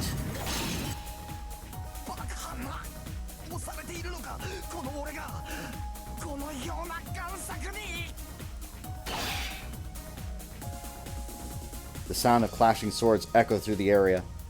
He cannot handle my attacks and has to destroy my weapons with his. That will be the cause of his defeat. Having over 1,000 noble phantasms, he is the greatest heroic spirit without a doubt. But he's no more than an owner. He is not the wielder who has one noble phantasm, but is able to use that to its fullest potential. If my opponent was another servant, I would not be able to match them even if I made a world like this. Even if I have infinite swords, I cannot beat an enemy who has a single ultimate phantasm. I'm sure Gilgamesh would be able to, but I don't have enough physical ability to. Therefore, the only servant that I can close in on is this man. We have the same ability, and are both owners. I'll go a step ahead of him, since I already have swords prepared.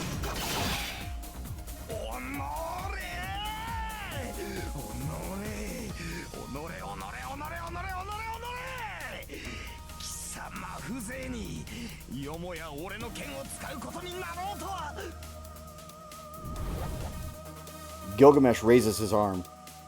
The hilt that appears behind him is the demonic sword, the only sword that does not exist in this world.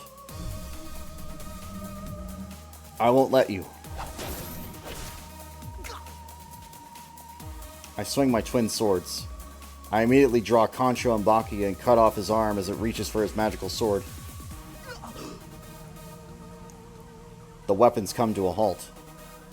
He loses his best sword and is left completely defenseless. My body acts before I can think. With victory assured, my arms and legs drive me to the King of Heroes' space even more sharply to slice his body in two.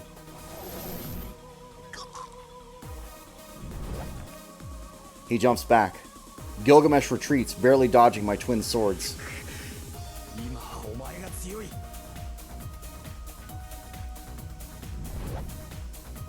Gilgamesh admits his defeat and tries to retreat. I'm not letting you get away. I'll lose if he regains his composure. I have to settle this match at the moment before the heat cools down. Bastard. He must have realized that he would not be able to escape as he pulls out a noble phantasm from behind him with his remaining arm. But I'm faster. Meanwhile, I'll surely... Huh? Our voices overlap. That change is instant. The flash of light coming from the lake eliminates the hill of swords. The massive, magical energy wiped away the already disappearing reality marble. That's fine. The match is settled. I can defeat the servant just by swinging these twin swords. But after that, a black hole. A round void big enough to swallow a human whole appears before me on Gilgamesh's body.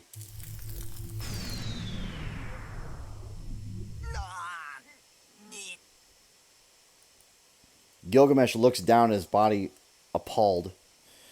His body is being swallowed. The golden servant is being swallowed up by a hole that is open inside of him.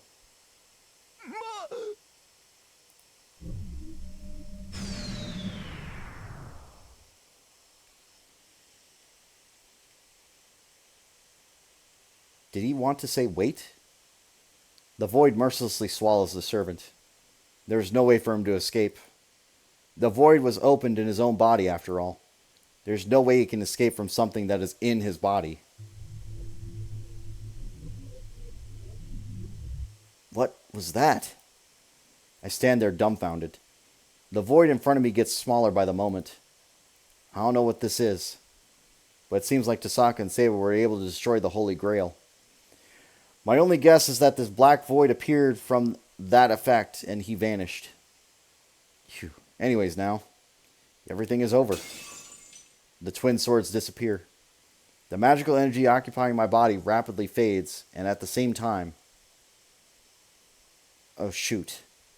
Fatigue assails me. Damn, this is bad. I can't walk. I want to go see how Tasaka's doing right away, but my body won't move. Well, I'm sure she's doing fine since Saber went to her. Right, I guess I can rest a bit. And the moment I take a deep breath... What? A chain wraps around my arm. Gah. My breath stops. The chain that mercilessly wrapped around my arm pulls me toward the black hole. I put strength in my limbs, but I can't resist at all. My feet slide toward the void along with the very ground that are planted on.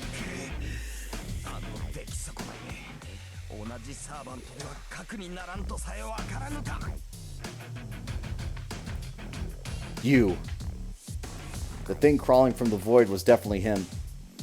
But that body is melted here and there. That void must melt away anything it swallows. You little... I try to pull the chain off me, but it doesn't budge. This chain restrained even Berserker. It's not something that I can take off no matter how hard I try. I'm getting drawn in. I'll be swallowed like him if I go near that void. Damn, are you trying to take me with you?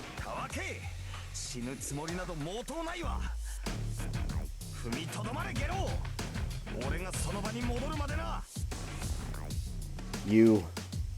He's so arrogant even in a situation like this. Damn. But what should I do? I can't get the chain off me no matter what I do. I'll fall into the void along with him like this. Even if I hold out, he'll pull himself out then. It means I'm going to die either way.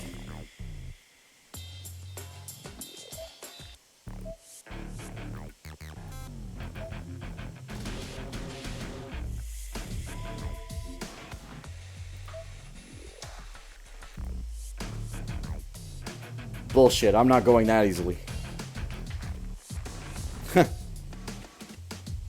I feel dizzy. My body can't hold out any longer. I'm going to die. I can't endure it in the very end. Then, if I can't endure it anyway, should I loosen up? If I do so, I should at least be able to push him back into the void. No, don't underestimate me. I won't let you take me with you. I re-energize my weakening limbs. Will my arms tear off first? Will his chain rip off first? Or will he crawl out first? It doesn't matter. I'll fight until the very end and die a flashy death. お前の勝手だが、その前に右に置けろ。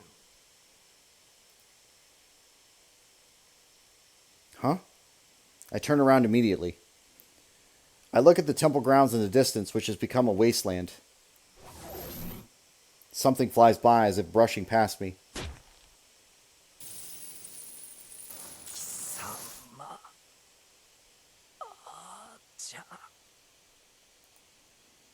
The chain comes off. In the end, looking like he saw something unexpected, he lets go of the chain of heavens.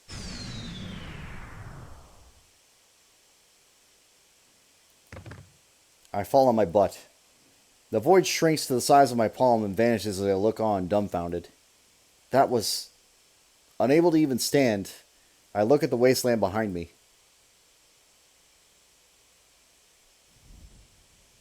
Dawn is near. The one with the rising sun behind him is the knight wearing a red cloak. What a show-off, I subconsciously complain, but I can't help but smile happily. Well, I have nothing I want to say, so I'll keep quiet so that I can sleep. The golden ground that became a wasteland. Seeing the knight stand there and Tasaka running to him, I lie down on the ground. Tasaka should say everything I want to say to him on my behalf. So I'll sleep for now. I'm sure we'll end up fighting if we see each other again, and I'm not used to saying farewell to myself. And for the final time, I engrave my ideal into my mind so that I won't forget it, and slowly close my eyes.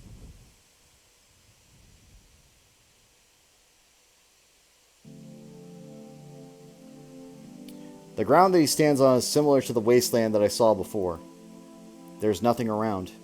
There's nothing extra on his summit where everything is blown away. The battle is ended.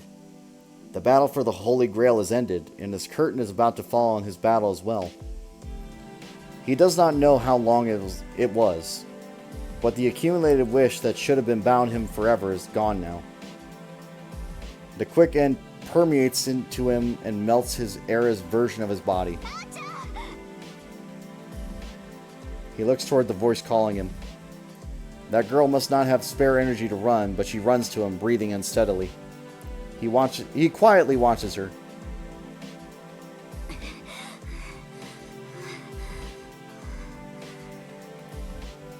The girl that ran up to him looks up at the knight, still breathing unsteadily.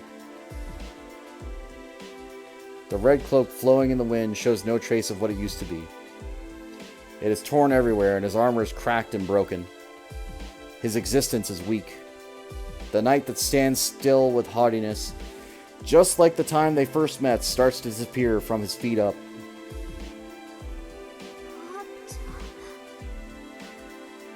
Dawn approaches in the distance. The golden sun rises faintly from the horizon. 残念だったな。そういうわけだ。今回の聖杯は諦めろ、リン。Does he not have anything special to say? The Red Knight says a trivial thing like that. That gets the girl all the more. With that body that was about to disappear, the knight was the same knight as before. An ally that she trusted and ran through the night with, who had her back while making sarcastic remarks. She can decide that those memories were fun looking back at them. And they were still in front of her, unchanged. He remained to save her at the last moment. He lost his master, and without the noble phantasm of the King of Heroes, his body was disappearing. But he didn't ask for her help and watched over the battle. That end is in front of her.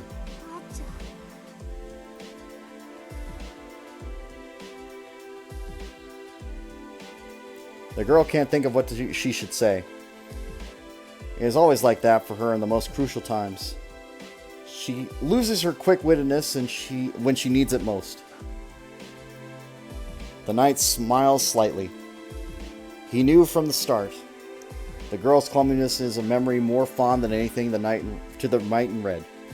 何よ、こんな時だってのに笑うことないじゃない。 She looks up the knight annoyed. いや失礼。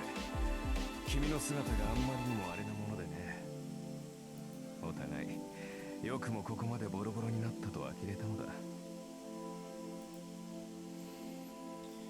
He still has a smile even as he banters.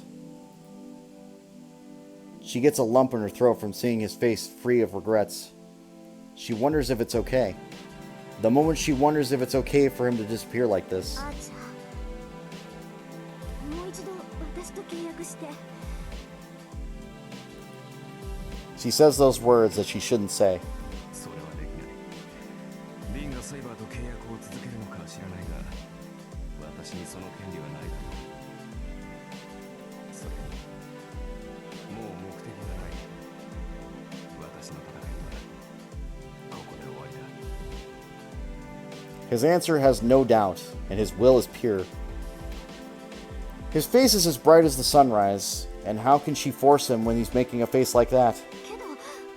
けどそれじゃあんたはいつまで経っても。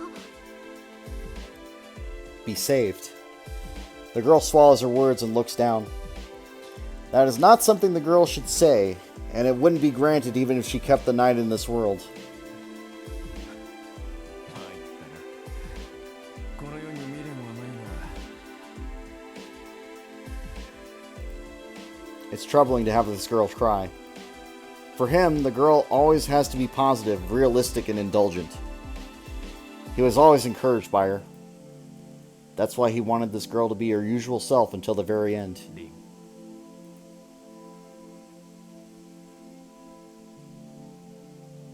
The girl looks up at the sound of his voice. Her face trying to hold back her tears is adorable. Rather than expressing the slight attachment that he feels, he looks at the collapsed boy in the distance. 私を頼む。知っての通り、頼りないやつだからな。君が支えてやってくれ。 The knight says objectively. Those are words of farewell. The future might change. If a girl like her stays by Shiro Emiya's side, then the hero named Emiya will not be born. His distant words contain such hope. But, even if that were to happen, even then, the knight in red that already exists will forever be a guardian. He and the boy are different existences. They only have the same starting point, and he was an illusion that the boy dreamt of. There is no salvation available for this knight anymore. There is nothing to give him, and he's already died and become a phenomenon.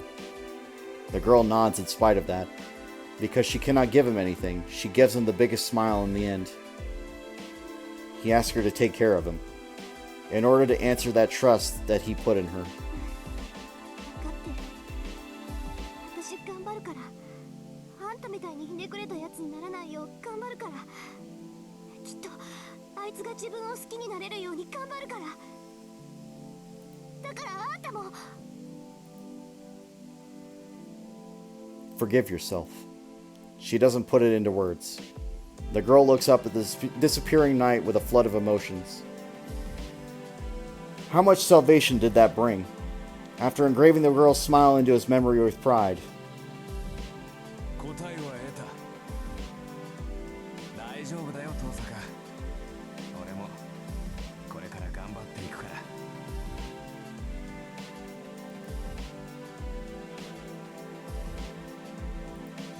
A breeze. The knight finally rests his wounded body, without waiting for the girl's reply. なんだ。結局文句言い損ねちゃったじゃない。 She wipes her tears as they well up and says to the man who's no longer there. That voice is invigorated, and she regains her usual stout-heartedness. It's only natural. She doesn't have the time to be down after you made a face like that. She says farewell to the wasteland where the knight stood, and the girl runs down to the collapsed boy in the golden sunlight. His smile as he disappeared was just like the boy's from the past.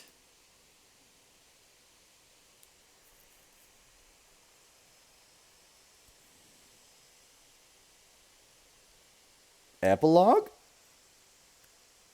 Epilogue! Hey, let's go!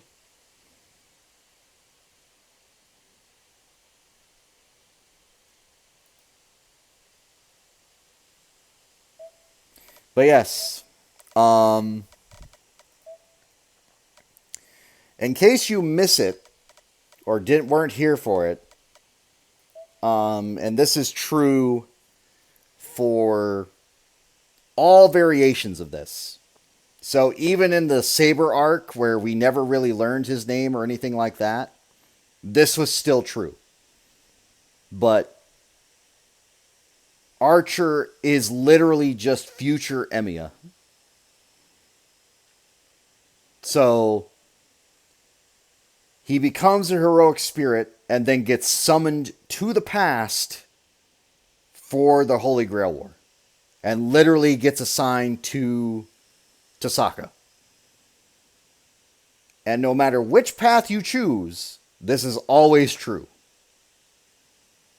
And it is never stated in the other two routes. The only time that is fully implied is in Unlimited Blade Works, because it's literally about Rin and Archer and their whole journey, as well as Castor, because we didn't even have her true name or her master in the first one.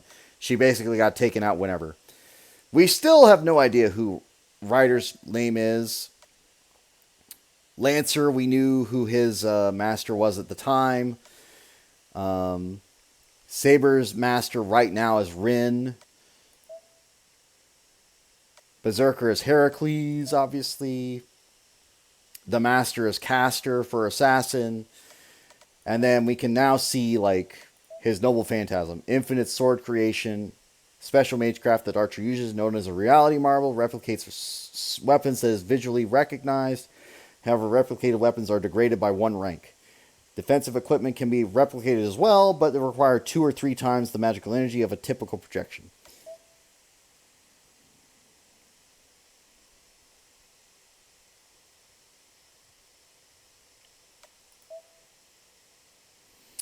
The hero version of Shiro Emiya, created by a miracle. A hard-as-nails heroic spirit that can manifest many weapons and master a reality marble without penalty. Everything else about him is unknown. So this always stays true. This version always stays true. No matter which variation of the story we get, whether it's Fate or whether it's Unlimited Blade Works or Heaven's Feel, it's always Emiya, whether he states it outright or not. But there are many times where he just simply does not state the fact that, oh yeah, by the way, I'm you. The only time that this happened is now, because it's Unlimited Blade Works. Which I think is fun, because Lancer was very well involved in this one. We got an assassin battle at the very end. That was pretty cool. He has no Noble Phantasm, and that still remains true, because he still has no Noble Phantasm at all. He literally only has, the swallow move, which does not count.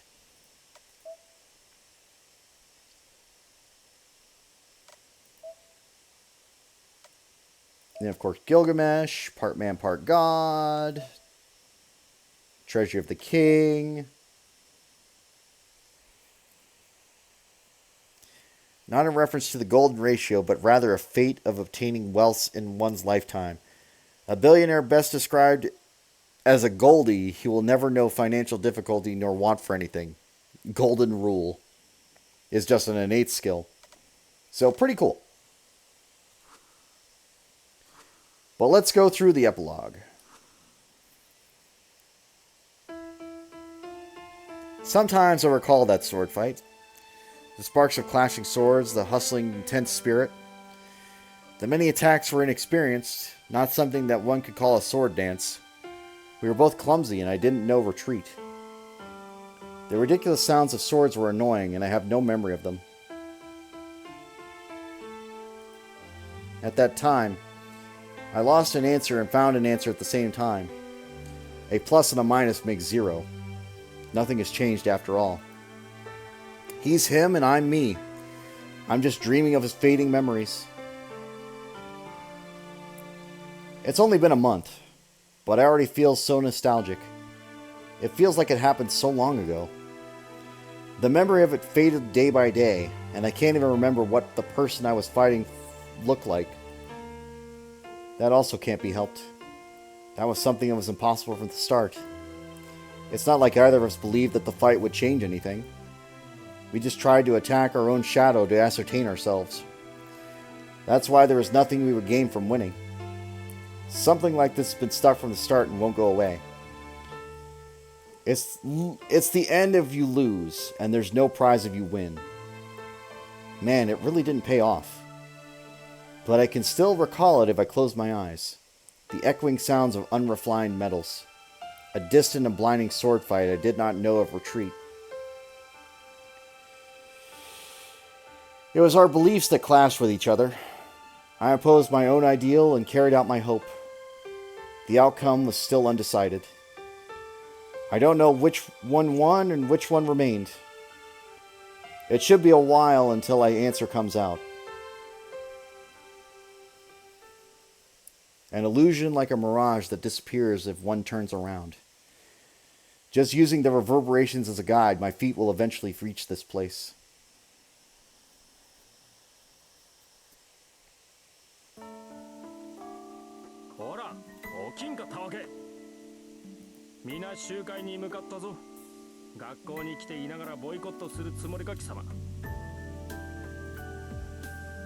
My body's being shaken. The voice brings my sleeping mind back to reality.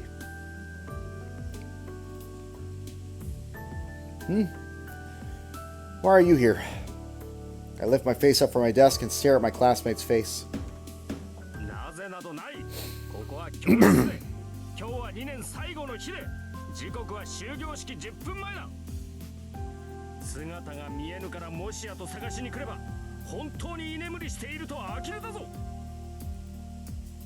I don't know if he's panicking or if he's mad, but it's rare for Issei to be yelling.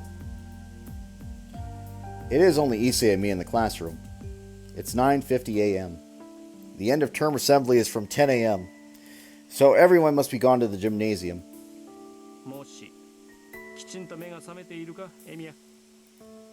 Yeah, I'm completely awake now. Thanks, Issei. I'm glad you came to wake me up.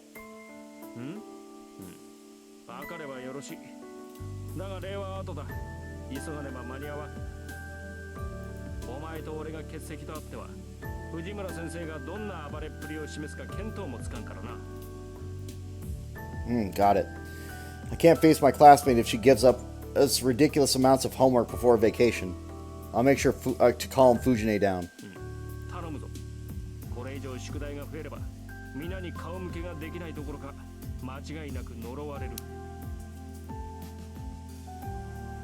That's a scary way to put it, but it's frightening how it's the truth. Last summer, the amount of extra homework we got after we made Fujine mad was insane. It wasn't even English homework. I don't know what she was thinking when she told us to enter some competition anywhere in the country and win a medal. Sorry, I'm coming. We should hurry to the gymnasium for now. It takes 3 minutes if we run from here to the gymnasium, so we should be able to get there 5 minutes before if no teacher finds us.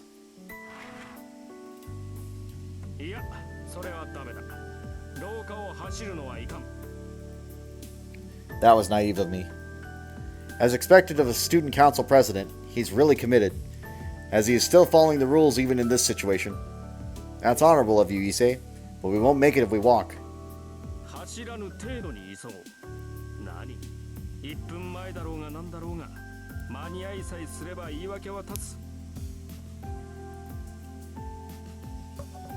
I nod and walk faster. It's mid-March, but the sky that I see out the window is amazingly blue. Fuyuki City has long winters, but it seems like spring is finally around the corner. The days went by quickly. It's been a month since the Holy Grail War, and the town is back to normal Fuyuki City. The Holy Grail was destroyed, and most of the damage caused by the Masters was taken care of by the Church. The person that came to substitute for Kirie Kodamine was old but energetic, and everything was settled efficiently. But the traces of the war are still left here and there. Soichi Kuzuki, who chose to fight as a master, is considered missing. Issei was sad that Kuzuki, whom he respected as an older brother, was gone, but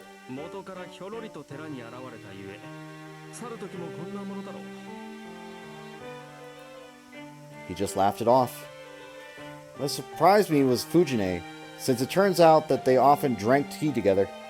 She confessed that she wanted to have a match with him at least once, so it seems like she saw the fact that Kuzuki was a master of martial arts. Shinji's life was saved with Tasaka, and he's currently at the hospital. Apparently the hospital is part of the Mages Association and his body is recovering. Sakura is busy visiting Shinji, so she's been showing up only on weekends in this past month. I went to go snoop on them once, but they were getting along so well that I thought I was seeing things. I don't know if whatever was possessing him went away from that incident, or if he's just as unenergetic from the wounds. Either way, the Shinji that I saw being taken care of by Sakura was sarcastic but sincere. He's acting more like the Shinji that I first met. Saber's not here anymore. After she destroyed the Holy Grail, she left this world as a servant. The moment she destroyed the Holy Grail with her own hands, she must have been released from whatever was binding her. It's frustrating that I didn't get to say goodbye, but I should only be glad that she's released from her fixation on the Holy Grail.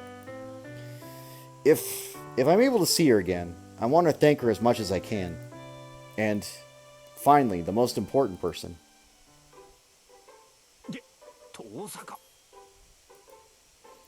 We get down to the first floor and on our way to the corridor towards the gymnasium.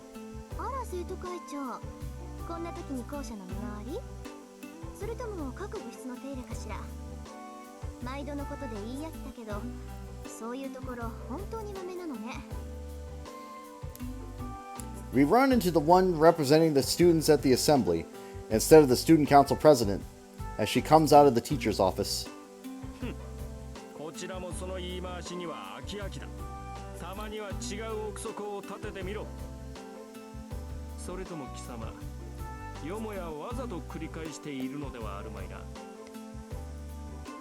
Issei glares at Tasaka.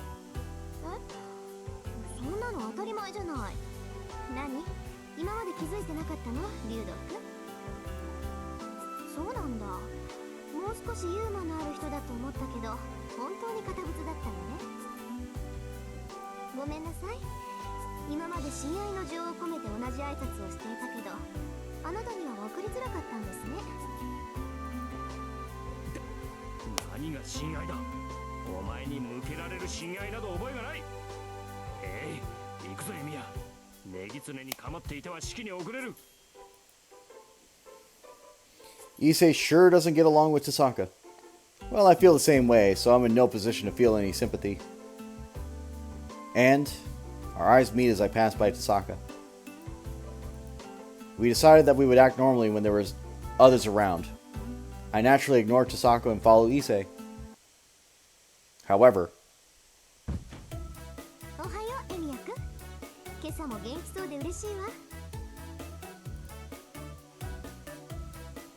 I don't know what she didn't like, but she embraces my arm and puts a big smile. So, my mind goes blank. We have been seeing each other every day, but this is the first time we touch each other in like a month. Tasaka! I desperately try not to blush and resist Tasaka's touch.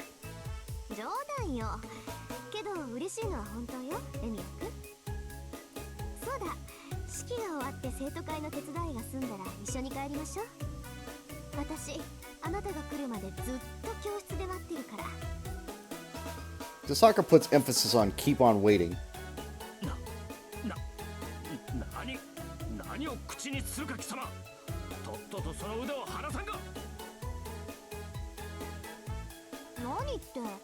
竜道君には関係ないでしょ。それじゃあ失礼。生徒会長に代わって挨拶をしなくちゃいけないから私も忙しいの。 Tasaka leaves with the noisy footsteps of a victor. どういうことだエミヤ。貴様、あのメギツネとどういう関係だ。 Well, it's hard to explain. First of all, I think I told you before that we became acquaintances. そんなものは1ヶ月も前の話だろう。悪いことは言わんから手を切れと忠告したはずだ。そうか、弱みだな。あいつに弱みを握られたのかエミヤ。 She knows plenty of them, yeah. Well, I guess you can call it a weakness. やはりそうか。くそ、己遠ざか。もはや捨ておけん。さあ、相談しろエミヤ。今すぐ白状しろエミヤ。二人で手を合わせて、今日こそあのメギツネに仏罰を下してやるのだ。 Issei shakes my shoulders. Look at the time, Issei. The assembly's starting. みじんも構わん。どうせ初めは気圧のざれ言。少々遅れた方が精神衛生上よかろう。 The student council president is still shaking my shoulders. Issei is usually calm, but he's a different person when it involves Tasaka. Tasaka must be his natural enemy, but... Sorry, Issei. I feel bad letting you down, but I can't do anything about Tasaka. She'll beat me instead if I go beat her. Wait, what? She'll beat me instead if I go beat her. What? I feel like they typed that down wrong, but okay. Do yourself a favor and don't go near her. エミヤにしては後ろ向きな発言。まさかそれほどの弱みを握られているというのか。 Unfortunately. So I'm leaving it to you to deal with Tasaka. I'm sure it'll be a tough fight, but please do your best on my behalf. そうか、わかった。安心しろエミヤ。より良い学園生活のためだ。何としても遠坂の化けの皮を剥いで失脚させる。メギツネ、運動系の部活動を束ねて何やら企んでいるようだが、あと1年もすれば生徒会も盤石だ。本当の勝負はそれからよ。 The student council president laughs fearlessly. Oh, but Issei. Well, I'll be graduating in a year.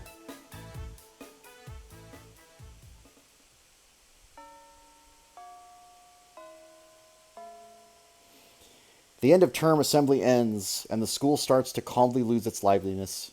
Spring break has started. Most of the students have left with a smile, and the athletic clubs are already starting their training camps today. There aren't that many students left in the building. All the classrooms are empty, and all that's left is the hallway as the redness from the sunset. やっと終わったわね。一世のやつ、最後までシローに手伝わせるんだもの。あれ、絶対嫌がらせよ。 An empty classroom. Tasaka smiles and says so as soon as she sees me in 2A classroom tinted by the sunset. You idiots, because you did that ridiculous thing. I would have been released earlier had you not said anything necessary. I entered the classroom complaining. I wonder why I feel so restless in other classrooms even though they all look the same. 何よ、私のせいだって言うの？シローは。 Half of it is definitely you. Look, you're the one who said we should act like strangers until we're third years. Since it'd be weird if we suddenly get close. So why did you do such a thing? 今日で2年も終わるんだから、ちょっとぐらいフライングしてもいいじゃない。 Fair point. だいたいね、無視するにしたって他に方法があるでしょ。昼休みにすれ違うのならいざ知らず、私たちしかいなかったんだから、目配せの一つぐらいするのが筋ってものよ。 I don't know what she's upset about, but Tasaka complains while looking the other way. Is it because of the classroom during the sunset? That gesture that I'm used to seeing looks so fresh and cute it makes me admire her. Jeez, here, I got this. But do you want it? I offer an orange juice pack, and it's distributed to students who help clean up. もらうもらう。やった。シロってこういうところは気が利くのよね。 Have some sugar drink. She accepts the juice pack and takes a sip out of the straw. She's sitting by the window. Tasaka is looking down at the campus as if looking at something bright. I follow her example and look down at the campus while sipping. It must be the track team running. Our athletics department is really lively, even though it's spring break starting tomorrow. ねえエミヤ君昔陸上部にいなかった Then, Tasaka suddenly asked me something strange. Track team? No. I was always in the archery club. そっかまあそういうこともあるわよね夕焼け見てたら思い出しちゃった Telling me to forget about it, Tasaka sips on her orange juice. I'll forget it if she tells me to. When she calls me Emiya instead of Shiro, half the time she's making a sarcastic remark, and the other half is when she's saying something important. I'm sure this one was the latter. After a month of her grueling magecraft course, I'm starting to finally notice Tasaka's habits. にしてもあっという間だったな聖杯戦争が終わってシロが私に弟子入りしてもう1ヶ月かなんかこの分じゃ1年なんてすぐに過ぎ去るわね It's been a month since I started learning magecraft from Tasaka in hopes of becoming stronger. I've been putting in hard work and tossed around by Tasaka's malicious nature, so it was a whirlwind. But it went by quickly. This past month seems long, but it felt fast. So then, a year might go by as quick as spring break. A year, huh? We'll be leaving the school by that time. そうねこの教室は今日限りの教室で4月になったら新しい教室になるそれと同じで1年後には違う場所に行くことになるんでしょうね Tasaka holds her knees and blankly looks out the window, still looking down at the campus. Another place, huh? I wonder what I'll be doing when I graduate a year from now. No, I don't even have to think about it. What I must do doesn't change. I just need to make my ideal come true, just like he believed. Well, and I have one other goal that's just as big right now, but I don't think about it too much since it's irritating. ねえエミヤ君は卒業したらどうするのやっぱりお父さんの後を継ぐの Huh? Well, yeah. But more than succeeding my father, I want to become a proper mage already. Or else, I won't look cool, right? へえかっこつかないって誰に This is it. In other words, the other goal is to make her admit defeat. It doesn't matter. Anyways, my biggest priority is to become a proper mage. So that's why I became your apprentice. Please look after me for one more year. あら随分と強気ねあと1年で一人前になろうだなんて私10年ぐらいは覚悟して師匠役を引き受けたんだけど 10 years, huh? エミヤ君はあと1年でいいんだ 10 years! I appreciate it, but... Oh no. That's not what I meant. That's a really long way ahead. Wouldn't you get tired too? 別にエミヤ君の目標が一人前になることと同じで私のしたいこともあなたを早く一人前にすることだもの頭の中じゃちゃんと計画立ってるわよなんなら紙にして渡そっか Oh, that's... I couldn't ask for more, け but... どそれも無理かなエミヤ君お父さんの後を継ぐんでしょなら卒業した後もずっとこの町にいるってことよね Yeah, well, what about you? Your family supervises Fuyuki, right? Doesn't that mean you can't leave this town either? 私は卒業したらロンドンに行くけど今回の件で魔術協会から推薦も取ったし試験なしで入学させてくれるらしいわ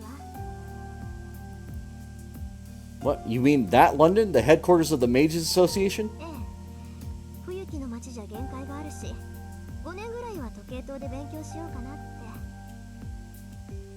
父さんもそうだったって言うし魔術師として一人前になりたいなら最高学部に行くのは当然じゃない I'm surprised. It's so sudden that my eyes get wide and my head becomes empty. For Tasaka, who is a legitimate mage, that much is natural. I finally realized the difference in our positions that I hadn't thought about until now. London, huh? That's really impressive, right? それはけど私本人の力を認められての招待じゃないわ。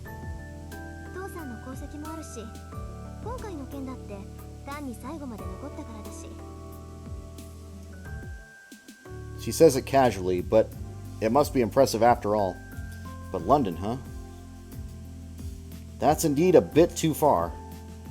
Just like my old man who wasn't part of the Mages Association, I'm also not good with formal stuff like that. でもそれを言うならエミヤ君にだって資格はあるわ。私が推薦すれば入学試験ぐらいは受けさせてもらえると思うけど。 But I might be able to move there at least. I can start working more, study English, save up enough for a flight to Britain and about a month's work of living expenses, and find a job over there. エミヤ君にとって教会は敵地だから乗り気はしないだろうけど、時計塔ならちゃんとした道具も揃ってるし、修行には持ってこいよ。ああ、でも固有結界は秘密にしないとダメだから、あくまで基礎力の試験になるのか。ああ、1年で足りるかな、時間。 No. Even if I hypothetically rented an apartment there. I don't know what kind of place the clock tower is, but I'm sure Tasaka will get even busier.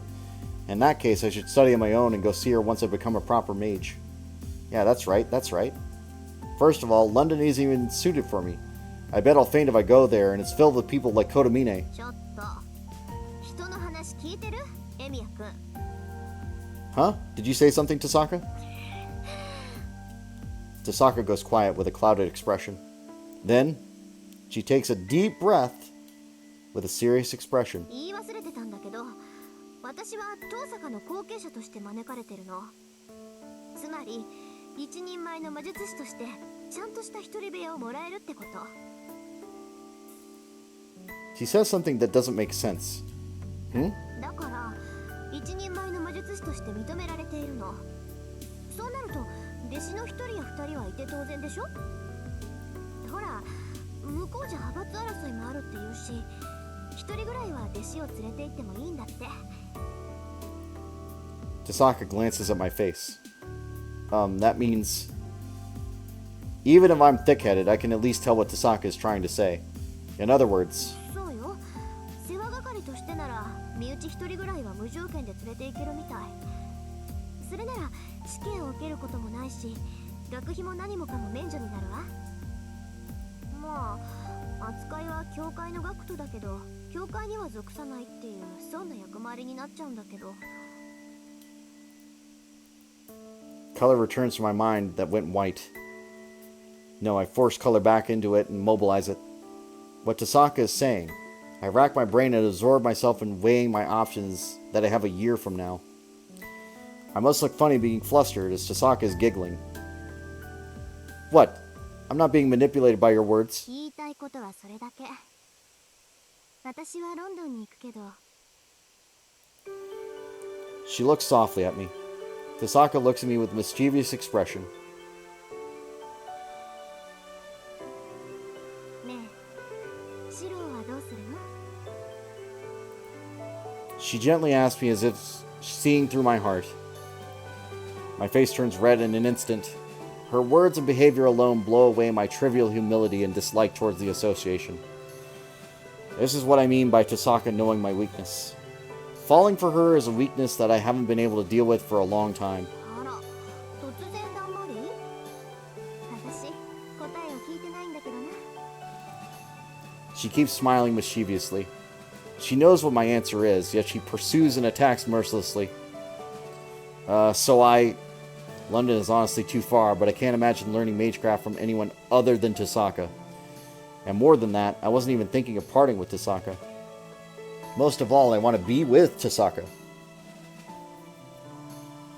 もう、大事なことなんだからはっきり聞かせなさい。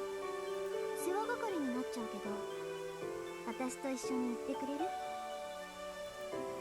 Shut up, idiot. Idiot. If it's so important, tell me about it in a more appropriate place. I can't answer you when it's so sudden. I don't know what will happen to me if I stay like this, so I look away from Tasaka. I still feel her presence through my back. Tasaka happily watches me sweat. ね、シロ、答えは？ A gentle voice like a whisper. I give up. Was it this hard just to reply and nod honestly? I can't look back at Tasaka unless I say it clearly. Idiot, don't ask me such an obvious question. I look at Tasaka just with my eyes and tell her my true feelings are the best of my ability. Tasaka's smile widens from just those words. じゃあこれからもよろしくねエミヤくん。あなたが一人前になるまで遠慮なく鍛えてあげるから覚悟なさい。 Same here. By the way, I'm taking that seriously. I'm going to become a proper mage, so you'll have to look after me. もちろん白を真人間にして思いっきりハッピーにするのが私の野望なんだから。ロンドンに連れてくぐらいで値を上げられちゃたまらないわ。 I don't know where her previous cuteness went. Tasaka says with her confident smile and jumps off the desk. The sun should set soon. Spring break will end and it'll become April. Another year should pass by quickly. We will part this scenery until then. After a year, I'll be spending my last moments of my student life with Tasaka like this. 帰りましょう。今夜はエミヤくん家で賑やかに晩ご飯にするんだから。 We leave the classroom without any regrets. I hear the liveliness of the athletic clubs in the schoolyard. Their shouts are distant and remind me of a sword fight from some time ago. I can't stay in the same place forever. Tasaka and I will be going to a different place a year from now. It should be a while until I find out whether this is the right choice or not. I recall that red figure just once. Neither this classroom nor that sword fight will change. Everything is the same. An illusion like a mirage that disappears if one turns around. But I can get there if I aim high. I will definitely catch up to his back with Tasaka's help.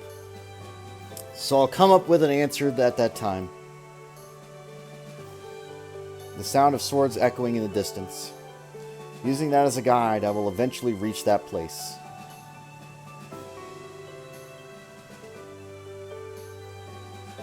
Walking with the wind blowing on your face, walking towards the future. Busy days with no compass to guide you. After traveling to distant exotic countries, you will return to where you belong one sunny day.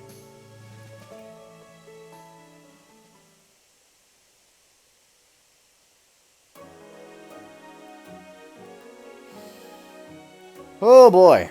Alright. So that was Unlimited Blade Works, which means we technically have one more ending to get to, which is Heaven's Feel. But yes, the first one was the Saber ending, this was the Rin ending, and if you're paying attention, you should have a good idea what the third ending is probably going to be. But we're going to try and do our best here. Ultimately, out of all of them, like the one that I personally like, we'll discuss a little bit later. I have a lot of fun with Unlimited Blade Works, but the thing is, like, there's a lot that just goes really wrong in Unlimited Blade Works. Like, it all seems like a lot of dead-end opportunities, especially when you, like, lose Saber, and you lose Archer, and then Saber gets taken by Rin, and then everything else, and it's just like, why is Emiya now becoming strong enough to take out heroic spirits, right? And if we think about it, he could take out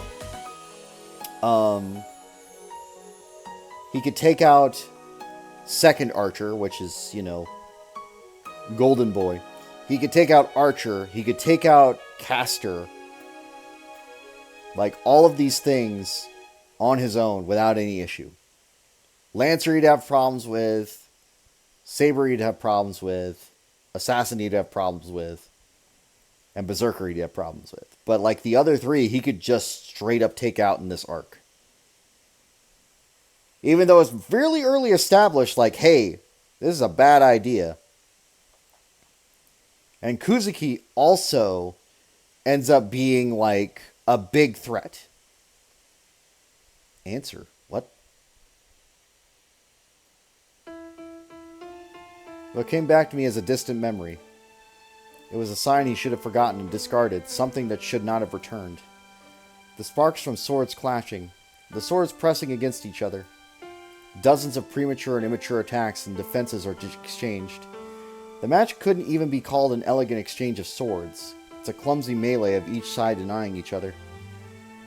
How did this once worn-out vow get revived? It is an unbelievable fight between swords. He charges in despite being fully wounded. His fingers broken, limbs ripped, and the boy doesn't even realize it, but his breathing had long since stopped. The speed is insignificant, the blows he delivers are mediocre. Even though he absorbed his knowledge and reached a point where he could withstand the battle, he is back to being as clumsy as he was before. He executes a haphazard, mediocre attack. However, that first blow is heavier than any of the other attacks before. There is no such thing as a hero of justice. Knowing better than anything else his ideals are false, he silences that thought. His distorted mind can't bear it and collapses. It's clear to the boy that his own contradictions are going to eat him up. But he shows no indication that he is going to submit. There's no sign of falsehood in him that wields the blade while his body is torn apart by his mental state devolves. The intensity of this conflict is incomparable to anything in the past. The boy swings his sword foolhardily. The two sides struggle. The space is filled with sparks, and anything that tries to intervene is instantly cut in pieces. It is the embodiment of two parties' minds, which repel each other, yet melding together. A decisive blow is struck. It is simply the final spark, an ember emitted by a person in their last moments. The boy gasps and nearly falls over with each blow, and then steps back and swings his sword again. Seeing that, he is convinced. His enemy doesn't have the strength left. The boy in front of him is on the verge of death, like corpse-like. And yet why does the boy continue to wield the sword? As if he has infinite strength. He briefly sees a vision. He must have gotten tired of seeing his opponent swing his sword to fight, knowing that it was pointless. Irritation, the most abhorrent impulses welled up within him. What did he feel was beautiful and noble? The boy says he doesn't want to see people die meaninglessly. If that's possible, is there a way to save everybody who is suffering? Of course not. He knows a wish like that is meaningless hypocrisy. The idea that others are more important than oneself is not something that should ever cross one's mind. However, how wonderful would that be to be able to live like that? How great would it be to hold such an ideal like that? He can't hear what his enemy is saying. His enemy's voice is so weak, yet the sword he wields is fierce. Looking closer, the boy's hand gripping the sword have melded with the hilt. He must have done it to secure the sword. By doing that, he will directly feel the impact from the sword. The boy is covered with blood, and if he retreats even a step back, he will fall forward as a corpse. Every attack the boy executes must be equivalent in agony in hell. The boy's voice is inaudible. The boy is on the brink of death, frantically goes up against the obstacle before him. The man does not need to be told what drives the boy to continue moving. It's a bad dream. The man is shown a reflection of his past. The boy continues to swing his shredded arms. The only thing that can be heard is a strained yell. There were people who could not be saved, and he himself could not be saved. He saw memories fade away meaninglessly and unjustifiably, and he vowed that he would never let that happen again. There's only one thing that comes to mind. What he believes. What he believed. An ideal he once swore to never let anyone else have. Even now, he swore that he would not let anyone take it away from him. And then, the man realized that there's no end to this repeating conflict. This enemy will not stop. The enemy will not stop on his own. The boy strikes with all his might, but his efforts do not grab the man's attention. The boy is trying to cut down himself. He is the one who is doing the obstructing. The enemy is wielding his sword for what he believes in, for the sake of what he can continue to believe in. Realizing that, the man gnashes his teeth. He sees the boy keep fighting. Even if he knows he can't win. Even if he knows there's no point. That's the exact mistake the man once made. But then why?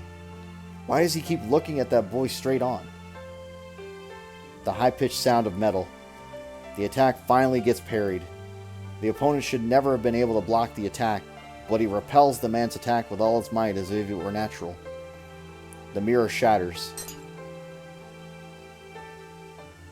He's not that strong. He's not at all strong. The way he looks when he fights is ugly. It's beyond appalling. But that sight, who in the world could laugh and scorn him for that? He holds his breath. The enemy flicks his sword and resheaths it in a single large stance. This will be the final attack. Will he be able to stand any longer with his wounded body and fading spirit? He will. The boy overcame those extreme limits 10 times already. Then, even if the man prevents his incoming attack, the enemy in front of him will surely not stop. He wields his sword as he crumbles to the ground. But his eyes, they're looking straight at him. Briefly, he sees a familiar dream. The dream of who thought of it and who passed it down to whom.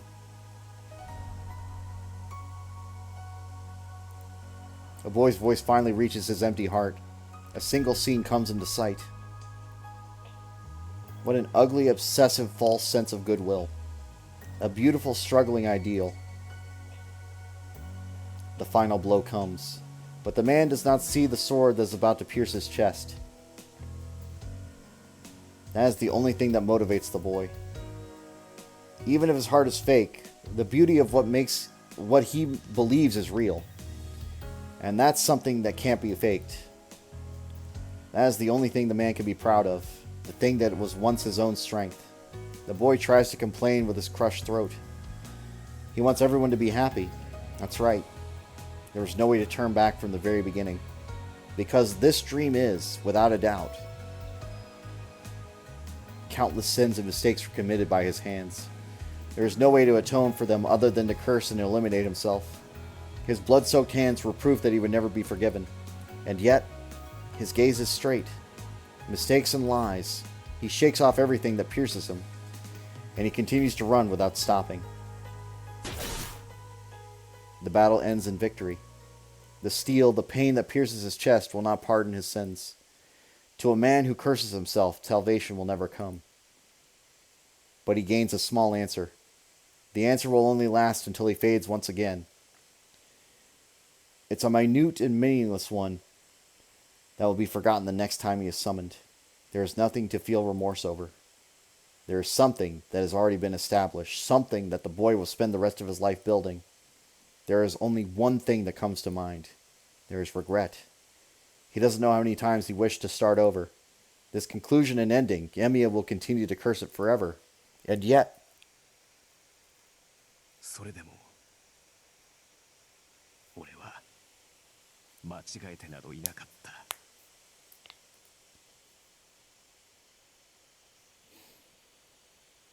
there's nothing to talk about. The boy will stay while the man will go. The only thing that remains in memory will be an exchange of blows. The path stretches into the distance. Relying on distant echoing sounds, the boy heads for the wilderness.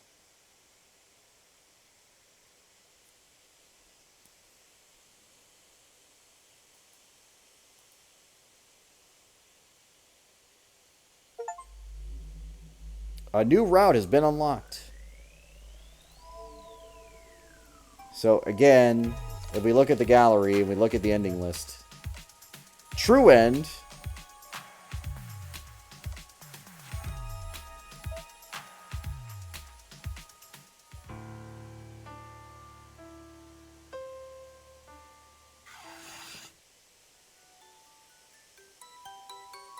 what the fuck am I looking at?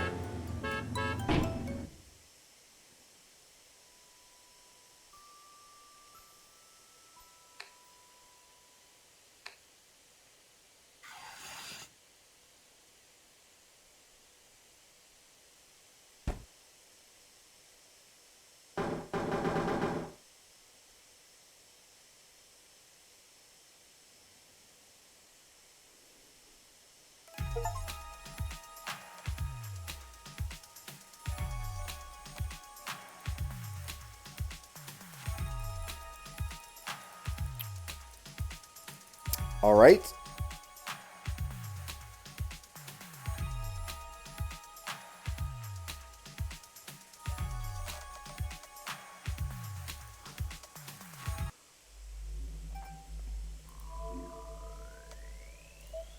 So this was a long, long stream, and honestly, I didn't expect these days to go on for like as long as they did.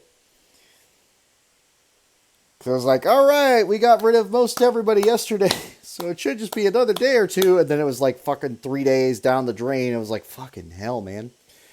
I forgot. But, yeah. Anyway.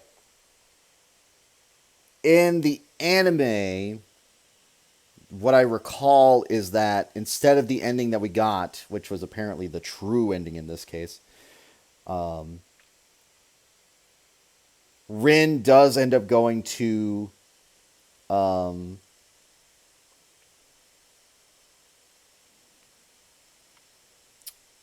clock tower, right? And Emiya is with her. And then basically there is the other girl with like the curly blonde hair, really haughty, but really likes Emiya all the same, like has a crush on him.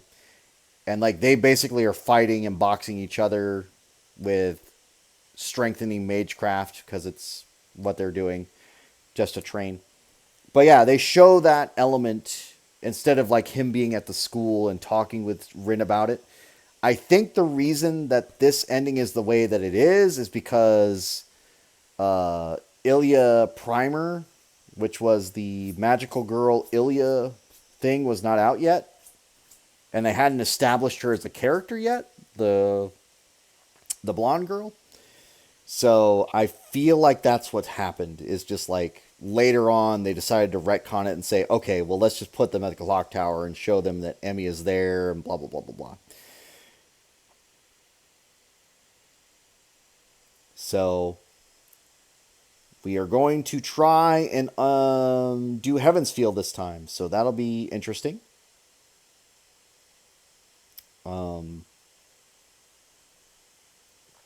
I'm not sure what's going to be different about this. I know the movies only released like a few years ago. Like all 3 parts only released like a couple years ago for Heaven's Feel. So this visual novel version might be like vastly different from what I know. But we're going to assume that it is the same for right now. I'm not going to like do any spoilers or anything like that. But if you want to see the Heaven's Feel, we're going to do that. I did want to get through Unlimited Blade Works because, yes, Unlimited Blade Works.